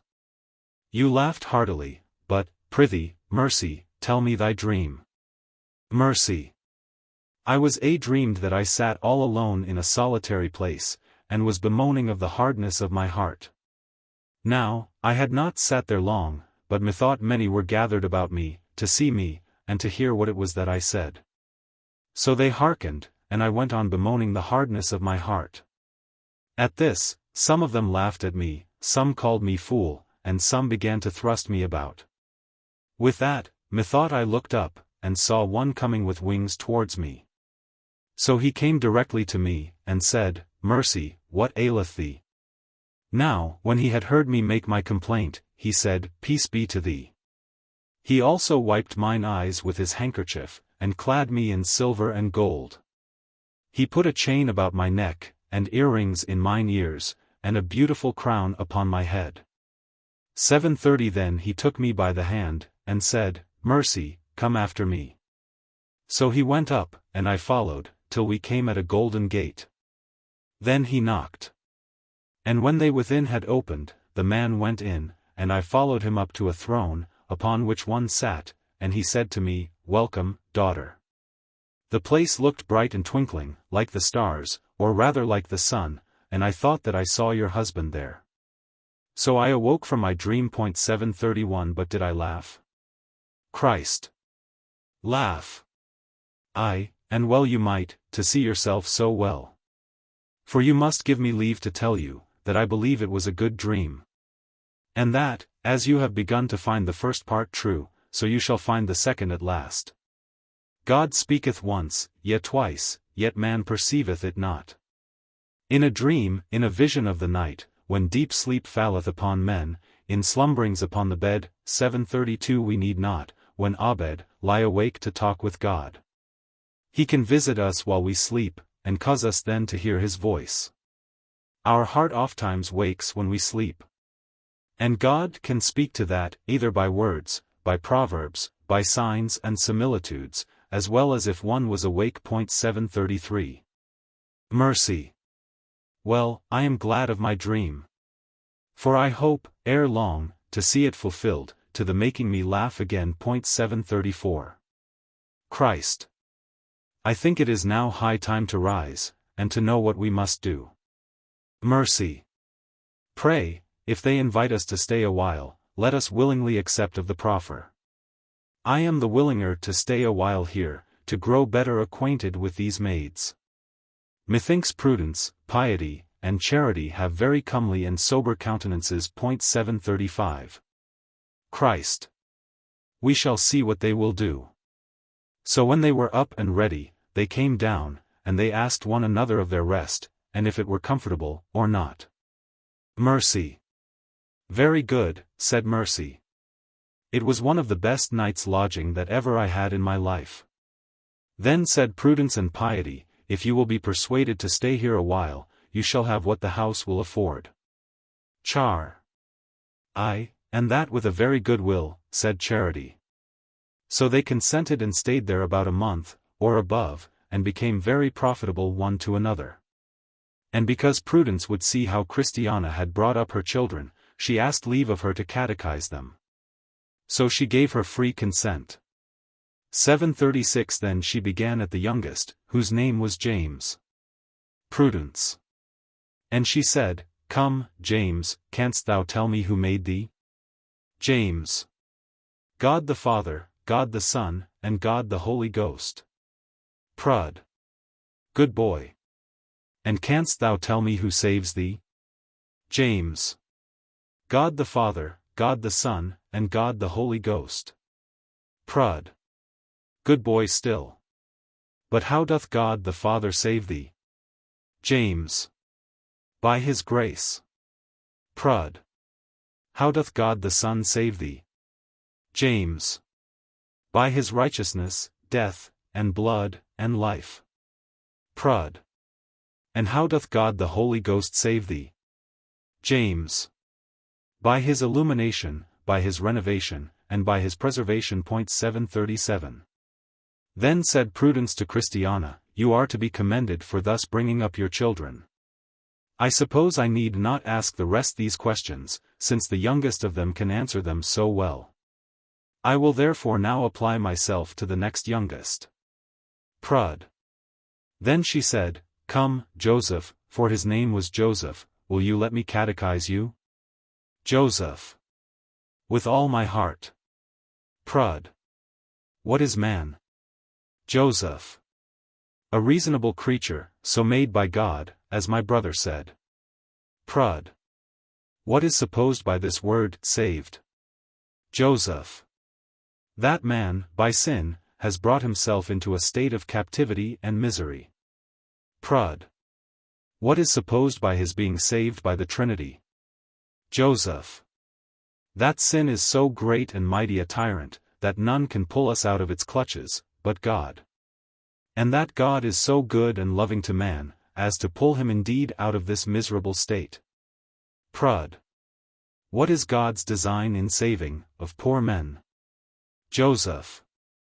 The glorifying of his name, of his grace, and justice, etc., and the everlasting happiness of his creature.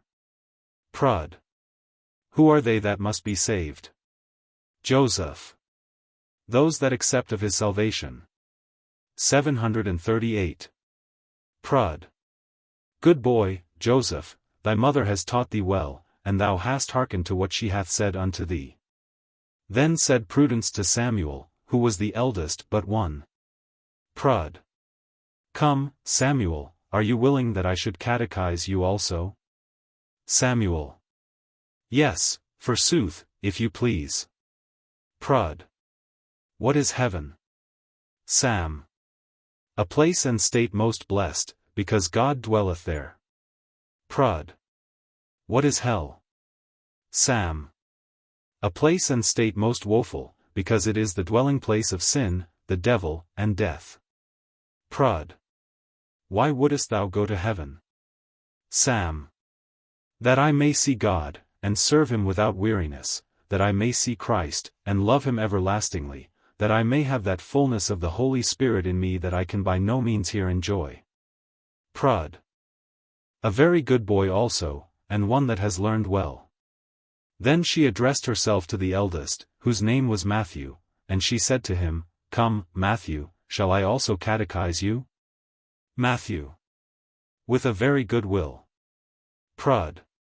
I ask, then, if there were ever anything that had a being antecedent to, or before God? Matt. No, for God is eternal. Nor is there anything excepting himself, that had a being until the beginning of the first day. For in 6 days the Lord made heaven and earth, the sea, and all that in them is. Prod. What do you think of the Bible? Matt. It is the holy word of God. Prod. Is there nothing written therein but what you understand? Matt. Yes. A great deal. Prod.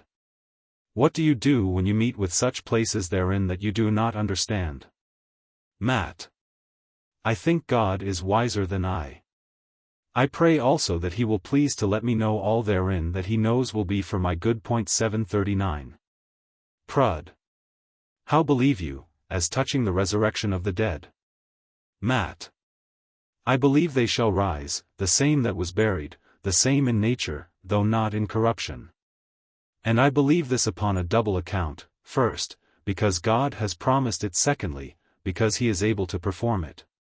740. Then said Prudence to the boys, You must still hearken to your mother, for she can learn you more. You must also diligently give ear to what good talk you shall hear from others. For your sakes do they speak good things. Observe, also, and that with carefulness, what the heavens and the earth do teach you. But especially be much in the meditation of that book that was the cause of your father's becoming a pilgrim. I, for my part, my children, will teach you what I can while you are here, and shall be glad if you will ask me questions that tend to godly edifying. Now, by that these pilgrims had been at this place a week, Mercy had a visitor that pretended some goodwill unto her, and his name was Mr. Brisk, a man of some breeding. And that pretended to religion. But a man that stuck very close to the world. So he came once or twice, or more, to Mercy, and offered love unto her. Now Mercy was of a fair countenance, and therefore the more alluring. Her mind also was, to be always busying of herself in doing. For when she had nothing to do for herself, she would be making of hose and garments for others, and would bestow them upon them that had need. 741. And Mr. Brisk, not knowing where or how she disposed of what she made, seemed to be greatly taken, for that he found her never idle. I will warrant her a good housewife, quoth he to himself. 742. Mercy then revealed the business to the maidens that were of the house, and inquired of them concerning him, for they did know him better than she. 743 So they told her, that he was a very busy young man, and one that pretended to religion, but was, as they feared, a stranger to the power of that which was good. Nay then, said Mercy, I will look no more on him, for I purpose never to have a clog to my soul. 744. Prudence then replied that there needed no great matter of discouragement to be given to him, her continuing so as she had begun to do for the poor, would quickly cool his courage. So the next time he comes, he finds her at her old work, making of things for the poor. Then said he, What? Always at it? Yes, said she, either for myself or for others. And what canst thou earn a day? Quoth he. I do these things, said she, that I may be rich in good works, laying up in store a good foundation against the time to come, that I may lay hold on eternal life. 745 Why, prithee, what dost thou with them? Said he. Clothe the naked, said she. With that his countenance fell. So he forbore to come at her again. And when he was asked the reason why, he said, that Mercy was a pretty lass, but troubled with ill conditions. 746 When he had left her, Prudence said, Did I not tell thee, that Mr. Brisk would soon forsake thee? Yea, he will raise up an ill report of thee. For, notwithstanding his pretence to religion, and his seeming love to Mercy, yet Mercy and he are of tempers so different, that I believe they will never come together. Mercy. I might have had husbands afore now, though I spake not of it to any, but they were such as did not like my conditions, though never did any of them find fault with my person. So they and I could not agree. Prud. Mercy in our days is little set by, any further than as to its name, the practice, which is set forth by thy conditions, there are but few that can abide. Mercy. Well, said Mercy, if nobody will have me, I will die a maid, or my conditions shall be to me as a husband. For I cannot change my nature. And to have one that lies cross to me in this, that I purpose never to admit of as long as I live. I had a sister named Bountiful, that was married to one of these churls. But he and she could never agree. But because my sister was resolved to do as she had begun, that is, to show kindness to the poor, therefore her husband first cried her down at the cross, and then turned her out of his doors. 747. Prud. And yet he was a professor, I warrant you. Mercy. Yes, such a one as he was, and of such as he, the world is now full, but I am for none of them all. Now Matthew, the eldest son of Christiana, fell sick, and his sickness was sore upon him, for he was much pained in his bowels, so that he was with it, at times, pulled as it were both ends together. 748 There dwelt also not far from thence, one Mr. Skill, an ancient and well-approved physician. So Christiana desired it, and they sent for him, and he came. When he was entered the room, and had a little observed the boy, he concluded that he was sick of the gripes. Then he said to his mother, What diet has Matthew of late fed upon? Diet, said Christiana, nothing but that which is wholesome. The physician answered, This boy has been tampering with something that lies in his maw undigested, and that will not away without means. And I tell you, he must be purged, or else he will die. Sam. Then said Samuel, Mother, what was that which my brother did gather up and eat, so soon as we were come from the gate that is at the head of this way? You know that there was an orchard on the left hand, on the other side of the wall, and some of the trees hung over the wall, and my brother did plash and did eat. Christ. True, my child, said Christiana, he did take thereof, and did eat, naughty boy as he was, I did chide him, and yet he would eat thereof. 749. Skill. I knew he had eaten something that was not wholesome food, and that food, to wit, that fruit, is even the most hurtful of all. It is the fruit of Beelzebub's orchard. I do marvel that none did warn you of it, many have died thereof. Christ. Then Christiana began to cry, and she said, O naughty boy!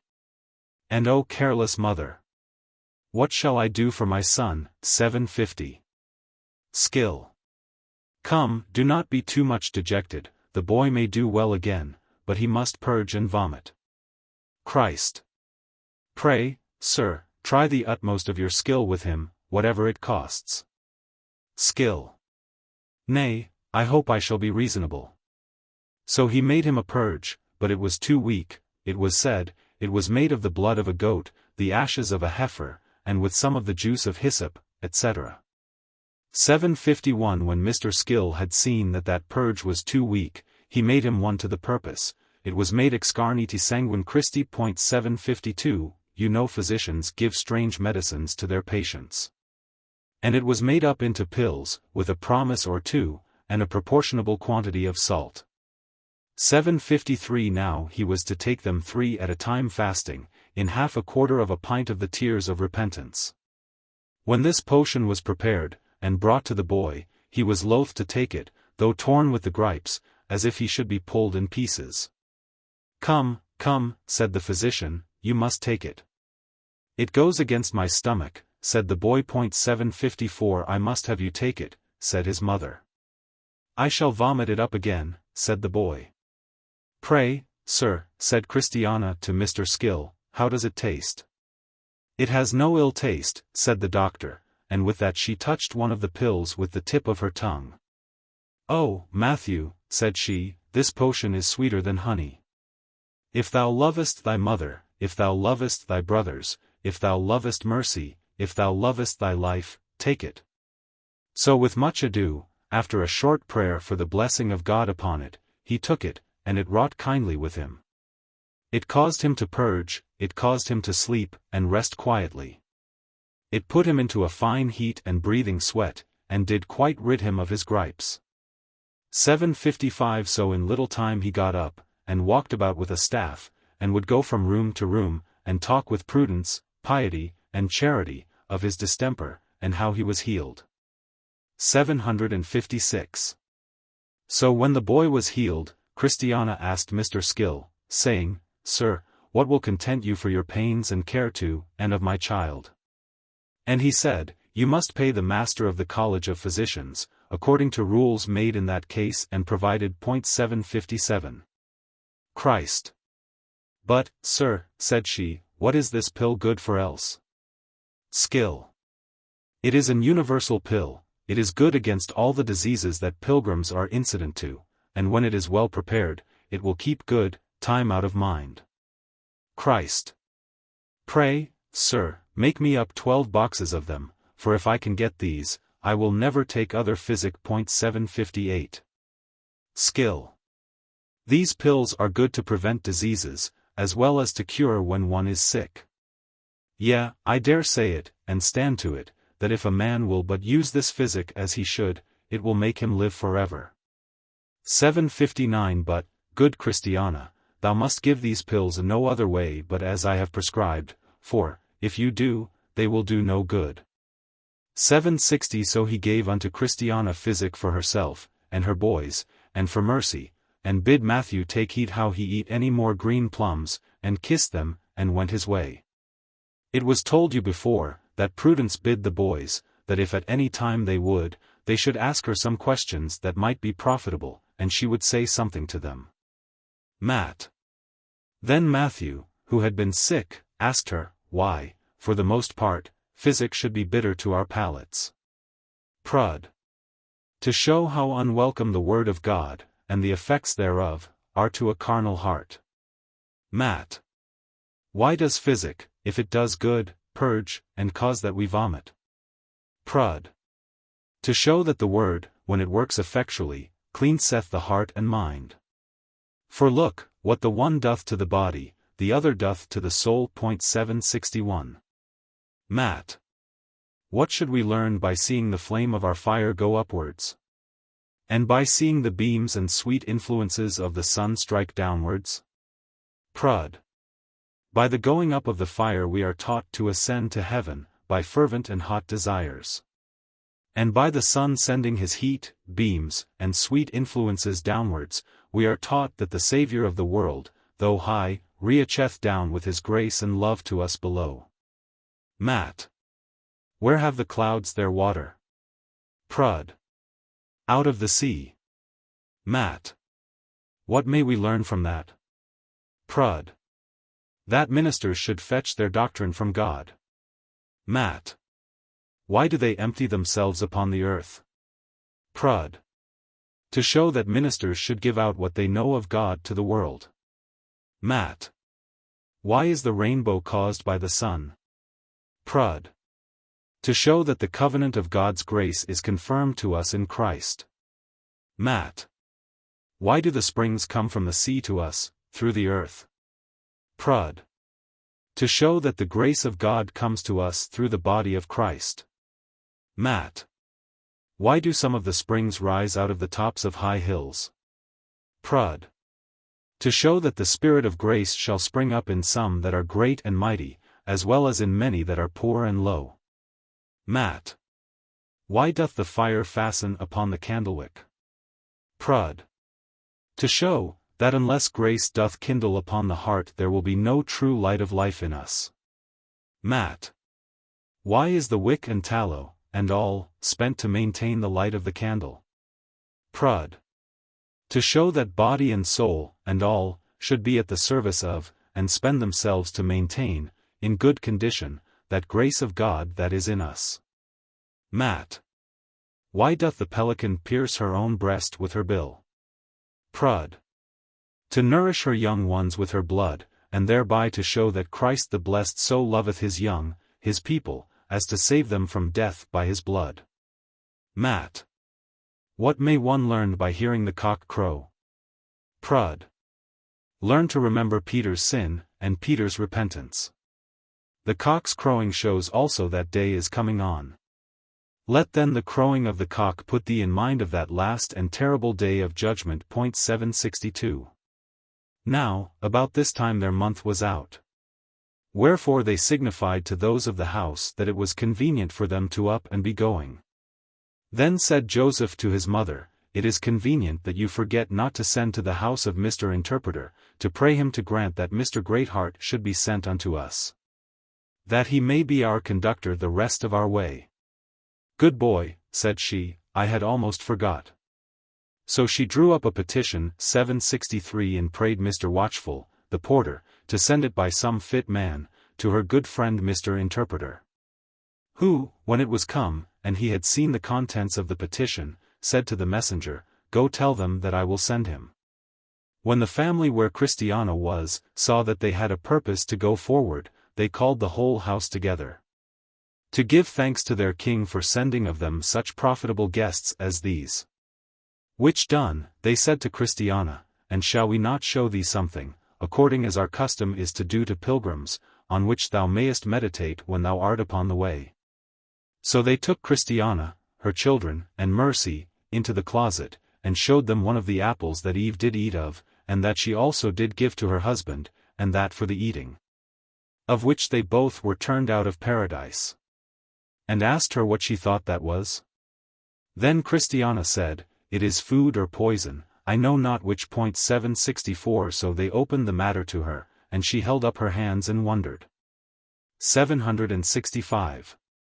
Then they had her to a place, and showed her Jacob's ladder. Now at that time there were some angels ascending upon it. So Christiana looked, and looked, to see the angels go up. And so did the rest of the company. Then they were going into another place, to show them something else. But James said to his mother, Pray, bid them stay here a little longer, for this is a curious sight. 766. So they turned again, and stood feeding their eyes with this so pleasant a prospect. 767. After this, they had them into a place where did hang up a golden anchor, so they bid Christiana take it down.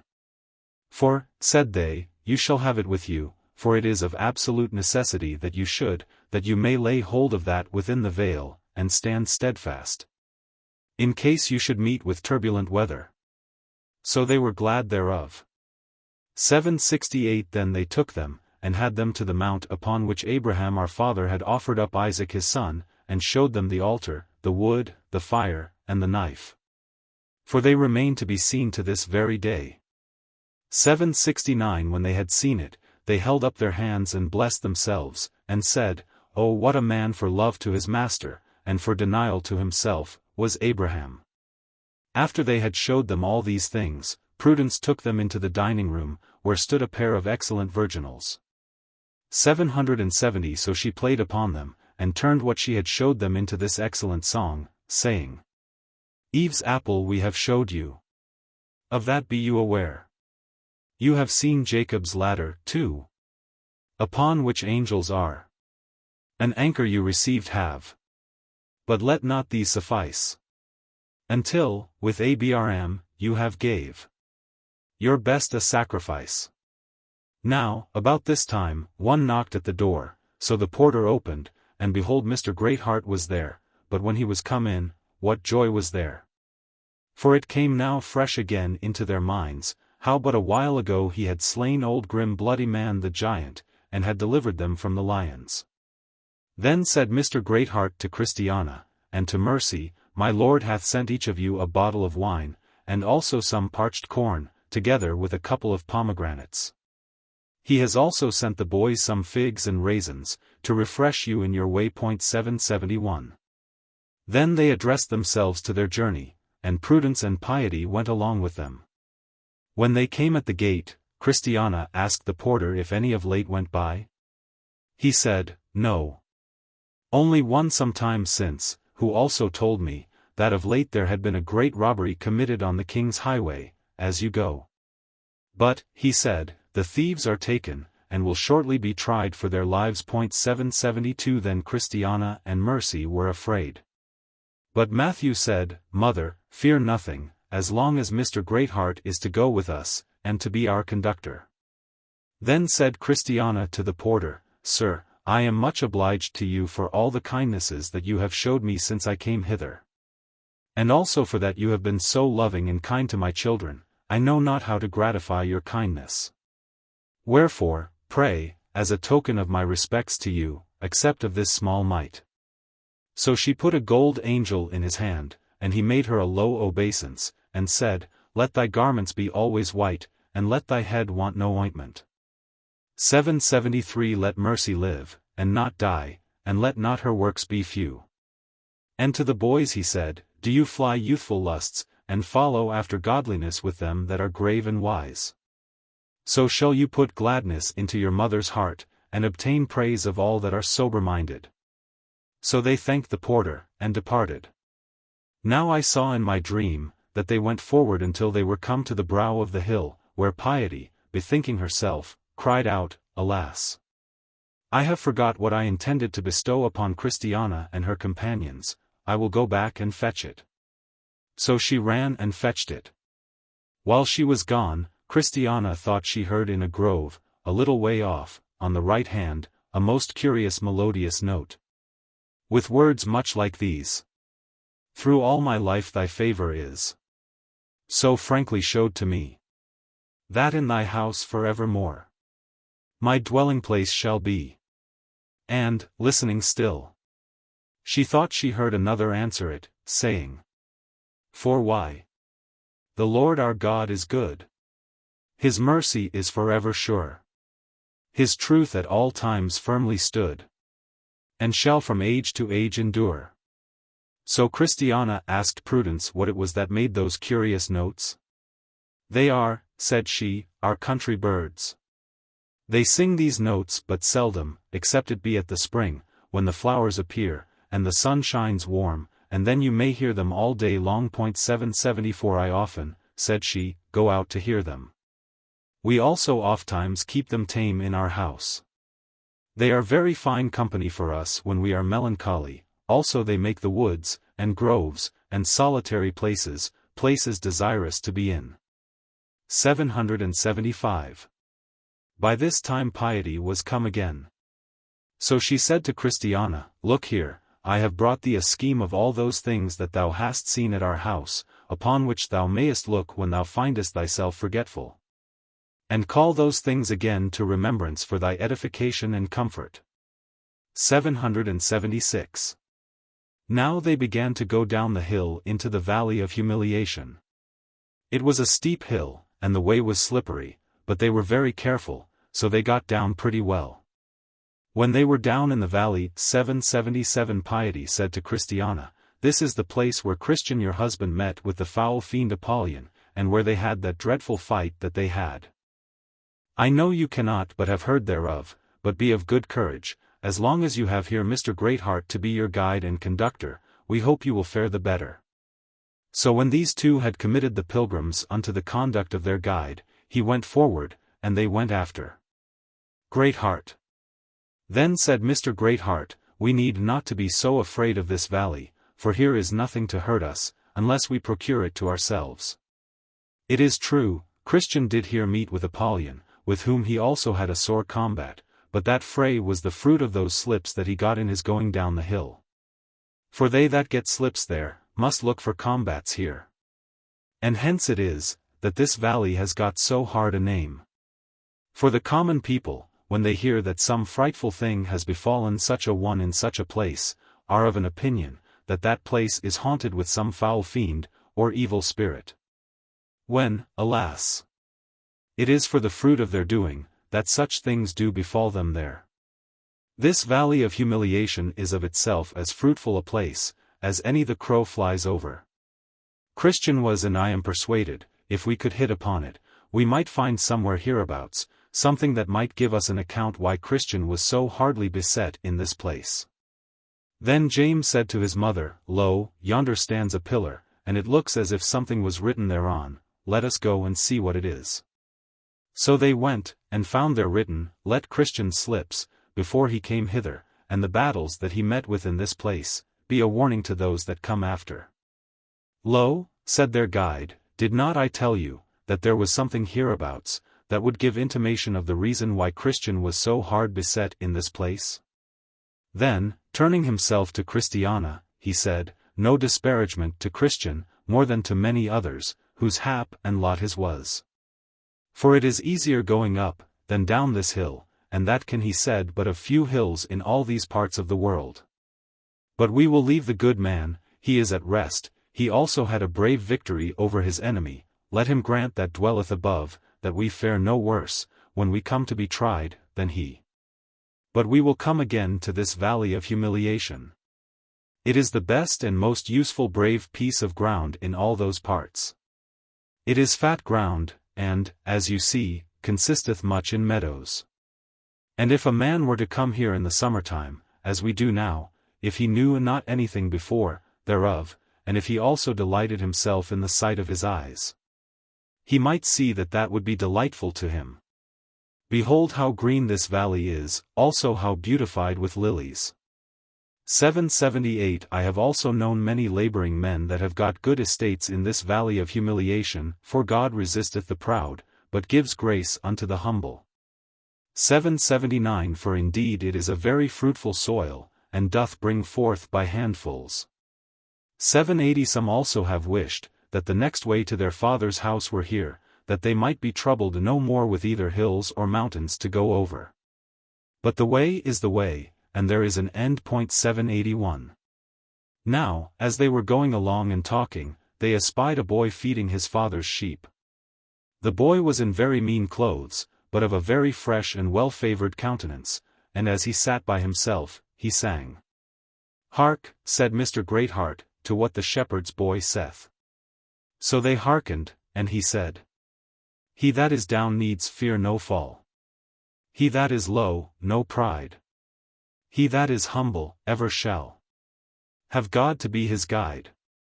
782 I am content with what I have. Little be it, or much. And, Lord, contentment still I crave. Because thou savest such fullness to such a burden is, that go on pilgrimage. Here little, and hereafter bliss, is best from age to age. 783 Then said the guide, "Do you hear him? I will dare to say, that this boy lives a merrier life, and wears more of that herb called heartsease in his bosom, than he that is clad in silk and velvet." 784 But we will proceed in our discourse. In this valley our Lord formerly had his country house, he loved much to be here, he loved also to walk these meadows, for he found the air was pleasant. 785 Besides, here a man shall be free from the noise, and from the hurryings of this life. All states are full of noise and confusion, only the valley of humiliation is that empty and solitary place. Here a man shall not be so let and hindered in his contemplation, as in other places he is apt to be. This is a valley that nobody walks in, but those that love a pilgrim's life. And though Christian had the hard hap to meet here with Apollyon, and to enter with him a brisk encounter, yet I must tell you, that in former times men have met with angels here, have found pearls here, and have in this place found the words of life. 786. Did I say, our Lord had here in former days his country house, and that he loved here to walk? I will add, in this place, and to the people that live, and trace these grounds, he has left a yearly revenue, to be faithfully paid them at certain seasons, for their maintenance by the way, and for their further encouragement to go on in their pilgrimage. 787. Samuel. 788. Now, as they went on, Samuel said to Mr. Greatheart, Sir, I perceive that in this valley my father and Apollyon had their battle, but whereabout was the fight? For I perceive this valley is large. Greatheart. Your father had that battle with Apollyon, at a place yonder, before us, in a narrow passage, just beyond Forgetful Green. 789. And indeed, that place is the most dangerous place in all these parts. For if at any time the pilgrims meet with any brunt, it is when they forget what favors they have received, and how unworthy they are of them. 790. This is the place also, where others have been hard put to it, but more of the place when we are come to it. For I persuade myself, that to this day there remains either some sign of the battle, or some monument to testify that such a battle there was fought. Mercy. Then said Mercy, I think I am as well in this valley, as I have been anywhere else in all our journey. The place, methinks, suits with my spirit. I love to be in such places where there is no rattling with coaches, nor rumbling with wheels. Methinks, here one may, without much molestation, be thinking what he is, whence he came, what he has done, and to what the king has called him. Here one may think, and break at heart, and melt in one's spirit, until one's eyes become like the fish pools of Heshbon. 791. They that go rightly through this valley of Baca, make it a well, the rain that God sends down from heaven upon them that are here, also filleth the pools. 792. This valley is that from whence also the king will give to his their vineyards. 793. And they that go through it, shall sing, as Christian did, for all he met with Apollyon. Greatheart. It is true, said their guide, I have gone through this valley many a time, and never was better than when here. I have also been a conductor to several pilgrims, and they have confessed the same. To this man will I look, saith the king, even to him that is poor and of a contrite spirit, and trembleth at my word. 794. Now they were come to the place where the aforementioned battle was fought. Then said the guide to Christiana, her children, and Mercy, This is the place. On this ground Christian stood, and up there came Apollyon against him. And look, did not I tell you? Here is some of your husband's blood upon these stones to this day. Behold, also, how here and there are yet to be seen upon the place, some of the shivers of Apollion's broken darts. See also, how they did beat the ground with their feet as they fought, to make good their places against each other, how also, with their by-blows, they did split the very stones in pieces. Verily, Christian did here play the man, and showed himself as stout, as could, had he been there, even Hercules himself. 795 When Apollyon was beat, he made his retreat to the next valley, that is called, the Valley of the Shadow of Death, unto which we shall come anon. 796. Lo, yonder also stands a monument, on which is engraven this battle, and Christian's victory, to his fame throughout all ages. So, because it stood just on the wayside before them, they stepped to it, and read the writing, which word for word was this. Hard by, here was a battle fought. Most strange. And yet most true. 797. Christian and Apollyon sought each other to subdue. The man so bravely played the man. He made the fiend to fly. Of which a monument I stand. The same to testify. When they had passed by this place, they came upon the borders of the shadow of death, and this valley was longer than the other. A place, also, most strangely haunted with evil things, as many are able to testify. 798 But these women and children went the better through it, because they had daylight, and because Mr. Greatheart was their conductor. When they were entered upon this valley, they thought that they heard a groaning, as of dead men, a very great groaning. They thought, also, they did hear words of lamentation spoken, as of some in extreme torment. These things made the boys to quake, the women also looked pale and wan. But their guide bid them be of good comfort. So they went on a little further, and they thought that they felt the ground begin to shake under them, as if some hollow place was there. They heard also a kind of a hissing, as of serpents, but nothing as yet appeared. Then said the boys, Are we not yet at the end of this doleful place? But the guide also bid them be of good courage, and look well to their feet, lest haply, said he, you be taken in some snare. 799. Now James began to be sick, but I think the cause thereof was fear. So his mother gave him some of that glass of spirits that she had given her at the interpreter's house, and 3 of the pills that Mr. Skill had prepared, and the boy began to revive. Thus they went on, till they came to about the middle of the valley, and then Christiana said, Methinks I see something yonder upon the road before us. A thing of such a shape such as I have not seen. Then said Joseph, Mother, what is it? An ugly thing, child, an ugly thing, said she. But, mother, what is it like? Said he. It is like I cannot tell what, said she. And now it was but a little way off, then said she, It is nigh. Well, well, said Mr. Greatheart, let them that are most afraid, keep close to me. So the fiend came on, and the conductor met it. But when it was just come to him, it vanished to all their sights. Then remembered they what had been said some time ago, Resist the devil, and he will flee from you. 800. They went therefore on, as being a little refreshed.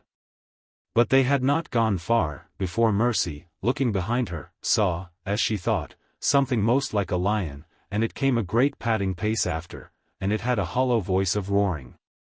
And at every roar that it gave, it made all the valley echo, and their hearts to ache, save the heart of him that was their guide. So it came up. And Mr. Greatheart went behind, and put the pilgrims all before him. The lion also came on apace, and Mr. Greatheart addressed himself to give him battle. But when he saw that it was determined that resistance should be made, he also drew back, and came no further. 801. Then they went on again, and their conductor did go before them, till they came at a place where was cast up a pit the whole breadth of the way. And, before they could be prepared to go over that, a great mist and darkness fell upon them, so that they could not see. Then said the pilgrims, Alas! Now what shall we do? But their guide made answer, Fear not, stand still, and see what an end will be put to this also. So they stayed there, because their path was marred. They then also thought that they did hear more apparently the noise and rushing of the enemies, the fire, also, and the smoke of the pit, was much easier to be discerned. 802 Then said Christiana to Mercy, Now I see what my poor husband went through. I have heard much of this place, but I never was here before now. Poor man, he went here all alone in the night. He had night almost quite through the way, also, these fiends were busy about him, as if they would have torn him in pieces. Many have spoke of it, but none can tell what the valley of the shadow of death should mean, until they come in it themselves. The heart knows its own bitterness. And a stranger intermeddleth not with its joy. To be here is a fearful thing. Greatheart. This is like doing business in great waters, or like going down into the deep. This is like being in the heart of the sea, and like going down to the bottoms of the mountains. Now it seems as if the earth, with its bars, were about us forever. But let them that walk in darkness, and have no light, trust in the name of the Lord, and stay upon their God. 803 For my part, as I have told you already, I have gone often through this valley, and have been much harder put to it than now I am, and yet you see I am alive. I would not boast, for that I am not mine own Saviour, but I trust we shall have a good deliverance. Come, let us pray for light to him that can lighten our darkness, and that can rebuke not only these, but all the Satans in hell. So they cried and prayed, and God sent light and deliverance, for there was now no let in their way, no not there, where but now they were stopped with a pit. Yet they were not got through the valley, so they went on still, and behold great stinks and loathsome smells, to the great annoyance of them. 804 Then said Mercy to Christiana, There is not such pleasant being here, as at the gate, or at the interpreter's, or at the house where we lay last. Oh but, said one of the boys, it is not so bad to go through here, as it is to abide here always. And for aught I know, one reason why we must go this way to the house prepared for us, is, that our home might be made the sweeter to us. 805. Well said, Samuel, quoth the guide, thou hast now spoke like a man. Why, if ever I get out here again, said the boy, I think I shall prize light and good way better than ever I did in all my life. Then said the guide, we shall be out by and by. 806. So on they went, and Joseph said, Cannot we see to the end of this valley as yet? Then said the guide, Look to your feet, for you shall presently be among the snares. So they looked to their feet, and went on, but they were troubled much with the snares. Now, when they were come among the snares, they espied a man cast into the ditch on the left hand, with his flesh all rent and torn. Then said the guide, That is one heedless, that was a-going this way, he has lain there a great while. 807 There was one take heed with him, when he was taken and slain, but he escaped their hands. You cannot imagine how many are killed hereabout, and yet men are so foolishly venturous, as to set out lightly on pilgrimage, and to come without a guide. 808 Poor Christian! It was a wonder that he here escaped, but he was beloved of his God, also, he had a good heart of his own. 809 Or else he could never have done it. Now they drew towards the end of the way. And just there where Christian had seen the cave when he went by, out thence came forth Maul, a giant. This Maul did use to spoil young pilgrims with sophistry. And he called Greatheart by his name, and said unto him, How many times have you been forbidden to do these things? Then said Mr. Greatheart, What things? What things? Quoth the giant. You know what things, but I will put an end to your trade. But pray, said Mr. Greatheart, before we fall to it, let us understand wherefore we must fight.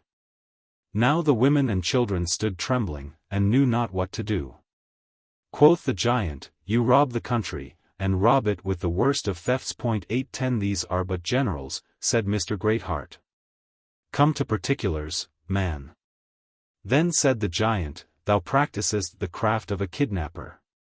Thou gatherest up women and children, and carriest them into a strange country, to the weakening of my master's kingdom. But now Greatheart replied, I am a servant of the God of heaven. My business is to persuade sinners to repentance. I am commanded to do my endeavor to turn men, women, and children, from darkness to light, and from the power of Satan unto God. And if this be indeed the ground of thy quarrel, let us fall to it as soon as thou wilt. Then the giant came up, and Mr. Greatheart went to meet him, and as he went, he drew his sword, but the giant had a club. So without more ado, they fell to it, and at the first blow the giant struck Mr. Greatheart down upon one of his knees, with that the women and children cried out. So Mr. Greatheart, recovering himself, laid about him in full lusty manner, and gave the giant a wound in his arm. Thus he fought for the space of an hour, to that height of heat, that the breath came out of the giant's nostrils, as the heat doth out of a boiling cauldron. Then they sat down to rest them, but Mr. Greatheart betook him to prayer. Also the women and children did nothing but sigh and cry all the time that the battle did last. 811. When they had rested them, and taken breath, they both fell to it again. 812 And Mr. Greatheart with a full blow, fetched the giant down to the ground. Nay, hold, and let me recover, quoth he. So Mr. Greatheart fairly let him get up. So to it they went again, and the giant missed but little of all to breaking Mr. Greatheart's skull with his club. Mr. Greatheart, seeing that, runs to him in the full heat of his spirit, and pierceth him under the 5th rib, with that the giant began to faint, and could hold up his club no longer.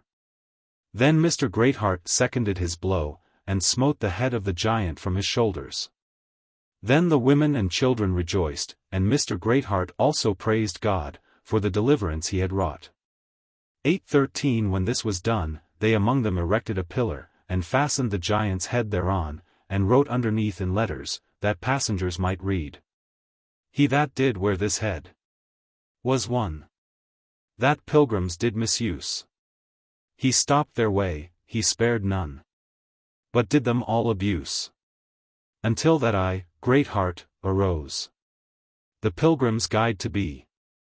Until that I did him oppose, that was their enemy. Now I saw, that they went to the ascent that was a little way off, cast up to be a prospect for pilgrims, that was the place from whence Christian had the first sight of Faithful his brother. Wherefore here they sat down, and rested, they also here did eat and drink, and make merry, for that they had gotten deliverance from this so dangerous an enemy. 814 As they sat thus, and did eat, Christiana asked the guide if he had caught no hurt in the battle. Then said Mr. Greatheart, No, save a little on my flesh. Yet that also shall be so far from being to my detriment, that it is at present a proof of my love to my master and you, and shall be a means, by grace, to increase my reward at last. 8:15. Christ. But were you not afraid, good sir, when you saw him come out with his club? 8:16. Greatheart. It is my duty, said he, to distrust my own ability, that I may have reliance on him that is stronger than all. Christ. But what did you think when he fetched you down to the ground at the first blow? Greatheart. Why, I thought, quoth he, that so my master himself was served, and yet he it was that conquered at the last. Mat. When you all have thought what you please, I think God has been wonderful good unto us, both in bringing us out of this valley, and in delivering us out of the hand of this enemy. For my part, I see no reason, why we should distrust our God any more, since he has now, and in such a place as this, given us such testimony of his love as this. Then they got up and went forward. Now a little before them stood an oak, and under it, when they came to it, they found an old pilgrim fast asleep. They knew that he was a pilgrim by his clothes, and his staff, and his girdle. So the guide, Mr. Greatheart, awaked him, and the old gentleman, as he lifted up his eyes, cried out, What's the matter? Who are you? And what is your business here? 8:17. Greatheart. Come, man, be not so hot, here is none but friends. Yet the old man gets up, and stands upon his guard, and will know of them what they were. Then said the guide, My name is Greatheart. I am the guide of these pilgrims, which are going to the celestial country. Honest. Then said Mr. Honest, I cry you mercy. I feared that you had been of the company of those that some time ago did rob little Faith of his money, but now I look better about me, I perceive you are honester people. Greatheart.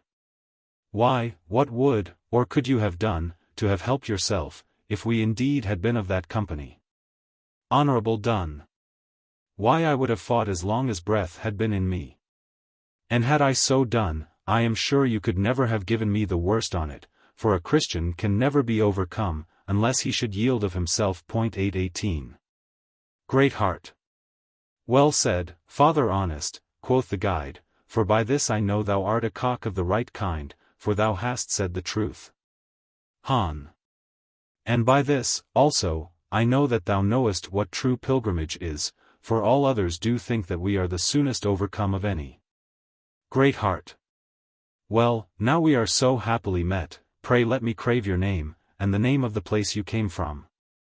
Honorable, my name I cannot, but I came from the town of Stupidity. It lieth about 4 degrees beyond the city of destruction. Greatheart. Oh. Are you that countryman, then? I deem I have half a guess of you, your name is Old Honesty, is it not? So the old gentleman blushed, and said, Not Honesty, in the abstract 8:19, but honest is my name, and I wish that my nature shall agree to what I am called. Han. But, sir, said the old gentleman, how could you guess that I am such a man, since I came from such a place? Great heart. I had heard of you before, by my master. For he knows all things that are done on the earth, but I have often wondered that any should come from your place, for your town is worse than is the city of destruction itself. Han. Yes, we lie more off from the sun, and so are more cold and senseless, but was a man in a mountain of ice, yet if the Sun of Righteousness will arise upon him, his frozen heart shall feel a thaw. And thus it hath been with me. 8:20. Great heart. I believe it, Father Honest, I believe it, for I know the thing is true. Then the old gentleman saluted all the pilgrims with a holy kiss of charity, and asked them of their names, and how they had fared since they set out on their pilgrimage. 8:21. Christ. Then said Christiana, my name, I suppose you have heard of. Good Christian was my husband, and these 4 were his children. But can you think how the old gentleman was taken, when she told him who she was? He skipped, he smiled, and blessed them with 1,000 good wishes, saying, Honorable, I have heard much of your husband, and of his travels and wars, which he underwent in his days. Be it spoken to your comfort, the name of your husband rings over all these parts of the world, his faith, his courage, his enduring, and his sincerity under all, has made his name famous. Then he turned him to the boys, and asked them of their names, which they told him. And then said he unto them, Matthew, be thou like Matthew the publican, not in vice, but in virtue. 8:22 Samuel, said he, be thou like Samuel the prophet, a man of faith and prayer. 8:23 Joseph, said he, be thou like Joseph in Potiphar's house, chaste, and one that flees from temptation. 8:24 And James, be thou like James the just, and like James the brother of our Lord. 8:25 Then they told him of Mercy, and how she had left her town and her kindred to come along with Christiana and with her sons. At that the old honest man said, Mercy is thy name. By mercy shalt thou be sustained, and carried through all those difficulties that shall assault thee in thy way, till thou shalt come thither, where thou shalt look the fountain of mercy in the face with comfort. All this while the guide, Mr. Greatheart, was very much pleased, and smiled upon his companion. Now, as they walked along together, the guide asked the old gentleman, if he did not know one Mr. Fearing, that came on pilgrimage out of his parts? Honorable, yes, very well, said he. He was a man that had the root of the matter in him, but he was one of the most troublesome pilgrims that ever I met with in all my days. 8:26. Great heart. I perceive you knew him. For you have given a very right character of him. Honorable knew him. I was a great companion of his, I was with him most an end. When he first began to think of what would come upon us hereafter, I was with him. Great heart. I was his guide from my master's house to the gates of the celestial city. Han. Then you knew him to be a troublesome one. Great heart. I did so, but I could very well bear it, for men of my calling are oftentimes entrusted with the conduct of such as he was. Han. Well then, pray let us hear a little of him, and how he managed himself under your conduct. Great heart. Why, he was always afraid that he should come short of whither he had a desire to go. Everything frightened him that he heard anybody speak of, that had but the least appearance of opposition in it. I hear that he lay roaring at the Slough of Despond for about a month together. Nor durst he, for all he saw several go over before him, venture, though they, many of them, offered to lend him their hand. He would not go back again neither. 8:27 The celestial city, he said, he should die if he came not to it, and yet was dejected at every difficulty, and stumbled at every straw that anybody cast in his way. Well, after he had lain at the Slough of Despond a great while, as I have told you, one sunshine morning, I do not know how, he ventured, and so got over. But when he was over, he would scarce believe it. He had, I think, a Slough of Despond in his mind, a slough that he carried everywhere with him, or else he could never have been as he was. So he came up to the gate, you know what I mean, that stands at the head of this way, and there also he stood a good while, before he would adventure to knock. When the gate was opened, he would give back, and give place to others, and say that he was not worthy. For all he got before some to the gate, yet many of them went in before him. There the poor man would stand, shaking and shrinking. I dare say, it would have pitted one's heart to have seen him, nor would he go back again. At last, he took the hammer that hanged on the gate in his hand, and gave a small rap or two, then one opened to him, but he shrank back as before. He that opened stepped out after him, and said, Thou trembling one, what wantest thou? With that he fell down to the ground. He that spoke to him wondered to see him so faint. So he said to him, Peace be to thee, up, for I have set open the door to thee. Come in, for thou art blessed. With that he got up, and went in trembling. And when he was in, he was ashamed to show his face. Well, after he had been entertained there a while, as you know how the manner is, he was bid go on his way, and also told the way he should take. So he came till he came to our house. But as he behaved himself at the gate, so he did his behavior at my master the interpreter's door. He lay there about in the cold a good while, before he would adventure to call, yet he would not go back, and the nights were long and cold then. Nay, he had a note of necessity in his bosom to my master, to receive him and grant him the comfort of his house, and also to allow him a stout and valiant conductor. Because he was himself so chicken-hearted a man. And yet, for all that, he was afraid to call at the door. So he lay up and down thereabouts, till, poor man, he was almost starved. Yea, so great was his dejection, that though he saw several others, for knocking, get in, yet he was afraid to venture. At last, I think, I looked out of the window, and perceiving a man to be up and down about the door, I went out to him, and asked what he was, but, poor man, the water stood in his eyes. So I perceived what he wanted. I went, therefore, in and told it in the house, and we showed the thing to our Lord. So he sent me out again, to entreat him to come in. But, I dare say, I had hard work to do it. At last he came in, and I will say that for my Lord, he carried it wonderfully lovingly to him. There were but a few good bits at the table, but some of it was laid upon his trencher. Then he presented the note, and my Lord looked thereon, and said his desire should he granted. So, when he had been there a good while, he seemed to get some heart, and to be a little more comfortable. For my master, you must know, is one of very tender bowels, especially to them that are afraid, wherefore he carried it so towards him, as might tend most to his encouragement. Well, when he had had a sight of the things of the place, and was ready to take his journey to go to the city, my Lord, as he did to Christian before, gave him a bottle of spirits, and some comfortable things to eat. Thus we set forward, and I went before him, but the man was but of few words, only he would sigh aloud. When we were come to where the 3 fellows were hanged, he said that he doubted that that would be his end also. Only he seemed glad when he saw the cross and the sepulchre. There, I confess, he desired to stay a little to look, and he seemed, for a while after, to be a little cheery. When we came at the hill Difficulty, he made no stick at that, nor did he much fear the lions, for you must know that his trouble was not about such things as those. His fear was about his acceptance at last. 828. I got him in at the house Beautiful, I think, before he was willing.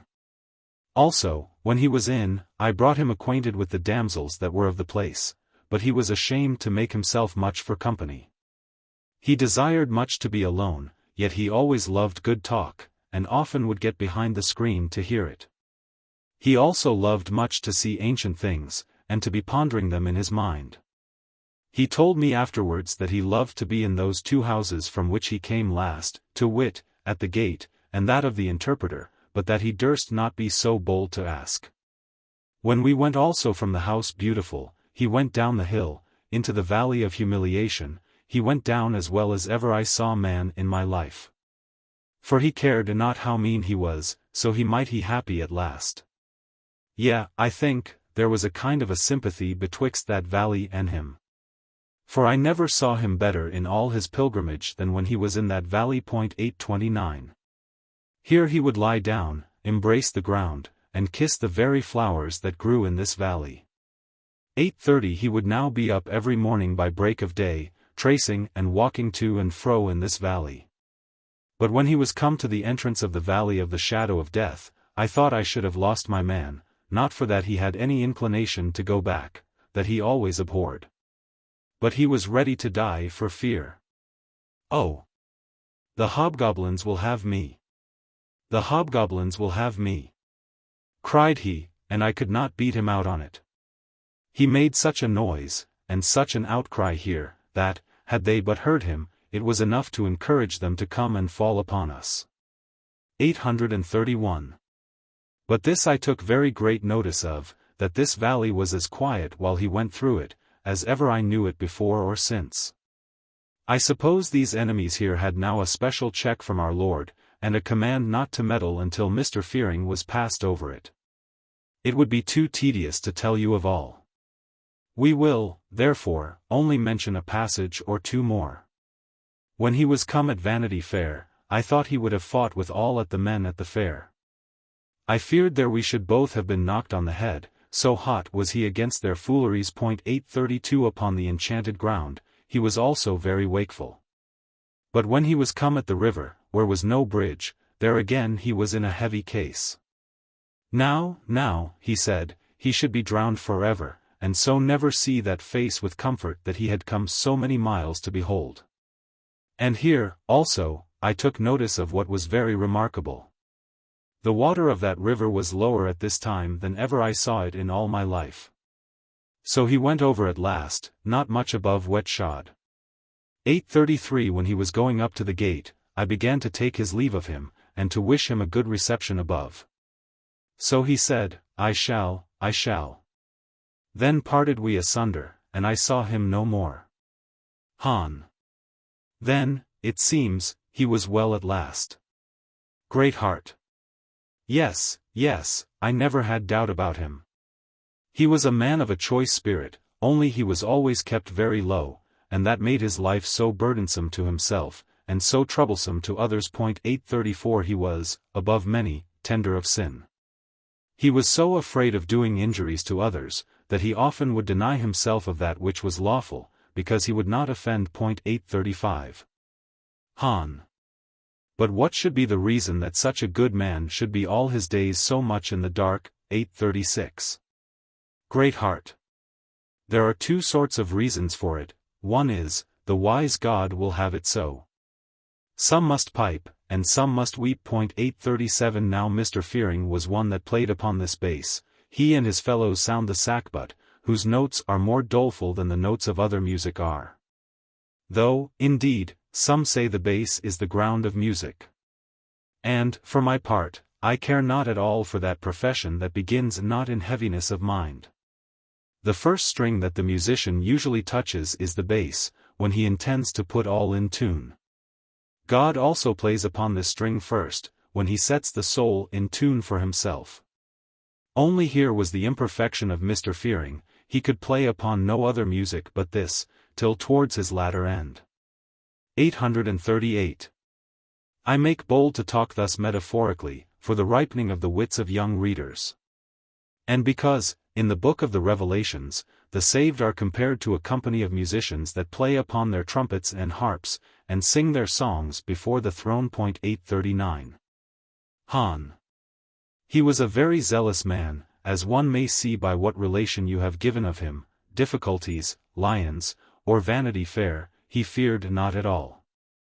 It was only sin, death, and hell that was to him a terror, because he had some doubts about his interest in that celestial country. 840. Great heart. You say right. Those were the things that were his troublers, and they, as you have well observed, arose from the weakness of his mind thereabout. Not from weakness of spirit as to the practical part of a pilgrim's life. I dare believe that, as the proverb is, he could have bit a firebrand, had it stood in his way, but the things with which he was oppressed, no man ever yet could shake off with ease. Christ. Then said Christiana, this relation of Mr. Fearing has done me good. I thought nobody had been like me, but I see there was some semblance betwixt this good man and I. Only we differed in two things, his troubles were so great, they brake out, but mine I kept within. His, also, lay so hard upon him, they made him that he could not knock at the houses provided for entertainment, but my trouble was always such as made me knock the louder. Mercy! If I might also speak my heart, I must say, that something of him has also dwelt in me. For I have ever been more afraid of the lake, and the loss of a place in paradise, than I have been of the loss of other things.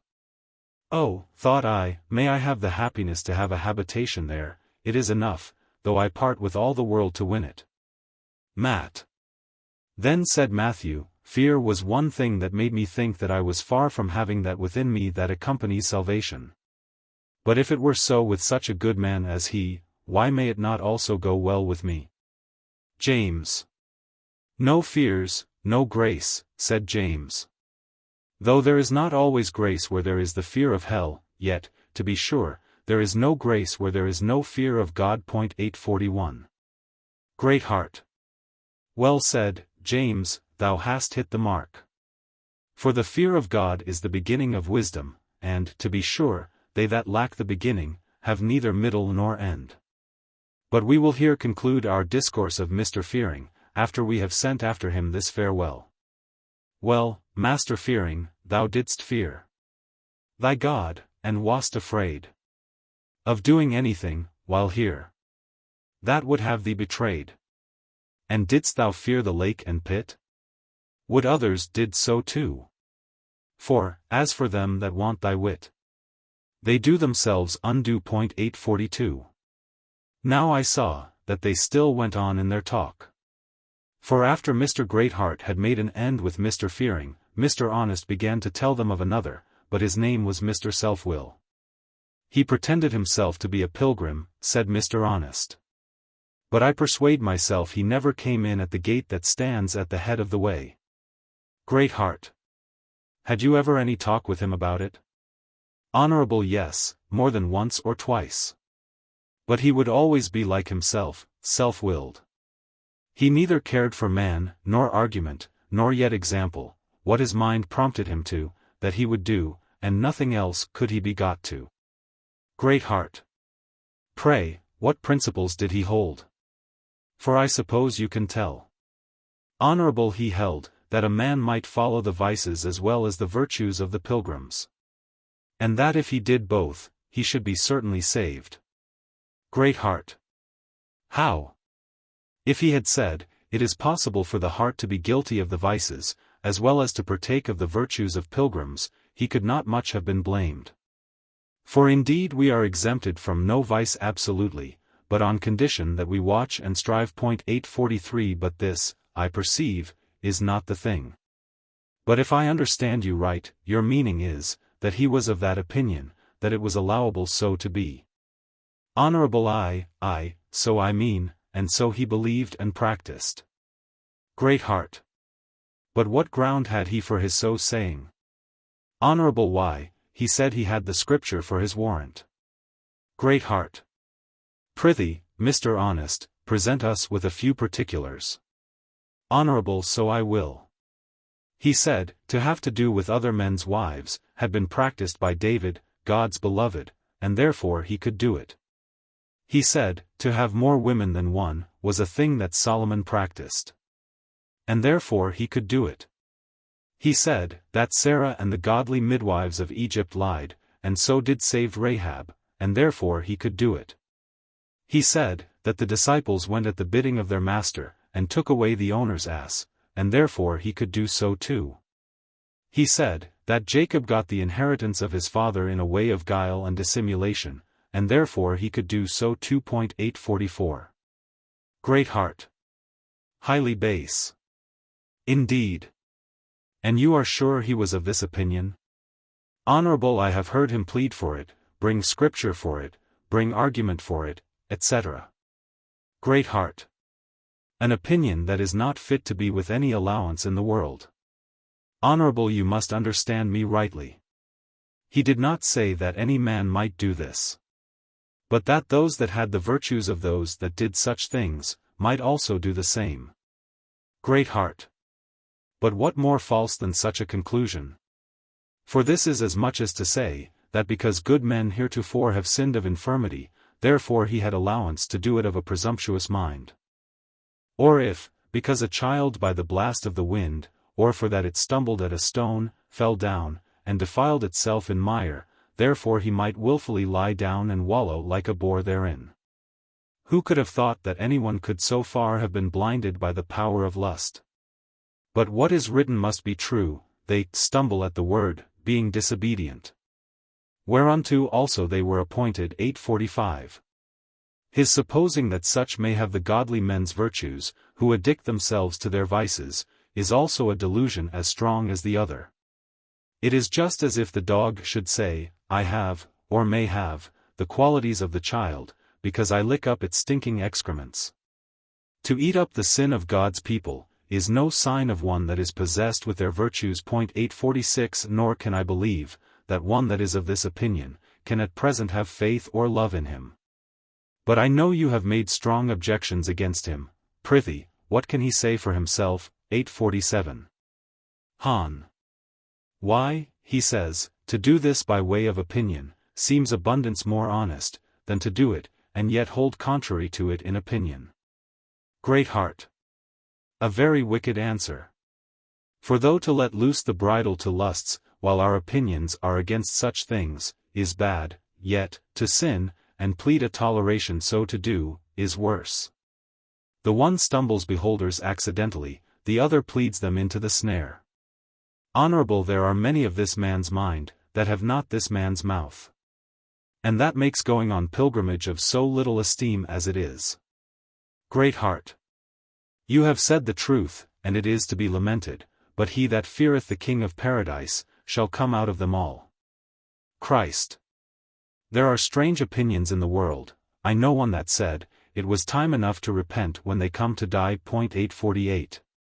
Great heart. Such are not overwise. That man would have been loath, might he have had a week to run 20 miles in for his life, to have deferred that journey to the last hour of that week. Honorable, you say right. And yet the generality of them, that count themselves pilgrims, do indeed do thus. I am, as you see, an old man, and have been a traveler in this road many a day. And I have taken notice of many things. 849. I have seen some that have set out as if they would drive all the world afore them, who yet have, in few days, died as they in the wilderness, and so never got sight of the promised land. I have seen some that have promised nothing, at first setting out to be pilgrims, and that one would have thought could not have lived a day, that have yet proved very good pilgrims. I have seen some who have run hastily forward, that again have, after a little time, run as fast just back again. I have seen some who have spoken very well of a pilgrim's life at first, that, after a while, have spoken as much against it. I have heard some, when they first set out for paradise, say positively there is such a place, who when they have been almost there, have come back again, and said there is none. I have heard some vaunt what they would do, in case they should be opposed, that have, even at a false alarm, fled faith, the pilgrim's way, and all. 850. Now, as they were thus in their way, there came one running to meet them, and said, Gentlemen, and you of the weaker sort, if you love life, shift for yourselves, for the robbers are before you. 851. Great heart. Then said Mr. Greatheart, they be the three that set upon little faith heretofore. Well, said he, we are ready for them, so they went on their way. Now, they looked at every turning, when they should have met with the villains, but whether they heard of Mr. Greatheart, or whether they had some other game, they came not up to the pilgrims. Christiana then wished for an inn for herself and her children, because they were weary. 852 Then said Mr. Honest, there is one a little before us, where a very honorable disciple, one Gaius, dwells. 853 So they all concluded to turn in thither, and the rather, because the old gentleman gave him so good a report. So when they came to the door, they went in, not knocking, for folks use not to knock at the door of an inn. Then they called for the master of the house, and he came to them. So they asked if they might lie there that night. Gaius. Yes, gentlemen, if ye be true men, for my house is for none but pilgrims. Then was Christiana, Mercy, and the boys, the more glad, for that the innkeeper was a lover of pilgrims. So they called for rooms, and he showed them one for Christiana and her children, and Mercy, and another for Mr. Greatheart and the old gentleman. Greatheart. Then said Mr. Greatheart, Good Gaius, what hast thou for supper? For these pilgrims have come far today, and are weary. Gaius. It is late, said Gaius, so we cannot conveniently go out to seek food. But such as we have, you shall be welcome to, if that will content. 854. Greatheart. We will be content with what thou hast in the house. Forasmuch as I have proved thee, thou art never destitute of that which is convenient. Then he went down and spake to the cook, whose name was Taste that which is good, to get ready supper for so many pilgrims. This done, he comes up again, saying, Come, my good friends, you are welcome to me, and I am glad that I have a house to entertain you. And while supper is making ready, if you please, let us entertain one another with some good discourse. So they all said, Content. Gaius. Then said Gaius, Whose wife is this aged matron? And whose daughter is this young damsel? Greatheart. The woman is the wife of one Christian, a pilgrim of former times, and these are his 4 children. The maid is one of her acquaintance. One that she hath persuaded to come with her on pilgrimage. The boys take all after their father, and covet to tread in his steps. Yea, if they do but see any place where the old pilgrim hath lain, or any print of his foot, it ministereth joy to their hearts, and they covet to lie or tread in the same. Gaius. Then said Gaius, Is this Christian's wife? And are these Christian's children? I knew your husband's father, yea, also his father's father. Many have been good of this stock. Their ancestors dwelt first at Antioch. 855 Christians' progenitors, I suppose you have heard your husband talk of them, were very worthy men. They have, above any that I know, showed themselves men of great virtue and courage, for the Lord of the pilgrims, his ways, and them that loved him. I have heard of many of your husband's relations, that have stood all trials for the sake of the truth. Stephen, that was one of the first of the family from whence your husband sprang, was knocked on the head with stones. 856 James, another of this generation, was slain with the edge of the sword. 857 To say nothing of Paul and Peter, men anciently of the family from whence your husband came, there was Ignatius, who was cast to the lions. 858 Romanus, whose flesh was cut by pieces from his bones, and Polycarp, that played the man in the fire. There was he that was hanged up in a basket in the sun, for the wasps to eat. And he who they put into a sack, and cast him into the sea to be drowned. It would be utterly impossible to count up all of that family that have suffered injuries and death, for the love of a pilgrim's life. Nor can I but be glad, to see that thy husband has left behind him 4 such boys as these. I hope they will bear up their father's name, and tread in their father's steps, and come to their father's end. Greatheart. Indeed, sir, they are likely lads. They seem to choose heartily their father's ways. Gaius. That is it that I said. Wherefore Christian's family is like still to spread abroad upon the face of the ground, and yet to be numerous upon the face of the earth. Wherefore, let Christiana look out some damsels for her sons, to whom they may be betrothed, etc., that the name of their father and the house of his progenitors may never be forgotten in the world. 859. Honorable it is pity this family should fall and be extinct. Gaius. Fall it cannot, but be diminished it may, but let Christiana take my advice, and that is the way to uphold it. And, Christiana, said this innkeeper, I am glad to see thee and thy friend Mercy together here, a lovely couple. And may I advise, take Mercy into a nearer relation to thee. If she will, let her be given to Matthew, thy eldest son, it is the way to preserve you a posterity in the earth. So this match was concluded, and in process of time they were married. But more of that hereafter. Gaius also proceeded, and said, I will now speak on the behalf of women, to take away their reproach.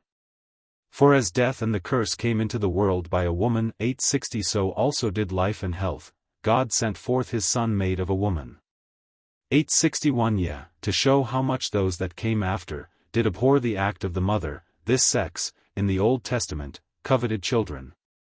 If happily this or that woman might be the mother of the Saviour of the world. I will say again, that when the Saviour was come, women rejoiced in him before either man or angel. 862 I read not, that ever any man did give unto Christ so much as one groat. But the women followed him, and ministered to him of their substance. 863 It was a woman that washed his feet with tears, and a woman that anointed his body to the burial. 864 They were women that wept, when he was going to the cross, and women that followed him from the cross, and that sat by his sepulchre, when he was buried. 865 They were women that were first with him at his resurrection morn, and women that brought tidings first to his disciples, that he was risen from the dead. 866 Women, therefore, are highly favored, and show by these things that they are sharers with us in the grace of life. Now the cook sent up to signify that supper was almost ready, and sent one to lay the cloth, the trenchers, and to set the salt and bread in order. Then said Matthew, The sight of this cloth, and of this forerunner of the supper, begetteth in me a greater appetite to my food than I had before. Gaius. So let all ministering doctrines to thee, in this life, beget in thee a greater desire to sit at the supper of the great King in his kingdom. For all preaching, books, and ordinances here, are but as the laying of the trenchers, and as setting of salt upon the board. When compared with the feast that our Lord will make for us when we come to his house. So supper came up, 867 and first, a heave shoulder, and a wave breast, 868 were set on the table before them, to show that they must begin their meal with prayer and praise to God. 869 The heave shoulder, David lifted his heart up to God with, and with the wave breast, where his heart lay, with that he used to lean upon his harp when he played. These two dishes were very fresh and good, and they all eat heartily well thereof.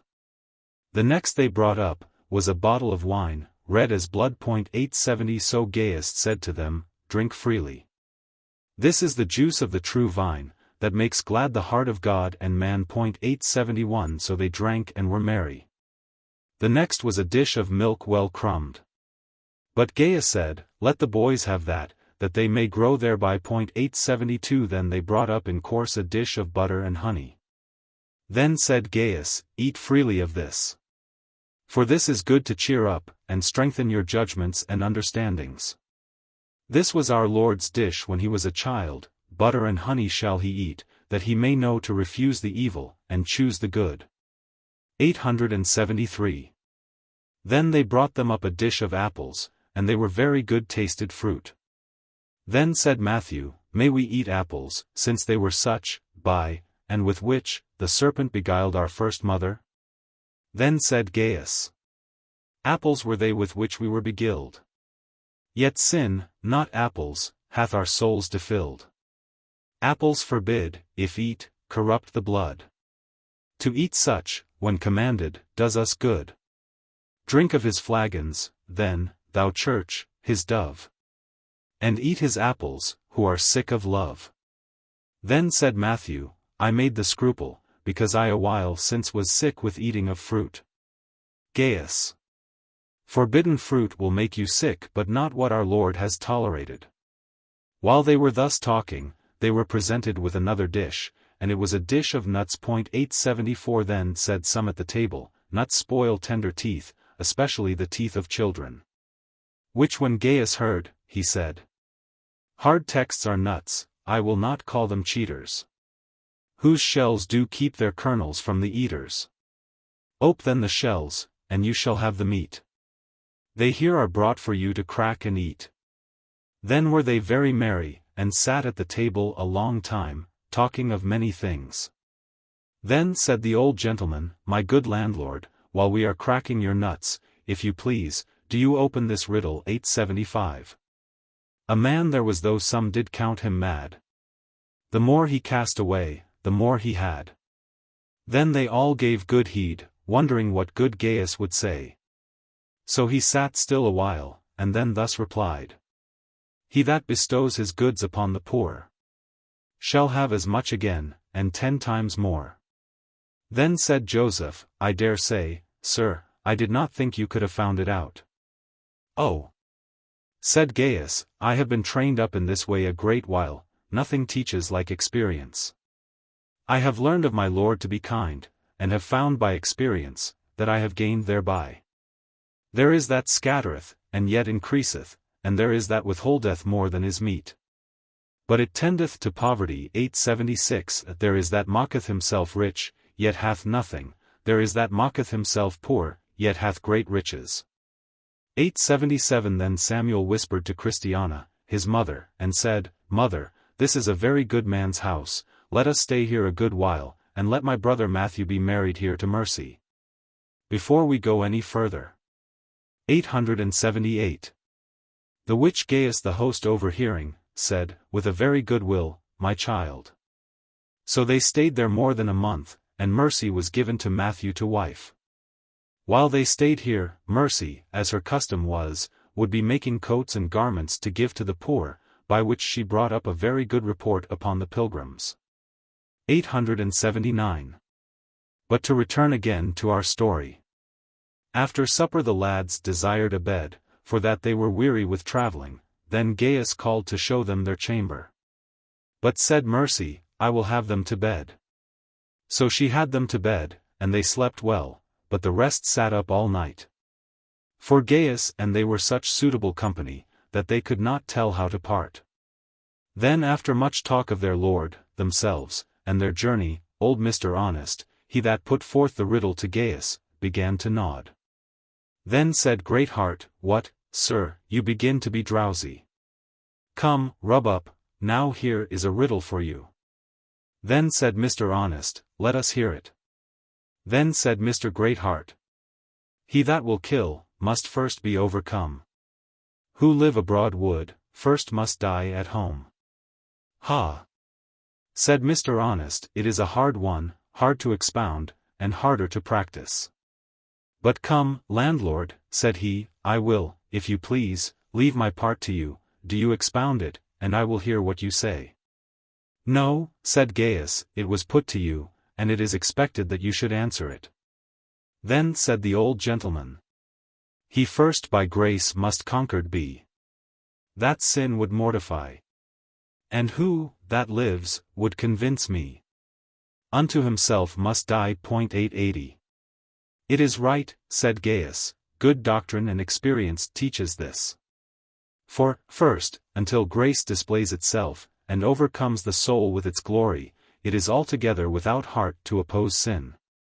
Besides, if sin is Satan's cords, by which the soul lies bound, how should it make resistance, before it is loosed from that infirmity? Secondly, nor will any, that knows either reason or grace, believe that such a man can be a living monument of grace that is a slave to his own corruptions. And now it comes in my mind, I will tell you a story worth the hearing. There were 2 men that went on pilgrimage, the one began when he was young, the other when he was old. The young man had strong corruptions to grapple with, the old man's were decayed with the decays of nature. The young man trod his steps as even as did the old one, and was every way as light as he. Who now, or which of them, had their graces shining clearest, since both seemed to be alike? Honorable the young man's, doubtless. For that which heads it against the greatest opposition, gives best demonstration that it is strongest, especially when it also holdeth pace with that meets not with half so much. As, to be sure, old age does not. 881. Besides, I have observed that old men have blessed themselves with this mistake, namely, taking the decays of nature for a gracious conquest over corruptions. And so have been apt to beguile themselves. Indeed, old men that are gracious, are best able to give advice to them that are young, because they have seen most of the emptiness of things. But yet, for an old and a young man, to set out both together, the young one has the advantage of the fairest discovery of a work of grace within him, though the old man's corruptions are naturally the weakest. Thus they sat talking till break of day. Now, when the family was up, Christiana bid her son James that he should read a chapter, so he read the 53rd of Isaiah. When he had done, Mr. Honest asked, why it was said that the Saviour is said to come out of a dry ground, and also, that he had no form or comeliness in him? Greatheart. Then said Mr. Greatheart, to the first, I answer, because the Church of the Jews, of which Christ came, had then lost almost all the sap and spirit of religion. To the second, I say, the words are spoken in the person of the unbelievers, who, because they want that eye that can see into our prince's heart. Therefore they judge of him by the meanness of his outside. Just like those that know not that precious stones are covered over with a homely crust. Who, when they have found one, because they know not what they have found, cast it again away, as men do a common stone. Well, said Gaius, now you are here, and since, as I know, Mr. Greatheart is good at his weapons, if you please, after we have refreshed ourselves, we will walk into the fields, to see if we can do any good. 882 About a mile from hence, there is one Slaygood, a giant that does much annoy the king's highway in these parts, and I know whereabout his haunt is. He is master of a number of thieves. It would be well if we could clear these parts of him. So they consented, and went, Mr. Greatheart with his sword, helmet, and shield, and the rest with spears and staves. 883 When they came to the place where he was, they found him with one feeble mind in his hands, whom his servants had brought unto him, having taken him in the way. Now the giant was rifling him, with a purpose, after that, to pick his bones, for he was of the nature of flesh-eaters. Well, so soon as he saw Mr. Greatheart and his friends at the mouth of his cave, with their weapons, he demanded what they wanted. Greatheart. We want thee. For we are come to revenge the quarrel of the many that thou hast slain of the pilgrims, when thou hast dragged them out of the king's highway, wherefore, come out of thy cave. So he armed himself and came out, and to a battle they went, and fought for above an hour, and then stood still to take wind. Slay. Then said the giant, why are you here on my ground? Greatheart. To revenge the blood of pilgrims, as I also told thee before. So they went to it again, and the giant made Mr. Greatheart give back. But he came up again, and, in the greatness of his mind, he let fly with such stoutness at the giant's head and sides, that he made him let his weapon fall out of his hand. So he smote him, and slew him, and cut off his head, and brought it away to the inn. He also took Feeble-mind, the pilgrim, and brought him with him to his lodgings. When they were come home, they showed his head to the family, and then set it up, as they had done others before, for a terror to those that shall attempt to do as he hereafter. 884. Then they asked Mr. Feeble-mind how he fell into his hands. Feeble-mind. Then said the poor man, I am a sickly man, as you see.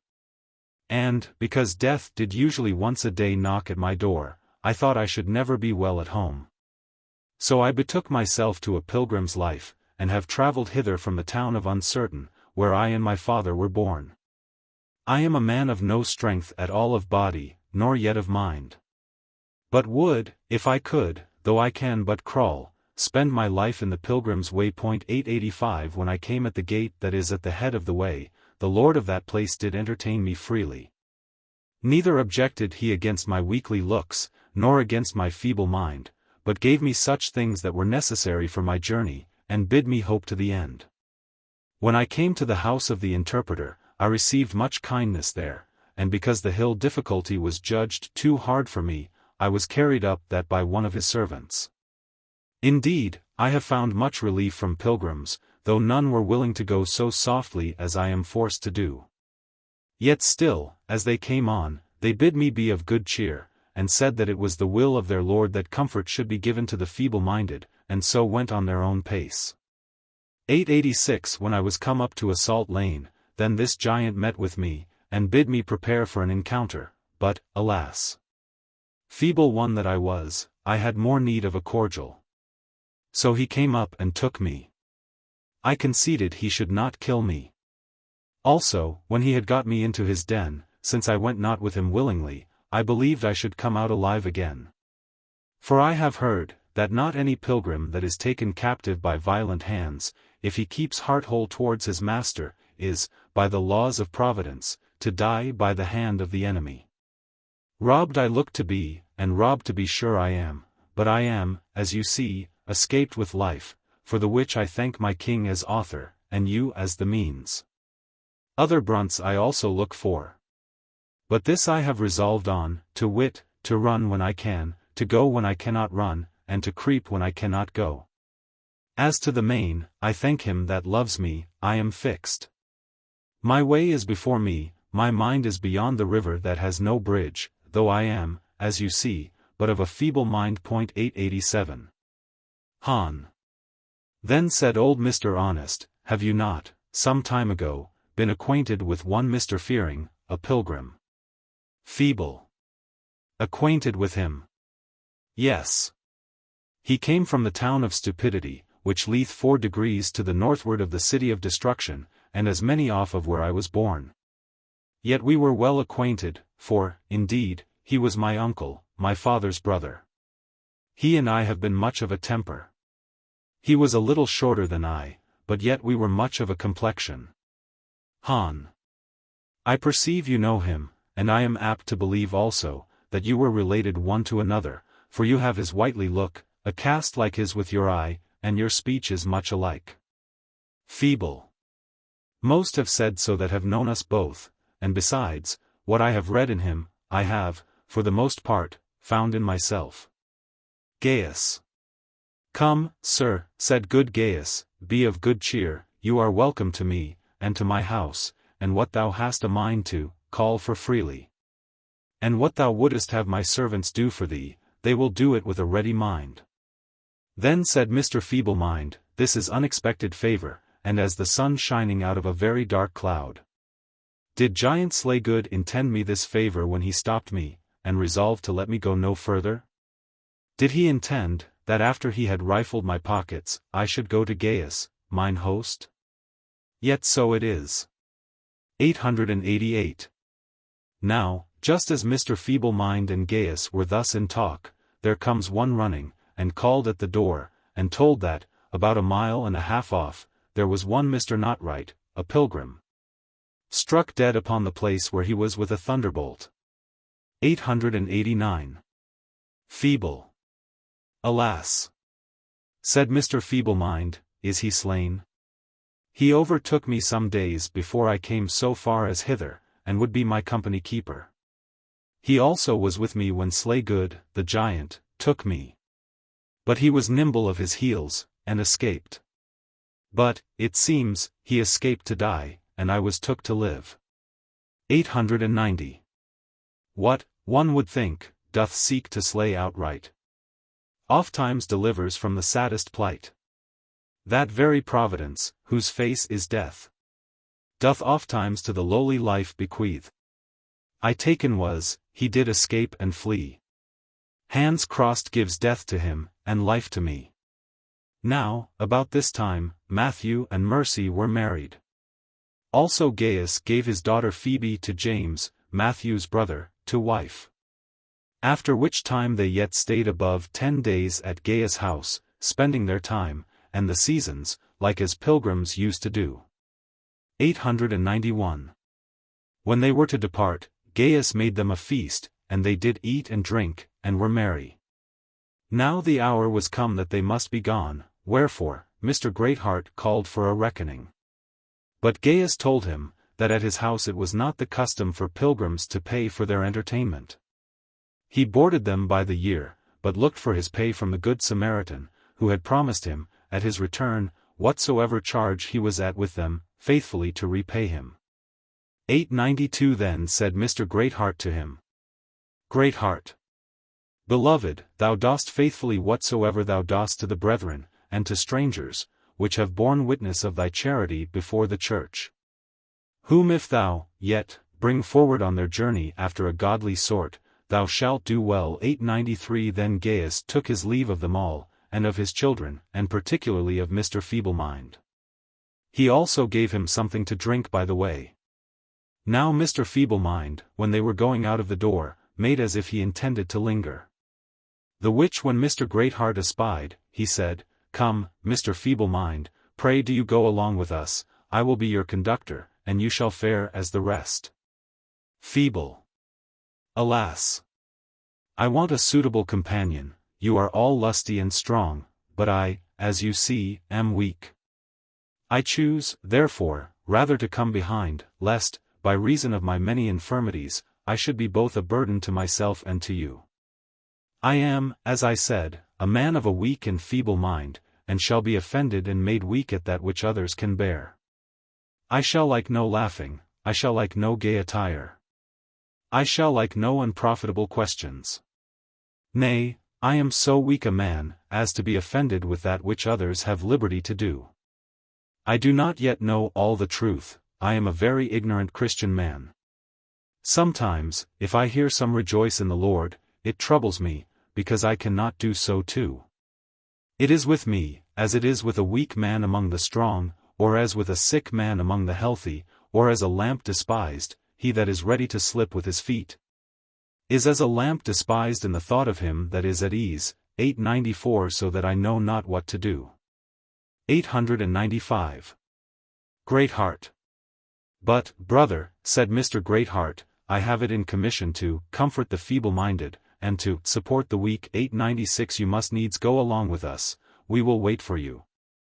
We will lend you our help. 897 We will deny ourselves of some things, both opinionative and practical, for your sake. 898 We will not enter into doubtful disputations before you. We will be made all things to you, rather than you shall be left behind. 899 Now all this while they were at Gaius' door. And behold, as they were thus in the heat of their discourse, Mr. Ready-to-halt came by, with his crutches, promises, in his hand, 900 and he also was going on pilgrimage. Feeble. Then said Mr. Feeblemind to him, Man, how camest thou hither? I was but just now complaining, that I had not a suitable companion, but thou art according to my wish. Welcome, welcome, good Mr. Ready-to-halt, I hope thee and I may be some help. Ready-to-halt. I shall be glad of thy company, said the other. And good Mr. Feeblemind, rather than we will part, since we are thus happily met, I will lend thee one of my crutches. 901. Feeble. Nay, said he, though I thank thee for thy goodwill, I am not inclined to halt before I am lame. Howbeit, I think, when occasion is, it may help me against a dog. 902. Ready. If either myself or my crutches can do thee a pleasure, we are both at thy command, good Mr. Feeblemind. Thus therefore they went on. Mr. Greatheart and Mr. Honest went before, Christiana and her children went next, and Mr. Feeblemind and Mr. Ready-to-halt came behind with his crutches. 903 Then said Mr. Honest. Han. Pray, sir, now we are upon the road, tell us some profitable things of some that have gone on pilgrimage before us. Greatheart. With a good will. I suppose you have heard how Christian of old did meet with Apollyon in the valley of humiliation, and also what hard work he had, to go through the valley of the shadow of death. Also I think you cannot but have heard how faithful was put to it with Madam Wanton, with Adam the first, with one discontent, and shame. For as deceitful villains as a man can meet with upon the road. Honorable yes, I have heard of all this, but indeed, good Faithful was hardest put to it with shame, he was an unwearied one. Greatheart. Aye. For, as the Pilgrim well said, he of all men had the wrong name. Honorable but pray, sir, where was it that Christian and Faithful met talkative? That same was also a notable one. Greatheart. He was a confident fool, yet many follow his ways. Honorable he had like to have beguiled Faithful. Greatheart. Aye, but Christian put him into a way quickly to find him out. Thus they went on till they came at the place where Evangelist met with Christian and Faithful, and prophesied to them of what should befall them at Vanity Fair. Greatheart. Then said their guide, Hereabouts did Christian and Faithful meet with Evangelist, who prophesied to them of what troubles they should meet with at Vanity Fair. Honorable, say you so? I dare say it was a hard chapter that then he did read unto them. 904. Great heart. It was so, but he gave them encouragement withal. But what do we talk of them? They were a couple of lion-like men. They had set their faces like flint. Don't you remember how undaunted they were when they stood before the judge? Honorable, well, faithful, bravely suffered. Great heart. So he did, and as brave things came on it, for Hopeful and some others, as the story relates it, were converted by his death. Honorable, well, but pray go on, for you are well acquainted with things. Great heart. Above all that Christian met with after he had passed through Vanity Fair, one Byends was the arch one. Honorable Byends. What was he? Great heart. A very arch fellow. A downright hypocrite. One that would be religious which way ever the world went, but so cunning, that he would be sure neither to lose nor suffer for it. He had his mode of religion for every fresh occasion, and his wife was as good at it as he. He would turn and change from opinion to opinion, and plead for so doing too.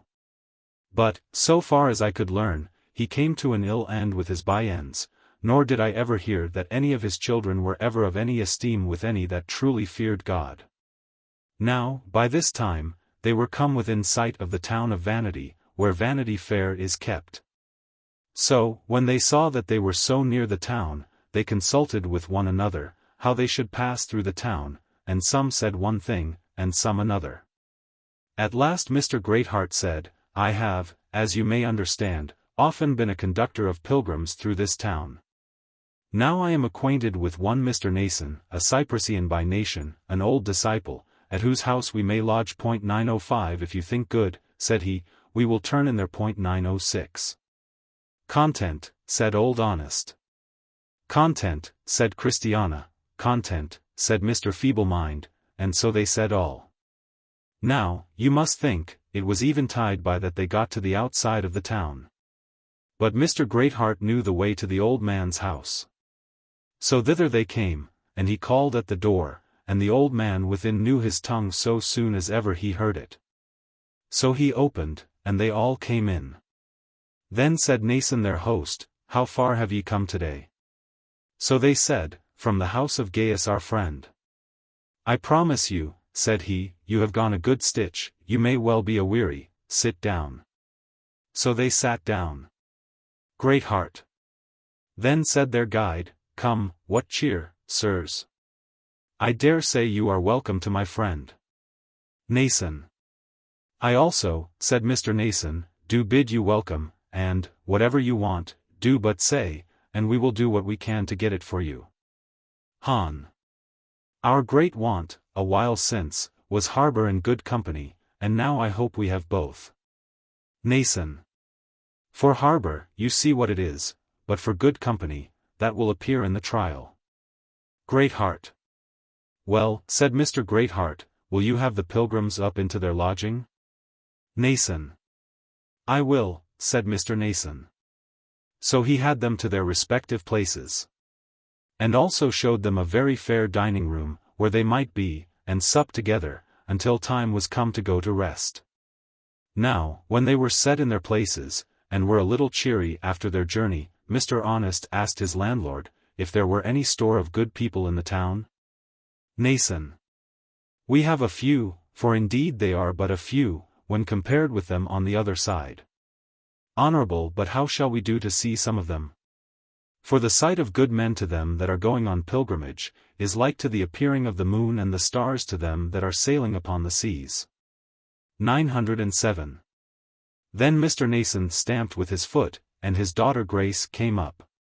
So he said unto her, Grace, go you, tell my friends, Mr. Contrite, Mr. Holy Man, Mr. Love Saint, Mr. Dare Not Lie, and Mr. Penitent, that I have a friend or two at my house that have a mind this evening to see them. So Grace went to call them, and they came, and, after salutation made, they sat down together at the table. Then said Mr. Nason, their landlord, My neighbors, I have, as you see, a company of strangers come to my house, they are pilgrims, they come from afar, and are going to Mount Zion. But who, quoth he, do you think this is? Pointing with his finger to Christiana. It is Christiana, the wife of Christian, that famous pilgrim, who, with Faithful his brother, were so shamefully handled in our town. At that they stood amazed, saying, We little thought to see Christiana, when grace came to call us, wherefore this is a very comfortable surprise. Then they asked her of her welfare, and if these young men were her husband's sons? And when she had told them they were, they said, The king whom you love and serve, make you as your father, and bring you where he is in peace. Han. Then Mr. Honest, when they were all sat down, asked Mr. Contrite, and the rest, in what posture their town was at present. Contrite. You may be sure we are full of hurry in fair time. It is hard keeping our hearts and spirits in any good order, when we are in a cumbered condition. He that lives in such a place as this is, and that has to do with such as we have, has need of an item, to caution him to take heed, every moment of the day. Han. But how are your neighbors for quietness? Contrite. They are much more moderate now than formerly. You know how Christian and Faithful were used at our town. But of late, I say, they have been far more moderate. I think the blood of Faithful lieth with load upon them till now, for since they burned him, they have been ashamed to burn any more. In those days we were afraid to walk the streets, but now we can show our heads. Then the name of a professor was odious. Now, especially in some parts of our town, for you know our town is large, religion is counted honorable. 908. Then said Mr. Contrite to them, Pray how fareth it with you in your pilgrimage? How stands the country affected towards you? Honorable it happens to us as it happeneth to wayfaring men, sometimes our way is clean, sometimes foul, sometimes uphill, sometimes downhill. We are seldom at a certainty, the wind is not always on our backs, nor is everyone a friend that we meet with in the way. We have met with some notable rubs already. And what are yet behind, we know not, but for the most part, we find it true, that has been talked of old, a good man must suffer trouble. Contrite. You talk of rubs. What rubs have you met withal?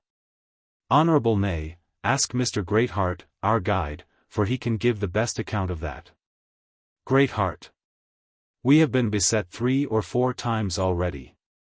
First, Christiana and her children were beset with 2 ruffians, that they feared would took away their lives. We were beset with Giant Bloody Man, Giant Maul, and Giant Slaygood. Indeed we did rather beset the last, than were beset of him. And thus it was, after we had been some time at the house of Gaius, mine host, and of the whole church, 909 we were minded upon a time to take our weapons with us. And so go see if we could light upon any of those that were enemies to pilgrims, for we heard that there was a notable one thereabouts. Now Gaius knew his haunt better than I, because he dwelt thereabout, so we looked, and looked, till at last we discerned the mouth of his cave, then we were glad, and plucked up our spirits. So we approached up to his den, and lo, when we came there, he had dragged, by mere force, into his net, this poor man, Mr. Feeblemind, and was about to bring him to his end. But when he saw us, supposing, as we thought, he had had another prey, he left the poor man in his hole, and came out. So we fell to it full sore, and he lustily laid about him. But in conclusion, he was brought down to the ground, and his head cut off, and set up by the wayside, for a terror to such as should after practice such ungodliness. That I tell you the truth, here is the man himself to affirm it, who was as a lamb taken out of the mouth of the lion. Feeble-mind.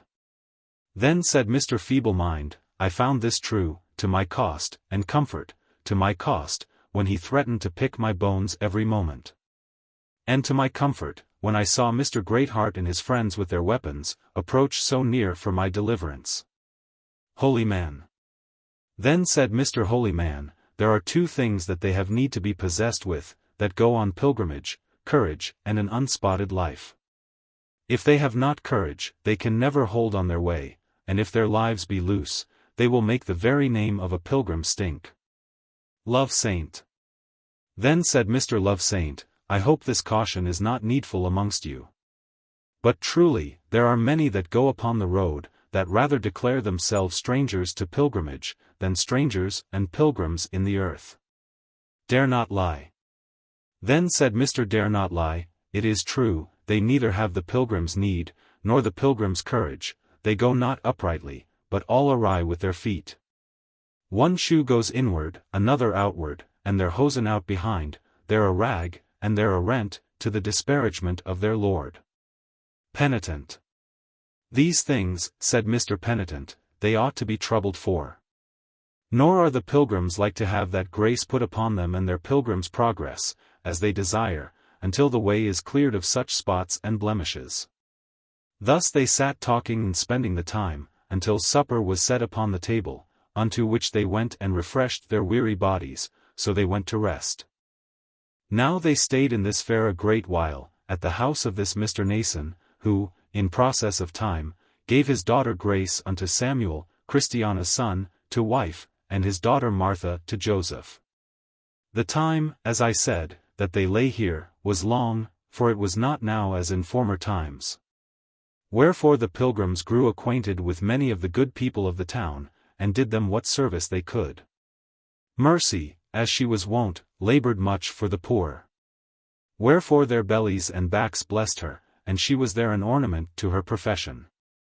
9-10 And, to say the truth for Grace, Phoebe, and Martha, they were all of a very good nature, and did much good in their place. They were also all of them very fruitful. So that Christian's name, as was said before, was like to live in the world. While they lay here, there came a monster out of the woods, and slew many of the people of the town. It would also carry away their children, and teach them to suck its whelps. 9-11 Now, no man in the town durst so much as face this monster, but all men fled when they heard of the noise of his coming. The monster was like unto no one beast upon the earth, its body was like a dragon, and it had 7 heads and 10 horns. 9-12 It made great havoc of children, and yet it was governed by a woman. 9-13 This monster propounded conditions to men, and such men as loved their lives more than their souls, accepted of those conditions. So they came under. 914. Now this Mr. Greatheart, together with these that came to visit the pilgrims at Mr. Nason's house, entered into a covenant to go and engage this beast. If perhaps they might deliver the people of this town from the paws and mouth of this so devouring a serpent. Then did Mr. Greatheart, Mr. Contrite, Mr. Holy Man, Mr. Dare Not Lie, and Mr. Penitent, with their weapons go forth to meet him. Now the monster, at first, was very rampant, and looked upon these enemies with great disdain, but they so belabored him, being sturdy men at arms, that they made him make a retreat. So they came home to Mr. Nason's house again. The monster, you must know, had his certain seasons to come out in, and to make his attempts upon the children of the people of the town. Also these seasons did these valiant worthies watch him in, and did still continually assault him, insomuch, that in process of time he became not only wounded, but lame. Also he has not made that havoc of the townsmen's children, as formerly he has done.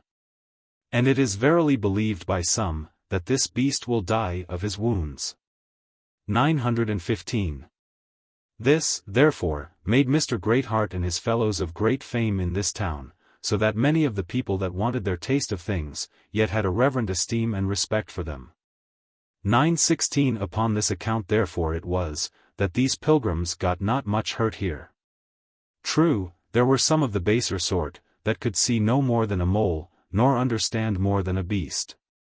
These had no reverence for these men, nor took they notice of their valor or adventures. 917. Well, the time grew on that the pilgrims must go on their way, wherefore they prepared for their journey. They sent for their friends, they conferred with them, they had some time set apart, therein to commit each other to the protection of their prince. There were again, that brought them of such things as they had, that were fit for the weak and the strong, for the women and the men, and so laded them with such things as were necessary. 918.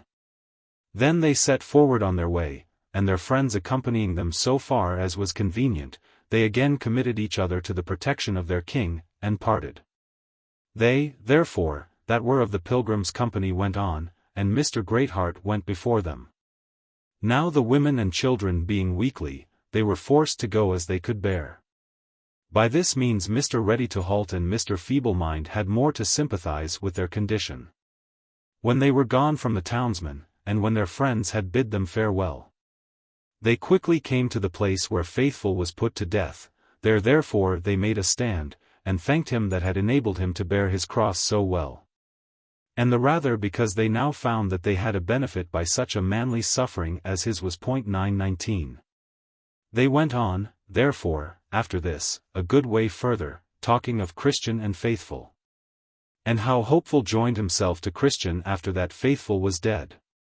Now they were come up with the hill Lucre, where the silver mine was, which took Demas off from his pilgrimage, and into which, as some think, Byends fell and perished. Wherefore they considered that. But when they were come to the old monument that stood over against the hill Lucre, to wit, to the pillar of salt that stood also within view of Sodom and its stinking lake, they marveled, as did Christian before, that men of that knowledge and ripeness of wit, as they were, should be so blinded as to turn aside here. Only they considered again, that nature is not affected with the harms that others have met with, especially if that thing upon which they look, has an attracting virtue upon the foolish eye. I saw now that they went on, till they came at the river that was on this side of the Delectable Mountains.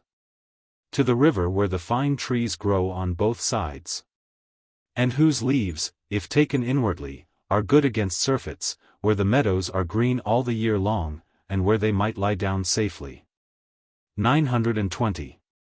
By this river side, in the meadow, there were cotes and folds for sheep, a house built for the nourishing and bringing up of those lambs, the babes of those women that go on pilgrimage. 921 Also there was here one that was entrusted with them, who could have compassion, and that could gather these lambs with his arm, and carry them in his bosom, and that could gently lead those that were with young. 922 Now to the care of this man, Christiana admonished her 4 daughters to commit their little ones, that by these waters they might be housed, harbored, succored, and nourished, and that none of them might be lacking in time to come. 923 This man, if any of them go astray, or be lost, he will bring them again, he will also bind up that which was broken, and will strengthen them that are sick. 924 Here they will never want meat, and drink, and clothing, here they will be kept from thieves and robbers, for this man will die before one of those committed to his trust shall be lost. 925. Besides, here they shall be sure to have good nurture and admonition, and shall be taught to walk in right paths, and that is a favor of no small account. Also here, as you see, are delicate waters, pleasant meadows, dainty flowers, variety of trees, and such as bear wholesome fruit. Fruit not like that Matthew ate of, that fell over the wall out of Beelzebub's garden, but fruit that procureth health where there is none, and that continueth and increaseth it where it is. 926. So they were content to commit their little ones to him. And that which was also an encouragement to them so to do, was, for that all this was to be at the charge of the king, and so was as an hospital for young children and orphans. Now they went on. And when they were come to Bypath Meadow, to the stile over which Christian went with his fellow Hopeful, when they were taken by Giant Despair, and put into Doubting Castle, they sat down and consulted what was best to be done. To wit, now they were so strong, and had got such a man as Mr. Greatheart for their conductor, whether they had not best to make an attempt upon the giant, demolish his castle, and, if there were any pilgrims in it, to set them at liberty, before they went any further. So one said one thing, and another said the contrary. One questioned if it were lawful to go upon unconsecrated ground, another said they might, provided their end was good. But Mr. Greatheart said, though that assertion offered last cannot be universally true, yet I have a commandment to resist sin, to overcome evil, to fight the good fight of faith. And, I pray, with whom should I fight this good fight, if not with Giant Despair? I will, therefore, attempt the taking away of his life, and the demolishing of Doubting Castle. Then said he, Who will go with me? Then said Old Honest, I will. And so will we too, said Christiana's 4 sons, Matthew, Samuel, James, and Joseph, for they were young men and strong. 9:27 So they left the women in the road, and with them Mr. Feeble-Mind and Mr. Ready-to-Halt with his crutches, to be their guard, until they came back. For in that place though Giant Despair dwelt so near, they keeping in the road, a little child might lead them. 9:28 So Mr. Greatheart, Old Honest, and the 4 young men, went to go up to Doubting Castle, to look for Giant Despair. When they came at the castle gate, they knocked for entrance with an unusual noise. At that the old giant comes to the gate, and Diffidence, his wife, follows. Then said he, Who, and what is he that is so hardy, as after this manner to molest the Giant Despair? Mr. Greatheart replied, It is I, Greatheart, one of the king of the celestial country's conductors of pilgrims to their place, and I demand of thee that thou open thy gates for my entrance. Prepare thyself also to fight, for I am come to take away thy head, and to demolish Doubting Castle. Now Giant Despair, because he was a giant, thought no man could overcome him. And, again, thought he, since heretofore I have made a conquest of angels, shall Greatheart make me afraid? So he harnessed himself, and went out. He had a cap of steel upon his head, a breastplate of fire girded to him, and he came out in iron shoes with a great club in his hand. Then these 6 men made up to him, and beset him behind and before. Also when Diffidence, the giantess, came up to help him, old Mr. Honest cut her down at one blow. Then they fought for their lives, and Giant Despair was brought down to the ground, but was very loath to die. He struggled hard, and had, as they say, as many lives as a cat. But Greatheart was his death, for he left him not till he had severed his head from his shoulders. 929. Then they fell to demolishing Doubting Castle, that might with ease be done, since Giant Despair was dead. They were 7 days in destroying of that. And in it of pilgrims they found one Mr. Despondency, almost starved to death, and one much afraid, his daughter, these 2 they saved alive. But it would have made you a wonder to have seen the dead bodies that lay here and there in the castle yard, and how full of dead men's bones the dungeon was. When Mr. Greatheart and his companions had performed this exploit, they took Mr. Despondency, and his daughter much afraid, into their protection. For they were honest people, though they were prisoners in Doubting Castle, to that tyrant Giant Despair. They, therefore, I say, took with them the head of the giant, for his body they had buried under a heap of stones, and down to the road and to their companions they came, and showed them what they had done.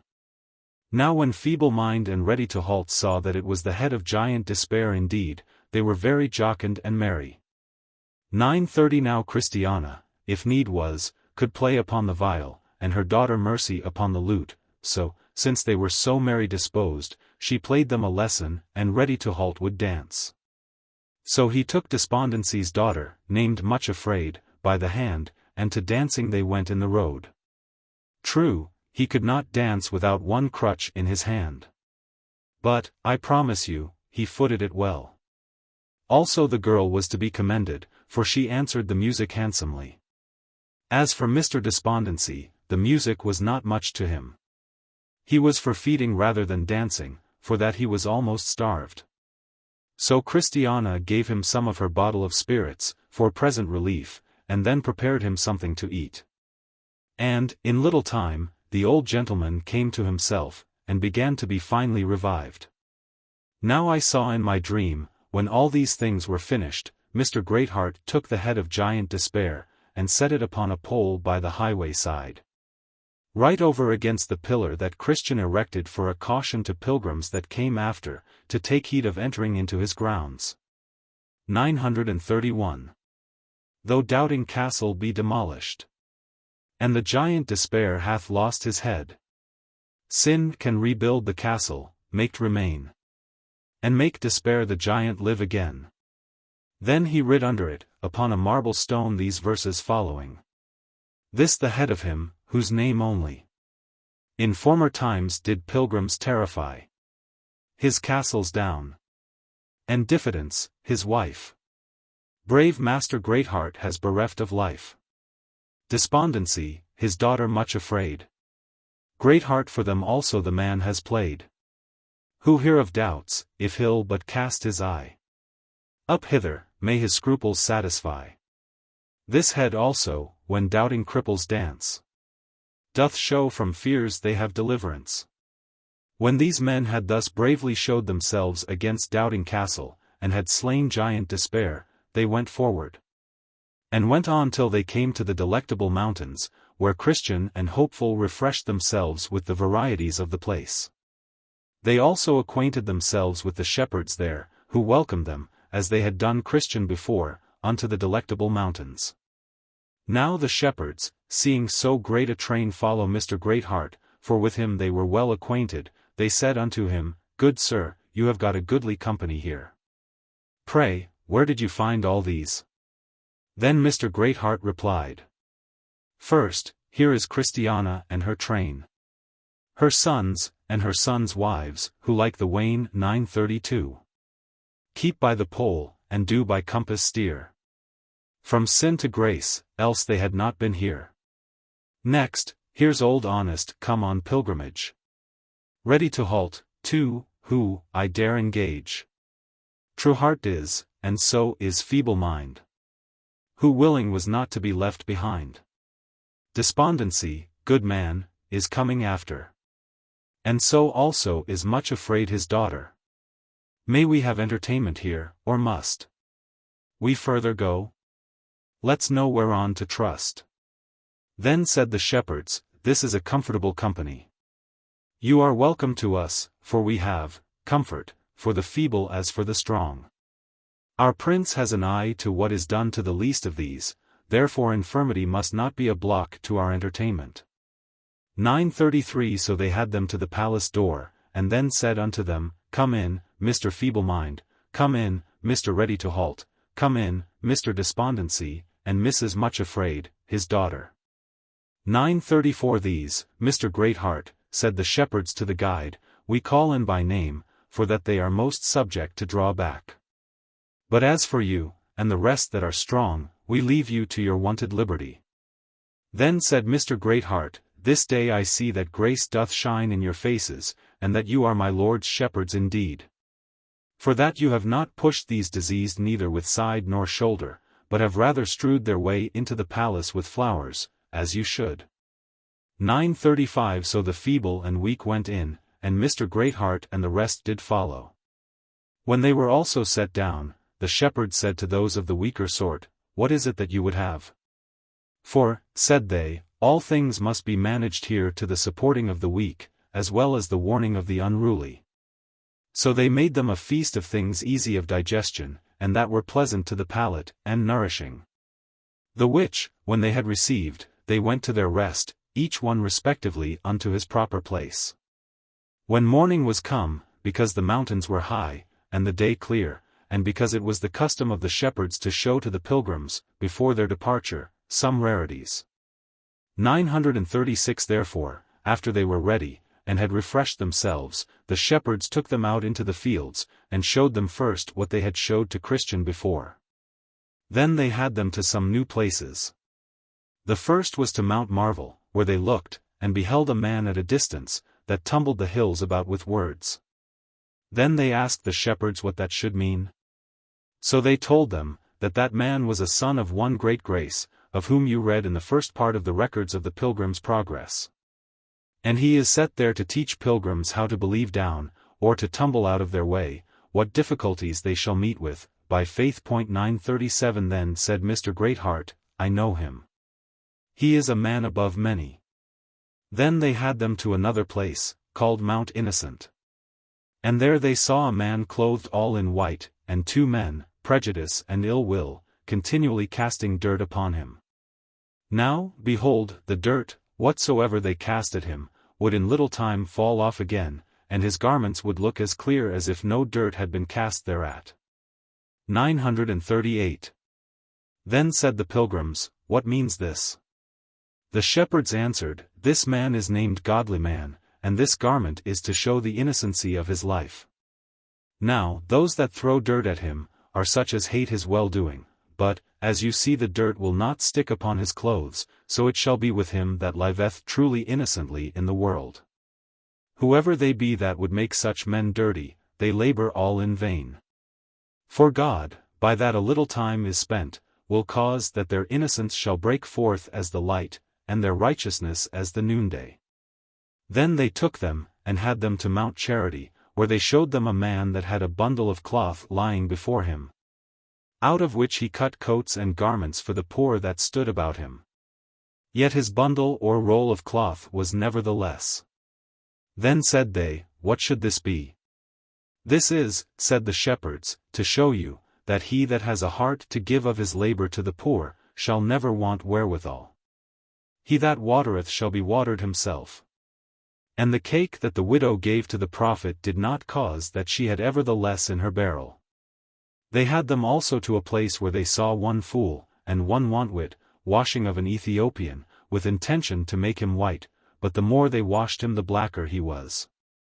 They then asked the shepherds what that should mean. So they told them, saying, Thus shall it be with the vile person.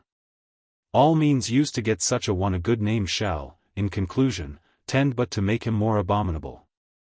Thus it was with the Pharisees, and so shall it be with all hypocrites. 939. Then said Mercy, the wife of Matthew, to Christiana, her mother, Mother, would, if it might be, see the hole in the hill, or that commonly called the byway to hell. So her mother brake her mind to the shepherds. Then they went to the door. It was in the side of a hill, and they opened it, and bid Mercy hearken a while. So she hearkened, and heard one saying, Cursed be my father, for holding of my feet back from the way of peace and life. And another said, Oh that I had been torn in pieces, before I had, to save my life, lost my soul. And another said, If I were to live again, how would I deny myself, rather than come to this place? Then there was as if the very earth had groaned and quaked under the feet of this young woman for fear. So she looked white and came trembling away, saying, Blessed be he and she that are delivered from this place. 940. Now when the shepherds had shown them all these things, then they had them back to the palace, and entertained them with what the house would afford. But Mercy, being a young and breeding woman, longed for something that she saw there, but was ashamed to ask. Her mother-in-law then asked her what she ailed. For she looked as one not well. Then said Mercy, There is a looking-glass hangs up in the dining-room, off which I cannot take my mind. If, therefore, I have it not, I think I shall miscarry. Then said her mother, I will mention thy wants to the shepherds, and they will not deny it thee. But she said, I am ashamed that these men should know that I longed. Nay, my daughter, said she, it is no shame but a virtue, to long for such a thing as that. So Mercy said, Then, mother, if you please, ask the shepherds if they are willing to sell it. Now the glass was one of 1,000. It would present a man, one way, with his own features exactly. 941. And, turn it but another way, and it would show one the very face and similitude of the Prince of Pilgrims himself. 942. Yea, I have talked with them that can tell, and they have said, that they have seen the very crown of thorns upon his head, by looking in that glass. They have therein also seen the holes in his hands, in his feet, and his side. 943. Yea, such an excellency is there in that glass, that it will show him, to one where they have a mind to see him. Whether living or dead, whether in earth or heaven, whether in a state of humiliation, or in his exaltation, whether coming to suffer, or coming to reign. 944. Christiana, therefore, went to the shepherds apart. 945. Now the names of the shepherds are Knowledge, Experience, Watchful, and Sincere, and said unto them, There is one of my daughters, a breeding woman, that I think doth long for something that she hath seen in this house. And she thinks she shall miscarry, if she shall by you be denied. Experience. Call her, she shall assuredly have what we can help her to. So they called her, and said to her, Mercy, what is that thing thou wouldst have? Then she blushed, and said, "The great glass that hangs up in the dining room." So Sincere ran and fetched it, and, with a joyful consent, it was given her. Then she bowed her head, and gave thanks, and said, "By this I know that I have obtained favor in your eyes." They also gave to the other young women such things as they desired, and to their husbands great commendations, for that they had joined with Mr. Greatheart, to the slaying of giant Despair, and the demolishing of Doubting Castle. About Christiana's neck, the shepherds put a bracelet, and so they did about the necks of her 4 daughters, also they put earrings in their ears, and jewels on their foreheads. 946. When they were minded to go hence, they let them go in peace, but gave not to them those certain cautions which before were given to Christian and his companion. The reason was, for that these had Greatheart to be their guide, who was one that was well acquainted with things, and so could give them their cautions more seasonably. To wit, even then when the danger was nigh the approaching. What cautions Christian and his companion had received of the shepherds, they had also lost, by that the time was come that they had need to put them in practice. Wherefore, here was the advantage that this company had over the other. From hence they went on singing, and they said, "Behold, how fitly are the stages set for their relief that pilgrims are become, and how they us receive without one let, that makes the other life our mark and home. What novelties they have to us they give, that we, though pilgrims, joyful lives may live. They do upon us, too, such things bestow, that show we pilgrims are, where'er we go." When they were gone from the shepherds, they quickly came to the place where Christian met with one Turnaway, that dwelt in the town of Apostasy. Wherefore of him Mr. Greatheart, their guide, did now put them in mind, saying, "This is the place where Christian met with one Turnaway, who carried with him the character of his rebellion at his back. And this I have to say concerning this man, he would hearken to no counsel, but once falling, persuasion could not stop him. When he came to the place where the cross and the sepulchre were, he did meet with one that did bid him look there, but he gnashed with his teeth, and stamped, and said he was resolved to go back to his own town. Before he came to the gate, he met with Evangelist, who offered to lay hands on him, to turn him into the way again. But this Turnaway resisted him, and having done much despite unto him, he got away over the wall, and so escaped his hand. 947. Then they went on. And just at the place where Little Faith formerly was robbed, there stood a man with his sword drawn, and his face all bloody. Then said Mr. Greatheart, "What art thou?" The man made answer, saying, "I am one whose name is Valiant for Truth. I am a pilgrim, and am going to the celestial city. Now, as I was in my way, there were 3 men did beset me, and propounded unto me these 3 things, 1, whether I would become one of them. 2, or go back from whence I came. 3, or die upon the place. 948 To the first, I answered, I had been a true man a long season, and therefore it could not be expected that I now should cast in my lot with thieves. 949 Then they demanded what I would say to the second. So I told them that the place from whence I came, had I not found incommodity there, I had not forsaken it at all. But finding it altogether unsuitable to me, and very unprofitable for me, I forsook it for this way. Then they asked me what I said to the third. And I told them, my life cost more dear far, than that I should lightly give it away. Besides, you have nothing to do thus to put things to my choice, wherefore, at your peril be it, if you meddle. Then these 3, to wit, Wildhead, Inconsiderate, and Pragmatic, drew upon me, and I also drew upon them. So we fell to it, 1 against 3, for the space of above 3 hours. They have left upon me, as you see, some of the marks of their valor, and have also carried away with them some of mine. They are but just now gone. I suppose they might, as the saying is, heard your horse dash, and so they betook them to flight. Greatheart. But here was great odds, 3 against 1. Valiant. It is true. But little or more are nothing to him that has the truth on his side. Though an host should encamp against me, said one, my heart shall not fear. Though war should rise against me, in this will I be confident. 950 Besides, saith he, I have read in some records, that one man has fought an army. And how many did Samson slay with the jawbone of an ass? 951. Great heart. Then said the guide, why did you not cry out, that some might have come in for your succor? Valiant. So I did, to my king, who, I knew, could hear, and afford invisible help, and that was sufficient for me. Great heart. Then said Great Heart to Mr. Valiant, for truth, thou hast worthily behaved thyself. Let me see thy sword.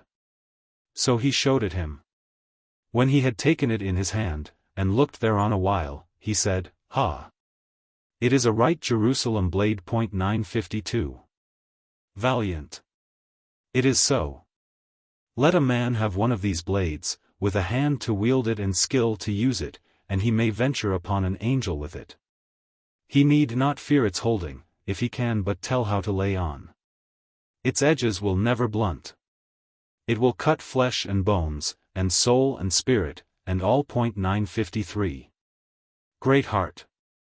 But you fought a great while, I wonder you was not weary. Valiant.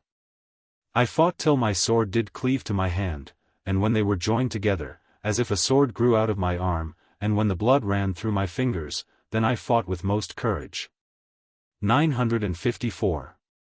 Great heart. Thou hast done well. Thou hast resisted unto blood, striving against sin. Thou shalt abide by us, come in and go out with us, for we are thy companions. Then they took him, and washed his wounds, and gave him of what they had to refresh him, and so they went on together. Now, as they went on, because Mr. Greatheart was delighted in him, for he loved one greatly that he found to be a man of his hands. And because there were with his company them that were feeble and weak, therefore he questioned with him about many things. As, first, what countryman he was. 955. Valiant. I am of Dark Land, for there I was born, and there my father and mother are still. Great heart. Dark Land, said the guide.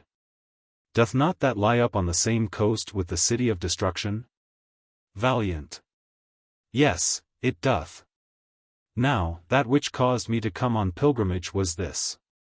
We had one Mr. Teltrue came into our parts, and he told it about what Christian had done, that went from the city of destruction. Namely, how he had forsaken his wife and children, and had betaken himself to a pilgrim's life. It was also confidently reported, how he had killed a serpent that did come out to resist him in his journey, and how he got through to whither he intended. It was also told, what welcome he had at all his lord's lodgings, especially when he came to the gates of the celestial city. For there, said the man, he was received with sound of trumpet, by a company of shining ones. He told it also, how all the bells in the city did ring for joy at his reception, and what golden garments he was clothed with many other things that now I shall forbear to relate. In a word, that man so told the story of Christian and his travels, that my heart fell into a burning haste to be gone after him, nor could father or mother stay me. So I got from them, and am come thus far on my way. Great heart. You came in at the gate, did you not? Valiant. Yes, yes. For the same man also told us that all would be nothing, if we did not begin to enter this way at the gate. 956. Great heart. Look you, said the guide to Christiana, the pilgrimage of your husband, and what he has gotten thereby, is spread abroad far and near. Valiant. Why, is this Christian's wife? Great heart. Yes, that it is, and these are also her 4 sons. Valiant. What? And going on pilgrimage too? Great heart. Yes, verily, they are following after. Valiant. It glads me at heart. Good man. How joyful will he be when he shall see them that would not go with him, yet to enter after him in at the gates into the city. Great heart. Without doubt it will be a comfort to him. For, next to the joy of seeing himself there, it will be a joy to meet there his wife and children. Valiant. But, now you are upon that, pray let me hear your opinion about it.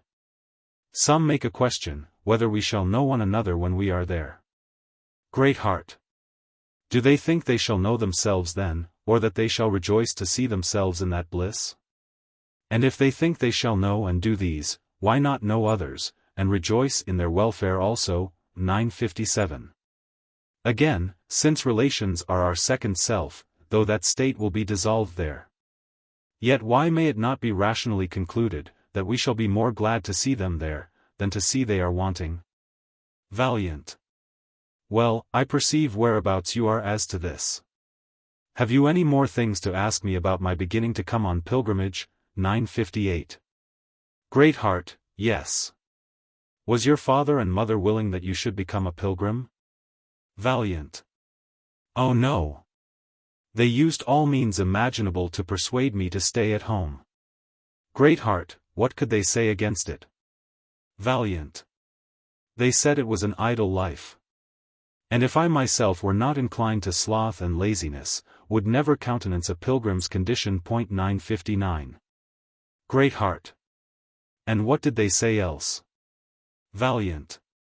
Why, they told me that it was a dangerous way, the most dangerous way in the world, said they, is that which the pilgrims go. Great heart. Did they show wherein this way is so dangerous? Valiant. Yes, and that in many particulars. Great heart. Name some of them. Valiant. They told me of the Slough of Despond, where Christian was well nigh smothered. They told me that there were archers standing ready in Beelzebub Castle, to shoot them that should knock at the wicket gate for entrance. They told me also of the wood, and dark mountains. Of the hill Difficulty, of the lions, and also of the 3 giants, Bloody Man, Maul, and Slaygood. They said, moreover, that there was a foul fiend haunted the Valley of Humiliation, and that Christian was by him almost bereft of life. Besides, said they, you must go over the Valley of the Shadow of Death, where the hobgoblins are, where the light is darkness, where the way is full of snares, pits, traps, and gins.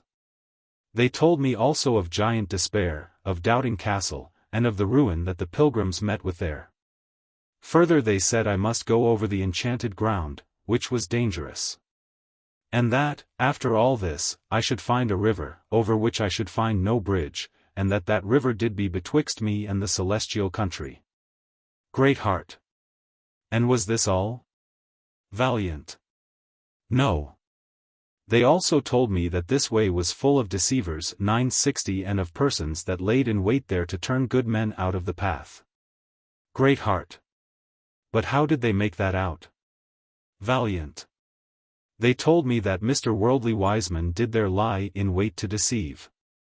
They also said, that there was formality and hypocrisy continually on the road. They said also that Biens, Talkative, or Demas would go near to gather me up, that the flatterer would catch me in his net. Or that, with green-headed ignorance, I would presume to go on to the gate, from whence he always was sent back to the hole that was in the side of the hill, and made to go the byway to hell. Great heart. I promise you this was enough to discourage, but did they make an end here? Valiant. No, stay. They told me also of many that had tried that way of old, and that had gone a great way therein, to see if they could find something of the glory there. That so many had so much talked of from time to time. And how they came back again, and befooled themselves for setting a foot out of doors in that path, to the satisfaction of all the country. And they named several that did so. As Obstinate and Pliable, Mistrust and Timorous, Turnaway and Old Atheist, with several more, who, they said, had some of them, gone far to see if they could find. But not one of them found so much advantage by going as amounted to the weight of a feather. 961. Great heart. Said they anything more to discourage you? Valiant. Yes. They told me of one Mr. Fearing who was a pilgrim, and how he found this way so solitary, that he never had comfortable hour therein. Also that Mr. Despondency had like to have been starved therein. Yea, and also, which I had almost forgot, that Christian himself, about whom there has been such a noise, after all his ventures for a celestial crown, was certainly drowned in the Black River. And never went foot further, however it was smothered up. 962. Great heart. And did none of these things discourage you? Valiant. No, they seemed but as so many nothings to me. Great heart. How came that about? Valiant. Why, I still believed what Mr. Teltrue had said, and that carried me beyond them all. Great heart. Then this was your victory, even your faith. Valiant. It was so. I believed, by the grace of God, and therefore came out, got into the way, fought all that set themselves against me, and, by believing, am come to this place. 963. Who would true valor see? Let him come hither. One here will constant be. Come wind, come weather. There's no discouragement. Shall make him once relent. His first avowed intent. To be a pilgrim. Who so beset him round with dismal stories. Do but themselves confound. His strength the more is. No lion can him fright. He'll with a giant fight. But he will have a right to be a pilgrim. Hobgoblin nor foul fiend can daunt his spirit. He knows he at the end shall life inherit. Then fancies fly away. He'll fear not what men say. He'll labor night and day to be a pilgrim. By this time they were got to the enchanted ground 964, where the air naturally tended to make one drowsy. And that place was all grown over with briars and thorns, excepting here and there, where was an enchanted arbor, upon which if a man sits, or in which, if a man sleeps, it is a question, say some, whether ever he shall rise or wake again in this world. 965. Over this forest, therefore, they went, both one and the other, and Mr. Greatheart went before, for that he was the guide. And Mr. Valiant for truth, he came behind, being there a guard, for fear, lest peradventure some fiend, or dragon, or giant, or thief, should fall upon their rear, and so do mischief. They went on here, each man with his sword drawn in his hand, for they knew it was a dangerous place. Also they cheered up one another as well as they could. Feeble Mind, Mr. Greatheart commanded, should come up after him, and Mr. Despondency was under the eye of Mr. Valiant. 966. Now they had not gone far, but a great mist and darkness fell upon them all, so that they could scarce, for a great while, see the one the other. Wherefore they were forced, for some time, to feel for one another by words, for they walked not by sight. But anyone must think that here was but sorry going for the best of them all. But how much worse for the women and children, who both of feet and heart, were but tender. Yet so it was, that through the encouraging words of he that led in the front, and of him that brought them up behind, they made a pretty good shift to wag along. The way also was here very wearisome, through dirt and slabbiness. Nor was there on all this ground so much as one inn, or victualling house, therein to refresh the feebler sort. Here, therefore, was grunting, and puffing, and sighing. While one tumbleth over a bush, another sticks fast in the dirt, and the children, some of them, lost their shoes in the mire. While one cries out, I am down, and another, Ho! Where are you? And a third, the bushes have got such fast hold on me, I think I cannot get away from them. Then they came at an arbor, warm, and promising much refreshing to the pilgrims, for it was finely wrought above the head, beautified with greens, furnished with benches and settles. 967. It also had in it a soft couch, whereon the weary might lean. This, you must think, all things considered, was tempting, for the pilgrims already began to be foiled with the badness of the way. But there was not one of them that made so much as a motion to stop there. Yea, for aught I could perceive, they continually gave so good heed to the advice of their guide, and he did so faithfully tell them of dangers, and of the nature of dangers, when they were at them. That usually, when they were nearest to them, they did most pluck up their spirits, and hearten one another to deny the flesh. This arbor was called the slothful's friend, on purpose to allure, if it might be, some of the pilgrims there to take up their rest when weary. I saw then in my dream, that they went on in this their solitary ground, till they came to a place at which a man is apt to lose his way. 968 Now, though when it was light, their guide could well enough tell how to miss those ways that led wrong, yet in the dark he was put to a stand. But he had in his pocket a map of all ways leading to, or from the celestial city. Wherefore he struck a light, for he never goes also without his tinderbox, and takes a view of his book or map, which bids him be careful, in that place, to turn to the right-hand way. And had he not here been careful to look in his map, they had all, in probability, been smothered in the mud. For, just a little before them, and that at the end of the cleanest way too, was a pit, none knows how deep, full of nothing but mud, there made on purpose to destroy the pilgrims in. 969. Then thought I with myself, who that goeth on pilgrimage, but would have one of these maps about him, that he may look when he is at a stand, which is the way he must take. 970. They went on, then, in this enchanted ground, till they came to where there was another arbor, and it was built by the highway side. And in that arbor there lay two men, whose names were Heedless and Too Bold. 971 These two went thus far on pilgrimage. But here, being wearied with their journey, they sat down to rest themselves, and so fell fast asleep. When the pilgrims saw them, they stood still, and shook their heads. For they knew that the sleepers were in a pitiful case. Then they consulted what to do, whether to go on and leave them in their sleep, or to step to them, and try to awake them.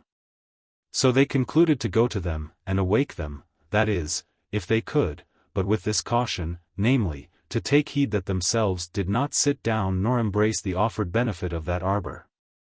So they went in, and spake to the men, and called each by his name. 972 For the guide, it seems, did know them, but there was no voice nor answer. Then the guide did shake them, and do what he could to disturb them. Then said one of them, I will pay you when I take my money. At which the guide shook his head. I will fight so long as I can hold my sword in my hand, said the other. At that one of the children laughed. Then said Christiana, What is the meaning of this? The guide said, They talk in their sleep. If you strike them, beat them, or whatever else you do to them, they will answer you after this fashion. Or, as one of them said in old time, when the waves of the sea did beat upon him, and he slept as one upon the mast of a ship, when shall I awake? I will seek it yet again. 973 You know, when men talk in their sleep, they say anything, but their words are not governed either by faith or reason. There is an incoherency in their words now, as there was before, betwixt their going on pilgrimage, and sitting down here. 974 This, then, is the mischief of it, when heedless ones go on pilgrimage, it is 20 to 1 but they are served thus. For this enchanted ground is one of the last refuges that the enemy to pilgrims has. Wherefore it is, as you see, placed almost at the end of the way, and so it standeth against us with the more advantage. For when, thinks the enemy, will these fools be so desirous to sit down, as when they are weary? And when so like to be weary, as when almost at their journey's end? Therefore it is, I say, that the enchanted ground is placed so nigh to the land Beulah, and so near the end of their race. 975 Wherefore, let pilgrims look to themselves, lest it happen to them as it has done to these, that, as you see, are fallen asleep, and none can wake them. 976. Then the pilgrims desired, with trembling, to go forward, only they prayed their guide to strike a light, that they might go the rest of their way by the help of the light of a lantern. 977 So he struck a light, and they went by the help of that through the rest of this way, though the darkness was very great. 978. But the children began to be sorely weary. And they cried out unto him that loveth pilgrims, to make their way more comfortable. So by that they had gone a little further, a wind arose, that drove away the fog, so the air became more clear. Yet they were not off, by much, of the enchanted ground, only now they could see one another better, and the way wherein they should walk. Now, when they were almost at the end of this ground, they perceived that, a little before them, was a solemn noise of one that was much concerned. So they went on and looked before them. And behold, they saw, as they thought, a man upon his knees, with hands and eyes lift up, and speaking, as they thought, earnestly to one that was above. 979 They drew nigh, but could not tell what he said. So they went softly till he had done. When he had done, he got up, and began to run towards the celestial city. Then Mr. Greatheart called after him, saying, Soho! Friend, let us have your company, if you go, as I suppose you do, to the celestial city. So the man stopped, and they came up to him. But so soon as Mr. Honest saw him, he said, I know this man. Then said Mr. Valiant for truth, Prithee, who is it? It is one, said he, who comes from whereabouts I dwelt. His name is Standfast. He is certainly a right good pilgrim. So they came up one to another, and presently Standfast said to Old Honest, Ho, Father Honest, are you there? Aye, said he, that I am, as sure as you are there. Right glad am I, said Mr. Standfast, that I have found you on this road. And as glad am I, said the other, that I espied you upon your knees. Then Mr. Standfast blushed, and said, But why, did you see me? Yes, that I did, quoth the other, and with my heart was glad at the sight. Why, what did you think? Said Standfast. Think? Said Old Honest, what should I think? I thought we had an honest man upon the road, and therefore should have his company by and by. If you thought not amiss, said Standfast, how happy am I. But if I be not as I should, I alone must bear it. That is true, said the other, but your fear doth further confirm me, that things are right betwixt the Prince of Pilgrims and your soul. For, saith he, blessed is the man that feareth always. Valiant. Well, but brother, I pray thee tell us what was it that was the cause of thy being upon thy knees even now? Was it for that some special mercies laid obligations upon thee, or how? Stand fast. Why, we are, as you see, upon the enchanted ground. And as I was coming along, I was musing with myself of what a dangerous road the road in this place was, and how many that had come even thus far on pilgrimage had here been stopped, and been destroyed. I thought also of the manner of the death with which this place destroyeth men. Those that die here, die of no violent distemper. The death which such die is not grievous to them. For he that goeth away in a sleep, begins that journey with desire and pleasure, yea, such acquiesce in the will of that disease. Han. Then Mr. Honest, interrupting of him, said, Did you see the two men asleep in the arbor? Stand fast. I saw Heedless and Too Bold there. And, for aught I know, there they will lie till they rot. 980 But let me go on in my tale. As I was thus musing, as I said, there was one, in very pleasant attire, but old, who presented herself unto me, and offered me three things, to wit, her body, her purse, and her bed. Now, the truth is, I was both weary and sleepy. I am also as poor as an owlet. 981 And that, perhaps, the witch knew. Well, I repulsed her once and twice, but she put by my repulses, and smiled. Then I began to be angry, but she mattered that nothing at all. Then she made offers again, and said, if I would be ruled by her, she would make me great and happy. For, said she, I am the mistress of the world, and men are made happy by me. Then I asked her name, and she told me it was Madam Bubble. 982 This set me further from her. But she still followed me with enticements. Then I betook me as you saw, to my knees, and with hands lift up, and cries, I prayed to him that had said he would help. 983 So, just as you came up, the gentlewoman went her way. Then I continued to give thanks for this my great deliverance. For I verily believe she intended no good, but rather sought to make stop of me in my journey. 984. Honorable without doubt her designs were bad. But stay, now you talk of her, methinks I either have seen her, or have read some story of her. Stand fast. Perhaps you have done both. Honorable Madam Bubble. Is she not a tall, comely dame, something of a swarthy complexion? Stand fast.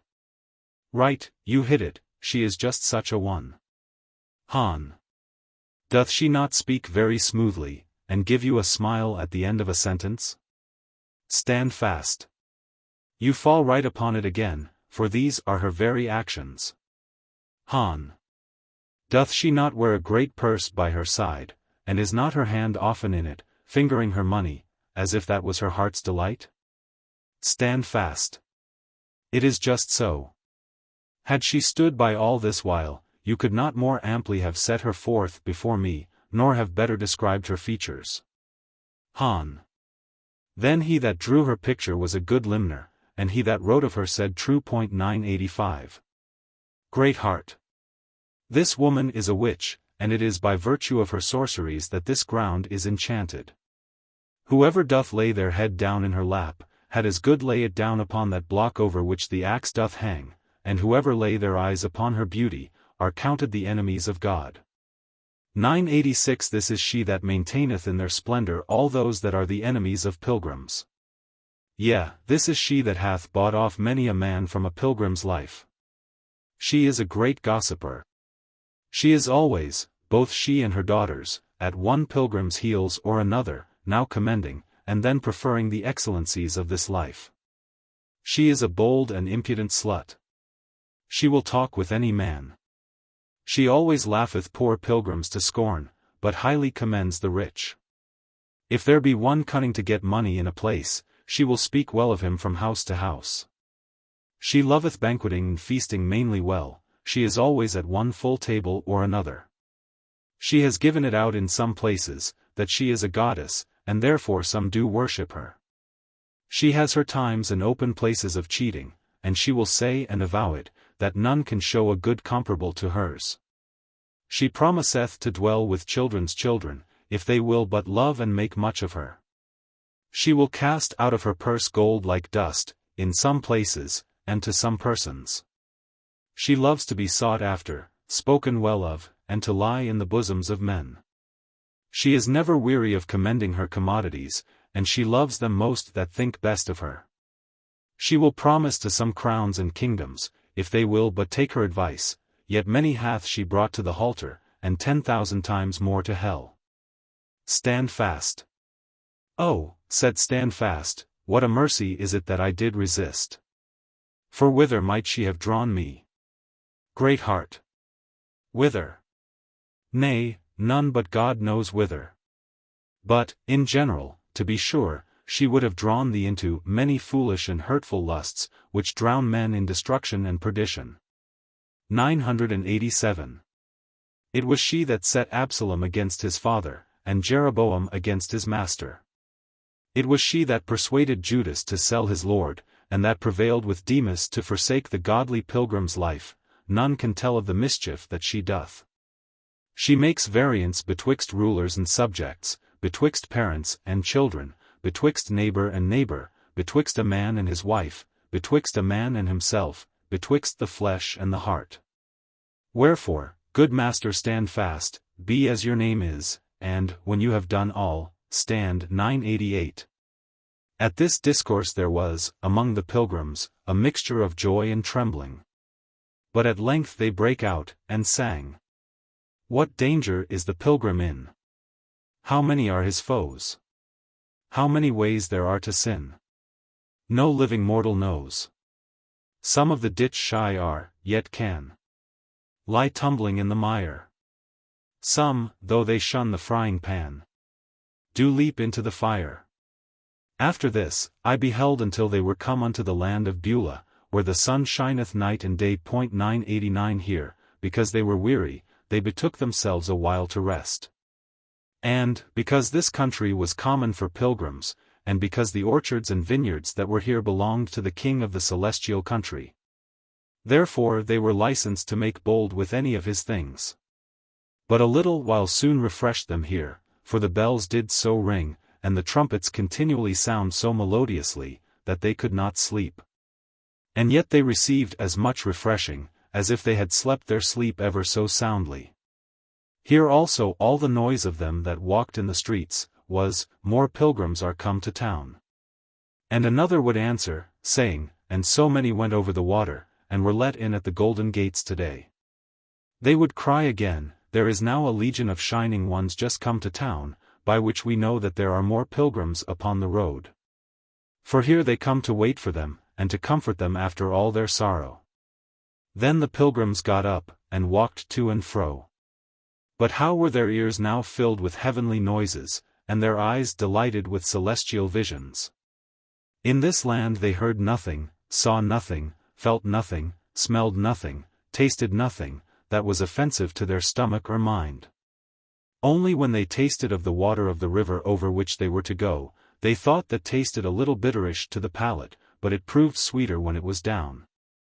In this place there was a record kept of the names of them that had been pilgrims of old, and a history of all the famous acts that they had done.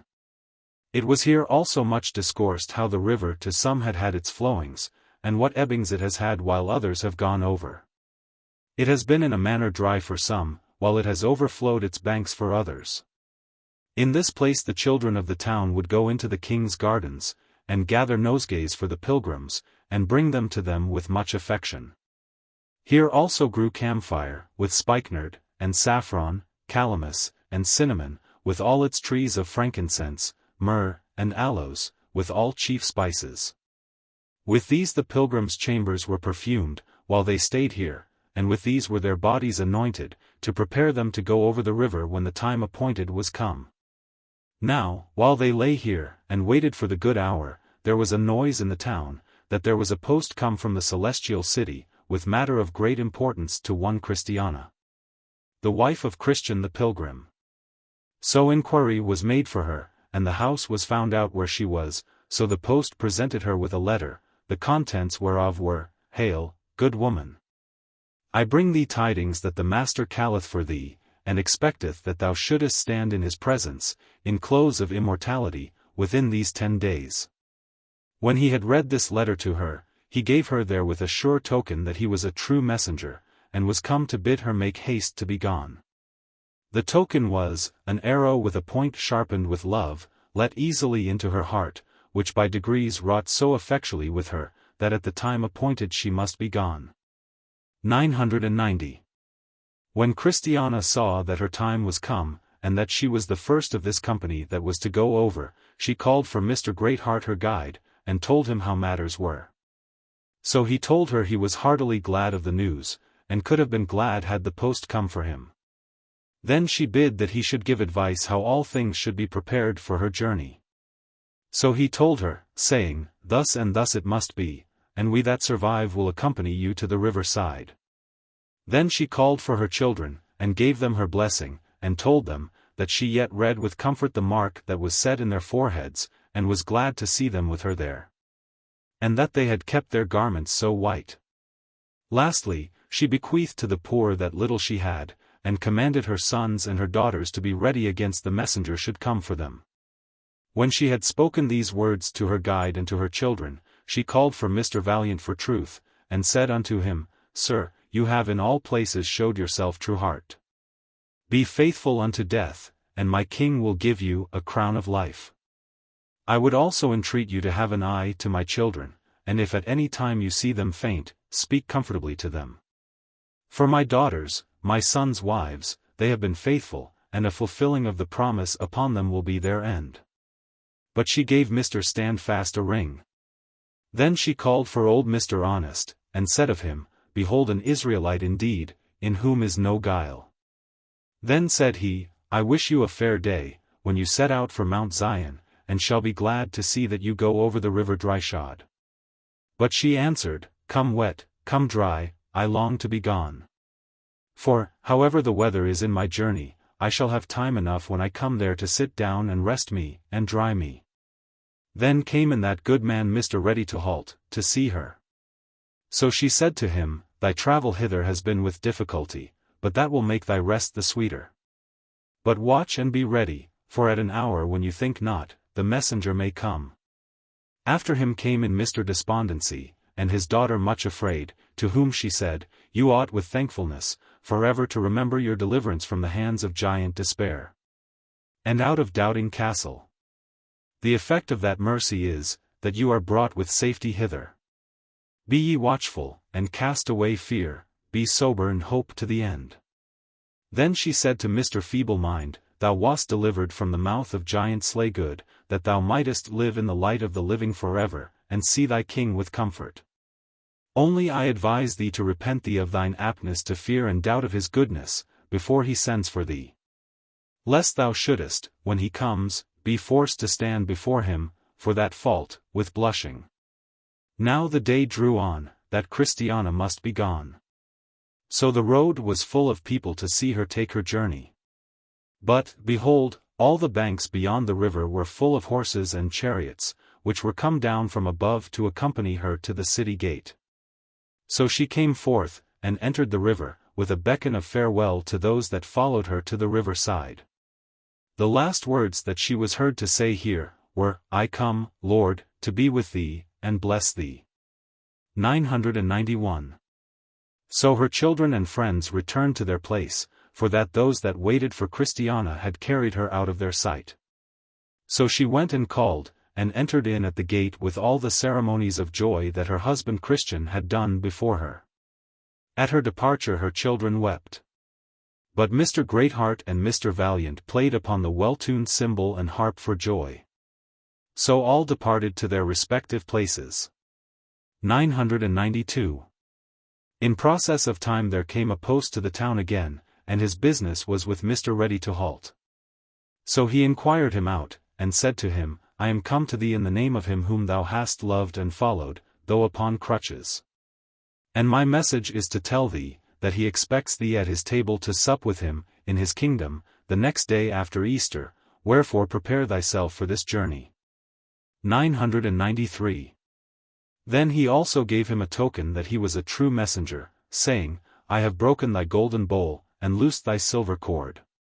994. After this, Mr. Ready-to-halt called for his fellow pilgrims, and told them, saying, I am sent for, and God shall surely visit you also. So he desired Mr. Valiant to make his will. And because he had nothing to bequeath to them that should survive him, but his crutches, and his good wishes, therefore thus he said, These crutches I bequeath to my son that shall tread in my steps, with 100 warm wishes that he may prove better than I have done. Then he thanked Mr. Greatheart for his conduct and kindness, and so addressed himself to his journey. When he came at the brink of the river, he said, Now I shall have no more need of these crutches, since yonder are chariots and horses for me to ride on. The last words he was heard to say was, Welcome life, 995. So he went his way. After this, Mr. Feeble-mind had tidings brought him, that the post sounded his horn at his chamber door. Then he came in, and told him, saying, I am come to tell thee, that thy master hath need of thee, and that, in very little time, thou must behold his face in brightness. And take this as a token of the truth of my message, those that look out of the windows shall be darkened. 996. Then Mr. Feeble-mind called for his friends, and told them what errand had been brought unto him, and what token he had received of the truth of the message. Then he said, Since I have nothing to bequeath to any, to what purpose should I make a will? As for my feeble mind, that I will leave behind me, for that I have no need of that in the place whither I go. Nor is it worth bestowing upon the poorest pilgrim. Wherefore, when I am gone, I desire that you, Mr. Valiant, would bury it in a dunghill. This done, and the day being come in which he was to depart, he entered the river as the rest. His last words were, Hold out, faith and patience. So he went over to the other side. When days had many of them passed away, Mr. Despondency was sent for. For a post was come, and brought this message to him, Trembling man, these are to summon thee to be ready with thy king by the next Lord's day. To shout for joy for thy deliverance from all thy doubtings. And, said the messenger, that my message is true, take this for a proof. So he gave him the grasshopper to be a burden unto him. 997 Now, Mr. Despondency's daughter, whose name was Much Afraid, said, when she heard what was done, that she would go with her father. Then Mr. Despondency said to his friends, myself and my daughter, you know what we have been, and how troublesomely we have behaved ourselves in every company. My will and my daughter's is, that our desponds and slavish fears be by no man ever received, from the day of our departure, forever. For I know that after my death they will offer themselves to others. 998 For, to be plain with you, they are ghosts the which we entertained when we first began to be pilgrims, and could never shake them off after. And they will walk about and seek entertainment of the pilgrims, but, for our sakes, shut ye the doors upon them. 999 When the time was come for them to depart, they went to the brink of the river. The last words of Mr. Despondency were, farewell night, welcome day. His daughter went through the river singing, but none could understand what she said. 1000 Then it came to pass, a while after, that there was a post in the town that inquired for Mr. Honest. So he came to his house where he was, and delivered to his hand these lines, Thou art commanded to be ready against this day 7 night, to present thyself before thy Lord, at his father's house. And for a token that my message is true, all thy daughters of music shall be brought low. 1001 Then Mr. Honest called for his friends, and said unto them, I die, but shall make no will. As for my honesty, it shall go with me, let him that comes after be told of this. When the day that he was to be gone was come, he addressed himself to go over the river. Now the river at that time overflowed the banks in some places. But Mr. Honest in his lifetime had spoken to one good conscience to meet him there, the which he also did, and lent him his hand, and so helped him over. The last words of Mr. Honest were, Grace reigns. So he left the world. After this, it was noised abroad, that Mr. Valiant for truth was taken with a summons, by the same post as the other. And had this for a token that the summons was true, that his pitcher was broken at the fountain. 1002 When he understood it, he called for his friends, and told them of it. Then, said he, I am going to my father's, and though with great difficulty I am got hither, yet now I do not repent me of all the trouble I have been at to arrive where I am. My sword I give to him that shall succeed me in my pilgrimage, and my courage and skill to him that can get it. My marks and scars I carry with me, to be a witness for me, that I have fought his battles, who now will be my rewarder. When the day that he must go hence was come, many accompanied him to the riverside, into which as he went, he said, Death, where is thy sting? And as he went down deeper, he said, Grave, where is thy victory? So he passed over, and all the trumpets sounded for him on the other side. 1003 Then there came forth a summons for Mr. Standfast. This Mr. Standfast was he that the rest of the pilgrims found upon his knees in the enchanted ground, for the post brought it him open in his hands. The contents whereof were, that he must prepare for a change of life, for his master was not willing that he should be so far from him any longer. At this Mr. Standfast was put into a muse. Nay, said the messenger, you need not doubt of the truth of my message, for here is a token of the truth thereof, thy wheel is broken at the cistern.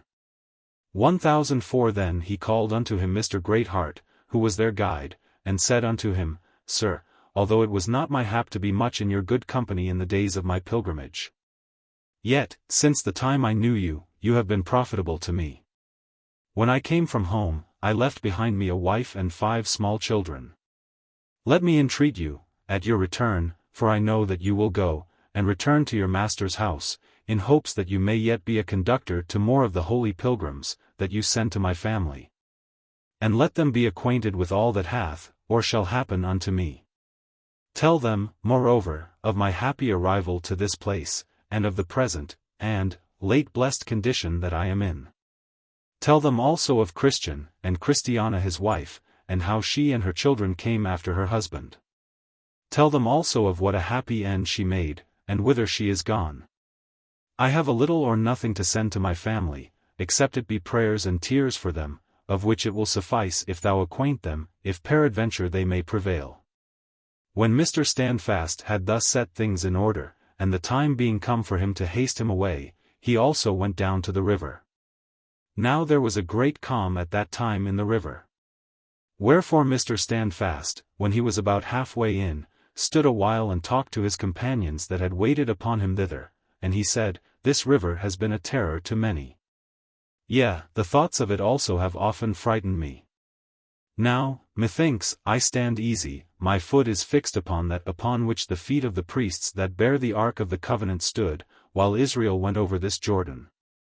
1005 The waters, indeed, are to the palate bitter, and to the stomach cold. Yet the thoughts of what I am going to, and of the conduct that waits for me on the other side, doth lie as a glowing coal at my heart. I see myself now at the end of my journey, my toilsome days are ended. I am going now to see that head that was crowned with thorns, and that face that was spit upon for me. 1006. I have formerly lived by hearsay and faith, but now I go where I shall live by sight, and shall be with him in whose company I delight myself. I have loved to hear my Lord spoken of. And wherever I have seen the print of his shoe in the earth, there I have coveted to set my foot too. His name has been to me as a civet box, yea, sweeter than all perfumes. His voice to me has been most sweet, and his countenance I have more desired than they that have most desired the light of the sun. His word I did use to gather for my food, and for antidotes against my faintings. He has held me, and hath kept me from mine iniquities, yea, my steps hath he strengthened in his way. 1007. Now, while he was thus in discourse, his countenance changed, his strong man bowed under him, and after he had said, Take me, for I come unto thee, he ceased to be seen of them. But glorious it was to see how the open region was filled with horses and chariots, with trumpeters and pipers, with singers and players on stringed instruments, to welcome the pilgrims as they went up, and followed one another in at the beautiful gate of the city. 1008. As for Christian's children, the 4 boys that Christiana brought with her, with their wives and children, I did not stay where I was till they were gone over. Also, since I came away, I heard one say that they were yet alive, and so would be for the increase of the church in that place where they were, for a time. 1009. Shall it be my lot to go that way again, I may give those that desire it an account of what I hear. Am silent about .1010. Meantime, I bid my reader adieu.